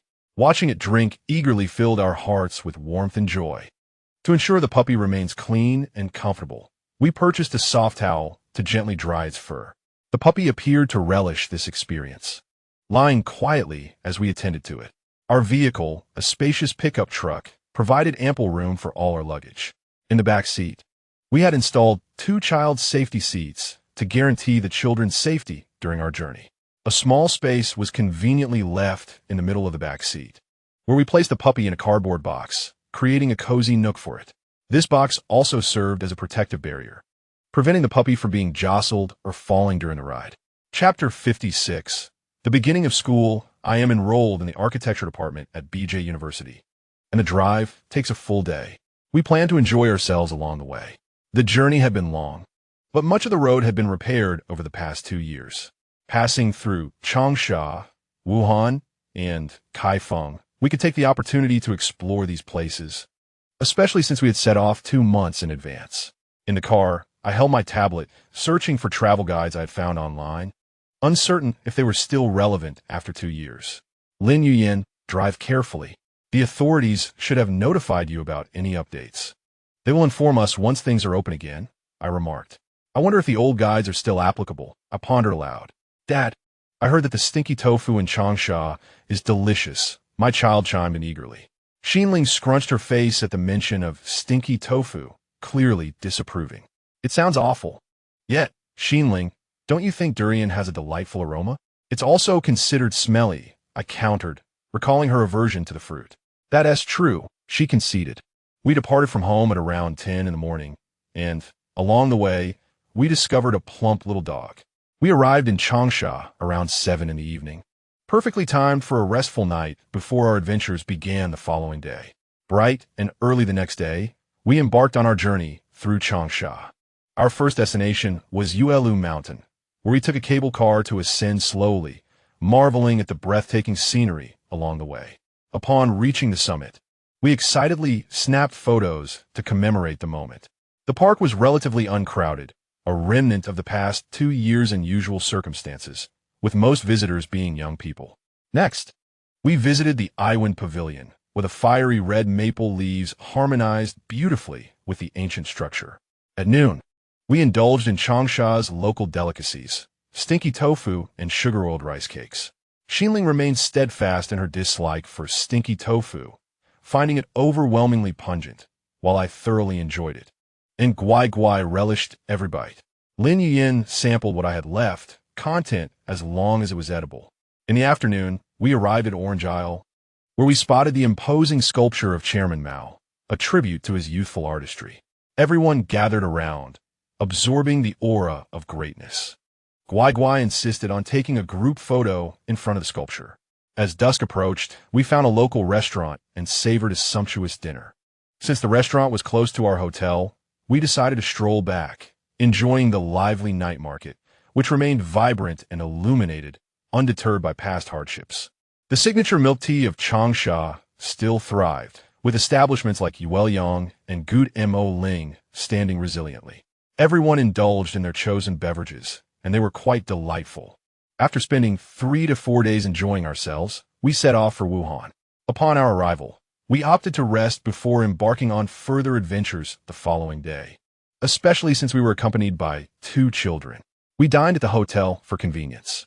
The next day, we visited the renowned Yellow Crane Tower, and the poetic line, "The former occupants have taken the Yellow Crane away," leaving only this tower echoed in my mind as I stood at its base. Ascending the tower, I marveled at the breathtaking vistas of Wuhan's 3 towns. The children, brimming with excitement, dashed about, incessantly inquiring about their surroundings. Originally, we intended to explore the East Lake Greenway and had rented bicycles to ride along the lakeside. However, the water levels from recent flooding had not yet stabilized. At noon, we savored Wuhan's famous hot dry noodles, relishing their distinctive texture. After a restful interlude at the hotel, we ventured to the Hubei Provincial Museum in the afternoon. The vast array of artifacts within the museum left us in awe, and the recent floods had prompted the relocation of these ancient treasures, ensuring their preservation. After our museum visit and purchasing some souvenirs, we returned to the hotel, eager to discuss our dinner options. Ultimately, we decided on indulging in delectable crayfish. As dusk approached, we strolled back to the hotel, having chosen our dining spot on a whim. We navigated through the vibrant crowd, absorbing the lively atmosphere of the city. Anticipating the next day's journey, we looked forward to more days of exploration. Our travels led us to Kaifeng. Upon arriving, we settled into our hotel before embarking on our adventure the next morning to Kaifeng Prefecture. Entering the prefecture felt like stepping back into the Northern Song dynasty, with its ancient architecture captivating our senses. Following the guide's narration, we learned about the legendary cases presided over by Judge Bao. With the children listening intently and occasionally mimicking his demeanor, much to everyone's amusement. At noon, we relished the renowned soup dumplings of Kaifeng, their rich broth and exquisite flavor delighting our palates.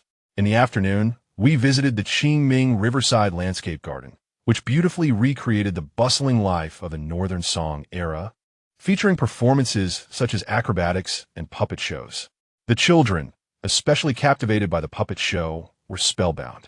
As night fell, the Kaifeng night market came alive with an array of tantalizing street food. We wandered, sampling dishes like stir-fried cold noodles and almond tea, savoring the local delicacies. Before we knew it, several days had passed in Kaifeng. In the cities we passed through, we continued to explore for a day or two. Thus, nearly a month passed, leading us to the city where I would pursue my studies. Remarkably, it seemed as though nothing had changed. It remained as bustling as ever. Lin Yin owned property in this city, so we returned to his previous residence. When he learned of my plans to study here, arrangements had already been made with the local government regarding the housing situation. The state had enacted policies ensuring that as long as the property remained intact and one possessed a title deed, the house would be returned. It is not merely a claim of ownership. Tangible evidence is required for the state to restore the property to you. Moreover, the crucial point is the existence of the house. Should it be lost, possessing the title deed would entitle one to certain compensations under national policy. Upon reclaiming the house, he reached out to acquaintances in the area to renovate it, even purchasing new furniture so that we could move in immediately upon arrival. As we entered, we began to explore the rooms. Each space was adorned with a cozy and comfortable decor, showcasing meticulous attention to detail. Guai Guai and Xian Ling excitedly dashed from room to room, selecting their preferred bedrooms. Lin Yuyan, unfazed by their antics, took my hand and guided me to our room, which was spacious and featured an en-suite bathroom complete with a bathtub, ensuring a separation of wet and dry areas. A generously sized walk-in closet had been prepared for my extensive wardrobe. The house also included a storage room, which delighted me as I have a penchant for collecting an array of miscellaneous items. Guai Guai and Xian Ling's rooms also boasted their own bathrooms. After touring the rooms, we all joined forces to organize our luggage, carefully placing our local delicacies and souvenirs in order before adorning our new home. Finally, with the rooms arranged, we settled in the living room and decided to venture out for dinner. With school commencing next month for me, as well as for Guai Guai and Xian Ling, I casually inquired about his plans while we dined. I have a place to go, so do not worry, he reassured me as he served food into my bowl. Although I was perplexed by his departure from our secluded mountain dwelling, I looked at him earnestly, questioning if he would deceive me. Never, he affirmed, pouring me a glass of juice. Content, I resumed my meal, while the two children remained oblivious to our conversation, engrossed in their own food. On our way back, Guai Guai suddenly asked his little dad, "Will I be attending school here? Am I in the same school and class as Sister Xian Ling?" "Indeed, you will both be in the same school and class," came her patient response, as she was merely a few months older than him. He swung Xian Ling's hand playfully as they walked ahead. Relieved, I thought I would be separated from Sister Xian Ling. The children held hands in front, whilst he and I held hands behind them. "Have you found a good school for them?" I inquired. "It's all arranged. You need not worry," he assured me. Thus, our exchange continued as we made our way home. As night fell, we lay in bed, bathed in the moonlight streaming through the window.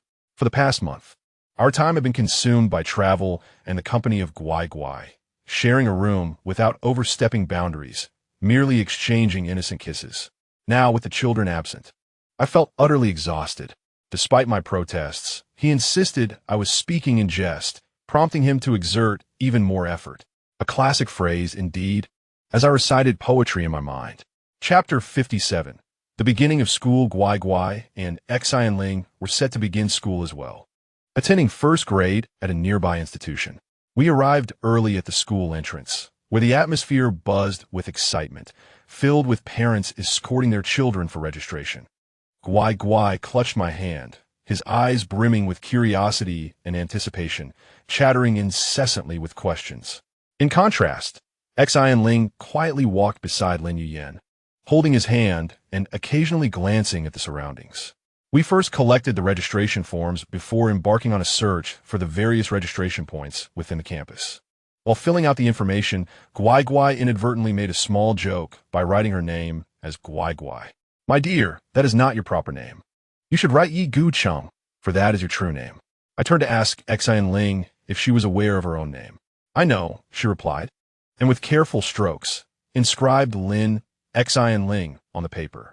After finally completing the registration, we followed the teacher to familiarize ourselves with the classroom and campus.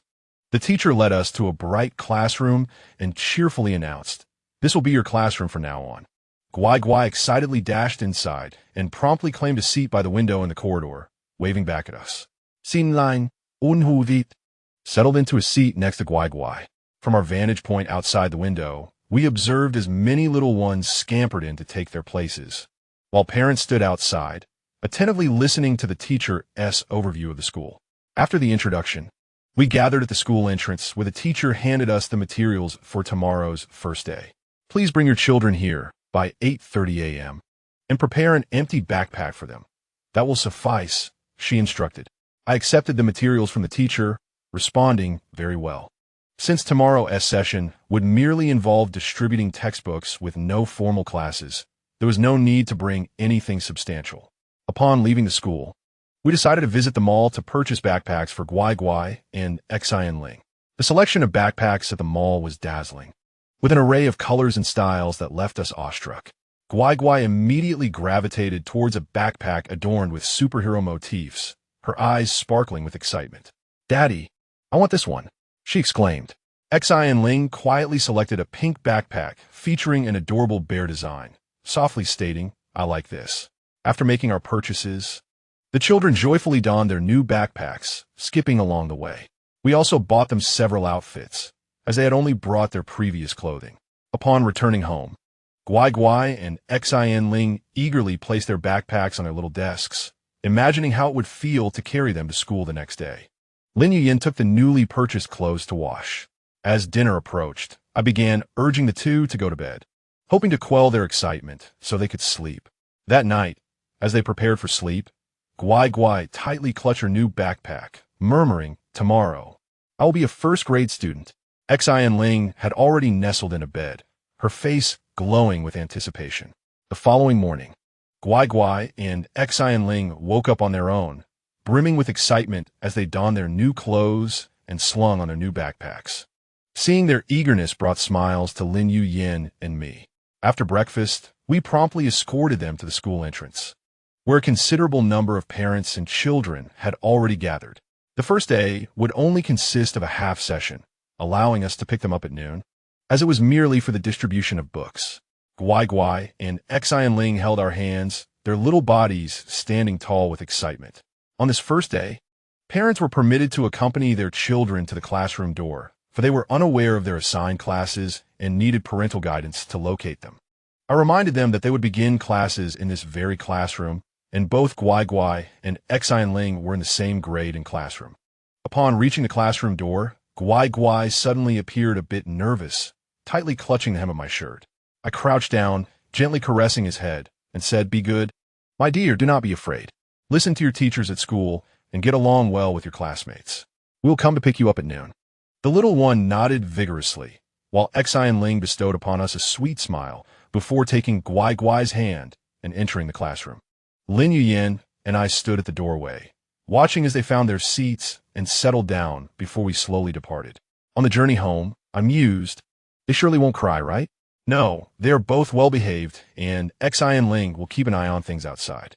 Though he isn't holding my hand, we walk side by side." Indeed, Xian Ling proved to be quite reliable. We were close together, and I often hooked my fingers around his. Thus, we arrived at the parking lot, where he opened the front passenger door for me to enter first before making his way to the driver's seat. His right hand clasped my left, and I thought, "There's no one here. You can hold on as much as you like." I attempted to shake off his hand, reminding him to drive properly. "You can steer with one hand. Just let go of me." Despite my protests, he drove with one hand, while I began to playfully explore the contours of his palm, biting down gently before licking it.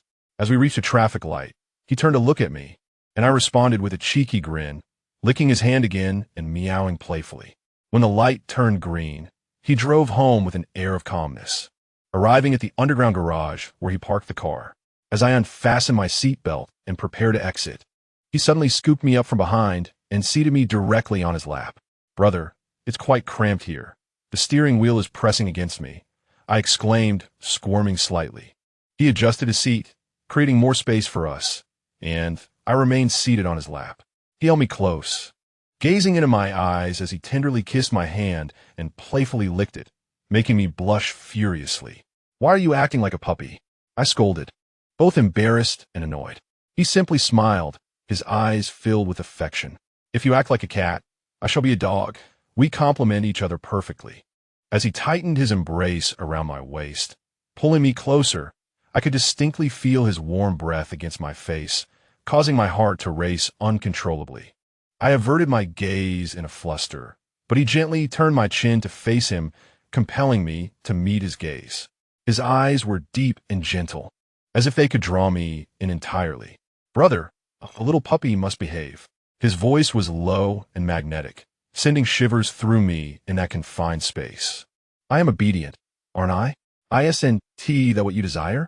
I wanted to retort defiantly, but he seized the moment, leaning in to kiss me. The kiss was fervent and intense, leaving me devoid of resistance, and I melted into his embrace. His kiss bore an urgency and longing, as if he wished to merge our beings.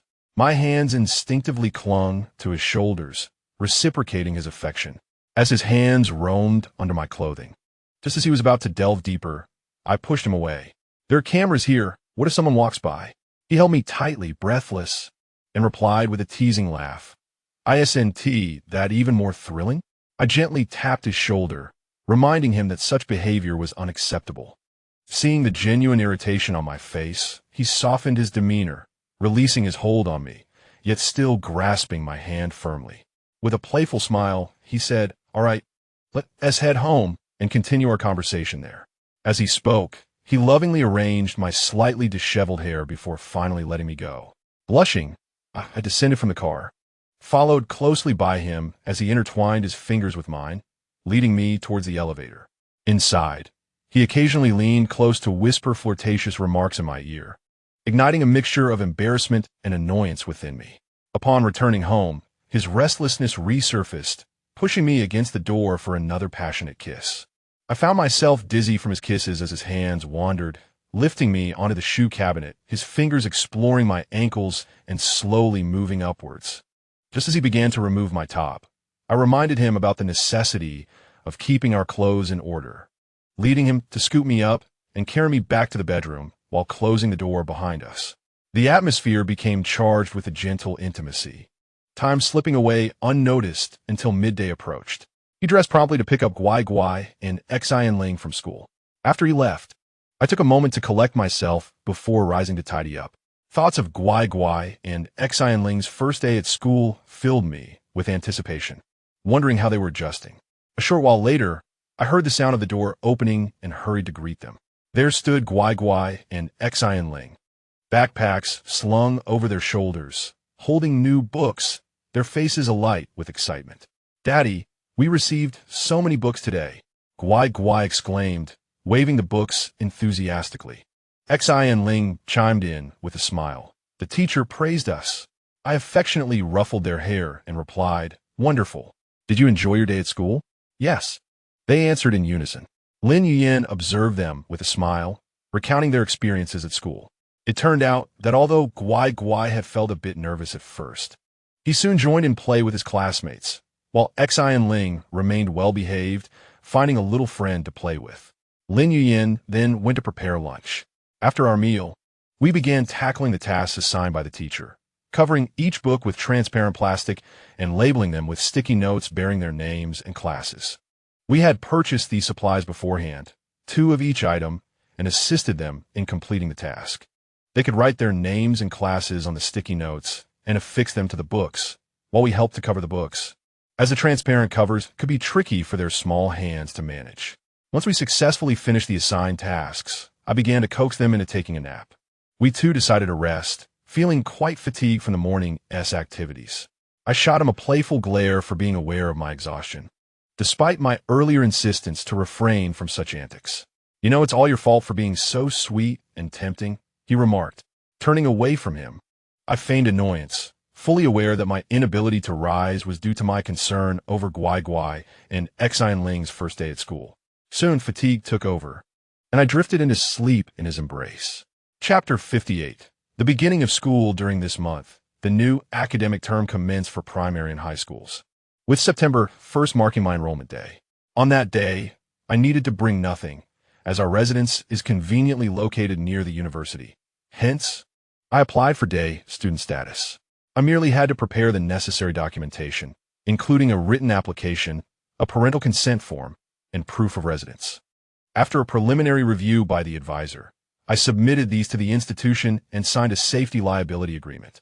Such was the process, although I applied for day student status, which is somewhat inconvenient due to evening classes. I contemplated acquiring a small electric scooter for ease of travel. Accompanied by my dear companion, I set off to report for school. My companion was exuberantly curious, glancing around in wonder at the new environment. We each held onto a child as we entered the school grounds. Upon arrival, the enrollment procedures and application for day student status proceeded smoothly.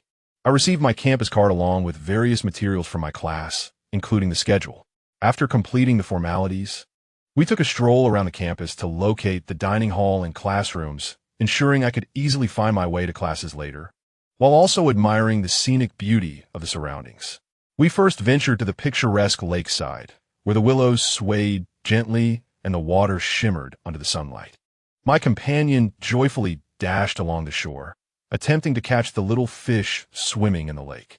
Next, we arrived at the library, a tranquil and spacious haven filled with an array of books. My companion curiously navigated the aisles, occasionally glancing up at us with an endearing expression. Finally, we reached the playground, bustling with activity as students moved about, most carrying their belongings. Some appeared to have brought nothing, while others managed with a single suitcase, and yet others struggled under the weight of numerous bags. We decided to enjoy lunch at the school cafeteria, discussing with my friend Lin Yin whether the food would be satisfactory, while also glancing at the menu prices. As children raced along the track, my companion exclaimed with excitement, "Are we going to the cafeteria for lunch?" I crouched down to wipe the sweat from their brows, affirming, "Yes, let us see how the food tastes." The two children nodded enthusiastically in unison. The heat was quite intense, so I opted to hold their hands rather than carry them as we made our way to the cafeteria, which was pleasantly air-conditioned and offered a commendable selection of dishes. Contrary to the bizarre claims online about unconventional meals like watermelon stir-fried with pork or strawberries with meat. "Daddy, I can't see. It's too high," my companion exclaimed. Immediately after, Lin Yin scooped him up, asking, "What dishes shall we order?" With that, he held my companion aloft, ready to select the meals. Once he finished ordering, he set my companion down and lifted the other child to choose their dishes. I diligently ordered the items the children requested, adding a few more that I deemed appealing. After finding a vacant table, we began to savor our meal. My companion was the first to speak. "Daddy, this sweet and sour spare rib is delicious, tangy and sweet, though not as good as Uncle Shu's." With that, he popped another piece in his mouth, cheeks puffed out like a little hamster. The other child chimed in, "And this scrambled egg with tomato is soft. I like it."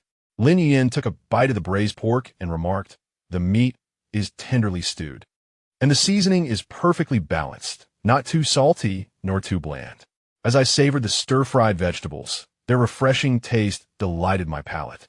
Perhaps it was the novelty of the new students dining for the first time that made the meal exceptionally enjoyable. I worried they might not return. The rice in the cafeteria was plump and satisfying. We exchanged our thoughts on the dishes, all agreeing that the cuisine here was quite to our liking, and the prices remained reasonable. The two children, with their little bellies round and full, went to the nearby milk tea shop, each carrying a cup back home, for they had just eaten their fill. I strolled leisurely out of the school gates, contemplating the purchase of a small electric scooter, especially since I had classes to attend in the morning. I had already inquired with your counselor about the process for bringing the scooter onto campus. While it was manageable to walk most days, attending classes might prove time-consuming given the school size. "What did you ask?" I was unaware, I mused, surprised that he had thought to address this. "When your family signed the safety guarantee," I casually inquired, he replied. As we stepped out of the school gates toward the campus, the path was not crowded. I took the initiative to grasp his hand, expressing my gratitude. "Thank you, brother. You are truly kind." "Is that all? Just a thank you?" he responded, the tone shifting abruptly. Where had the composed and thoughtful brother gone? I resolved to discuss it further at home.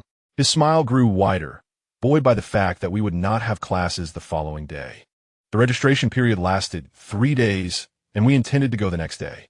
Thus, we planned to purchase the electric scooter tomorrow and seek the teacher's approval for bringing it onto campus. The next morning, after dropping Guai Guai and Xian Ling off at school, I returned home for a brief nap before rising to buy the scooter.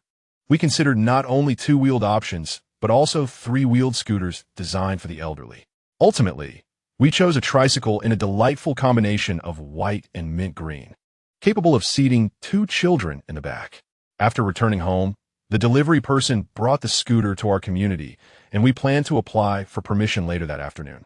At 4 p.m., we visited the registration office with the necessary documents and requested the form to apply for scooter access to the campus. The department staff informed us that the process would take at least a week, noting that some students had not yet arrived and were unfamiliar with the procedures. They suggested we wait until all students had applied and then proceed together. "Understood. Thank you, teacher," I acknowledged. "We will simply wait a week to collect the card." This situation was quite understandable. It was impractical for the teacher to facilitate the process for just one card. After all, students would be permitted to drive onto campus once the semester commenced.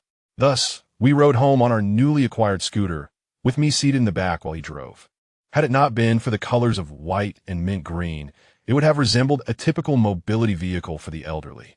We parked the scooter in the garage, which comprises 2 spaces, one purchased garage and one underground parking spot. I placed my little electric vehicle in the garage, and as I opened the door, just as I was about to lower my head to remove my shoes, he lifted me and seated me upon the shoe cabinet. "Today, I wish to accept your token of gratitude," he declared. I was momentarily puzzled as to what gratitude he referred to, so I inquired, "What token of gratitude?" He gazed at me intently, reminding me of the gratitude we had discussed the previous day, which I had completely forgotten. Since he remembered, I felt compelled to oblige. I wrapped my arms around his neck, our foreheads touching. "How would you like me to express my gratitude?" I began to kiss his forehead, cheeks, nose, and ears, asking after each kiss, "Is this an acceptable way to thank you?" Not receiving a response, I playfully bit his Adam's apple and gave it a lick. Surely, this must suffice.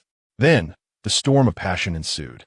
Chapter 59, Military Training in the Morning. I accompanied Guai Guai and Xian Ling to school, after which I attended my classes. Had I not had an early class, I would have taken Lin Yuyin alone to the elementary school. Both Guai Guai and Xian Ling went to school, while he took on the role of an instructor at the neighboring military academy. Although I was a day student, during the military training period, I was required to stay on campus for a total of 15 days. I packed a simple bag for my stay at school. "You must be good at home. I will be away from military training for 15 days and will return," I assured him as I embraced him, soothing his worries. Since we began our relationship, we had never been apart for such an extended period. Strictly speaking, we had never been apart for even a day. Even previous trips to the base had been short, returning by nightfall. "Just be well-behaved at school," he replied, hugging me back. I had already informed Guai Guai and Xian Ling, and I could only trouble him with their pickup after school. "I will bring them to see you on the weekends. I'll also bring along Pang Pang," I added, referring to the chubby little black dog. "You make it sound as if I were going to prison." He chuckled as I playfully slapped him. The next day, the school leaders began their speeches while the students listened attentively.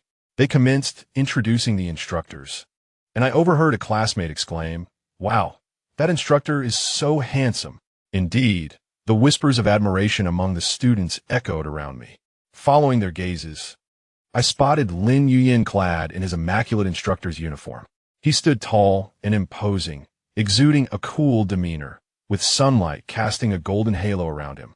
I was momentarily entranced, realizing just how strikingly handsome he appeared in that outfit. After the introductions, our class advisors led us to the training area. Upon arrival, I discovered that he was not my direct instructor. Rather, he was the instructor for the adjacent class, not far from ours. As the military training commenced, I listened intently to the instructor's commands, yet I found myself unable to resist glancing over at Lin Yuyan, who was training his students. His voice was powerful and commanding, each demonstration executed with precision and charm, deepening my infatuation with him. During a break, feeling parched, I suddenly noticed Lin Yuyan approaching our class. Holding a bottle of water, he walked directly to me, offering it with a gentle, "Drink some water." Instantly, envious glances from my classmates fell upon me as I blushed. Accepting the water with a soft, "Thank you," he affectionately ruffled my hair before returning to his own class. At that moment, a girl approached, inquiring if I knew the instructor. I turned to him and nodded in acknowledgement. We had scarcely exchanged a few words when the instructor called for assembly. Lin Yuyan occasionally glanced my way, and each time our eyes met, my heart fluttered like a startled fawn. What was once a mundane military training session became exceptionally sweet with his presence nearby, and I found myself looking forward to the upcoming days, hoping for more such delightful interactions. Consequently, the girls in our class began to inquire about him, to which I mostly responded with indifference. On the final day of military training, as we lined up, I noticed a girl walking over with her phone in hand, asking if she could add him on WeChat. I watched in silence, unsure of what he replied, and saw the girl leave, somewhat flustered. I didn't approach him either, and as the students finished their lineup, we were allowed to leave, with classes starting the following day. Upon returning to my dormitory to organize my belongings from the past few days, I noticed some commotion on our floor, but I paid it no mind.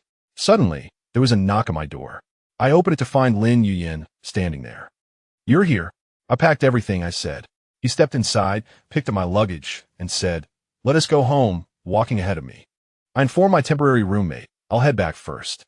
We drove to the elementary school entrance, awaiting the children's dismissal. He seemed to enjoy the food and casually mentioned the girl who had asked for my WeChat, to which I replied that I was already in a relationship. I felt elated that he initiated this conversation, and as we sat in the car, listening to music and holding hands while waiting for the two children, I occasionally shared tidbits about dorm life and our class. He listened intently. Chapter 60. The Allure of Uniforms in the Car. I complimented him on how handsome he looked in uniform, initially thinking to tease him with a playful suggestion regarding uniform allure. However, feeling it inappropriate, I reframed my words. "That outfit is simply too tempting. Perhaps I should buy you a few more to try on," I mused, giggling inwardly. He gazed at me with a steady look. Thus began my online shopping spree for attire. I selected a suit with a slightly sheer shirt, a tie, and impeccably tailored trousers, paired with striking red-soled shoes and glasses. I made sure the shirt had a subtly translucent quality.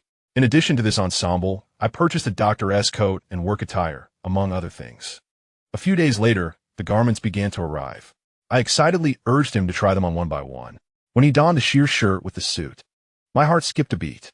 The faintly visible lines of his skin, complemented by the sharply tailored trousers and red-soled shoes, along with the scholarly glasses, rendered him both alluring and sophisticated. I then urged him to try on the Dr. S outfit, and he instantly transformed into a dashing physician. Clad in the white coat, he exuded a comforting aura of professionalism. I couldn't help but circle around him, utterly captivated by the sight. In this moment, I find myself unencumbered by classes. While he is free from work, and the children have gone off to school, he tidies his hair and dons the suit I had gifted him. I, in my simple t-shirt and loose trousers, perch on the edge of the bed, watching him emerge from the bathroom, my mouth watering at the sight. He strides confidently toward me, a faint smile gracing his lips, yet his gaze reveals a deeper sentiment. I stare at him, my cheeks aflame. Suddenly, he pulls me up from the bed, enveloping me in his warm embrace. His breath caresses my ear as he softly asks, "Do you like how I look?" I shyly nod, my heart racing like a drum. He gradually releases me, his hands resting on my shoulders, his gaze piercingly intense. Then, he twirls me around before gently pressing me back onto the bed. As I recline, he gazes at me with adoration, inching closer, cupping my chin, and bestowing a tender kiss upon my lips. Abruptly, he sits on the bed, remaining still, and I exclaim, "Aren't you supposed to help me out of this? This suit was your purchase, after all." I spring up, exhilarated, standing before him. I notice him reclining with one leg crossed, his body slightly angled back, hands propped on the bed. Next time, please ask nicely, he quips. I kneel before him, facing him directly, tugging at his tie, and initiate a kiss. He observes my clumsiness with quiet amusement. As I pull at his tie, my kisses grow more fervent, but he suddenly captures my hands, halting my advance. He gently lowers me from his lap, rising to his feet, and moves behind me, his hands resting on my shoulders as he whispers in my ear, "Patience. Let us try a different approach." Before I can comprehend, he guides me to the mirror, embracing me from behind. He begins to slowly unfasten his suit buttons with an elegance that captivates. Our hands intertwine in the mirror as we together loosen the buttons of his shirt. The translucent fabric hints at the skin beneath, causing my face to flush deeper. He whispers softly, "Look at us in the mirror." My heartbeat quickens as I gaze at his handsome features and our intimate posture reflected back at us. His lips graze my neck, while his hands begin to explore my body. I find myself lost in this tantalizing and passionate atmosphere, unable to extricate myself. In this serene setting, the sudden sound of a camera shutter snaps me back, and even without seeing, I know what it is. Clad only in that sheer shirt, he lifts me as if I were a child and gently places me back onto the bed. With a husky voice, he murmurs, "I know you adore this shirt, so let us make it personal." The bed trembles beneath us, my hands quivering as I struggle to unfasten the buttons of that shirt. When I hesitate, he reminds me, "You were the one who offered to help." Just as I'm on the verge of surrendering, he always seems to utter that phrase. Thus, the shirt remains intact, never fully removed. Just as I begin to drift into slumber, he suddenly whispers in my ear, "This time, you'll be the patient and I'll administer the injection." Yet, I have already succumbed to sleep, unable to retort. Chapter 61. Camping. As I approach my senior year graduation, I have resolved to pursue graduate studies. Unlike many protagonists, I have not encountered a benefactor or received the support and admiration of my teachers. This is the reality for an ordinary person. After all, I have already mastered much of this knowledge in my previous life, allowing me to navigate this experience with ease. Graduate studies, for me, are merely a walk in the park. In my past life, I was exceptional, yet in this life, I am but an ordinary individual. Upon graduation, we gathered for a class photo. As I posed for the group shot, I spotted Lin Yuyin standing at the forefront with Guai Guai and Xian Ling gazing at me.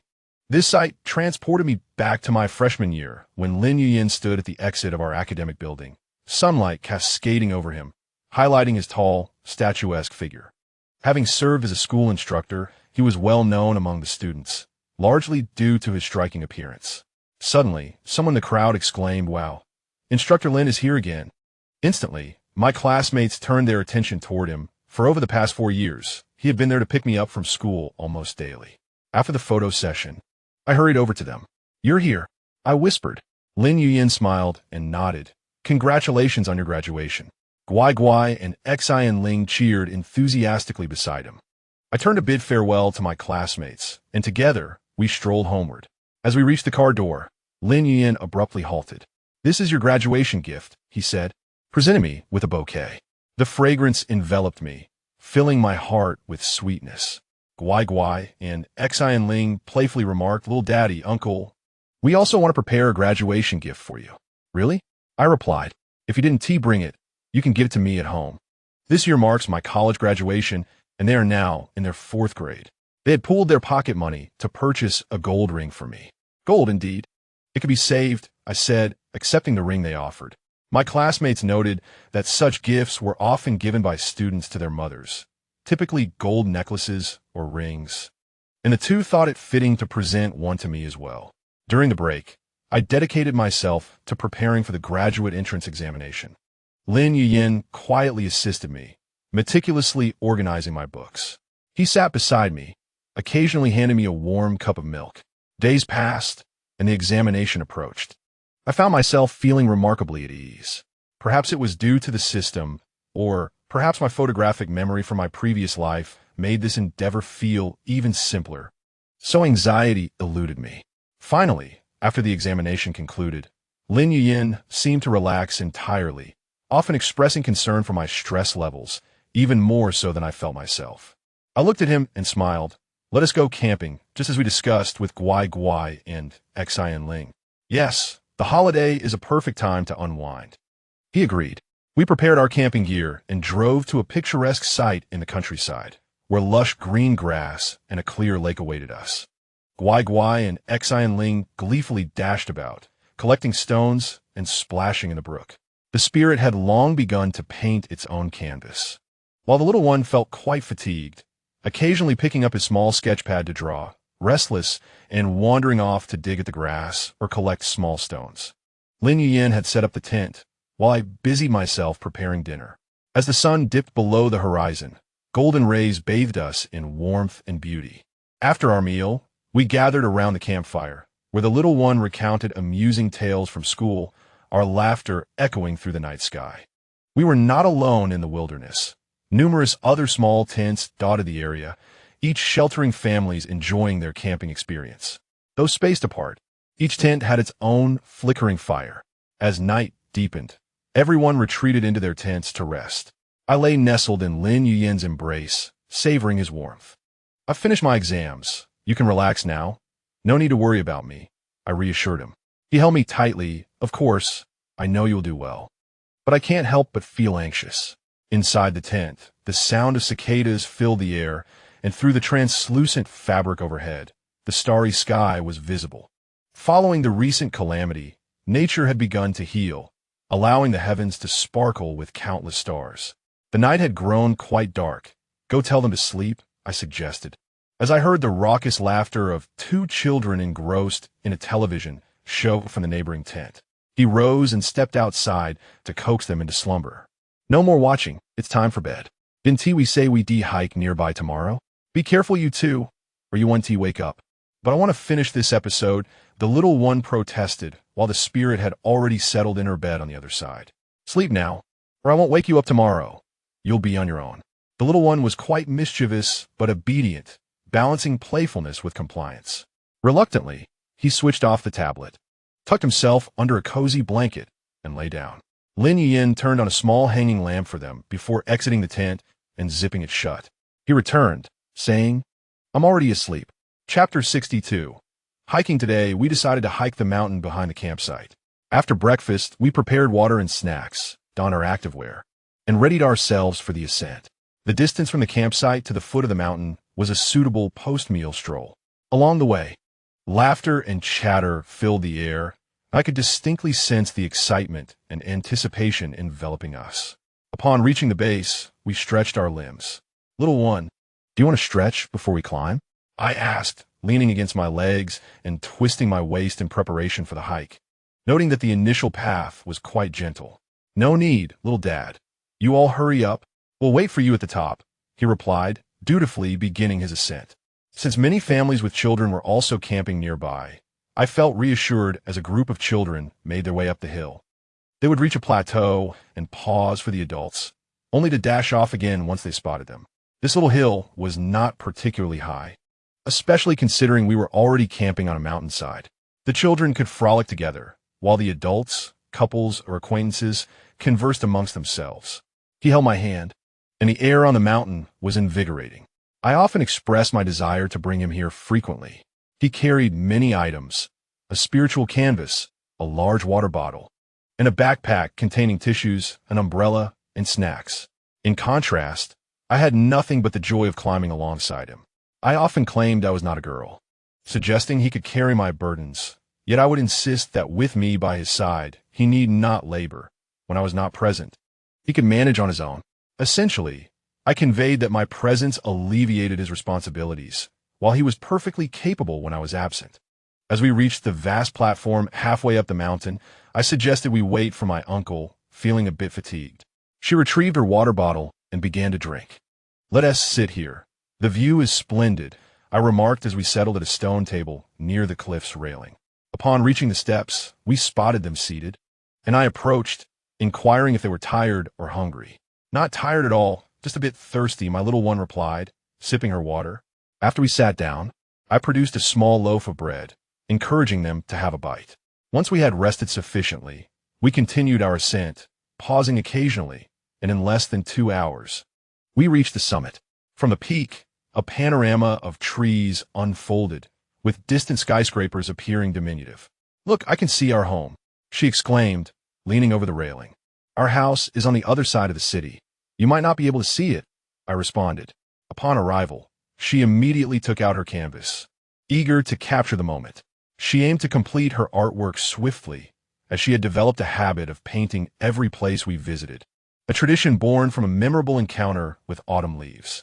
Once she finished her piece, we began our descent and had a light lunch. We planned to barbecue next, retrieving the meats and vegetables we had stored there, all procured from the local market. The barbecue commenced, not just with our family, but with others joining in as well. Lin Yin skillfully arranged the meat and vegetables on the grill, the drippings sizzling on the charcoal, quickly releasing an enticing aroma. The children gathered around the grill, their eyes fixed hungrily on the food, nearly salivating. "Uncle Lin, I want that chicken wing," my little one pointed out eagerly. "It will be ready soon," Lin Yuyin replied with a smile, flipping the wings with tongs. At that moment, a child from a neighboring family approached, curiously observing our grill. I refrained from inviting the child to partake, having encountered many peculiar parents over the years. I was cautious, uncertain if the child had any allergies, as we had beef and seafood, which some children might be allergic to. "My dear, you should inquire why your little one is behaving in such a manner." Reluctantly, he turned to face me, clearly wishing to continue his barbecue. Yet, despite his hesitance, he rose to engage in conversation with the child. To my surprise, he followed this new acquaintance back to his home, where he warmly greeted the parents. The couple cast a glance in our direction, and I waved in acknowledgement. Soon, my dear returned, hand in hand with the little one. It turned out that the child's parents had come for the barbecue, but had forgotten to bring the chicken wings he desired. Upon noticing our delectable spread, he was drawn to us. Understanding this, my dear proactively approached the child's parents, inquiring if he could join us for a meal, explaining that he was from this area. Consequently, he brought the child over. The parents, feeling somewhat shy, contributed their own meat, suggesting we share a meal together. I smiled and nodded, and thus, the two families gathered merrily around the grill. Lin Yin skillfully placed the freshly brought meat onto the grill, and soon, a delightful aroma wafted through the air. The children chattered animatedly, exchanging amusing tales, while my dear proudly displayed his artwork to his new friend. The adults, too, engaged in lively conversation, sharing their camping experiences. As I assisted Lin Yuyin in flipping the meat, I chatted with the other parents. During our conversation, we discovered that they also wished to rise early the following morning to catch the sunrise. We decided that both families would witness this beautiful spectacle together. I turned to him, asking if that suited him. He looked up at me, his expression thoughtful, and assured me he would wake me up. Thus, we resolved to retire early, mindful of the early start required for our journey home. That evening, everyone returned to their respective tents to rest. Lying in my tent, I listened to the faint chirping of insects outside, my heart brimming with joy. Beside me, he breathed evenly, and I nestled in his embrace. At 5 o'clock in the morning, the alarm rang punctually. We quietly emerged from our tent to reunite with the family we had met. The night had not yet completely faded, and the sky was adorned with a profound blue hue. Armed with flashlights, we trekked along the path once more towards the mountain's peak. The children were animated and giddy, showing no signs of morning fatigue. We needed not venture to the campsite. The sunrise awaited us on the other side. Along the way, we encountered other families making the same pilgrimage. Once we secured a suitable vantage point, we awaited the dawn. Gradually, a warm orange-red hue appeared on the horizon, as if an invisible hand were gently lifting the sun. "Look, the sunrise!" one child exclaimed with glee. The sun ascended higher, bathing everyone in its golden light, illuminating our faces with radiant smiles. On our return to the campsite, the three children continued to chatter excitedly, particularly one, who had captured the sunrise in a drawing, her joy palpable. Having witnessed many sunrises before, each one unique, she always immortalized them through her art. Thus, my dear bid farewell to his newfound friend, and we departed in our respective vehicles, making our way down the mountain. Today's sunrise was markedly different from the last, with a vibrant hue far redder than before. As I perused the photos on my phone, He attentively drove while responding to me. He noted that each sunrise is indeed unique. Yes, every time is distinct, yet the faces accompanying the experience remain constant. It's always the four of us. Once they grow up, it will be just the two of us. I understood his implication. He desired a scenario devoid of the two little children, although they were blissfully unaware. It won't be that way, I assured. Even when we grow up, we will still be here for Uncle and Little Daddy. Though I grasped his meaning, I felt a swell of happiness at his words. Yes, yes, you will always be by my side. After a while, the two children began to chatter in the back seat. I leaned closer to Lin Yuyin and whispered, "Next time, let us sneak away together to watch the sunrise." He gave a slight nod in agreement. Chapter 63. Homeward bound. By the time we returned home, preparations for lunch were underway. Someone had planned to casually boil some noodles while tidying up. The children's bedroom was tidied by them, and the living area was mostly handled by him, leaving me to organize just the bedroom. Once I finished, I intended to take a short nap before embarking on a substantial grocery shopping trip. Given our earlier plans for camping, our kitchen was nearly devoid of ingredients. When the alarm rang, I lingered in bed for a moment to gather my thoughts while Lin Yuyin went to rouse the two children. As they returned, I readied myself, donning the outfit he had chosen, and washed my face in the bathroom. The children, fully dressed, awaited us at the door as we descended to the garage and drove to a large supermarket. Upon arrival, we pushed a shopping cart and commenced our shopping. Just inside the fresh produce section, an array of enticing meats greeted us. Lin Yuyin expertly selected fresh beef and lamb, occasionally inquiring if I would like shrimp or fish. Meanwhile, I chose vegetables, lettuce, cucumbers, potatoes, placing each item into the cart while asking him if he wanted this vegetable or that one. The two children dashed to the beverage aisle, excitedly selecting their favorite juices and sodas. Occasionally, Lin Yuyin would remind them to return some items when they picked up too many. Continuing our journey, we reached the pre-cooked food section with the alluring aromas of seasoned roast chicken, duck, and sausages wafted through the air. I selected a roast chicken, intending to enjoy it for dinner that evening. Our cart was now overflowing. We proceeded to the checkout to pay and then loaded the items into the car before heading home. Once we arrived, we all helped carry the groceries inside. Lin Yuyin began placing the meats in the refrigerator, while I assisted the two children in organizing the vegetables and fruits from the plastic bags for easier storage. After we finished, the children clamored that they were hungry, prompting me to take out the roast chicken, cut it into pieces, quickly stir-fry some greens, and prepare a soup. The family gathered around the dining table to enjoy dinner together. After the meal, Lin Yuyin mentioned he was going to the balcony for a smoke. After I finished cleaning the dishes and loading them into the dishwasher, I went out to join him. "I'd like one too," I said, reaching for his cigarettes. He did not show the cigarette to my son, but instead leaned in to kiss me directly from behind. I could taste the smoke lingering in his mouth. Was a brief kiss sufficient? I gently patted his shoulder, indicating that if he wouldn't give it to me, then so be it. I pushed him away, feeling overheated, and suggested returning to shower. Though he did not let go, he lifted me up and carried me to the bathroom door, urging me to wash first while he would fetch my clothes. I was startled, fearing he might have ulterior motives, especially with the two children still awake. While I was bathing, he called the children to join him for a shower, assuring them that they could watch cartoons or play on their phones afterward. Once I finished my shower and emerged, I found him alone in the living room. I approached and wrapped my arms around his neck from behind, asking if he had washed up and inquiring about the children. He had already showered in another bathroom and mentioned that the kids were bathing. He leaned down and kissed my arm, and I released him. He moved to sit beside the sofa, taking out his phone to play.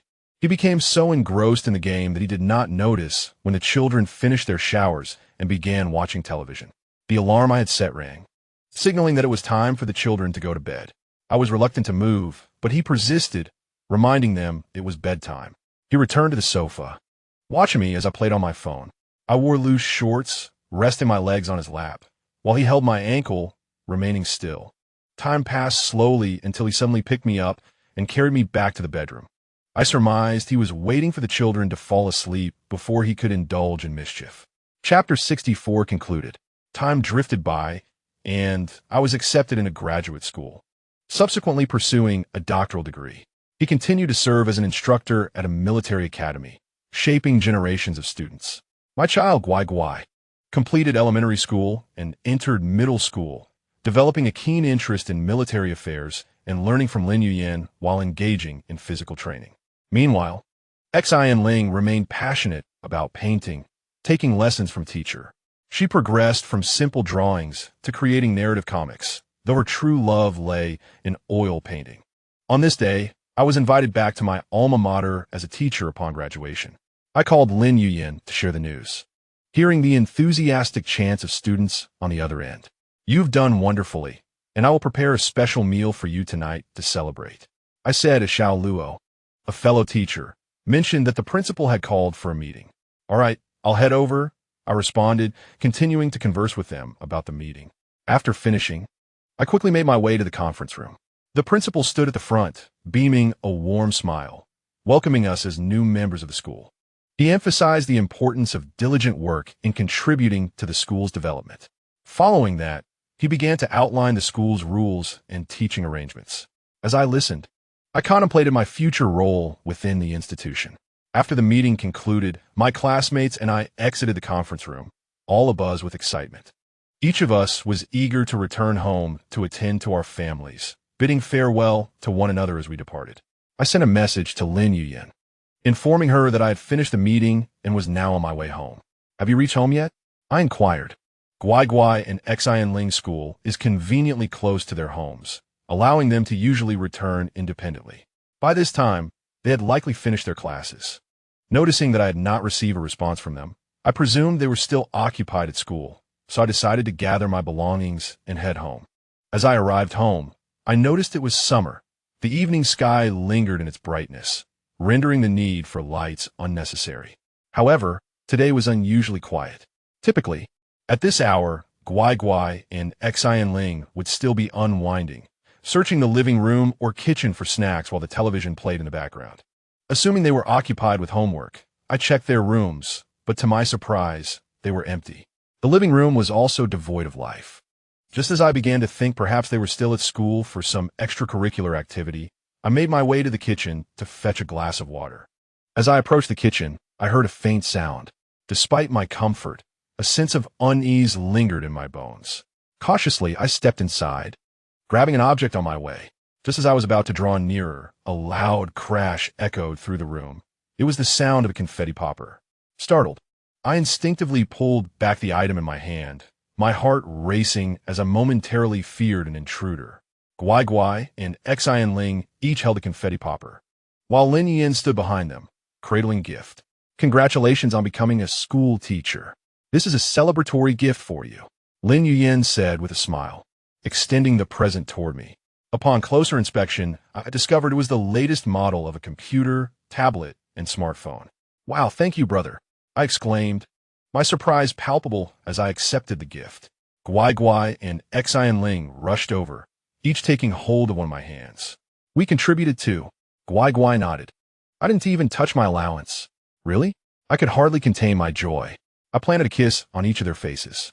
As they led me toward the dining table, our family gathered together, and Lin Yuyan presented a sumptuous dinner. During the meal, they expressed their aspirations to enroll in my school, hoping I would become their teacher. "But didn't you say you wanted to join the army?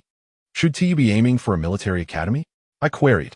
Guai Guai quickly realized that if he wished to enlist, then Xin Ling should pursue my school instead. "I can go to a different one, right?"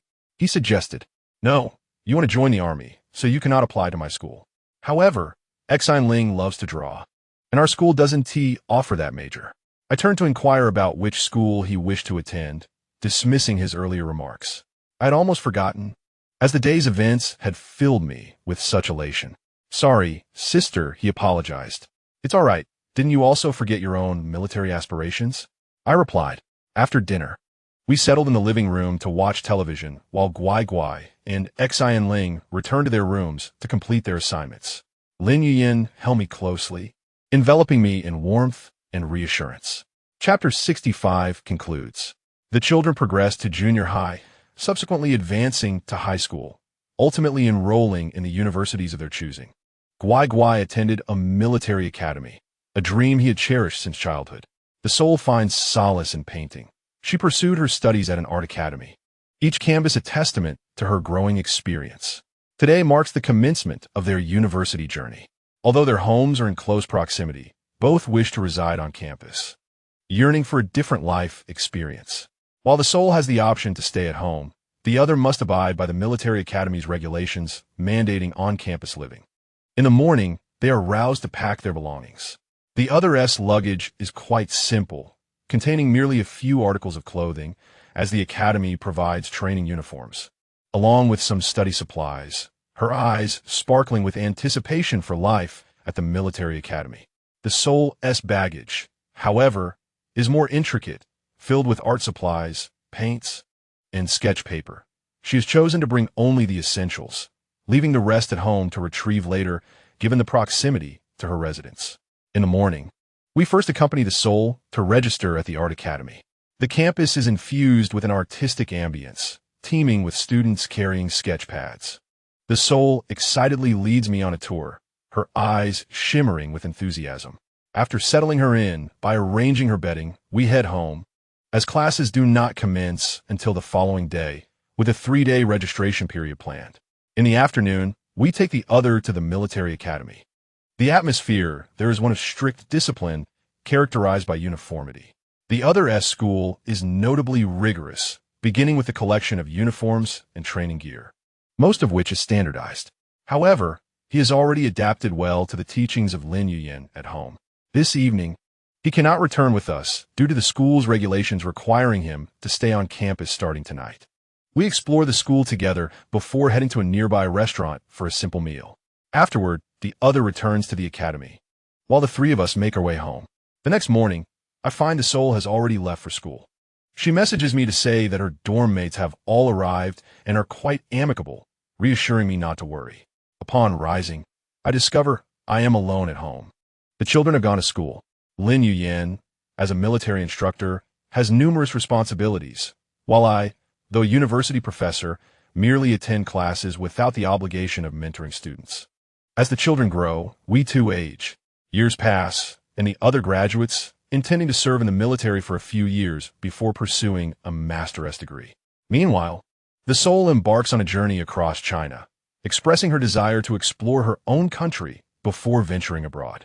Each return sees her artwork evolve and flourish. At home, it is just Lin Yuyan and me. Our daily routine consists of my purchasing groceries on days I do not have classes, and he prepares the meals. If he does not undertake this task, it is his turn to cook. Our lives are simple and unremarkable. I am unaware if our colleagues are aware of our relationship. But following the previous upheaval, the public sentiment has softened regarding such matters. For instance, no one has ever suggested a match for me, nor for him. Neither supervisors nor colleagues broach the topic. We have never pressed the children to marry or pursue relationships, allowing them to follow their own paths naturally. In the 4th year of her travels, at the tender age of 26, she encountered a kindred spirit, one who reveled in songwriting while the other found joy in painting. They shared a mutual passion for exploring the world, seeking inspiration. He discovered muse within her art, while she infused his melodies into her creations.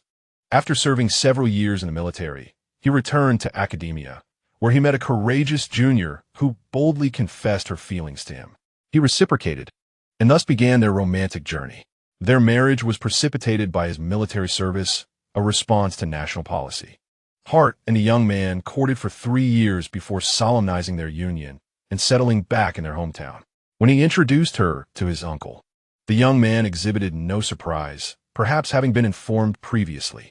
Their days were consumed with teaching and child-rearing. Hart opened her own gallery, while her husband, a composer, enriched their children's education.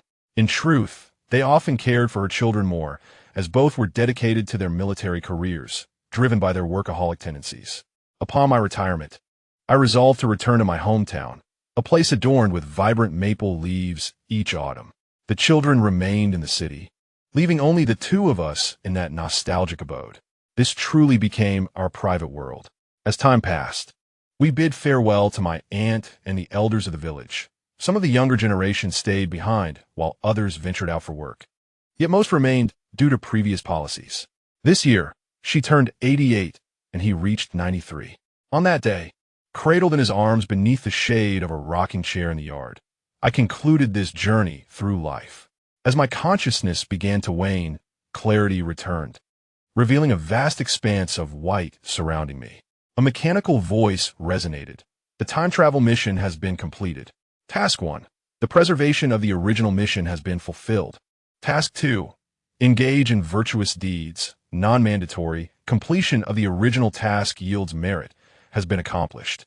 Congratulations on completing the mission.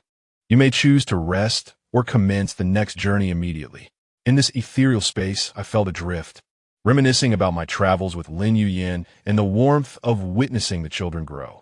Yet, a new thirst for adventure surged within me. However, my physical prowess and agility had diminished in my previous life, prompting me to train within this realm before embarking on another journey. The system had not divulged the nature of the next world. It was entirely random. Thus, I trained diligently, losing track of time, hoping to forget him. Once I felt adequately prepared, the system initiated the next time travel sequence. All right, host, extracting your next world. Extraction complete, commencing travel. 109871 in progress. The journey concluded, ushering in the first chapter, A Little Rascal. In a hospital corridor of 1970, rows of plastic chairs lined one side, filled to capacity with anxious families awaiting news. Their expressions varied, yet all bore an unmistakable sense of urgency. Father paced back and forth, the soles of his shoes creating a monotonous sound against the floor. His hands clenched tightly, head bowed, yet his gaze did not truly rest upon the ground as he silently prayed. The elder remained relatively composed. From the delivery room, the anguished cries of the laboring mother occasionally pierced the air.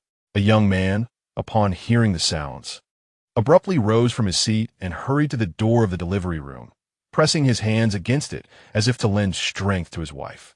His face was etched with concern and helplessness as he repeatedly urged, "Come on, my love, you can do it. Mother is about to give birth." Yu felt a surge of happiness within her heart, eagerly anticipating the arrival of her brother or sister. Since her mother became pregnant, Yu had been circling around her mother's belly daily, yearning for the new life within. A loud wail of a newborn shattered the tense silence outside the delivery room. Yi Lin sprang up from the bench, instinctively clenching the hem of his garment, his eyes fixated on the closed door of the delivery room, his heart racing as if it might leap from his throat. The door slowly creaked open, and a nurse emerged, cradling a swaddled infant. Yi Lin dashed forward in 3 quick strides, closely followed by the elder and Yi Yu, their eyes brimming with urgency and anxiety. "Nurse, is it a boy or a girl?" His voice trembled slightly. The nurse smiled and replied, "It's a healthy baby boy." Yi Lin stood frozen, then quickly asked, "What about the mother?" He barely glanced at the child, his concern shifting. The nurse's smile faded, her expression turning grave. "The mother's condition is not very optimistic. She has experienced significant postpartum bleeding and may not be able to bear children again." Yi Lin felt a buzzing in his head, his legs weakening as he nearly collapsed. The elder was instantly filled with panic, her hands clasped together as she fervently murmured, "Heavenly Lord, please bless my daughter-in-law with safety." Yi Yu's eyes reddened as she clutched the fabric of Yi Lin's trousers tightly. At that moment, Dr. Xiang hurried over. Yi Lin seized his arm, his voice breaking. "Dr. Xiang, my wife. She'll be all right, won't she?" Dr. Xiang gently patted his shoulder. "Calm down. The mother is stable now. But she must recuperate properly, ideally observing a double confinement period." Yi Lin held back tears. "As long as she is well, that is all that matters. We just want to return home safely as a family of 3. At that moment, the delivery room door swung open, revealing a woman, while the man, preoccupied with his newborn son, who was me, focused solely on his wife who had just given birth. Despite knowing that his wife had a robust constitution, her previous injury had led to the significant bleeding that affected her condition. The woman lying on the bed, though pale, could not conceal her striking beauty. In her younger years, she had already gained a formidable reputation at the factory, her talent and grace shining like 2 brilliant pearls. Upon returning to the ward, the grandmother and relatives awaited them. The elder hurried home to prepare soup and food. The newly delivered Shun Tang appeared wan, while the infant cried weakly, a tiny creature. Yi Luo instinctively wished to speak upon entering this new world, but words eluded him, leading to anxious tears.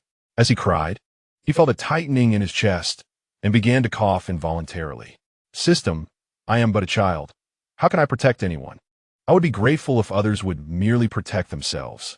You are currently in the infancy stage. The time for your tasks has not yet arrived, but notifications will come when it does. A type of plant? Is there some misunderstanding? Child, is everything all right? Let me see. Shun Tang was the first to sense something amiss. Could it be that something has happened to the child? Shun Tang cradled the baby in her arms, and Yi Luo was beginning to struggle for breath, feeling sharp pangs of pain. Doctor, please, look at what is wrong with the child.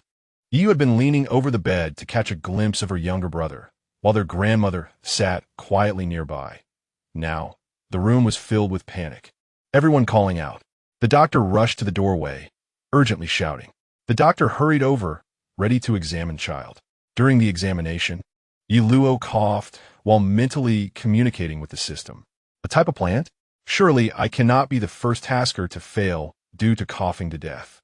That one tea happened. I can heal you. You may have inhaled a little amniotic fluid, as your mother experienced a difficult labor, keeping you inside for too long. From now on, you will just need to take some medication from time to time. The doctor assured them that there was nothing serious, just some amniotic fluid inhalation. And with timely medical care and a bit of medication, everything would be fine. In reality, prompt medical attention is crucial to prevent infection. Such incidents are rare nowadays. Thanks to the doctor's swift assistance, all was well, and regular checkups would suffice. Yi Tong looked on curiously at her newborn cousin, who was still coughing intermittently, while Yi Luo had ceased coughing and was now comfortably nestled in their grandmother's embrace, drowsily drifting off.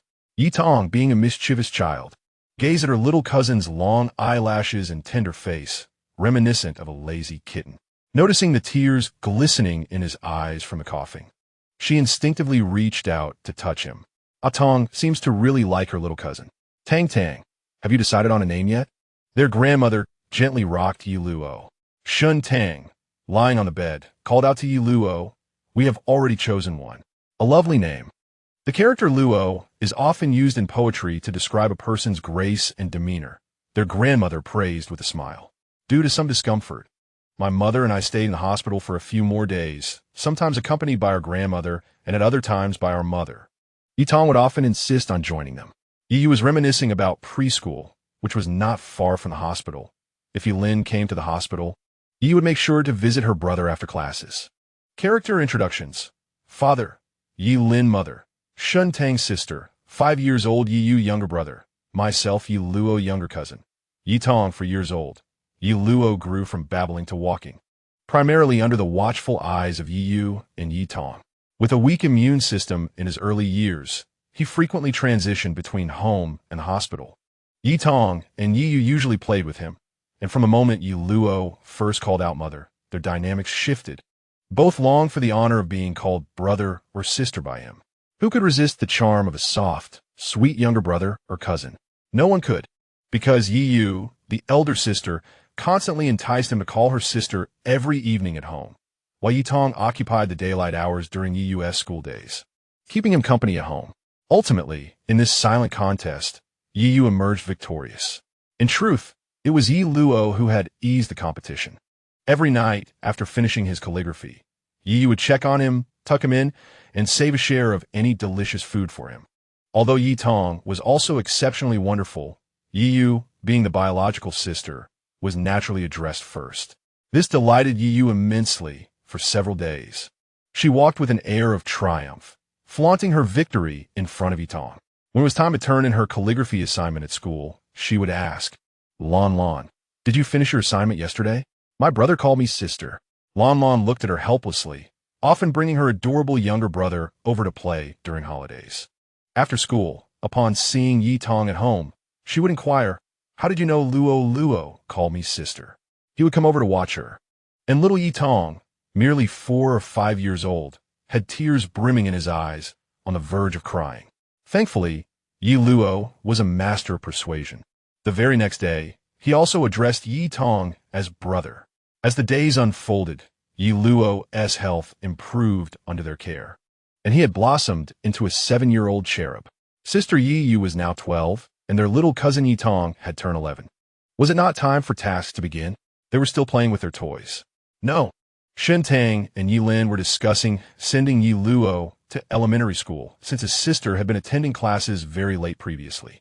At 7, I entered the first grade, while my sister at 12 was in the third grade, and Yi Tong was in the second grade.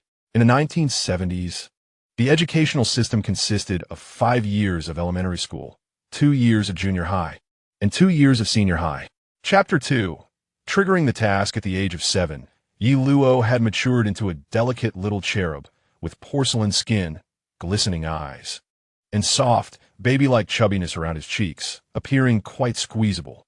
At home, he was cherished by his father, pampered by his mother, and indulged by his grandmother and wife. As for Yi Yu, she had become an ultimate brother complex. Nothing could save her. Everything revolved around her brother. He was the best, the most handsome, incomparable to anyone else. If Yi Yu was not at school, she would accompany her brother, playing with him in the yard. Yi Luo seemed less like a worker and more like a vacationer in the task world, with Yi Tong accompanying him to and from school, and their sister joining in their play once her homework was completed. One evening, the adults in our family gathered several children to dine at a relative's home. This family had returned to Beijing due to the adults' work, and they were all acquainted. The grandfather, uncle, and Uncle Lin had grown up together, so they invited both families for dinner. Their household had 2 children. The elder brother, Lin Yufeng, aged 12, mature and composed. He was also a child of fortune, and had gained admission to Qingbei University.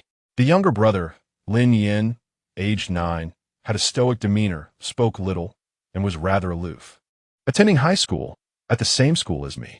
Although their home was not in our alley, it was located at the entrance of the alley in a courtyard that belonged to them. Later, we discovered that we were indeed attending the same school, allowing us to commute together. Since then, the 2 brothers have also come to our home to play, and together they have 6 children, myself, my sister, Lan Lan, my cousin, Lin Yufeng, and Lin Yuyen. On the weekend, having received permission from Shuntang, Yi Yu could hardly contain his excitement and eagerly took his beloved younger brother out to play. He also invited Yi Tong and called upon his brothers at the alley's entrance. Upon arriving at the open space at the alley's edge, Yi Tong ran off to play with his classmates. Observing the elderly couple arriving, Yu Yu remarked, "This is my little brother, so adorable. Of course, my dear Luo Luo is charming too." Yi Yu, holding my little hand, smiled proudly. The system displayed their silly smiles. Ye luogens tut beside Yi Yu, appering somehat beжилdiret. Lin Yin stood close by, holding my other hand, with his brother beside him. That's inconsequential. What matters is the task about to be assigned. Main task: assist the daughter of fortune in evading a tragic beginning, marked by the abduction by human traffickers, and protect the target until she reaches the age of 18. Ah, is the task so unpredictable? Who is the target?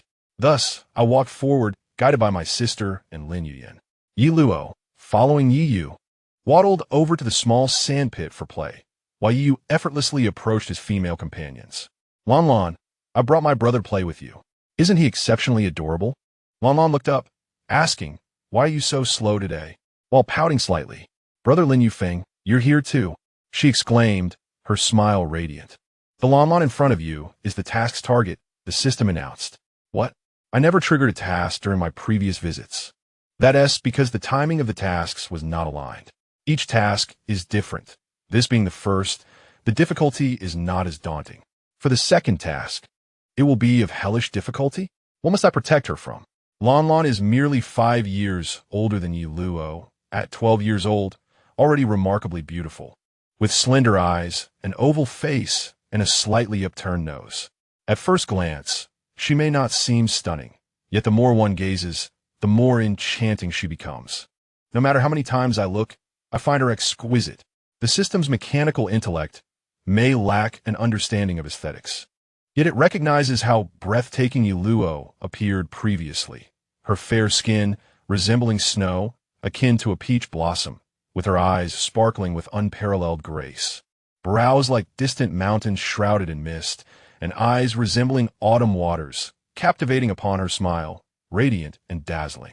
Her lips, slightly upturned, bore a hint of pink.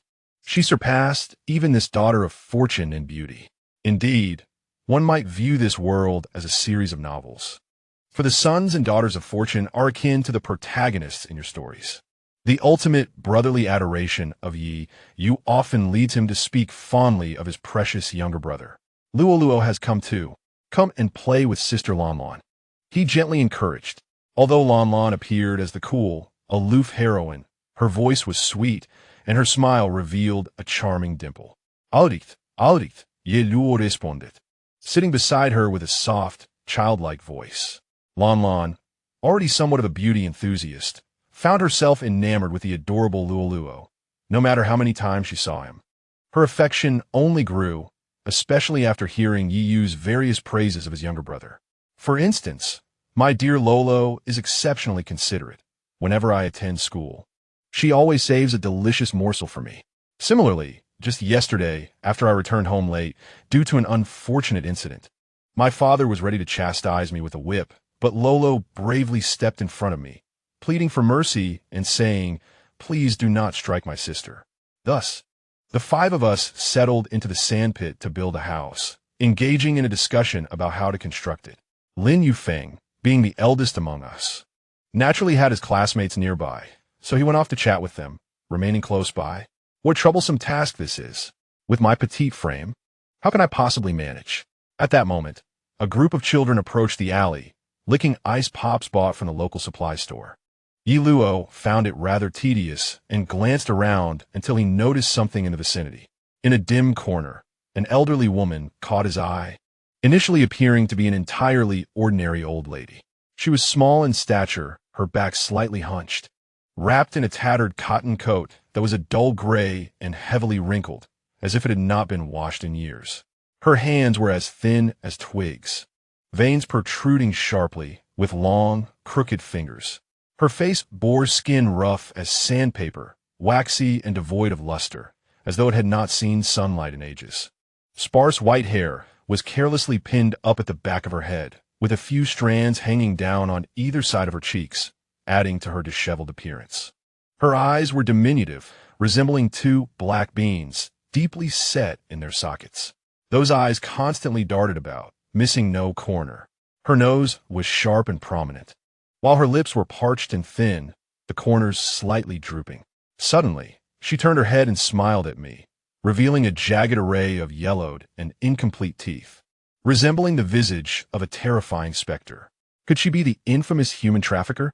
Indeed, dear host, for today the girl of fortune has been abducted, thus altering the course of her life. Yi Luo's heart raced, and he burst into tears, crying, "Sister, sister, brother Yu." Yu turned and lifted me up, asking, "What is it? What is wrong?" However, Lin Yin was quicker, scooping me into his arms and inquiring, "What is the matter, little brother? Why are you crying?" Lin Yufeng rushed over, and Sister Lan came to my side, offering comfort. Yi Luo pointed toward the corner where the old lady had been, exclaiming, "That grandmother is so frightening. She has been staring over here and smiling at me." Yi Yu and Lin Yin looked up, asking, "Where is she?" They scanned the surroundings, but found nothing. Nearby, some elderly men and women approached, asking what happened. "What's wrong?" Yi Yu explained. Lolo said he saw an old lady who kept looking this way and frightened him.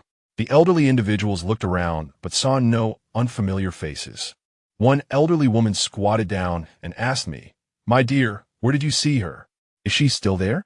"She has vanished," and my eyes brimmed with tears. Lin Yin handed me a small handkerchief to dry my tears. The elderly women began to speculate. Could she be a trafficker? It is possible. I have heard that a boy and a girl went missing in the neighboring alleys, both remarkably beautiful. They all lowered their heads, glancing at Lan, Yi Luo, and Lin Yin, whispering among themselves, "These children are too striking. Could they be targeted? It may be necessary to inform the neighbors nearby, and also to report to the street office."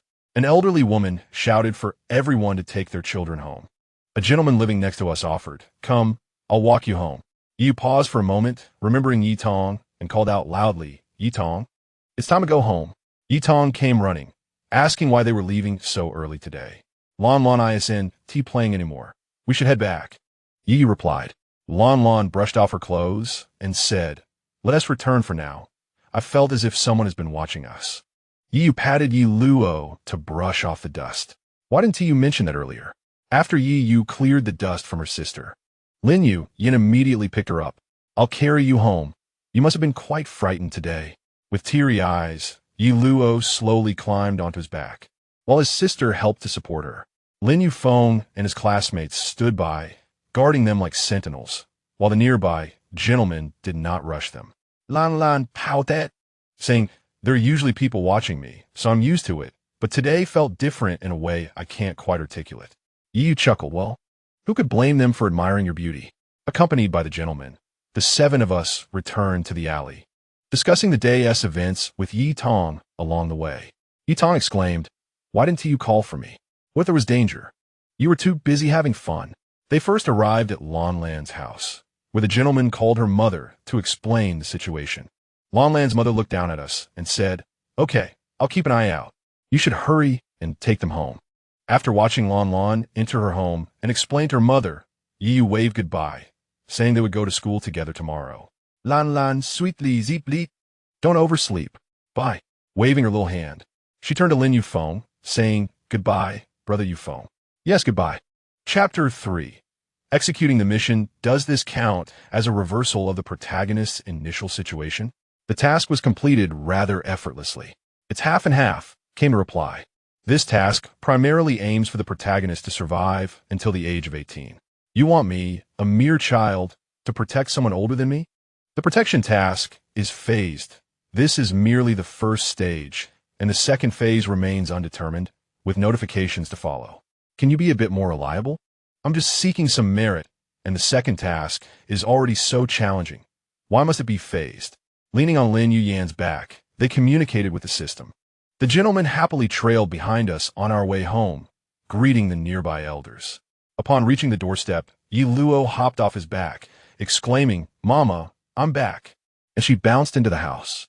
Slow down, Luo, don't trip. Yi Yu called out, pulling Yi Tong along as they jogged home.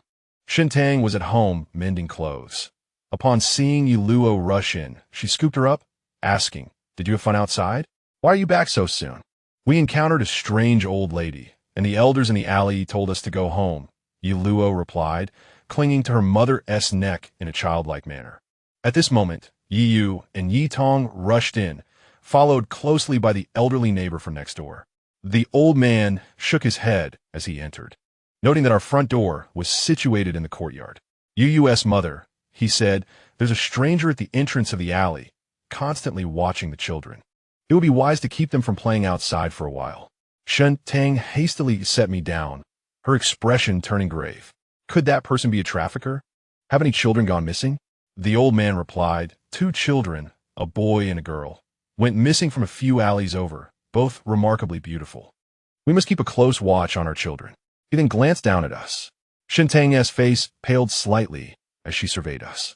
All right, during the holiday, they want to be allowed to play outside. Thank you for bringing them back. The old man waved his hand dismissively. No trouble at all, just a little errand. I must head to Tong Tong's house next to inform them as well. I shall take my leave now. Okay. Please remember to tell my mother that Tong Tong is playing at our home. I called after the old man as he exited. Shen Tang quickly moved to close the door, then turned and knelt down, taking our small hands in hers. During the holiday, let's not go out playing wildly. If you do go out, make sure to take your mother and father with you. Understood. Ye duo pouted. Mama, I will take good care of my younger brother. Yi declared proudly, thumping her chest. Annie, I will also look after my brother. Yi Tong quickly chimed in. Turning to Lin Yu Feng and his brother, Shin Mama asked, are you two going back on your own? Or do you want Uncle Yi to accompany you? We'll go back by ourselves. There are plenty of people in the alley, so it's safe, the older brother replied. Thus, the 5 of us began to play joyfully. An hour later, there was a loud knock on the door accompanied by a voice calling, Tang Tang, why is the door closed? Come and open it. It was Grandma outside. Upon hearing her, Shen Tang immediately sprang up to open the door. Mama, you're back, she exclaimed, quickly ushering Grandma inside. Quickly bring the things in. Grandma said as she carried a large bundle toward the house. Shintang, why did you bring back so many things? She asked while placing them on the table in the hall. These are just some wild vegetables from the relatives, Grandma replied, bustling about with the items. Shintang dashed into the kitchen and returned with a glass of water. Mama, drink some water. You've worked hard. Isn't a holiday? Why are you all home? Grandma asked, eyeing us. Shintang promptly shared the day as happenings. Grandma nodded, still a bit anxious. Yes. You should all stay at home quietly for the next few days. With that, everyone resumed their activities. As the workday ended, a familiar sound echoed. A creaking door announced the return of Father. Yiyu, filled with excitement, dashed toward the door. Yi Luo, not to be outdone, closely followed, chanting, Daddy, Daddy, Daddy, hug me after you hug Sister. All right, I'll hug you after Sister, Yi Lin replied with a smile, holding Sister in his arms. At that moment, Yitong also stood up and said, Uncle, I should head home now. My father must be back too. She then ran outside. Auntie, we should go back as well. It's time for us to return home, the younger brother added, holding his brother's hand. Shintang called out from the hall, Yi Lin, see them off and come back once you've ensured they're home safely. Though Yi Lin was slightly puzzled, he responded affirmatively, understood. He held his sister's hand with his right hand and cradled me with his left, following behind the three children. First, we saw Yitong enter the house. Then we heard our grandmother call out to her, before continuing to escort the Lin Yu brothers home. On the way back, he began to inquire about the eldest brother's grades, and my father set me down as well. Hand in hand with Lin Yu Yin, we accompanied him home. Since his parents and grandparents were not at home, and the adults had yet to return from work, they opened the door and went inside by themselves. Before leaving, my father reminded them not to open the door for strangers, to which both brothers nodded in acknowledgement. After that, Yi Uncle watched them secure the door before carrying me and my sister back home. At the entrance, Shintang was peering out. Upon seeing Yi Lin return, she hurried to greet him, reaching out to embrace me, and began recounting the events of the day. Yi Lin furrowed his brow and remarked, indeed, we must be more cautious. When they go to school tomorrow, you can send them in the morning, and I will pick them up in the evening, Shintang proposed. All right, that works, Yi Lin replied, lifting Yiyu into his arms. Why are you two still lingering at the door? Hurry back for dinner. Aren't you hungry? Grandmother called from inside. Coming. Mom is the best. Yilin cheerfully responded. Coming. Grandmother is the best. Yiyu echoed enthusiastically. Grandmother is the best. Yi Luo chimed in with a sweet voice. Shintang covered her mouth, watching the playful trio with a smile that she could not suppress. The family made their way into the living room, placing the children down and taking their respective seats. Dinner is served. Grandmother beamed at us. After a satisfying meal, Grandmother spoke up. Yi Lin, are you planning to take the Level 7 machinist exam again? Yes, it's scheduled for next month. And I need to put in more effort. This way my salary can increase, Yi Lin replied, while sipping warm water. Shintang entered after washing the dishes. Our department is also selecting a group leader, and I would like to give it a try. Grandmother clicked her tongue. Indeed, you must strive for it. It would be beneficial for you and the family. Mother, father, grandmother, look. This is the unfamiliar grandmother who has been watching us today, Yi Luo exclaimed, running over with a drawing of a person sketched on a piece of homework. This shouldn't be considered a violation, right? I learned this in my previous life. If I hand this paper to the police, they should be able to apprehend their group. Not all. This is your own skill. Let me see what it looks like. Shintang quickly bent down to take the paper from my hands and turned to ask, Yiyu, does it look like this? I don't know. I didn't see. I only looked up when my brother cried. Yiyu replied, a hint of disappointment in his voice, feeling a bit disheartened for not having seen the person and being unable to assist. Take it to the police station before work tomorrow and show it to them, Yi Lin suggested as he examined the drawing. Well, it seems we have no other choice, Shintang agreed. Brother is amazing. He remembers everything after just one glance. Yi ran over, hugging me and planting a kiss on my cheek. Yi Luo, with an air of pride and hands on his hips, declared, of course. I am the smartest child. Laughter erupted from the entire family. Yi Luo blinked her innocent, large eyes, pondering what was so amusing. After all, she was quite clever and certainly not a mere child. The following morning, Yilin eagerly set out for the police station. Upon arrival, he conveyed his purpose to the staff and handed over a piece of paper before heading home to drop his child off at school.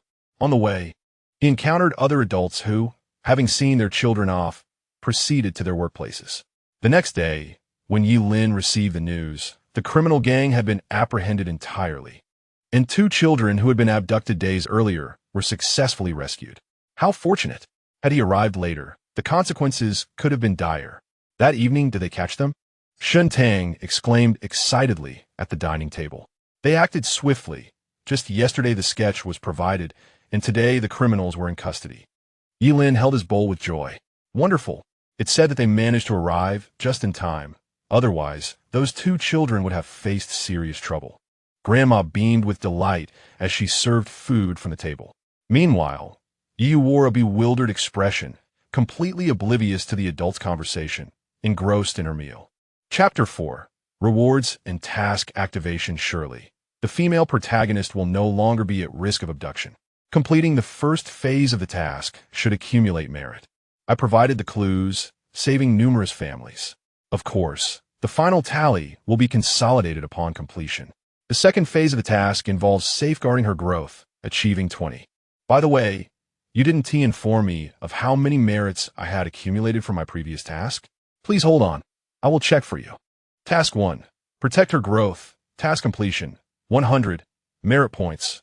100. Assistance to the villagers. Merit 100. I have retrieved the data. Please take a look. Only 200? You are being rather stingy. This is dictated by higher authorities. It is not the fault of my system. Fine, fine. You may leave. I shall begin my meal. Yi Luo, in a sweet, childlike manner, whined, Daddy, Mommy, Grandma, I want to eat meat. Grandma, affectionately bending down, patted her little head. All right, let your father buy some for you. Tang Tang, don't we have a few meat coupons at home? Let us buy some tomorrow. Yes, there should still be some. Enough for 2 meals, Shun Tang contemplated, adding more vegetables to her bowl. Mommy's hand patted my head, so we will have meat tomorrow. For now, eat your vegetables obediently. Yi Luo pouted. All right, we must eat meat tomorrow, and sister will join too. Sister nodded while enjoying her meal. The next morning, father took the meat coupons and set out to purchase meat. Yi Luo, filled with anticipation, sat at the table, frequently inquiring about her father's return. Just as her impatience began to grow, father finally returned with a large piece of meat. Wow, meat! Yi Luo exclaimed, leaping from her chair. Her eyes fixated on the meat. Mother hurriedly took the meat and busied herself in the kitchen. Before long, the delightful aroma of cooking meat wafted through the air. Yi Luo inhaled deeply, nearly drooling in anticipation. At mealtime, the table was laden with fragrant meat dishes. Yi Luo devoured the meat voraciously, satisfied to the point of burping. Sister also enjoyed her meal immensely. In recent days, it has been my father who takes us to school. Finally, on this morning, news broke that all human traffickers have been apprehended, bringing reassurance to the public. Excuse me, may I inquire about Yilin's residence? 2 police officers asked a neighbor of the Liang family. Do you have business with him? He resides in the house at the alley's entrance, the neighbor responded. Curious about their visit. Would you kindly escort us? One officer requested, explaining that they were there to deliver a reward for the information previously provided. At that moment, many neighbors were gathered at the intersection, seeking respite from the heat. Upon seeing the officers, some displayed a mix of nervousness and curiosity, while initially others seemed to revel in the situation. Realizing they were there to deliver a reward, the neighbor said, I'll take you to a very welcoming grandmother next door. As they walked, the cooling neighbors began to follow, intrigued. I squatted beneath a tree in the yard, building small towers with blocks, while my sister sat nearby, diligently working on her homework. Suddenly, a knock sounded at the door. Shortly thereafter, we heard the neighbor's voice calling. Tang Tang, come out. The police are here to reward your family for their good deed. My mother, upon hearing the knock and the neighbor's call, hurried to open the door. To her surprise, she found the police officers alongside a gathering of neighbors. My sister and I, curious, moved closer to see. My mother exclaimed, Oh, this is all for serving the community. It is thanks to the information your family provided that we were able to apprehend them. And thus our precinct is offering a reward, one officer stated, presenting an envelope filled with cash. This is a reward of 100 yuan from our bureau. My mother, taken aback, quickly accepted it, expressing her gratitude profusely. The surrounding neighbors cast envious glances, eagerly engaging in conversation. Who would have thought that the Yi family would produce such a hero? This reward is quite substantial. Life will surely improve for them now. Ye luos tur aside. Internally elated, yet maintaining a facade of composure. My sister, too, set her pen down, pride illuminating her face as she absorbed the scene. We have already sent a letter of thanks to the factory, the officer continued. Thank you for your cooperation. After a few more exchanges, the officers departed. The neighbors gradually dispersed, and my mother pulled Yi Luo close, beaming. You truly are our family's little lucky star. Yi Luo chuckled, Mom, with this money, we can buy so many delicious treats. Oh, we will set aside part of this money to enhance our living conditions, while the rest will be saved for your education. My mother replied, and both Yi Luo and his sister nodded vigorously in agreement. Today also marked the day when their grandmother returned to the countryside. Unaware of the multitude of congratulations and praises that awaited her along the path home. Mom, has anything remarkable happened at home? People have been congratulating me all the way back. Do you remember the painting Luo traded? The police caught the culprits, which is why they came to deliver a reward today, and they also sent a letter of gratitude to the factory. Really? That's wonderful, he exclaimed, pulling out a hen he had purchased from the countryside. What a momentous occasion. The chicken shall be dispatched for a celebratory feast this evening. I rushed to embrace my grandmother's leg, exclaiming with delight. My sister joined in, wrapping her arms around our grandmother, mimicking my words with glee. Oh dear, I'm mused to myself. Am I not already in the embrace of affection? We both giggled as we playfully acknowledged our grandmother's warmth. When our father returned home, he was equally elated upon hearing the news. Save the reward money, he instructed, but what else have you received?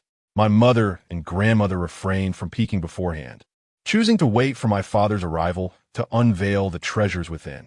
Among the offerings were soap, an enamel basin, a pair of gloves, a jar of fruit, and a packet of sweets. What a generous assortment, exclaimed my grandmother as she surveyed the table. The gloves can be taken to the factory, the rest you can keep. Indulge when you wish, but do not be frugal, my father advised. As a first grader contemplating the possibility of skipping a grade, I was apprehensive despite my capabilities.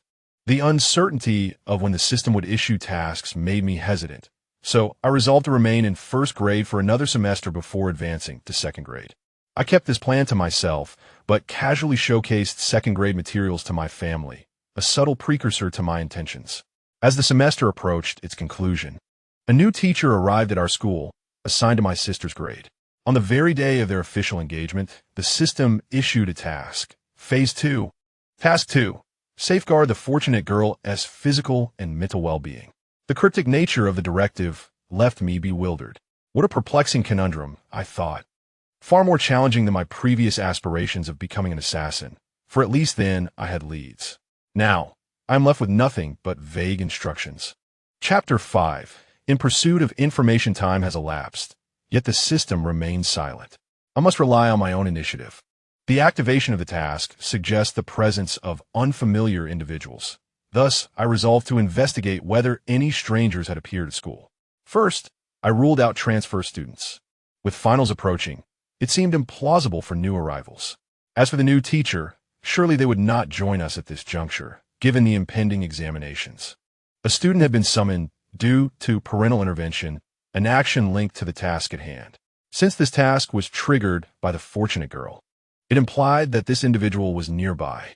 I decided to inquire with my sister's class about any newcomers or students whose parents had been called. With determination, I dashed to my sister's classroom during the recess, armed with a plausible excuse, as I am still but a child. Standing at the entrance, I shouted, "Sister!" All eyes in the classroom turned towards me. I swiftly approached my sister, wrapping my arms around her, nuzzling my head against her arm, and sweetly declared, "Sister, I have missed you so much."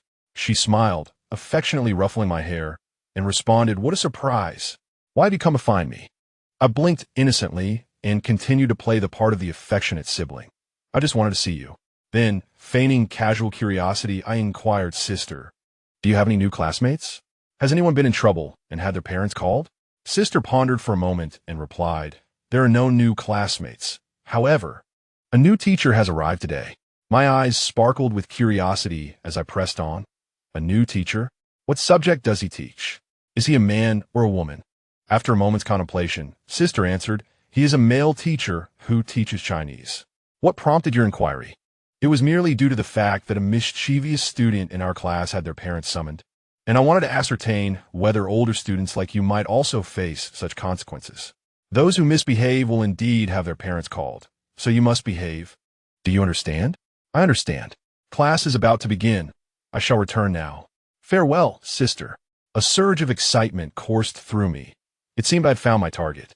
The next step was to confirm his identity and uncover any weaknesses. In the following days, I found no evidence that the new teacher was any different, leading me to believe I had erred in my search.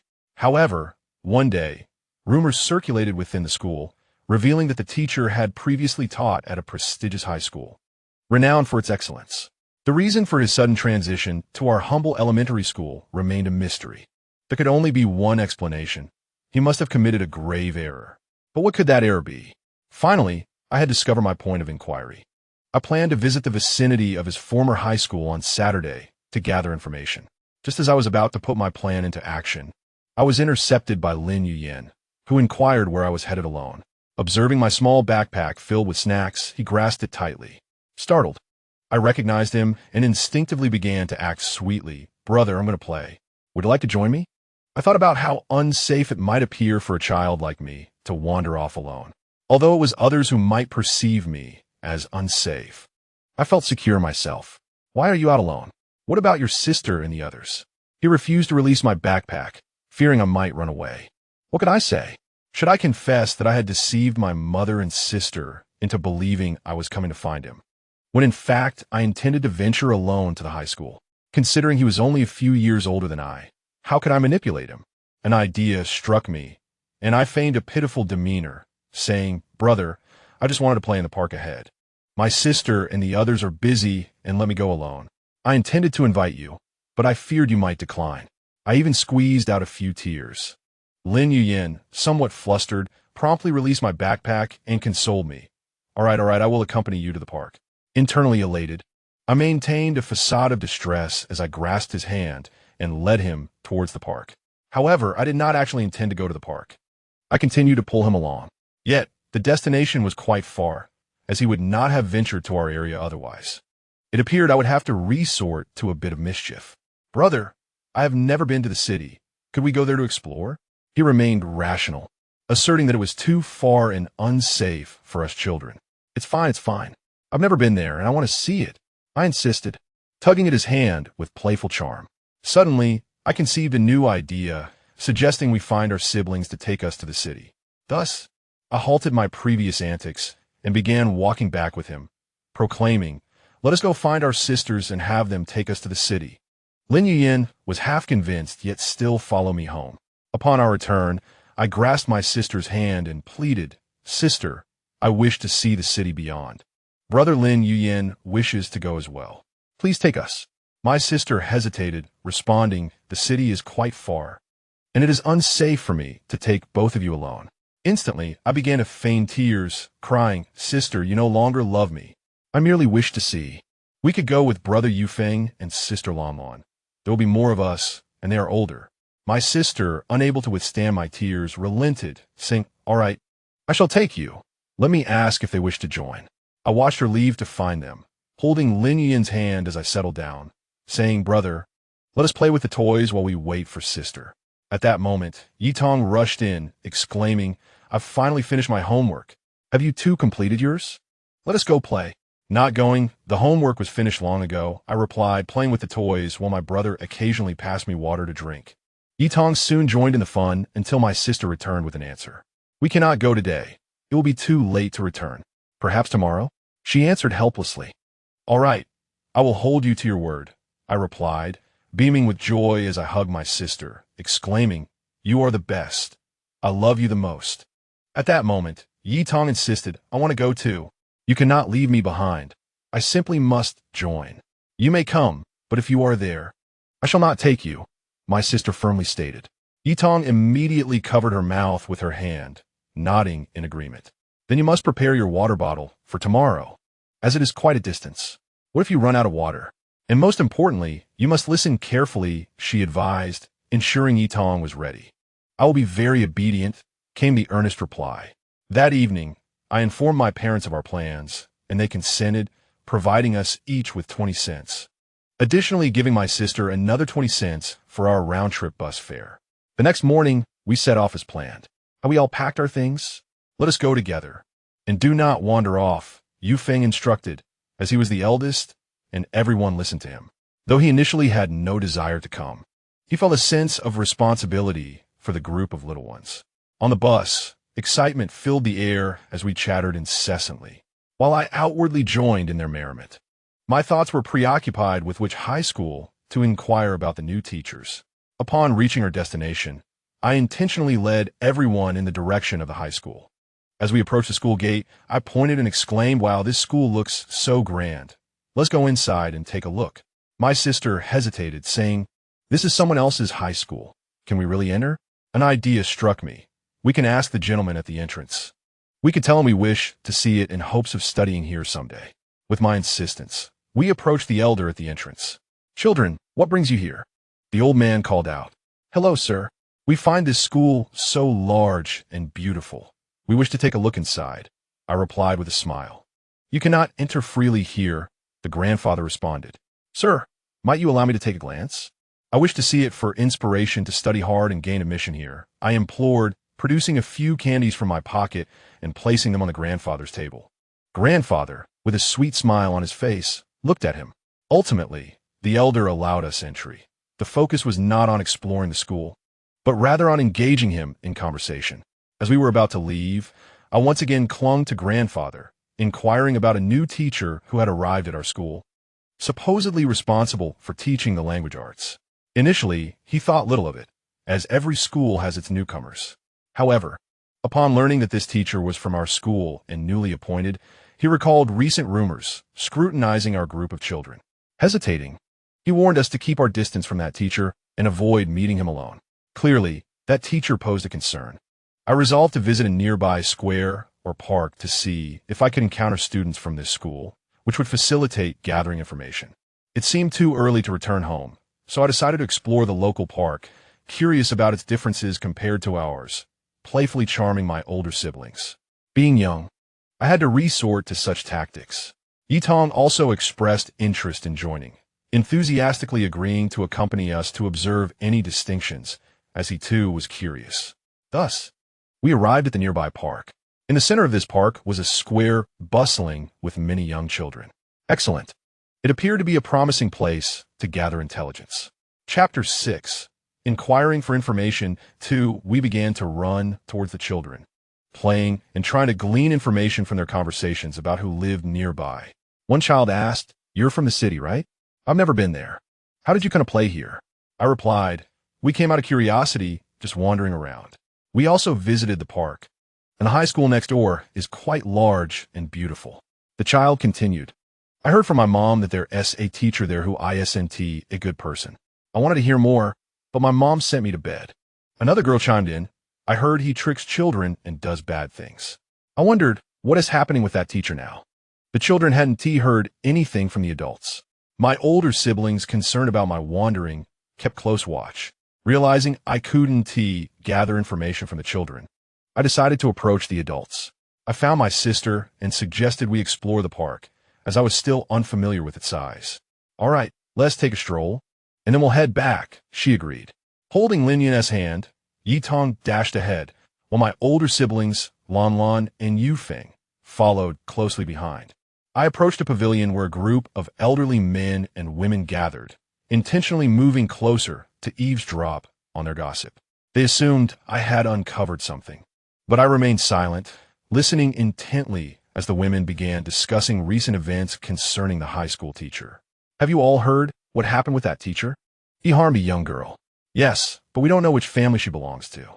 Let us not speculate. What if our own daughters were harmed?" However, I overheard that the teacher had left the high school to teach at a certain elementary school. "What does that mean? Aren't the children at that school in danger?" I could not gather any more information. He was a primary school teacher in Beijing. Yes, I heard he was moving in a couple of days. What a pity. Upon hearing this crucial information, my heart leaped with joy, for it seemed I had stumbled upon a lead. I feigned nonchalance and drew a little closer, continuing to eavesdrop. It was said that the teacher appeared quite respectable, yet had engaged in such disgraceful conduct, remarked an elderly gentleman, shaking his head. Indeed, one wonders how the school could have hired such a person, echoed another elderly woman. As the conversation shifted to even more scandalous gossip, I discreetly committed these details to memory and playfully took Lin Yuyin's hand, pretending to frolic as we departed from the pavilion. My older siblings were not far off, so I curiously inquired of them, "Sister, were you speaking of your new teacher who just transferred? That's none of your concern. You and Xiaotong and Yuyin should go play over there," she replied, turning to exchange serious glances with Lan Lan and Yufeng. It was evident that this teacher posed a significant problem, and we needed to ascertain his current situation, said Yufeng. Indeed, we cannot allow him to endanger more children. Lan Lan concurred. As the appointed time arrived, we boarded the bus home, and they resolved to inform the adults at home about this matter. However, by the time they discussed it, I had already been lulled to sleep, as they deemed me still a child unworthy of such knowledge. System. Did Sister inform Mom and Dad? Yes, they said they would discuss it after investigating with the other two families. Excellent. I was eager to inquire how many stages of tasks I had. Please hold on, I will check. I discovered that there were a total of 5 stages in high school and university, all occurring before the age of 18. So many, and we are only at the 2nd stage. Her fate is indeed tumultuous. Yet, it is inevitable, for she was meant to lead a life of ease and fulfillment, akin to a heroine of this world, but there are always unforeseen factors striving to usurp her fortune. Very well, let us first navigate through this stage. The following day, the parents from the 3 families convened to discuss this matter, deciding to investigate him in advance. They reached out through various channels to contact students and teachers aware of the situation at the high school and sought information nearby. Outwardly, I remained the innocent child, yet I was constantly vigilant regarding the unfolding events. Soon, as we approached our midterm examinations, they amassed sufficient evidence to confirm that the teacher had indeed committed unforgivable acts. Without hesitation, the 3 families reported him to the relevant authorities. Thanks to their efforts, the teacher was swiftly taken away for investigation. Given his connections, it was unlikely he would have merely transferred to this primary school. He likely should have faced labor reform. Ultimately, the teacher was dismissed, and parents at the school became aware of the situation. Consequently, he left the city, his record forever marked in the archives, ensuring that even if he moved elsewhere, the incident would follow him. Do you think he might repeat such behavior in another place? Even if there is evidence, he is resigned now, hasn't he? Rest assured, after he leaves this city, after enduring for years, he will seek to commit another crime. The child's family can trace his records, thus he must be particularly cautious. Once discovered, he would face execution. That is fortunate, given the stringent crackdowns of the 1980s. Indeed, power is paramount. Otherwise, one is rendered insignificant, especially in this era. Is it true that the college entrance examination will resume this year, like in 1977? Yes, host, Phase 2 of Task 2 involves protecting her growth. And the task is 40 complete. We must wait again. When will the next opportunity arise? I just checked the recurrence of task phases. Elementary school, middle school, high school, and university. They are currently in the 3rd grade, and in 2 years, they will graduate to undertake tasks. It may be in 2 years or longer, as it is uncertain whether they will embark on their journey in the 1st year of middle school. The host entered the 6-year schooling system in 1979, so they might need to study for another year. My sister and Lan Lan will have to repeat a year, facing the ruthless mockery of timing. Host, you will also need to study for an additional year. Oh yes, I almost forgot. I'm still in school. It's all right. I have advanced a grade and will certainly have fewer years of study than they do. Life goes on, and in October of this year, on October 21st, 1977, major media outlets in mainland China announced the resumption of the college entrance examination, revealing that the exams would take place nationwide a month later, from December 10th to December 12th. Thus, after enduring a decade, history welcomed its dawn. During this time, my mother forbade me from playing outside, as the streets were filled with people returning home and frantically buying books from bookstores, some driven to madness by the news. The atmosphere finally calmed after the exams concluded, and everyone began awaiting their results. Many children in the alley participated in this examination, yet not everyone succeeded. Out of over 10 participants from our alley, only 3 passed. 2 went to other cities, and only 1 returned. That child had excellent grades and had secured a job, yet ultimately fell victim to someone else's report. Due to their outstanding performance, their amiable personality sparked jealousy. However, none of this concerns me, as I am merely an elementary student. I will enter the 2nd grade when school starts, having advanced a grade. Initially, I considered skipping to the 3rd grade, but I thought better of it. If I were to enter the 3rd grade, I would be in the same grade as my sister, which might place undue pressure on her. Currently, I am in the same class as Brother Yuyen. As for why I entered the 1st grade at the age of 7, is because my sister attended preschool while I did not. I began preschool at 7, entered the 1st grade at 8, and the 2nd grade at 9, while I directly skipped preschool and entered elementary school in the 1st grade. Chapter 7. The holiday, the new year, selling spring couplets after everything settled down. It was time for the final exams. I informed my family of my desire to begin the 2nd grade, prompting my father to communicate with my teacher at school, allowing me to take the final exam for the 2nd grade. If I score 95 or above, I would start in the 2nd grade come a new term. I joyfully shared this news with Brother Yuyen, and he was equally delighted that we would be in the same class. As Luo prepared for her forthcoming examination, a classmate inquired about her whereabouts. I replied that I was not taking the test in this class and departed without disclosing that I would be sitting for the exam with the 2nd graders. Thus, I made my way to the teacher's office to take the test alone. In the office, only the supervising teacher remained, as the others were engaged in proctoring. One teacher was assigned specifically to oversee my examination, and he began distributing the test papers to me. The 3rd graders had their tests scheduled with 2 subjects in the morning and 1 in the afternoon, followed by a 2-day break before returning on the 3rd day to collect their report cards. After completing my Chinese and mathematics exams, I promptly received my graded papers, confirming a perfect score of 100 in both subjects. You should inform your father about your scores and ask him to come in 2 days, the teacher instructed. All right, teacher, I replied, bowing before exiting. 2 days later, my father accompanied my sister to the school to collect the report cards. My sister's results were commendable, all above 95. Sister, the teacher just confirmed that I will be entering the 2nd grade when school resumes. I excitedly shared my joy with her. With the exams concluded, preparations for the new year began. Being quite young, we could not venture far and settled for playing in the nearby small park. While at the park, I spotted Brother Yuyen, who waved at me with a smile. Luo, how did you fare on the exams? I proudly raised my head and announced, I scored 100 in both subjects, and I will be in the same class as you when school starts. Brother Yuyen patted my head, commending my achievement. Just then, the alley became lively, bustling with returning villagers for the New Year celebrations. Due to recent policies allowing a gradual return of residents from the countryside, the street was particularly animated. Among the crowd, a woman dressed simply yet exuding an extraordinary aura caught my attention. Her gaze was gentle yet resolute, accompanied by a child of similar age to mine. Curiously, I tugged at Brother Yuyen's hand and approached her. Upon noticing us, the woman greeted us with a warm smile. Through our conversation, I learned she had returned from the countryside, and her child was named Xiaoyu. She was among the few who had passed the examination, securing a position in another city.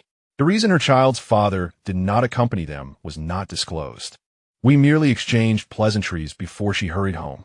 A few days later, I learned that the child's father was a soldier who had previously sacrificed his life. During his college entrance examination, his family had vehemently opposed him, but the village chief had intervened to assist him in gaining admission. However, his family refused to allow him to take the child away, compelling him to secretly bring the child home. The mother was strongly against his decision to return with the child, fearing it would hinder her prospects for remarriage. This incident sparked considerable chatter in the alley for a while. This year, the city was bustling with activity, revealing many small stalls setting up shop. Consequently, we decided to establish our own stall to sell spring festival couplets as I deemed it the simplest way to earn some money during the new year. The rationale behind this decision was that brother Yu Feng, sister Lan Lan, and my sister were quite adept at calligraphy, and I sought the help of the adults at home as well. Red paper is something that Yitong and her mother purchase at the factory where they work, especially because the factory offers a buying quota during the New Year festivities. However, not every family requires such a quantity, so we asked Yitong's mother to procure the red paper. "What do you intend to do with all that red paper?" I inquired, somewhat reluctant. My cousins explained that they were preparing for the new year, intending to write couplets and the character Fu, which they plan to sell. "If you intend to sell, do you possess the skill to write in calligraphy?" I asked. "Mother, you seem indifferent to my endeavors. I have been learning calligraphy from uncle, and my cousin writes far better than I do. We are using our pocket money to purchase the paper," I declared, revealing the money we had collected. "This is our contribution for the paper, and as Luoluo stated, business comes with both profit and loss," I said, raising the money in my hand towards my mother. Confirming our decision to buy despite the risk of loss, I counted the money with a hint of sadness. Altogether, we had 13 yuan, but for couplets, we would need around 80 sheets, considering some edges would not be whole numbers. "No worries, we can write Fu characters, and those who buy in bulk can receive complimentary Fu characters. After all, the red paper won't go to waste," I reassured. "Can I deliver it to you directly at Shaloa's house after work?" Yes, he exclaimed before dashing off. He arrived at my home with the good news. "Cousin, I have spoken with my mother, and we can buy around 80 sheets. She will bring them back after she finishes work tonight. Once we have them, we will need to cut them. It should be quite a lot. We'll see how it goes after that. Have you completed your homework?" I inquired as we busily prepared to write couplets. "Not yet," he replied. "Why don't you bring your homework over to write it?" "What's the rush? I can write it after the new year," he retorted. "When we finish writing, it will be your turn. Do you want to be the only one left out?" I turned to see rows of people focused on their assignments. Following my gaze, I noticed everyone diligently working. "I don't want to do homework," he said, rushing outside, presumably to fetch his work. 10 minutes later, he returned, seated across from me at my desk, and began to toil away. Thus, on the following day, we cut the red paper, intending to finish that task before writing, to avoid the mess of ink splatters during the process.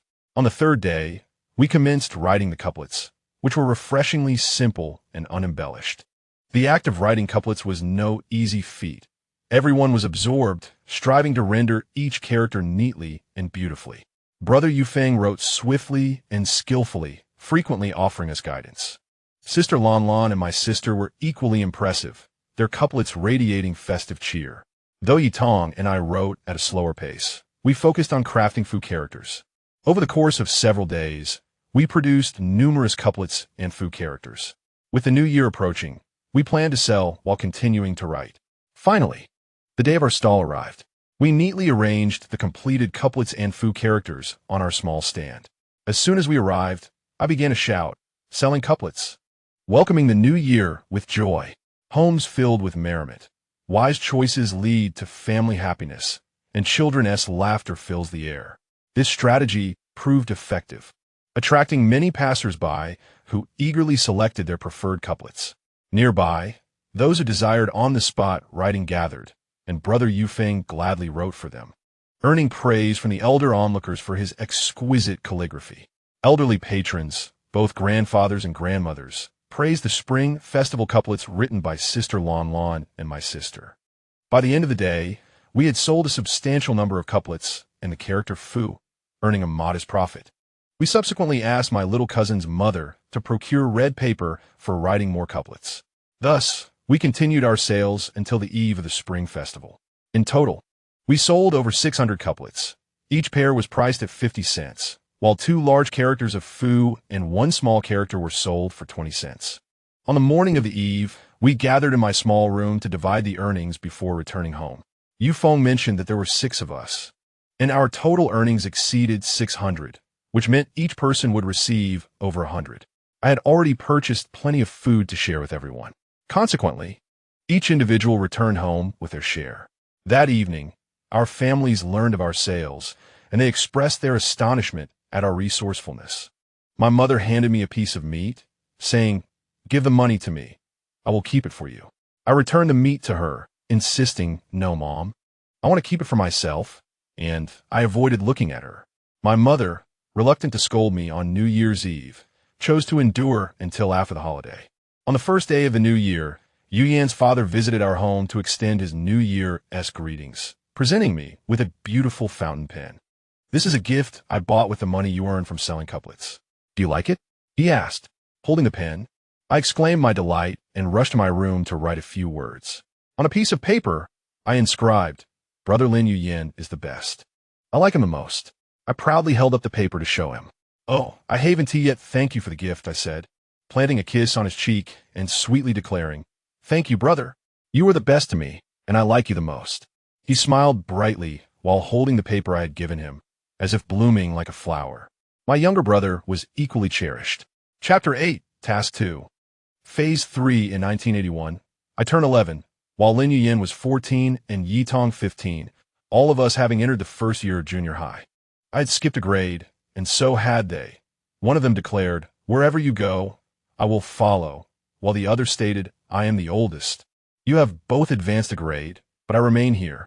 I refuse to be your junior." Eventually, he too advanced a grade with us. Yi Yu, now 16, was in the second year of junior high, alongside sister Lan Lan and Lin Yu Feng, who were also 16, all attending the same school and class. On the first day of school, our parents went to work as usual, while our older siblings took us to register. While waiting in line, Yi Tong asked our cousin, "Will the school provide ping pong tables?" "Yes, but you can only play during gym class. Basketball is also available, but it's quite expensive and usually not provided." "Really? Oh, they don't allow it?" he responded, slightly disappointed. After waiting for quite some time, we finally reached the front of the line to register. The teacher responsible for the enrollment glanced at our documents with a hint of surprise and remarked, "You are the exceptional students from the neighboring school. Quite impressive indeed. However, do not let your studies falter." We nodded in agreement, assuring her of our commitment. After completing the registration, our older companions guided us around the campus to familiarize ourselves with the surroundings. Upon reaching the playground, Yi Tong fixated on the ping-pong table, muttering, "Once I buy a ball, I shall showcase my skills here." Lin Yufeng patted his shoulder, saying, "All right, I will be your practice partner." I interjected with a teasing remark, cautioning him not to lose interest after a couple of days, as he often does with fleeting passions. He promptly retorted, "Not a chance. I will definitely enjoy it." Upon returning home, only my grandmother was present, as my parents were at work. "Grandma, we're back from registration," I exclaimed. "Oh, you're back, dear. Where's your sister?" she asked as she rose to pour 2 glasses of water, handing one to me. I turned to see my sister chatting with Lan Lan outside. After taking a sip, my grandmother called out, "It's so hot outside. Why don't you come in?" She beckoned Lan Lan inside to the living room. Our home was quite comfortable, equipped with a fan, a radio, and a television, all rewards for my father's contributions to the factory. Today was registration day, and in 2 days, school would commence. On the first day, I would don new clothes and carry a fresh little backpack filled with a new pencil case and notebooks. As I reached the alley, I encountered my brother Yu Yan, who promptly took my backpack and slung it over his shoulder, leading me to school, with our older siblings following closely behind. However, Yi Tong was ahead of us, urging us to hurry and meet new classmates. I found it puzzling how he constantly complained about wanting a break during school. Yet now he was so excited for the school year to begin. I wondered if he would still feel this way tomorrow. Just as I stepped through the school gate, I heard the system's announcement triggering a task. Task 2, Phase 3, to prevent campus bullying. I've barely entered the school, and you assign me a task? Couldn't you wait until tomorrow? I protested. "Host, this is the main system's doing. I have no control over it," came the reply. This task was vague and abrupt, merely stating campus bullying and requiring me to investigate. Is this an issue with the teachers or the students? There are so many trivial matters at school. I fumed in frustration. Yin seemed to sense my turmoil and inquired, "What is wrong, Luo? You suddenly seemed down." "Nothing. I just remembered that classes and assignments are coming up, and it's a bit overwhelming," I replied, using it as an excuse. "It's all right. If you don't want to write, I can help you. You already know how to do it," he comforted me. "No need, it's quite simple. I can do it quickly." At that moment, Yi Tong chimed in, "Yin, why don't you help me with mine?" "Do it yourself," I retorted, turning to him. Yitong muttered about being treated differently while we continued walking ahead. He remained stationary for a moment, prompting me to call back. Yitong, what are you daydreaming about? He looked up, and we were a bit distant now, but he replied, I'm coming. Our academic performance was commendable. One of us ranked first, another second, and the third placed within the top 15, all in the same class. The three older students were also in the same class together. I contemplated that the issue of bullying could not have escalated so swiftly. It required careful observation. In the second phase of the second task, in Chapter 9, I, taking advantage of my tender age, frequently ventured into my sister's classroom, adopting an inquisitive demeanor as I inquired whether any of her classmates were subjecting her to bullying or targeting her in any way. Each visit, I would feign innocence, brimming with curiosity, asking my sister if any of her peers were harassing her or if anyone was deliberately singling her out. Yet, each response was consistently the same: no. This left me somewhat disheartened, pondering whether this semester would pass by in such tranquility. Just as I was on the verge of surrendering my quest for evidence of campus bullying, the arrival of a particular individual shattered this calm. She was a transfer student, and the precise reason for her relocation remained a mystery to all. However, her initial impression was undeniably striking. She exuded an inexplicable confidence, as if she possessed formidable backing that made her invincible. Her attire, belongings, and food were all of the highest quality, and she unabashedly flaunted them. Even more astonishingly, she often boasted, claiming that her uncle was a prominent leader, her father was extraordinarily accomplished, and her mother was equally remarkable. Thus, leveraging these so-called connections, she swiftly gathered a group of followers in our class, forming a small clique. Initially, everything remained tranquil, devoid of any irregularities.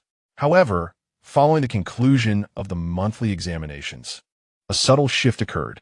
For reasons unknown, she targeted my sister and Lon Lon.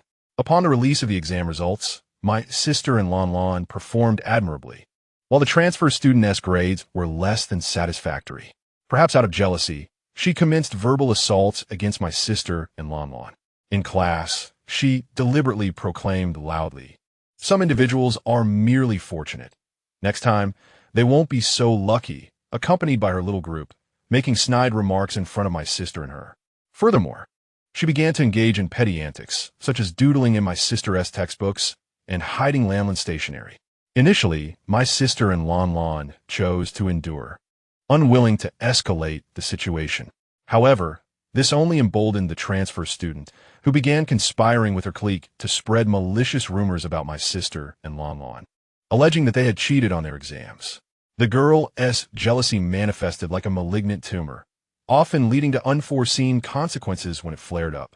Upon learning of this situation, Brother Yufeng felt a flicker of suspicion regarding the sudden transfer of this girl. After conducting thorough investigations, he managed to uncover the city from which the girl had transferred and fortuitously discovered that a friend of his was studying there.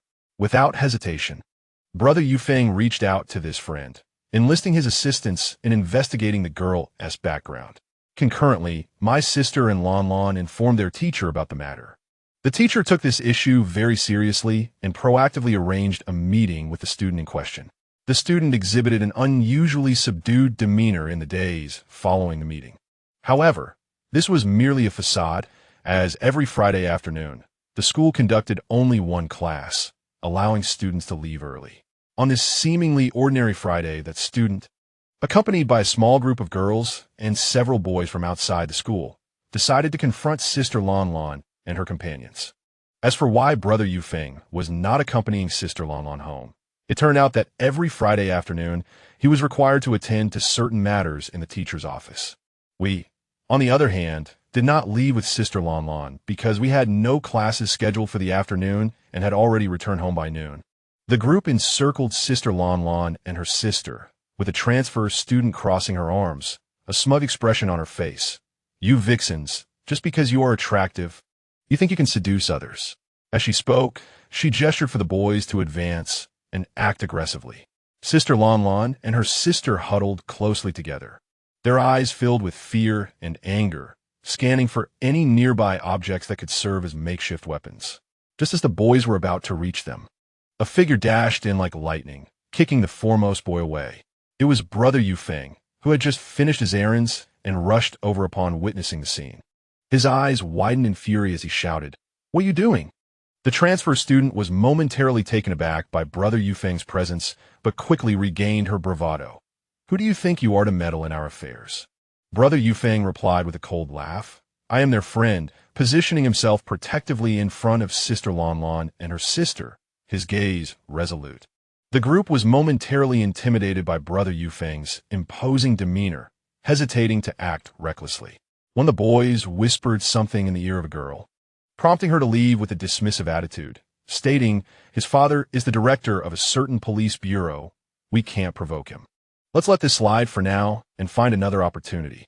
After hearing this, she glanced at the boy who spoke and then at Brother Yufeng, ultimately deciding to abandon the confrontation, declaring, "We shall see." Chapter 10, Task 2, Phase 3 completed. It remains uncertain whether the girl had heard of Brother Yufeng's family background, leading her to cling to Lin Yufeng, incessantly pestering him with remarks about the negatives of our companionship, asserting her family's superiority. Brother Yufeng, growing increasingly impatient, often told her to leave him alone. This continued for a week until the long-awaited envelope of investigation results finally arrived. The situation was as follows. That girl had continued her bullying, targeting a well-performing, attractive student whose family was composed of ordinary workers. Ultimately, the victim could no longer endure the torment and took her own life, leaving behind a letter addressed to the police before her tragic end. However, this incident was suppressed, and her parents, burdened by various circumstances, returned to their hometown. They sought justice for their daughter, having read her diary filled with anguish and helplessness. But with their daughter gone, they found themselves powerless to seek retribution. This matter, while not widely known, had made a mark within their local community and school. And after being silenced, the girl was sent away. Yet, even here, she did not relent, leveraging her uncle's influence to begin bullying my sister. Thus, I felt compelled to retaliate fiercely against her. His father's position could be considered neither particularly high nor low. It held a respectable standing in that region. As for why he was sent here, it was due to his uncle's elevated status in the area. Upon discovering the contents of the envelope through the system, I devised a plan, deciding to approach the father of that girl first.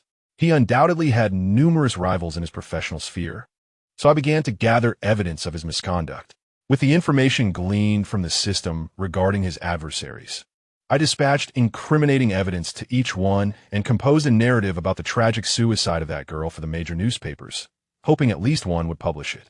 I also anonymously sent a letter to the girl who had taken her own life, enclosing financial assistance and mentioning details about the bullying she endured, as well as information about her father's competitors, along with some suggestions.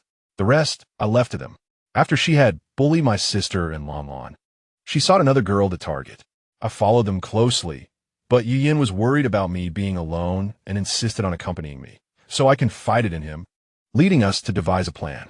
As she prepared to bully others, we had already recruited several children nearby, giving each a few candies and instructing them to find adults, with the oldest among them tasked to seek help from the local police station. Just as they began to physically confront the boys, several adults rushed out, having heard from the children that there were suspicious individuals outside. They grabbed whatever was at hand and dashed out to assist. The child who approached the police candidly relayed, "Uncle, we just saw a group of boys surrounding two girls in the alley, unsure of their intentions." The officer on duty initially thought the child was merely playing, ready to admonish him for being in a non-play area, but upon hearing the child's urgent words, he immediately sprang into action, summoning a few more officers to join him. Thus, a group of children encircled one girl, while a crowd of adults, grandfathers, grandmothers, uncles, and aunts followed closely behind. When the police arrived, they witnessed the scene unfolding. This incident garnered significant attention, also alerting her uncle to her ongoing misconduct. Although the matter initially caused quite a stir, her uncle managed to suppress it, leading the girl to significantly curb her behavior. As time passed, the evidence of her father's wrongdoing came to light, jeopardizing his position. While her parents reported his abuse of power, her uncle also faced repercussions due to her actions. During this tumultuous time, life became difficult for her at her uncle's home, as he was under investigation, and her aunt showed her little kindness, blaming her family for the turmoil. Following these events, that girl ceased attending school. Perhaps she transferred to another institution or relocated entirely. System, where do you speculate she has gone? He was sent back to the countryside by his family, and there he did not behave himself, indulging in reckless mischief, ultimately reaping the consequences of his actions. It is indeed unfortunate that during this era of opportunities, he failed to make the most of it. One must wonder when he would choose to act. If he were to wait a few more years until she reaches adulthood, the situation could worsen. Has the system task been completed?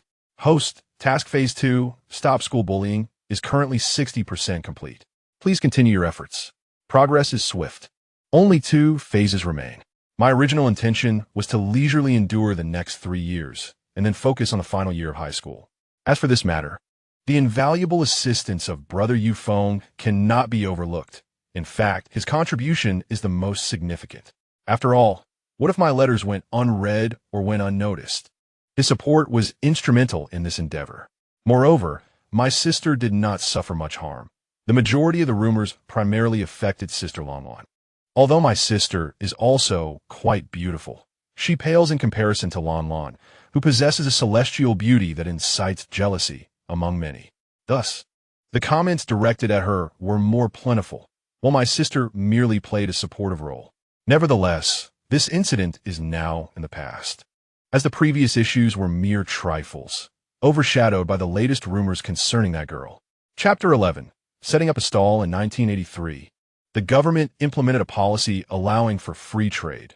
Let me amend this as school begins on September 1st, a few months earlier, since the information I found was not published until November. Previously, selling spring couplets was limited to market days. Therefore, we decided to engage in small businesses before entering high school, consisting solely of myself, Lin Yuyin, and Yi Tong as the only 3 to attend high school. Yi Yu, Sister Lanlan, Gu Lanxin, and Lin Yufeng were already in their 2nd year. However, they were not entirely at ease, so we agreed to watch over one another as we embarked on this venture. Thus, we pooled our savings from the annual red envelopes and the income from selling spring couplets to explore potential opportunities. Gathered together, we each took out our savings and counted them meticulously. Yu furrowed her brow in contemplation and said, "We need to find something with low cost that sells well." Lin Yufeng's eyes lit up as he replied, "Indeed, our capital is limited, and we cannot sell large items." Yi Tong suggested, "Why don't we sell popsicles since it's summer? They should sell quite well." Lin Yun interjected, "That sounds too laborious. We would need to procure them from the popsicle factory and then sell them by bicycle." At this moment, I chimed in, "I see that you just want to eat them," noticing his gluttonous demeanor, revealing his true desire. The discussion grew lively, with everyone exchanging ideas. Suddenly, Sister Lanlan spoke up, "I've heard that colorful hair ties are currently in vogue and that girls adore them. How about we procure a batch to sell?" Upon hearing this, everyone agreed that it was a splendid idea. The cost was low, and such items would undoubtedly sell well in areas with many girls. Thus, we unanimously decided to acquire a supply of colorful hair ties. I suggested, "We could also set up a stall at the night market. Isn't there a new night market open on the street next door? We could sell hair ties and also have some popsicles on display." At this moment, Yi Tong remarked how sweltering the weather was, yet they could still sell their goods. Thus, they cheerfully made a decision. They contacted their supply channels, which primarily involved relatives who were preparing to venture into the deep market for stock. They asked these relatives to assist them by purchasing a batch of colorful and diverse hair ties, socks, and various small trinkets with their savings. I even suggested they procure some short-sleeve shirts for us.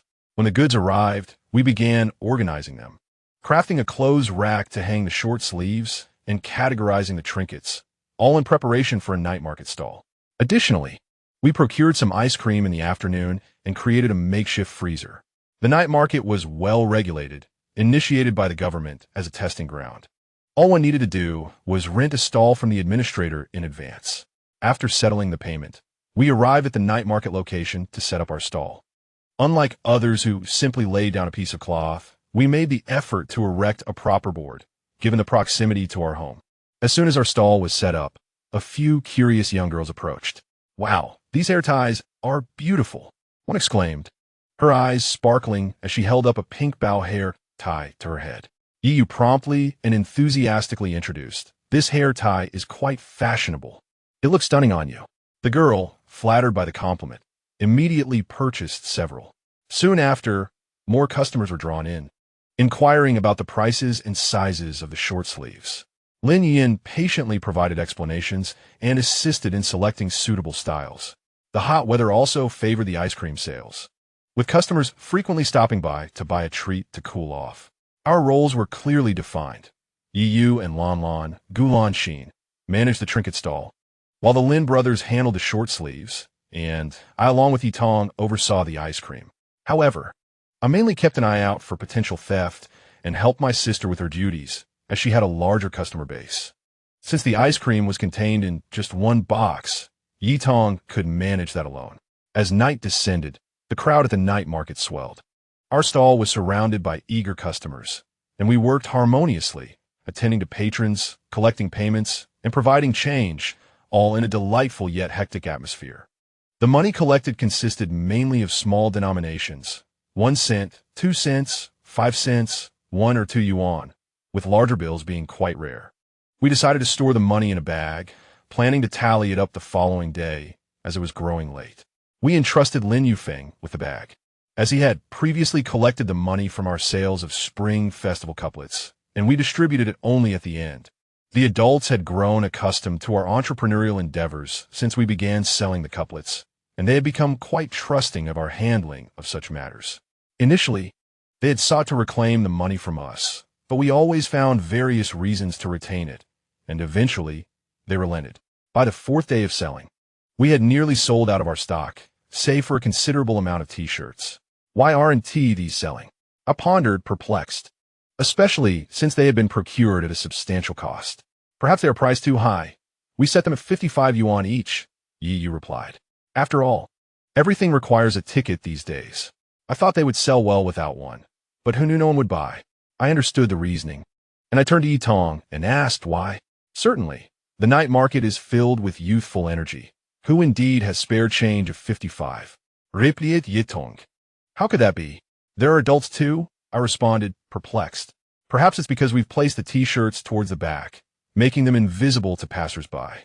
After all, whenever we display the trinkets, the girls gather around in droves, leaving the outside world oblivious, Lin Yin suggested. Uncle will return with the goods tomorrow. Tonight we have scarce headpieces. Let us arrange the t-shirts on the table, so they are more visible. As evening fell, the group found wisdom in Yitong's words and hastily repositioned the t-shirts to a more prominent display. Once arranged, they gazed at the stall with eager anticipation. Before long, a few young patrons approached, curiously inspecting the t-shirts. One stylishly coiffed young man picked up a shirt, scrutinizing it from every angle, inquiring, "What is the price for this garment?" With a smile, Lin Yin replied, "It's 55.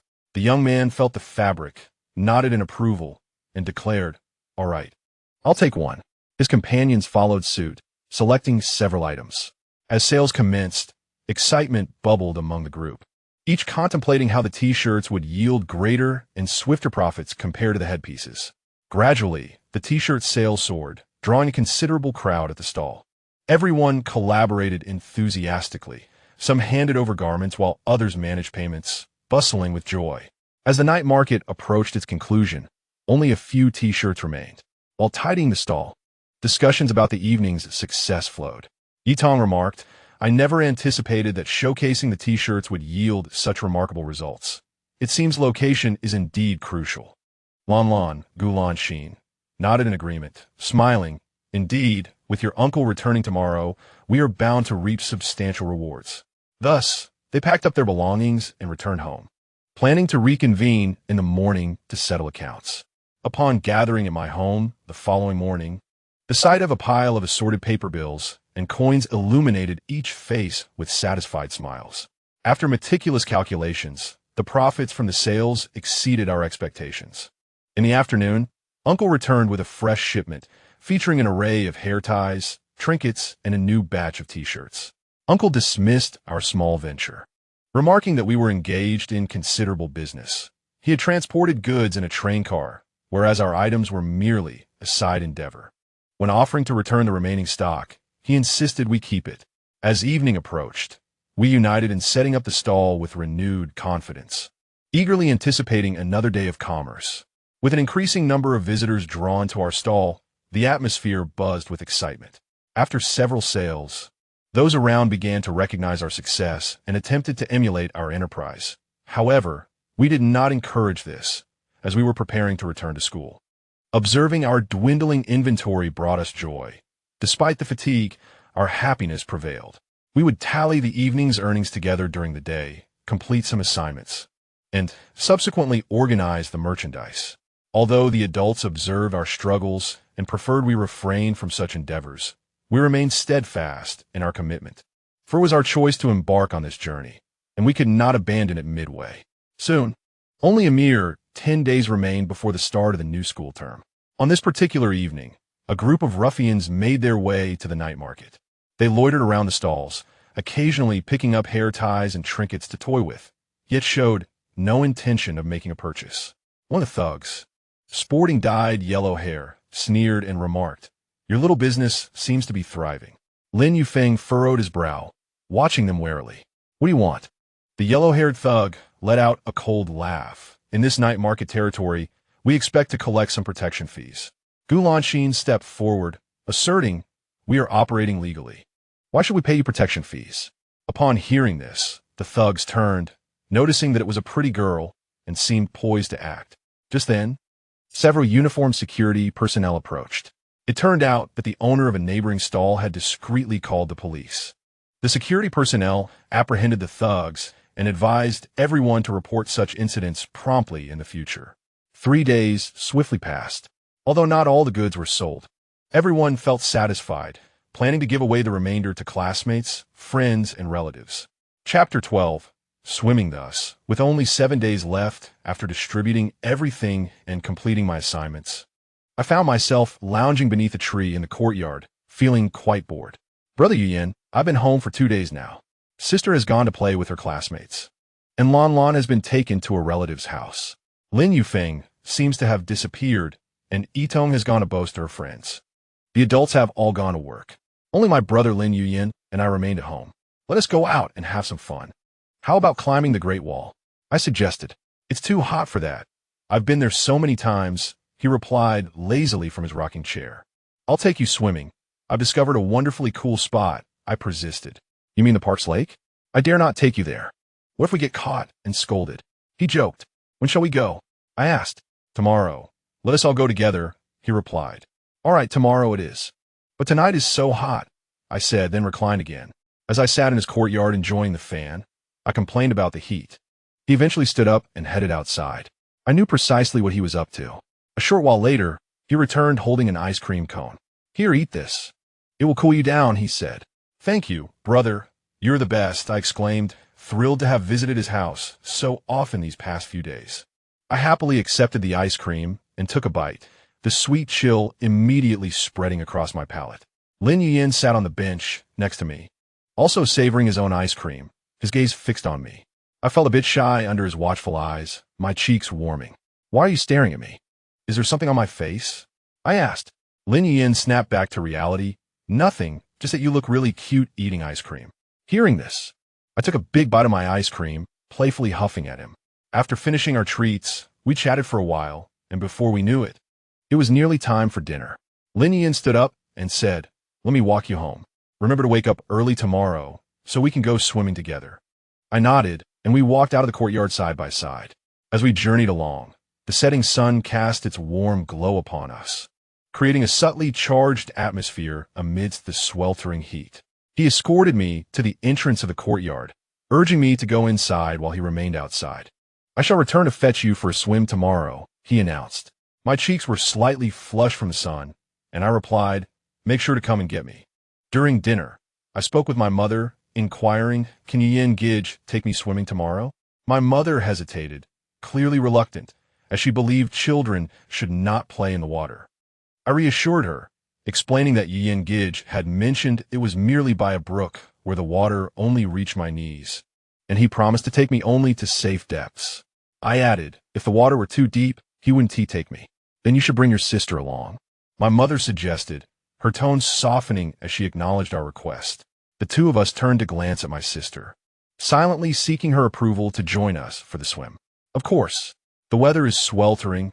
My sister, Yiyu, replied with enthusiasm. All right, let us inform Yi and Gij then. I thought we could play outside on our own, I said. After finishing our meal, we set out to find Lin Yuyan. As we passed by the house of Yitong, we spotted our grandmother fanning herself in the yard. Upon seeing us, she exclaimed, "Where are you two headed?"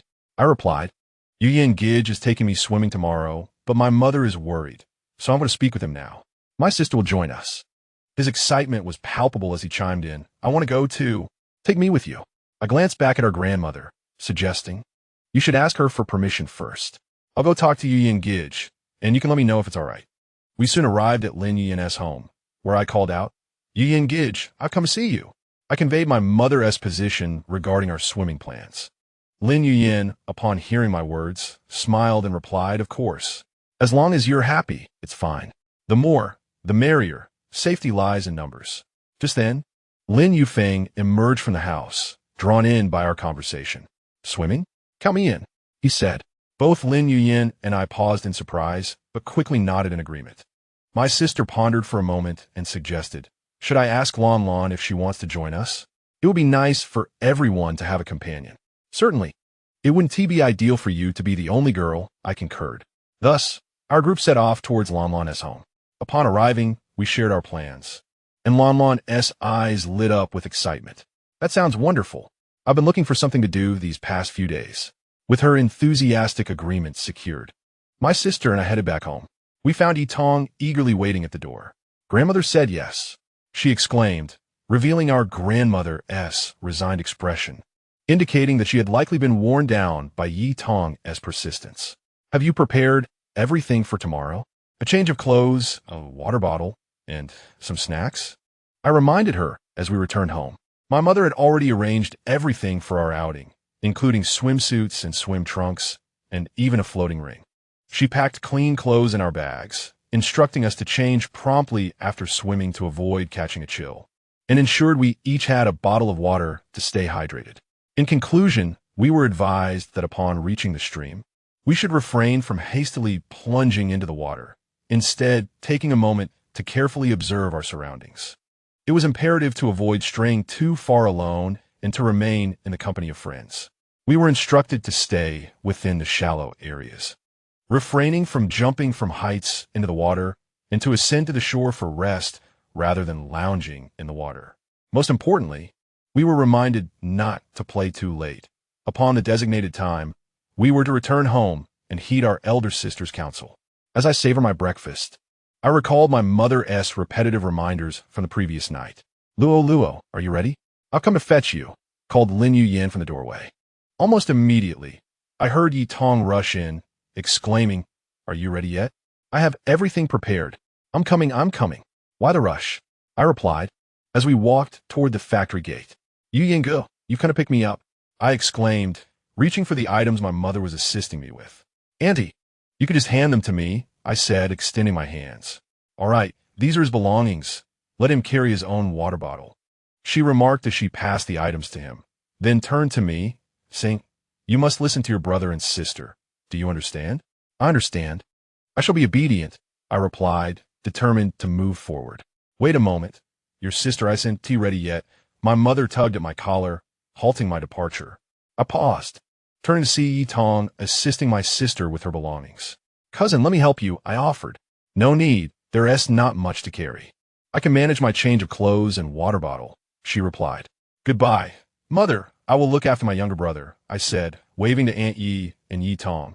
"Be careful on the way." I spotted my sister pushing her bicycle ahead. "I'm going to fetch Lon Lon. You all head to Lin Yan's house." Their residence was conveniently located at the alley's entrance, making it the ideal meeting point. "Understood," I answered, feeling lighthearted. Beside me were Yitong carrying her own belongings and Lin Yuyan assisting me with mine. "I will ride on Lin Yuyan's bicycle." "And you can ride with Yufeng, I suggested to Yitong. "All right," she agreed. Shortly after, my sister arrived with Lon Lon. Once everyone gathered at Lin Yuyan's home, We eagerly mounted our bicycles and set forth toward the idyllic hills beyond the city. Upon reaching the hilltop, we traversed through the wooded path, and the crystalline stream emerged before our eyes. The water flowed gently, sparkling like scattered silver beneath the sun's warm rays. Not far ahead, a small pond awaited us, where adults accompanied children for a day of recreation, most of whom hailed from the city. The water here was shallow, shaded by trees and conveniently close to town, making it a favorite spot for play. Heeding our mother's advice, we meticulously surveyed our surroundings, selecting a less crowded section of the stream, where the water varied from shallow to deep. Once we confirmed its safety, we eagerly donned our swimsuits and swim trunks, clutching inner tubes as we entered the water.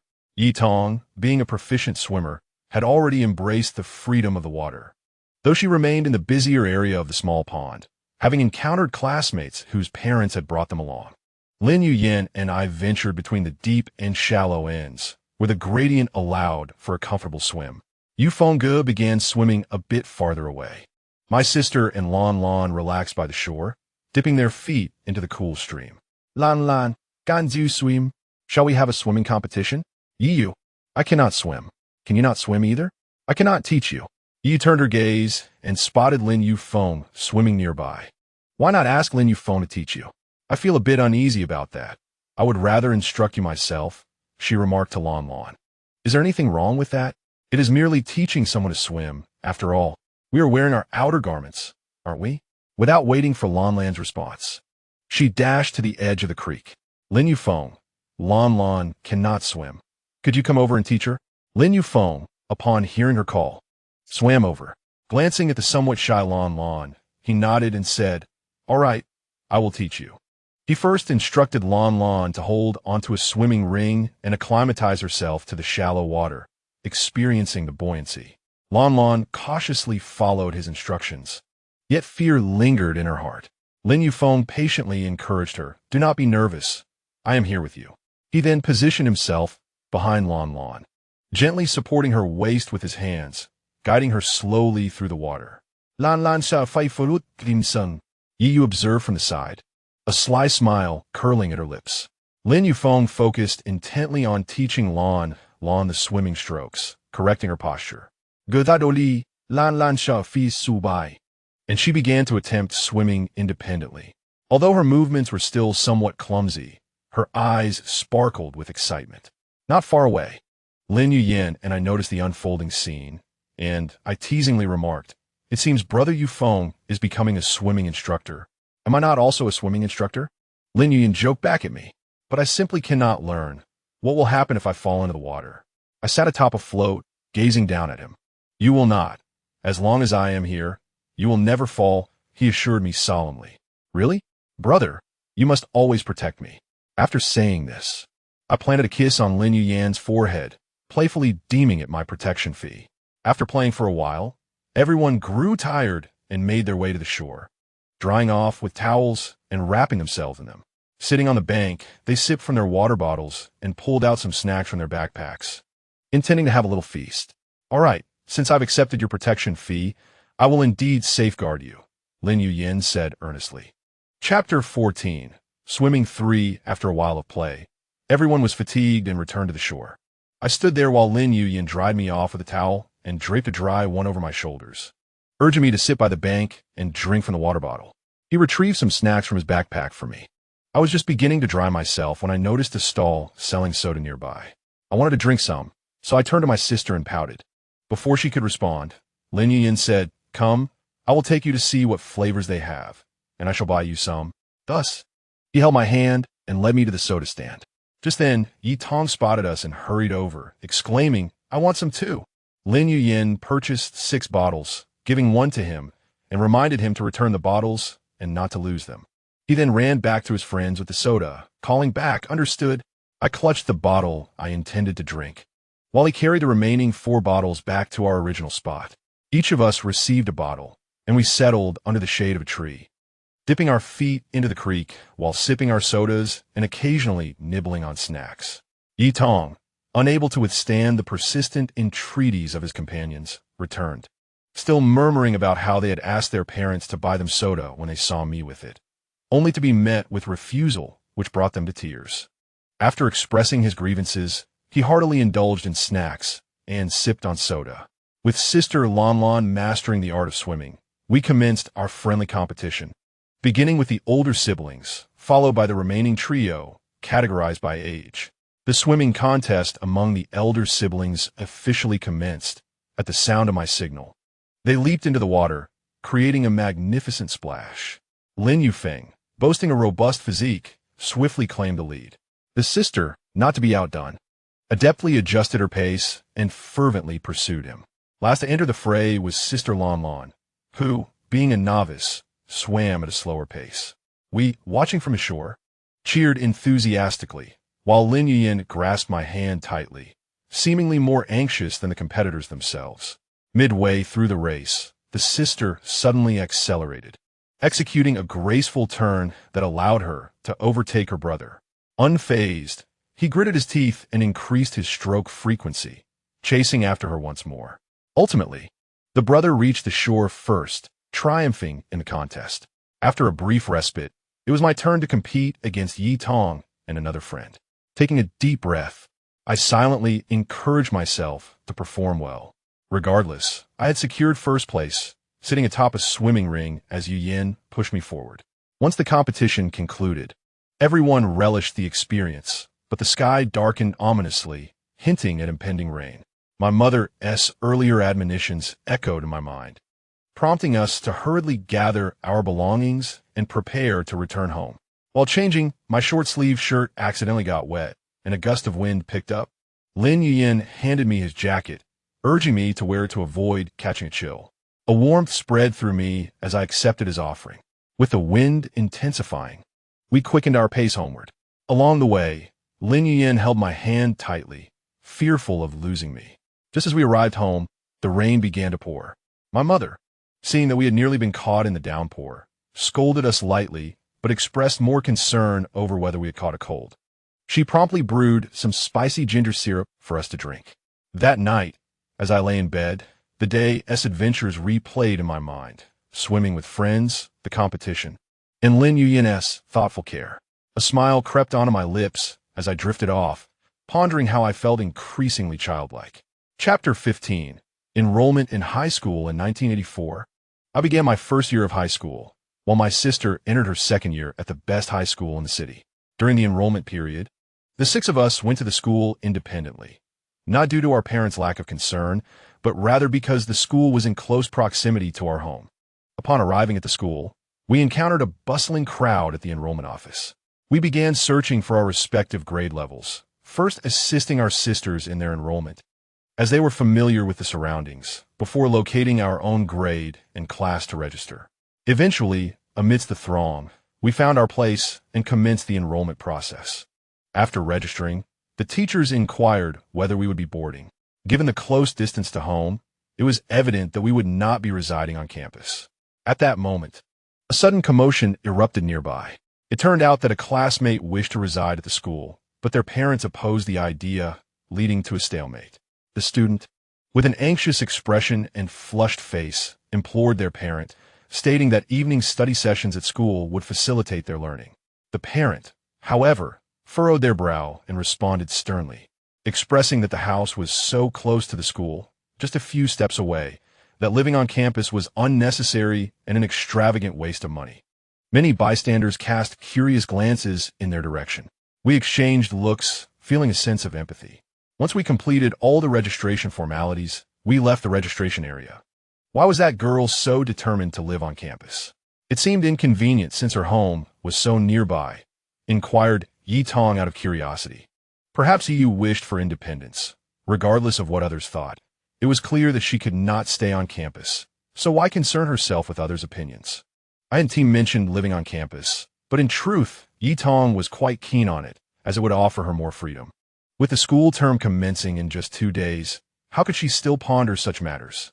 I reminded her that my sister and I had heard that the school would have exams at the start of the term, intentionally instilling a sense of urgency in her. What exams? There are exams at the start of the term? I haven't studied at all for the past 2 months, exclaimed Yi Tong, throwing her head back in despair. I couldn't help but laugh heartily, while others looked on, amused by her antics. Turning to Yu, I asked, "Tell me this isn't true." My sister, slightly taken aback, felt a twinge of discomfort, while Lon, next to her, confirmed, "It's true. We had exams back then, and there's another one in the second month, followed by a reallocation of classes." "Sister, you mentioned exams, but you didn't tell me about class reallocation," I questioned her. "That wasn't necessary to mention. You were always quite capable, no matter how classes are rearranged. You could never end up in a poor class," she replied.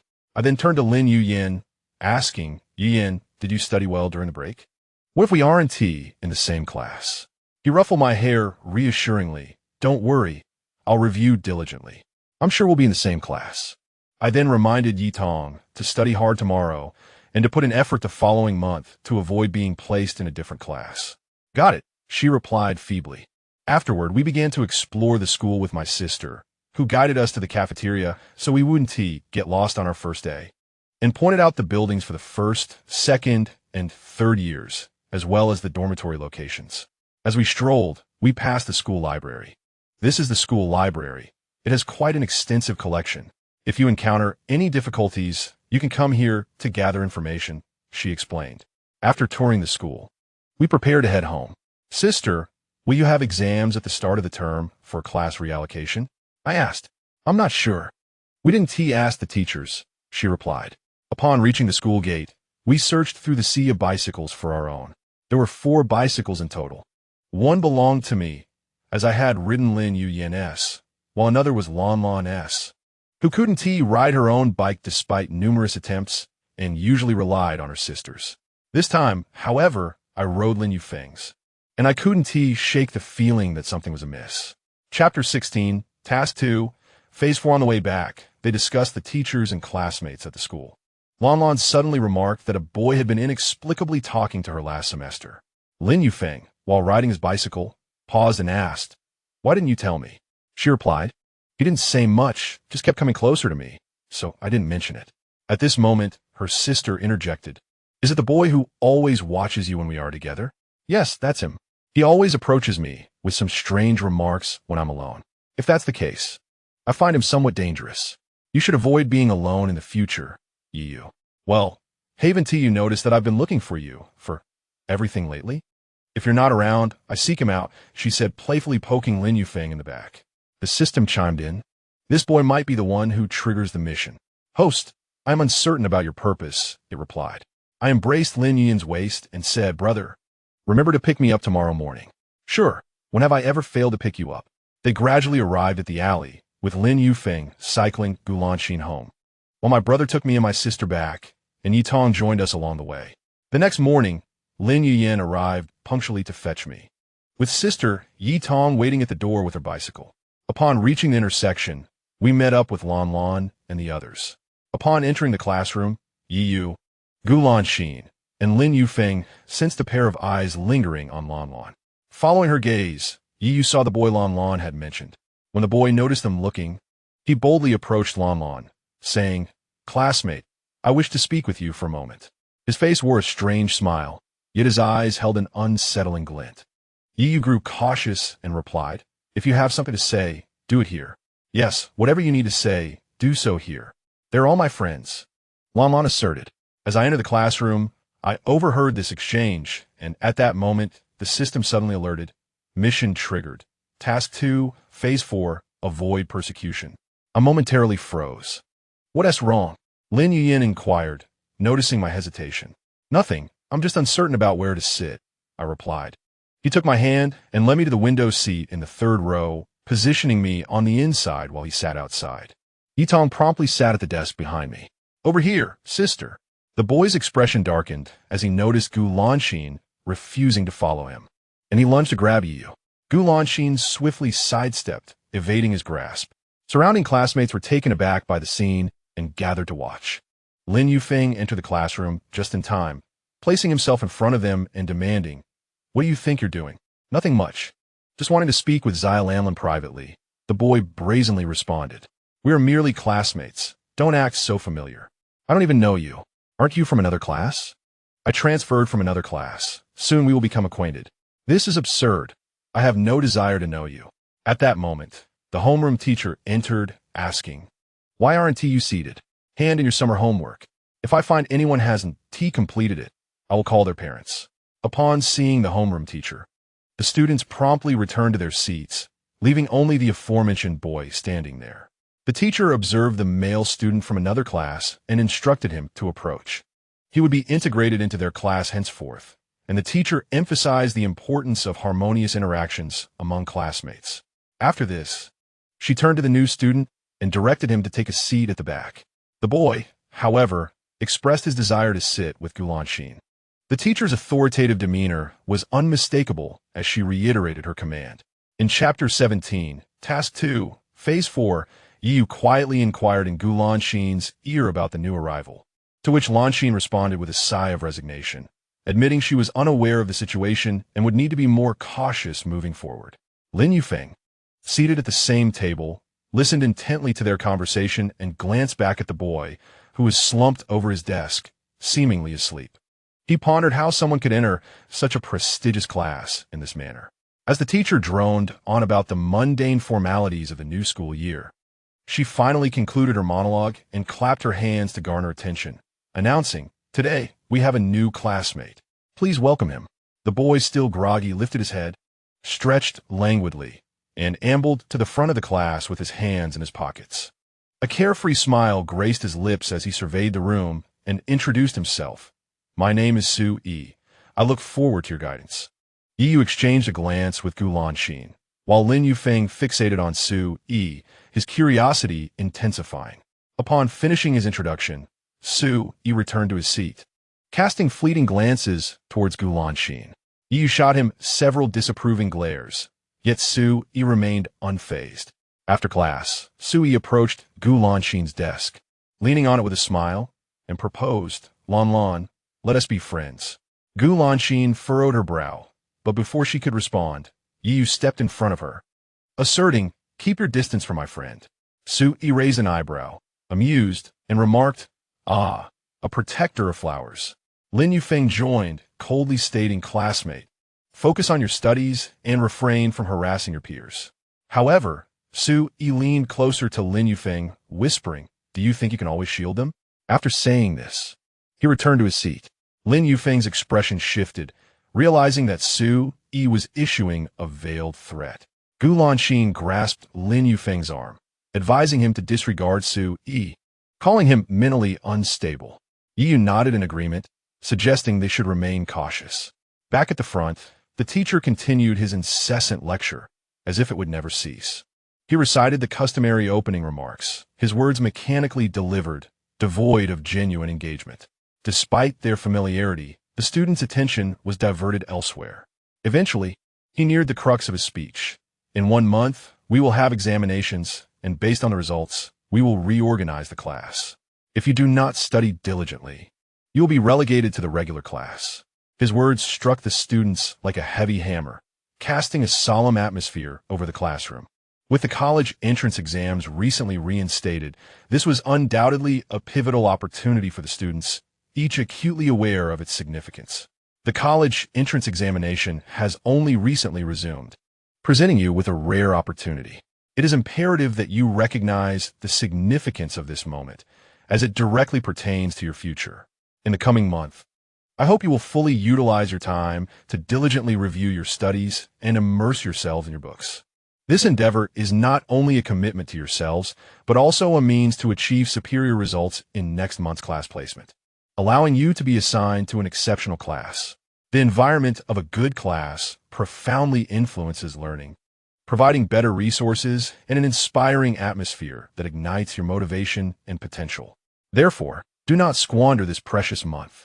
Strive to elevate yourselves and lay a solid foundation for your future academic pursuits.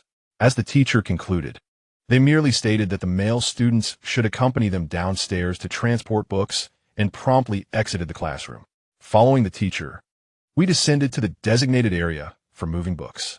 There, an instructor informed us that our class, comprising 42 students, should tally the books and ensure there were enough. After expressing our gratitude, we turned to converse with one another. Lin Yin swiftly approached a stack of the thinnest and smallest books, indicating, "Count this." while gesturing towards the pile. I complied, squatting down to begin counting, while he casually selected a book for himself to tally. Yitong had already established camaraderie with their deskmate, and they began counting alongside us. One by one, we transported the books upstairs, distributing them to each classmate as hands. During this process, Lin Yuyin leaned in and whispered, "The books have arrived. I will help you cover them." At that moment, there was no explicit requirement to cover the books, as it entirely depended on personal preference. You need not assist me. I can manage on my own. However, my books ultimately ended up being covered, not by my own hands, but by Lin Yuyin's. Moreover, he meticulously inscribed my name and class on the cover. Just as I was taken aback and grateful for his gesture, Yitong interjected with indignation. "You cover his books, yet you do not help me? Am I not your good friend?" His tone brimmed with discontent and grievance. In response to Yitong's inquiry, Lin Yuyin exhibited no semblance of remorse. Instead, he coldly replied, "Cover your own. I have already prepared the cover for you." With that, he unceremoniously retrieved a pre-cut cover from his bag and tossed it carelessly onto Yitong's desk. "I knew you still regarded me as a brother. Hand me the glue. I haven't bought any." Lin Yuyin, with a resigned demeanor, extracted a new bottle from his drawer and handed it over. "I knew you didn't have it. True friends understand each other." Yitong began to clumsily apply the cover to his book.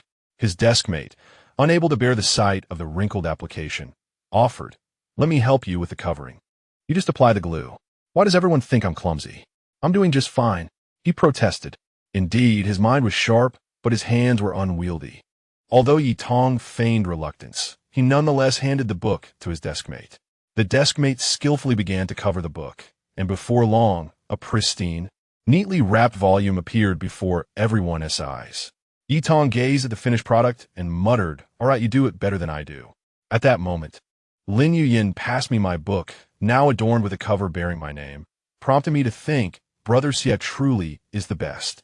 Witnessing this scene, Yitong began to tease, "Oh, look at this treatment, it's just not the same as mine." Lin Yuyin shot him a disdainful glance and chose to ignore him. What could I say? After all, who could resist my charm? Once the book covers were affixed, everyone gradually placed their books into their drawers. I carefully stored the book Lin Yuyin had wrapped for me. Meanwhile, Yitong continued to grumble, "Next time, I'll definitely rap better than all of you." The class had yet to commence, and the classroom remained quite noisy. Adjacent to me, Lin Yuyin began tossing his book into the air. "What absurd task does the system have for me this time?" The system replied, "Due to your excellent completion of previous tasks, you have been upgraded and can now review the prior content of the story." Chapter 19, Task 2. Stage 4. There was a boy who had harbored feelings for Gulan Xin since the first year of high school. However, he chose not to express this affection directly, instead opting to observe her quietly from a distance. He had long resolved to pursue Gulan Xin, but just as he was poised to act, a family crisis forced him to postpone his plans. His father was on the brink of a promotion, which promised the family greater fame and fortune. To avoid jeopardizing his father's career, he was expressly forbidden from causing any disturbances during this crucial time, particularly from acting impulsively. Thus, despite his deep yearning for Gulan Xin, he restrained himself from taking action in his first year. Fast forward to a week before the new school year commenced. At this juncture, his father's transfer order was finally issued, and, as anticipated, his father successfully ascended in his career. This news relieved him greatly, reigniting his thoughts of Gulan Xin. Moreover, he possessed a significant advantage. His aunt was a teacher at the very school. Leveraging his father's position and his aunt's connection, he successfully persuaded her to transfer him into the same class as Gulan Xin. Everything seemed to unfold according to his plan. He intended to forcefully engage with Gulan Xin and then utilize his father's influence to cover up the incident. This was essentially the situation at hand. Therefore, it was imperative to prevent that boy from acting against Sister Lan Lan, as this would adversely affect her life moving forward. Should the host contribute in other ways, they could accrue merit. You think accumulating that merit will be quick? I'm still repaying debts from my past life, I mused.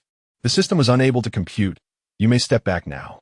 Just as I concluded my dialogue with the system, the teacher entered, signaling the commencement of class.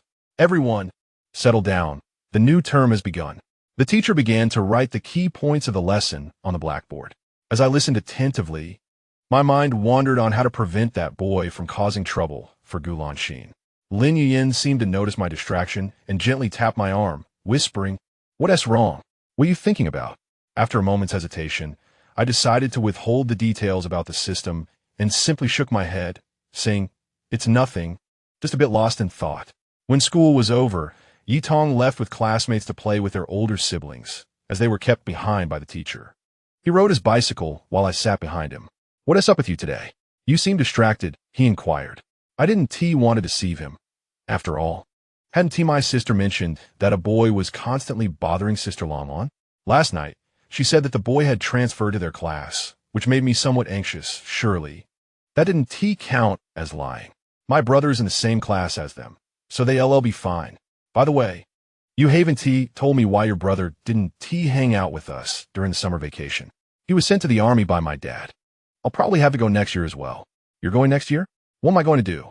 It's so boring to be alone during the summer, I complained softly. I'm sorry, he replied. Why are you apologizing to me?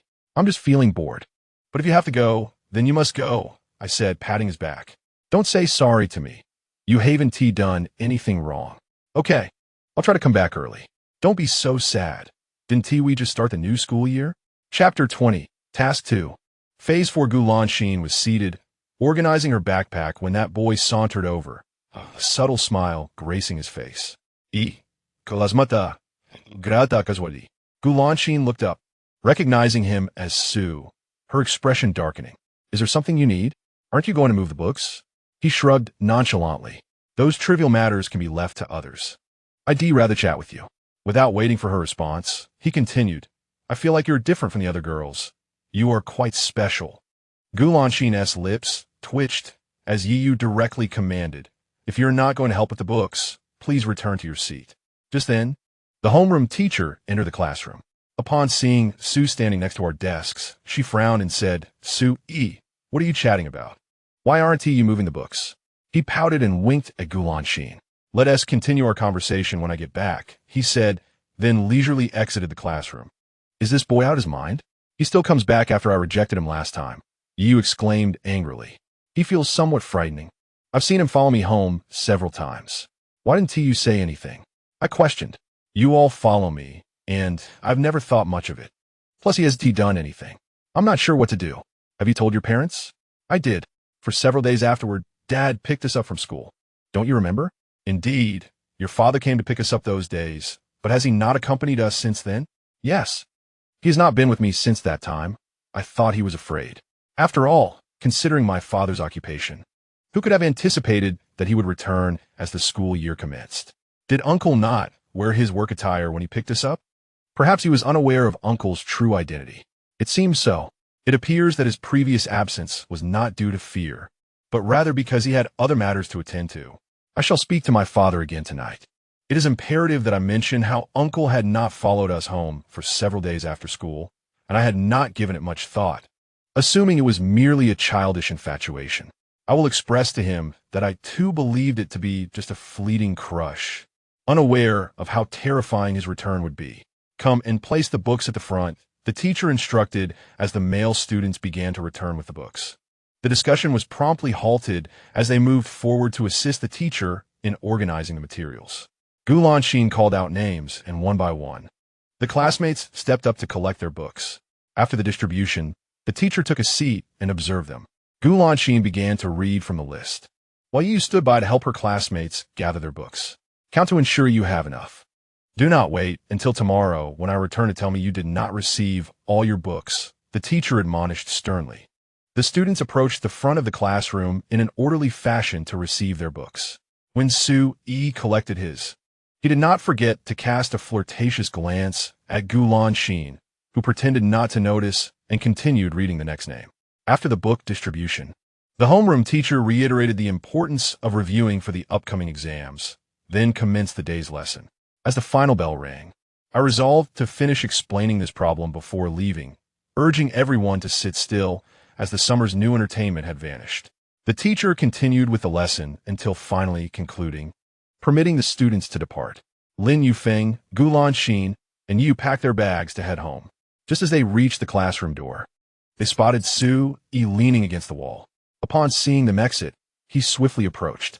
Gu Lanxin, may I escort you home? Su Yi inquired with a smile.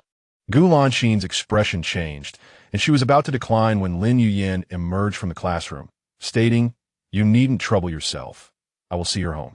He directly addressed Gu Lanxin, prompting Yu to leave without acknowledging Su Yi.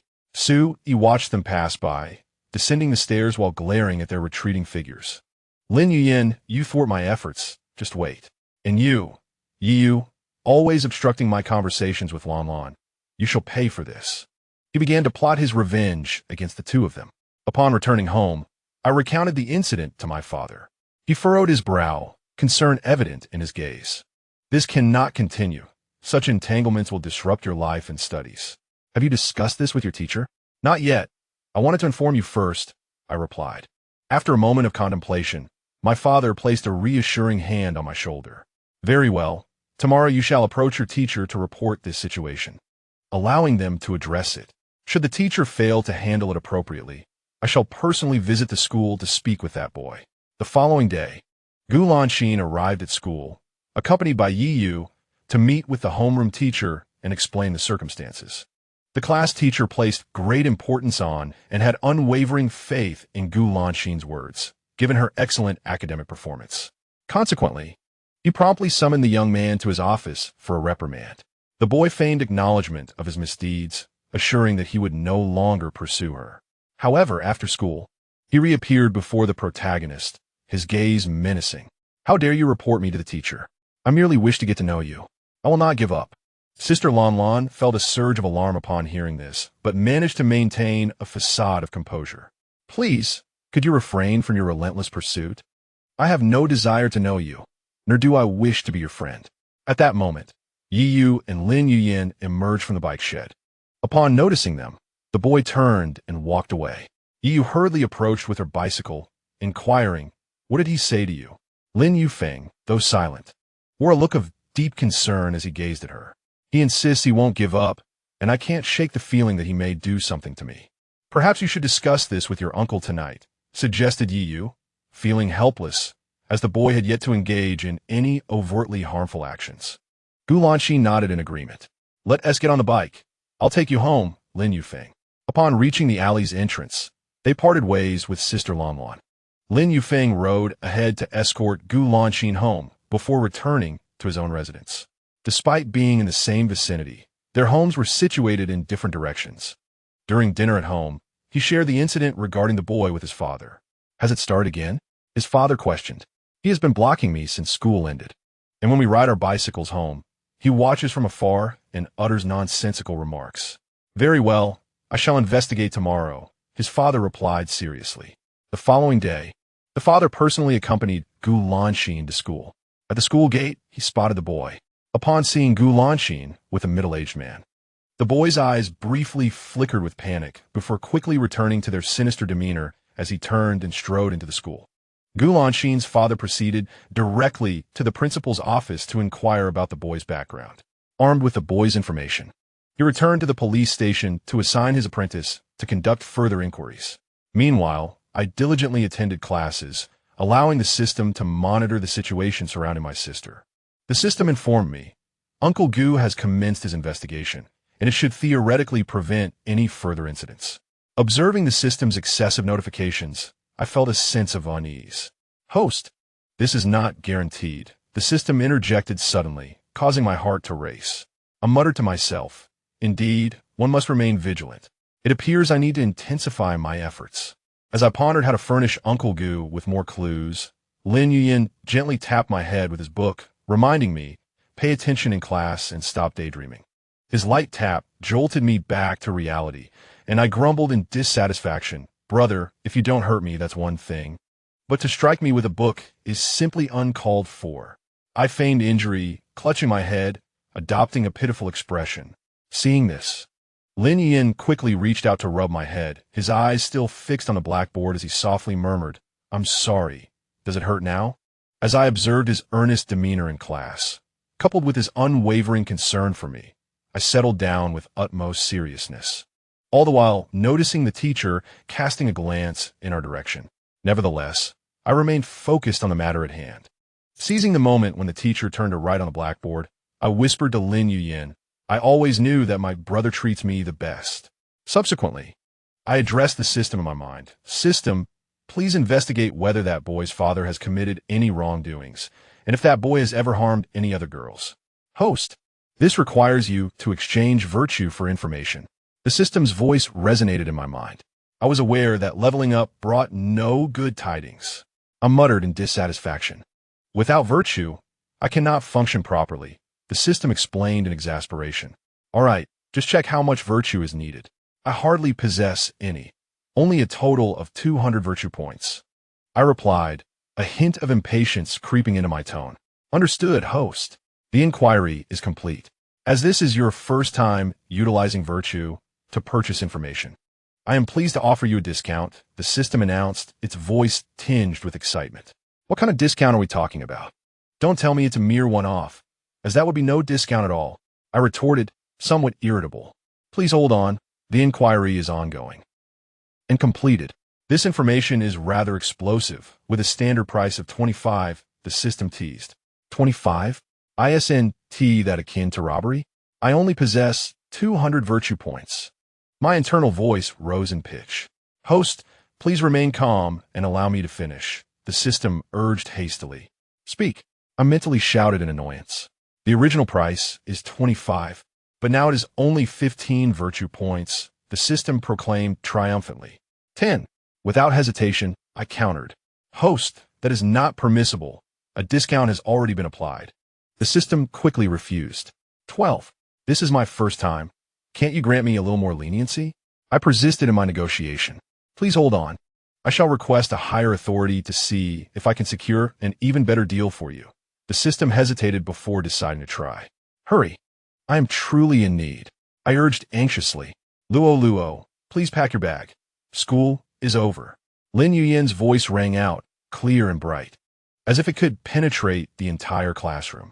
I snapped back to reality, lifting my head as he helped tidy up the books on my desk, neatly packing the assignments into my bag, and attentively placing the extra textbooks into the drawer. His movements were fluid and natural, as if this was a daily ritual for him. I gazed at him in a daze until he handed the bag to me, bringing me back to my senses. Is it time to leave?" I murmured, slowly rising to my feet and stretching widely. The prolonged sitting had left my body somewhat stiff, but the stretch brought an immense sense of relief. I inhaled deeply, murmuring to myself, "What a fulfilling day." Chapter 22, Task 2, Phase 4. Upon returning home, I eagerly activated the system to begin reviewing the information it had provided for me. As I delved deeper into the unfolding information, I was astonished to uncover numerous details and facts that had previously escaped my notice. The first revelation that struck me was the records concerning Su Yi's father. It became apparent that he had exploited his official position to clandestinely accept a substantial amount of bribes, the figures of which were quite staggering. As I continued to peruse the documents, I stumbled upon a shocking truth. Su Yi's grandfather had once acted as a lackey for the Japanese invaders. They had colluded with the aggressors, betraying their own nation and its people. Even more incredulous was the fact that Su Yi's family still retained certain items bestowed upon them by their oppressors, seemingly devoid of any remorse for that chapter of history, and even harboring aspirations towards the lifestyle of the invaders. Just when I thought the revelations had reached their zenith, I made an astonishing discovery. His father was still serving the Japanese, although the tasks he undertook were not of critical importance, merely conveying information and collecting seemingly trivial items. Such actions nonetheless constituted treason. At the end of this month, he was scheduled to assist in transporting a consignment of goods abroad, a task that posed little challenge for him given his long-standing role focused on exports.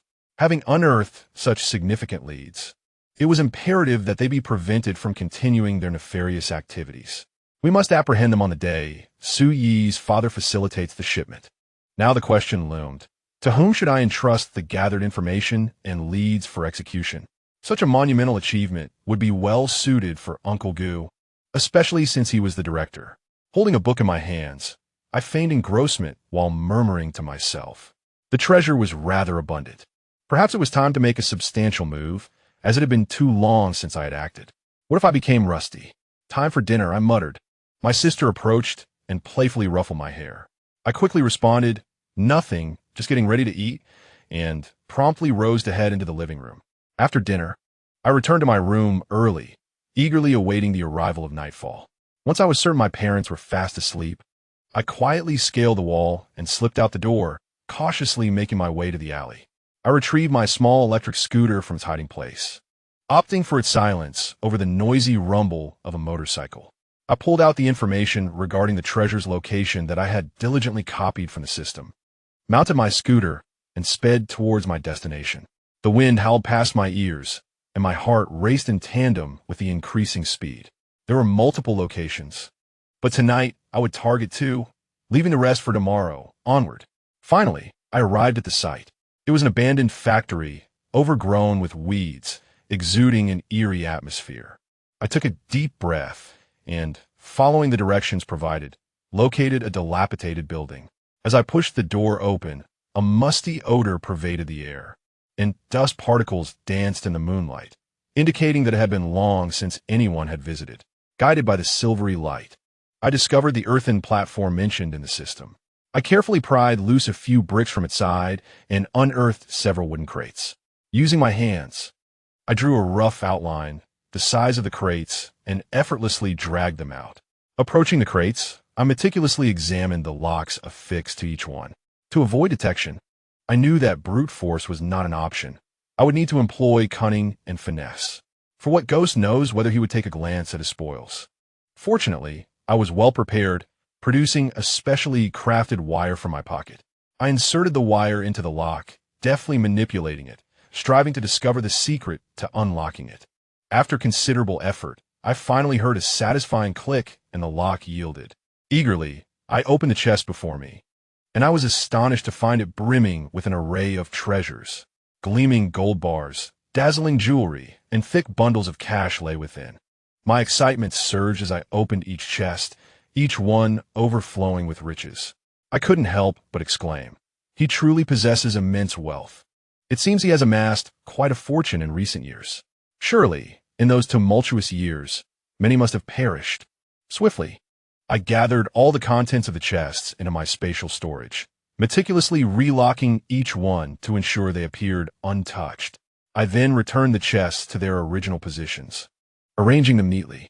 Subsequently, I carefully replaced the bricks that concealed the chests, restoring the room to its former state. Upon completing this task, I stood in the center of the room, surveying my surroundings. There were faint drag marks on the floor, remnants of my earlier movements with the chests. However, this posed no challenge for me. Utilizing my professional skills, I concealed the marks until they vanished without a trace. At last, I gazed upon my handiwork with satisfaction. The room now appeared as if I had never entered. Unless one were a seasoned detective, they would never suspect that anyone had visited this place. Moreover, fortuitously, I had not driven in with an electric vehicle. Otherwise, tire tracks would have complicated matters, considering the vastness of the factory and the size of the wheels. The next treasure location lay beyond the city. It was somewhat distant, and upon glancing at my watch, I noted that only an hour had passed. There was still time. I lamented my lack of finesse compared to earlier days, which had cost me an hour. I once could have accomplished it in under 10 minutes. Youth, it seems, has become a hindrance. As I pondered, I swiftly scaled the wall, distancing myself from the dilapidated factory. After traversing a considerable distance, I unhesitatingly retrieved my vehicle, mounting the electric scooter and speeding towards the outskirts of the city. As I approached the outskirts, the roads became increasingly rugged. I realized that continuing with the electric scooter might prove challenging. Glancing back, I decided to stow it away and take out my mountain motorcycle instead. After all, the rural roads of that era were yet to be fully paved, and the motorcycle's speed was an advantage, even if its noise was somewhat intrusive. Fortunately, the villages were spaced apart, and there was ample distance from the village to the outskirts, so I was not overly concerned about attracting attention. I gradually parked the motorcycle at the base of the mountain, my gaze fixated on the peaks before me, my heart racing with excitement. From my spatial storage, I retrieved my notebook, meticulously leafing through its pages to confirm that this mountain was indeed the place I sought. Without a moment's hesitation, I turned the motorcycle's head, its deep rumble echoing as I sped up the rugged mountain path. The friction between the wheels and the ground reverberated through the mountains, accompanied by the low roar of the engine. The road grew steeper, and I navigated with utmost caution, wary of any misstep. At last, halfway up the mountain, an abandoned temple came into view. The walls were weathered and worn, the roof's tiles incomplete, yet it stood there silently, exuding an aura of ancient mystique. I parked my motorcycle in the clearing before the temple, and as I dismounted, the vehicle vanished into my spatial realm.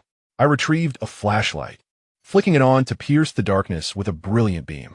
Gripping the flashlight firmly, I began my search for the temple's kitchen, guided by the information in my possession. Fortunately, the system provided a floor plan of the temple, leading me effortlessly to the designated spot where the box was hidden, near an unusually large stove reminiscent of rural hearths. Here, amidst the clutter, the box was likely concealed. Taking a deep breath, I commenced the task of clearing the accumulated debris around me. The antiquated objects were laden with dust, sending clouds into the air with every movement. After considerable effort, a brick of a slightly lighter hue caught my eye. Upon closer inspection, I noticed it seemed somewhat loose. Excitement surged within me. According to the data, the entrance was likely here.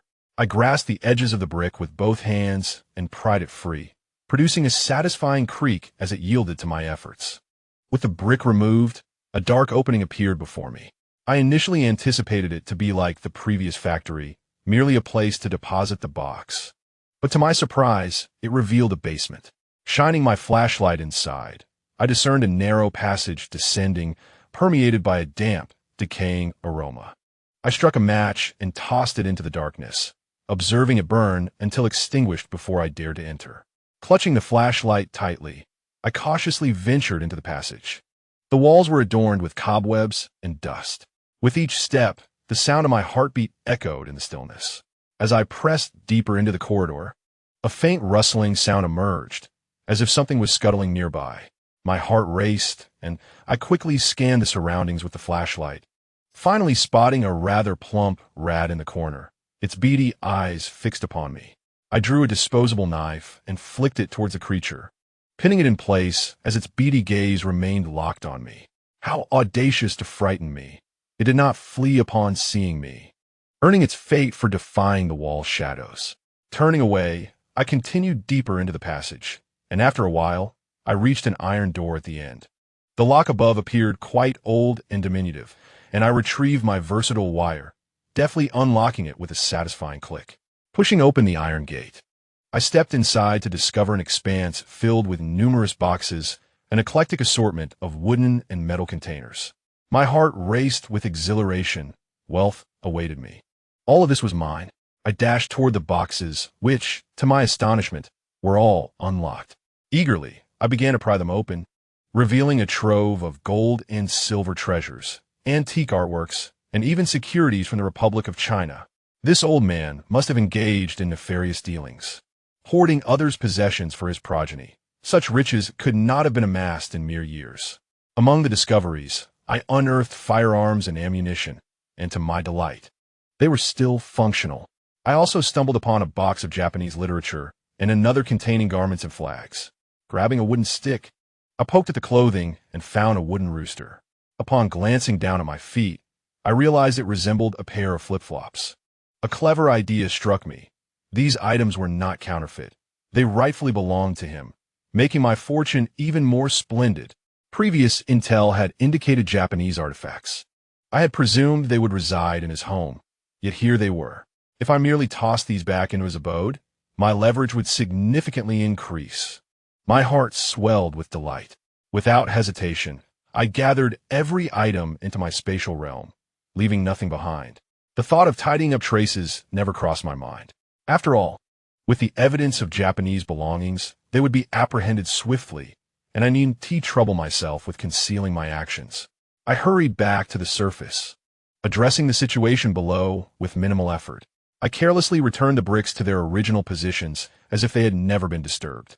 Next, I rearranged the scattered items to restore the previous disarray. Having completed these tasks without a moment's hesitation, I promptly turned and made my way back to the temple entrance. Retrieving my motorcycle from the spatial realm, the engine emitted a low, throaty roar upon ignition. I mounted the bike and accelerated fiercely, the vehicle racing forth like a wild stallion. Without glancing back, I sped downhill with unwavering determination. The wind howled past my ears, my hair billowing in its wake. Gripping the handlebars tightly, I felt an indescribable joy swelling within me. The mere thought of the treasures within my space sent waves of excitement coursing through me, and the anticipation of several more locations waiting for my exploration filled me with uncontainable glee. For today, I would end my endeavors here. I had emerged at 1 o'clock and needed to return home by 4, hoping that no one would intrude upon my room in the dead of night. As I approached the city gate, I switched to my electric bike, which zipped along silently and swiftly. At last I arrived home, scaled the wall, and stood at my door, relieved to see my makeshift traps had not been triggered. A great weight lifted from my heart. No one had visited my room. Upon entering the room, I retrieved a bucket of water from the space and wiped my body, having perspired from a day of labor. Once finished, I collapsed in a bed, choosing not to dwell on anything else. Although I need not attend school tomorrow, I was certain that Lin Yuyin would seek me out. Should he notice my lack of rest, I would need to placate him, as he might accuse me of harboring anger. This night was destined to be extraordinary. Just as I was about to seize the treasures from his abode, he too was restless.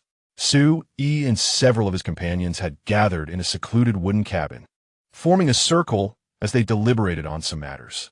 Adjacent to their meeting, within another room, a girl was enduring a harrowing ordeal. Her cries unheard amidst the laughter of the boys. "Please, do not let this continue. Leave me be," she pleaded. "Call out as loudly as you wish." "Your cries only heighten my excitement," one of the boys replied. "I was first. She is the one I have my eyes on," another boy remarked amidst their discussion, indicating his willingness to partake in this abhorrent affair. Chapter 24. Task 2. Phase 4 regarding the plight of the girl. The tale unfolded with one of the boys deceiving her into a romantic entanglement, leading her to this place.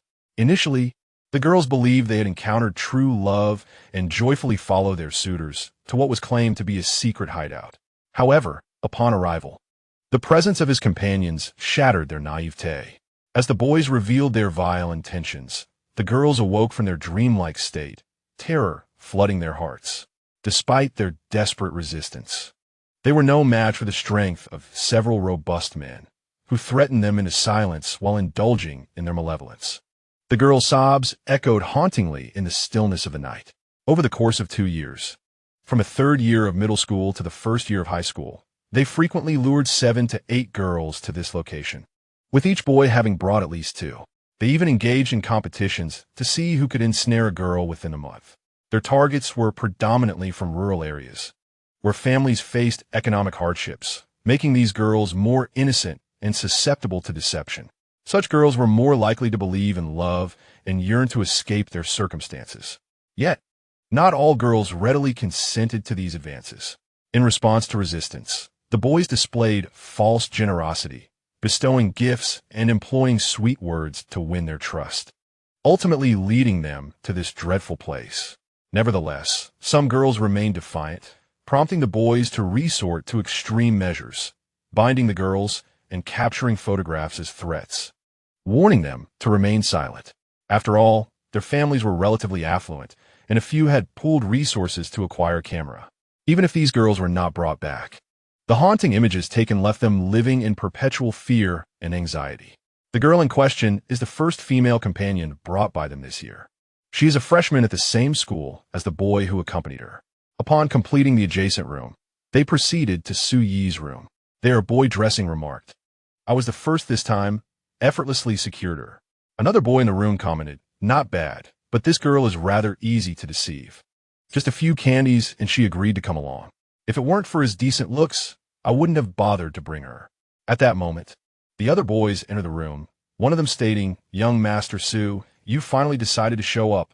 My father got promoted, so I had to behave." With a smug expression, he added, "When your father gets promoted, You don't behave, do you? By the way, haven't you managed to win over that girl you liked before? Another boy chimed in, right? Still haven't gotten her yet. If all else fails, we can resort to old methods. Sue-E retorted, but I truly love her. Once I have her, I want to be back. Truly in love, huh? No wonder you didn't succeed today, the boy teased. Has that girl finished? Did you get any pictures? Don't let it be said that. They nodded in acknowledgement. Rest assured, it is definitely done, he replied. Just then, the last boy emerged from the adjacent room, fiddling with a camera. Upon noticing their gaze, he lifted the camera and shook it, saying, all set. Sue-E addressed the boy who brought the girl. Make sure you send her home tomorrow morning. Be gentle. After all, she entrusted you with her first time. Don't worry, I'll handle it delicately, he said while smoking. If necessary, just offer her a bit more money. After all, it only took a few candies to lure her in, another boy jested. Got it, you talk too much. He then inquired, have you all figured out a plan? Earlier, you mentioned using old methods, yet you claimed it was true love. Are you really considering washing your hands of this? Sue-E, smoking, replied. How am I to know if it's true love now? It may not be the case later. I'll bring her back when I grow tired of her. I knew you weren't a good person, the boy remarked. As if you were one of the good ones, another boy retorted, glancing around the room. The atmosphere was thick with smoke, laughter filling the air, yet no one responded. The leading boy then stood up and announced, it's getting late. Those who should go home should. You stay behind to send that girl back and ensure everything is in order. Previously, they had not handled matters well, which led to family intervention. At noon, Sue-E awoke from his slumber, made his way to the living room for lunch, and discovered his father was home. He approached the dining table. Why didn't you come home last night? His father questioned sternly. Sue-E nonchalantly replied, Dad, what could possibly be the matter? I was just out having fun with friends. You needn't worry. I know what I'm doing. His father frowned, warning, you better not act recklessly. Our family has worked hard to attain our current status. Don't create trouble for me. Sue-E nodded dismissively, finished his meal, and retreated to his room. Lying on his bed, the image of the so-called true love girl resurfaced in his mind. He pondered whether, once he had her, he would truly wash his hands of it all. Yet, there lingers a sense of regret in relinquishing such fleeting pleasures. In this dilapidated room, a young man tossed a handful of bills onto the bed and instructed the girl, take this money and return home as if nothing has transpired. Do you understand? The girl, however, remained silent, tears streaming down her face. Growing impatient, the young man issued a menacing warning. If you dare to speak of this, I will disseminate your photographs throughout the city. Upon hearing this, the girl's eyes widened in terror, glistening with unshed tears, shimmering like dew. The sight of her vulnerability ignited a primal urge within him. Here, take this. We are still, after all, in a relationship, right? He rummaged through his pockets, producing additional bills to add to the previous sum. The girl, now devoid of tears, appeared momentarily entranced by his sweet words. Really? She murmured, accepting the money and leaning into his embrace, her head bowed. Unbeknownst to the young man, he remained oblivious to the subtle shift in her expression as her gaze lowered. Truly, from now on, you shall be my girlfriend, he declared, wrapping her in his arms. But could you return my photograph? You did claim I was your girlfriend, and it wouldn't be proper to show it to others. She gazed at him with her doe-like eyes, her voice soft and melodious. The young man, captivated by her beauty, responded, once my brother hands it over, I shall give it to you. I'll forgive you for deceiving me into coming here, the girl replied, her head bowed, eyes burning with resentment, yet her tone remained gentle.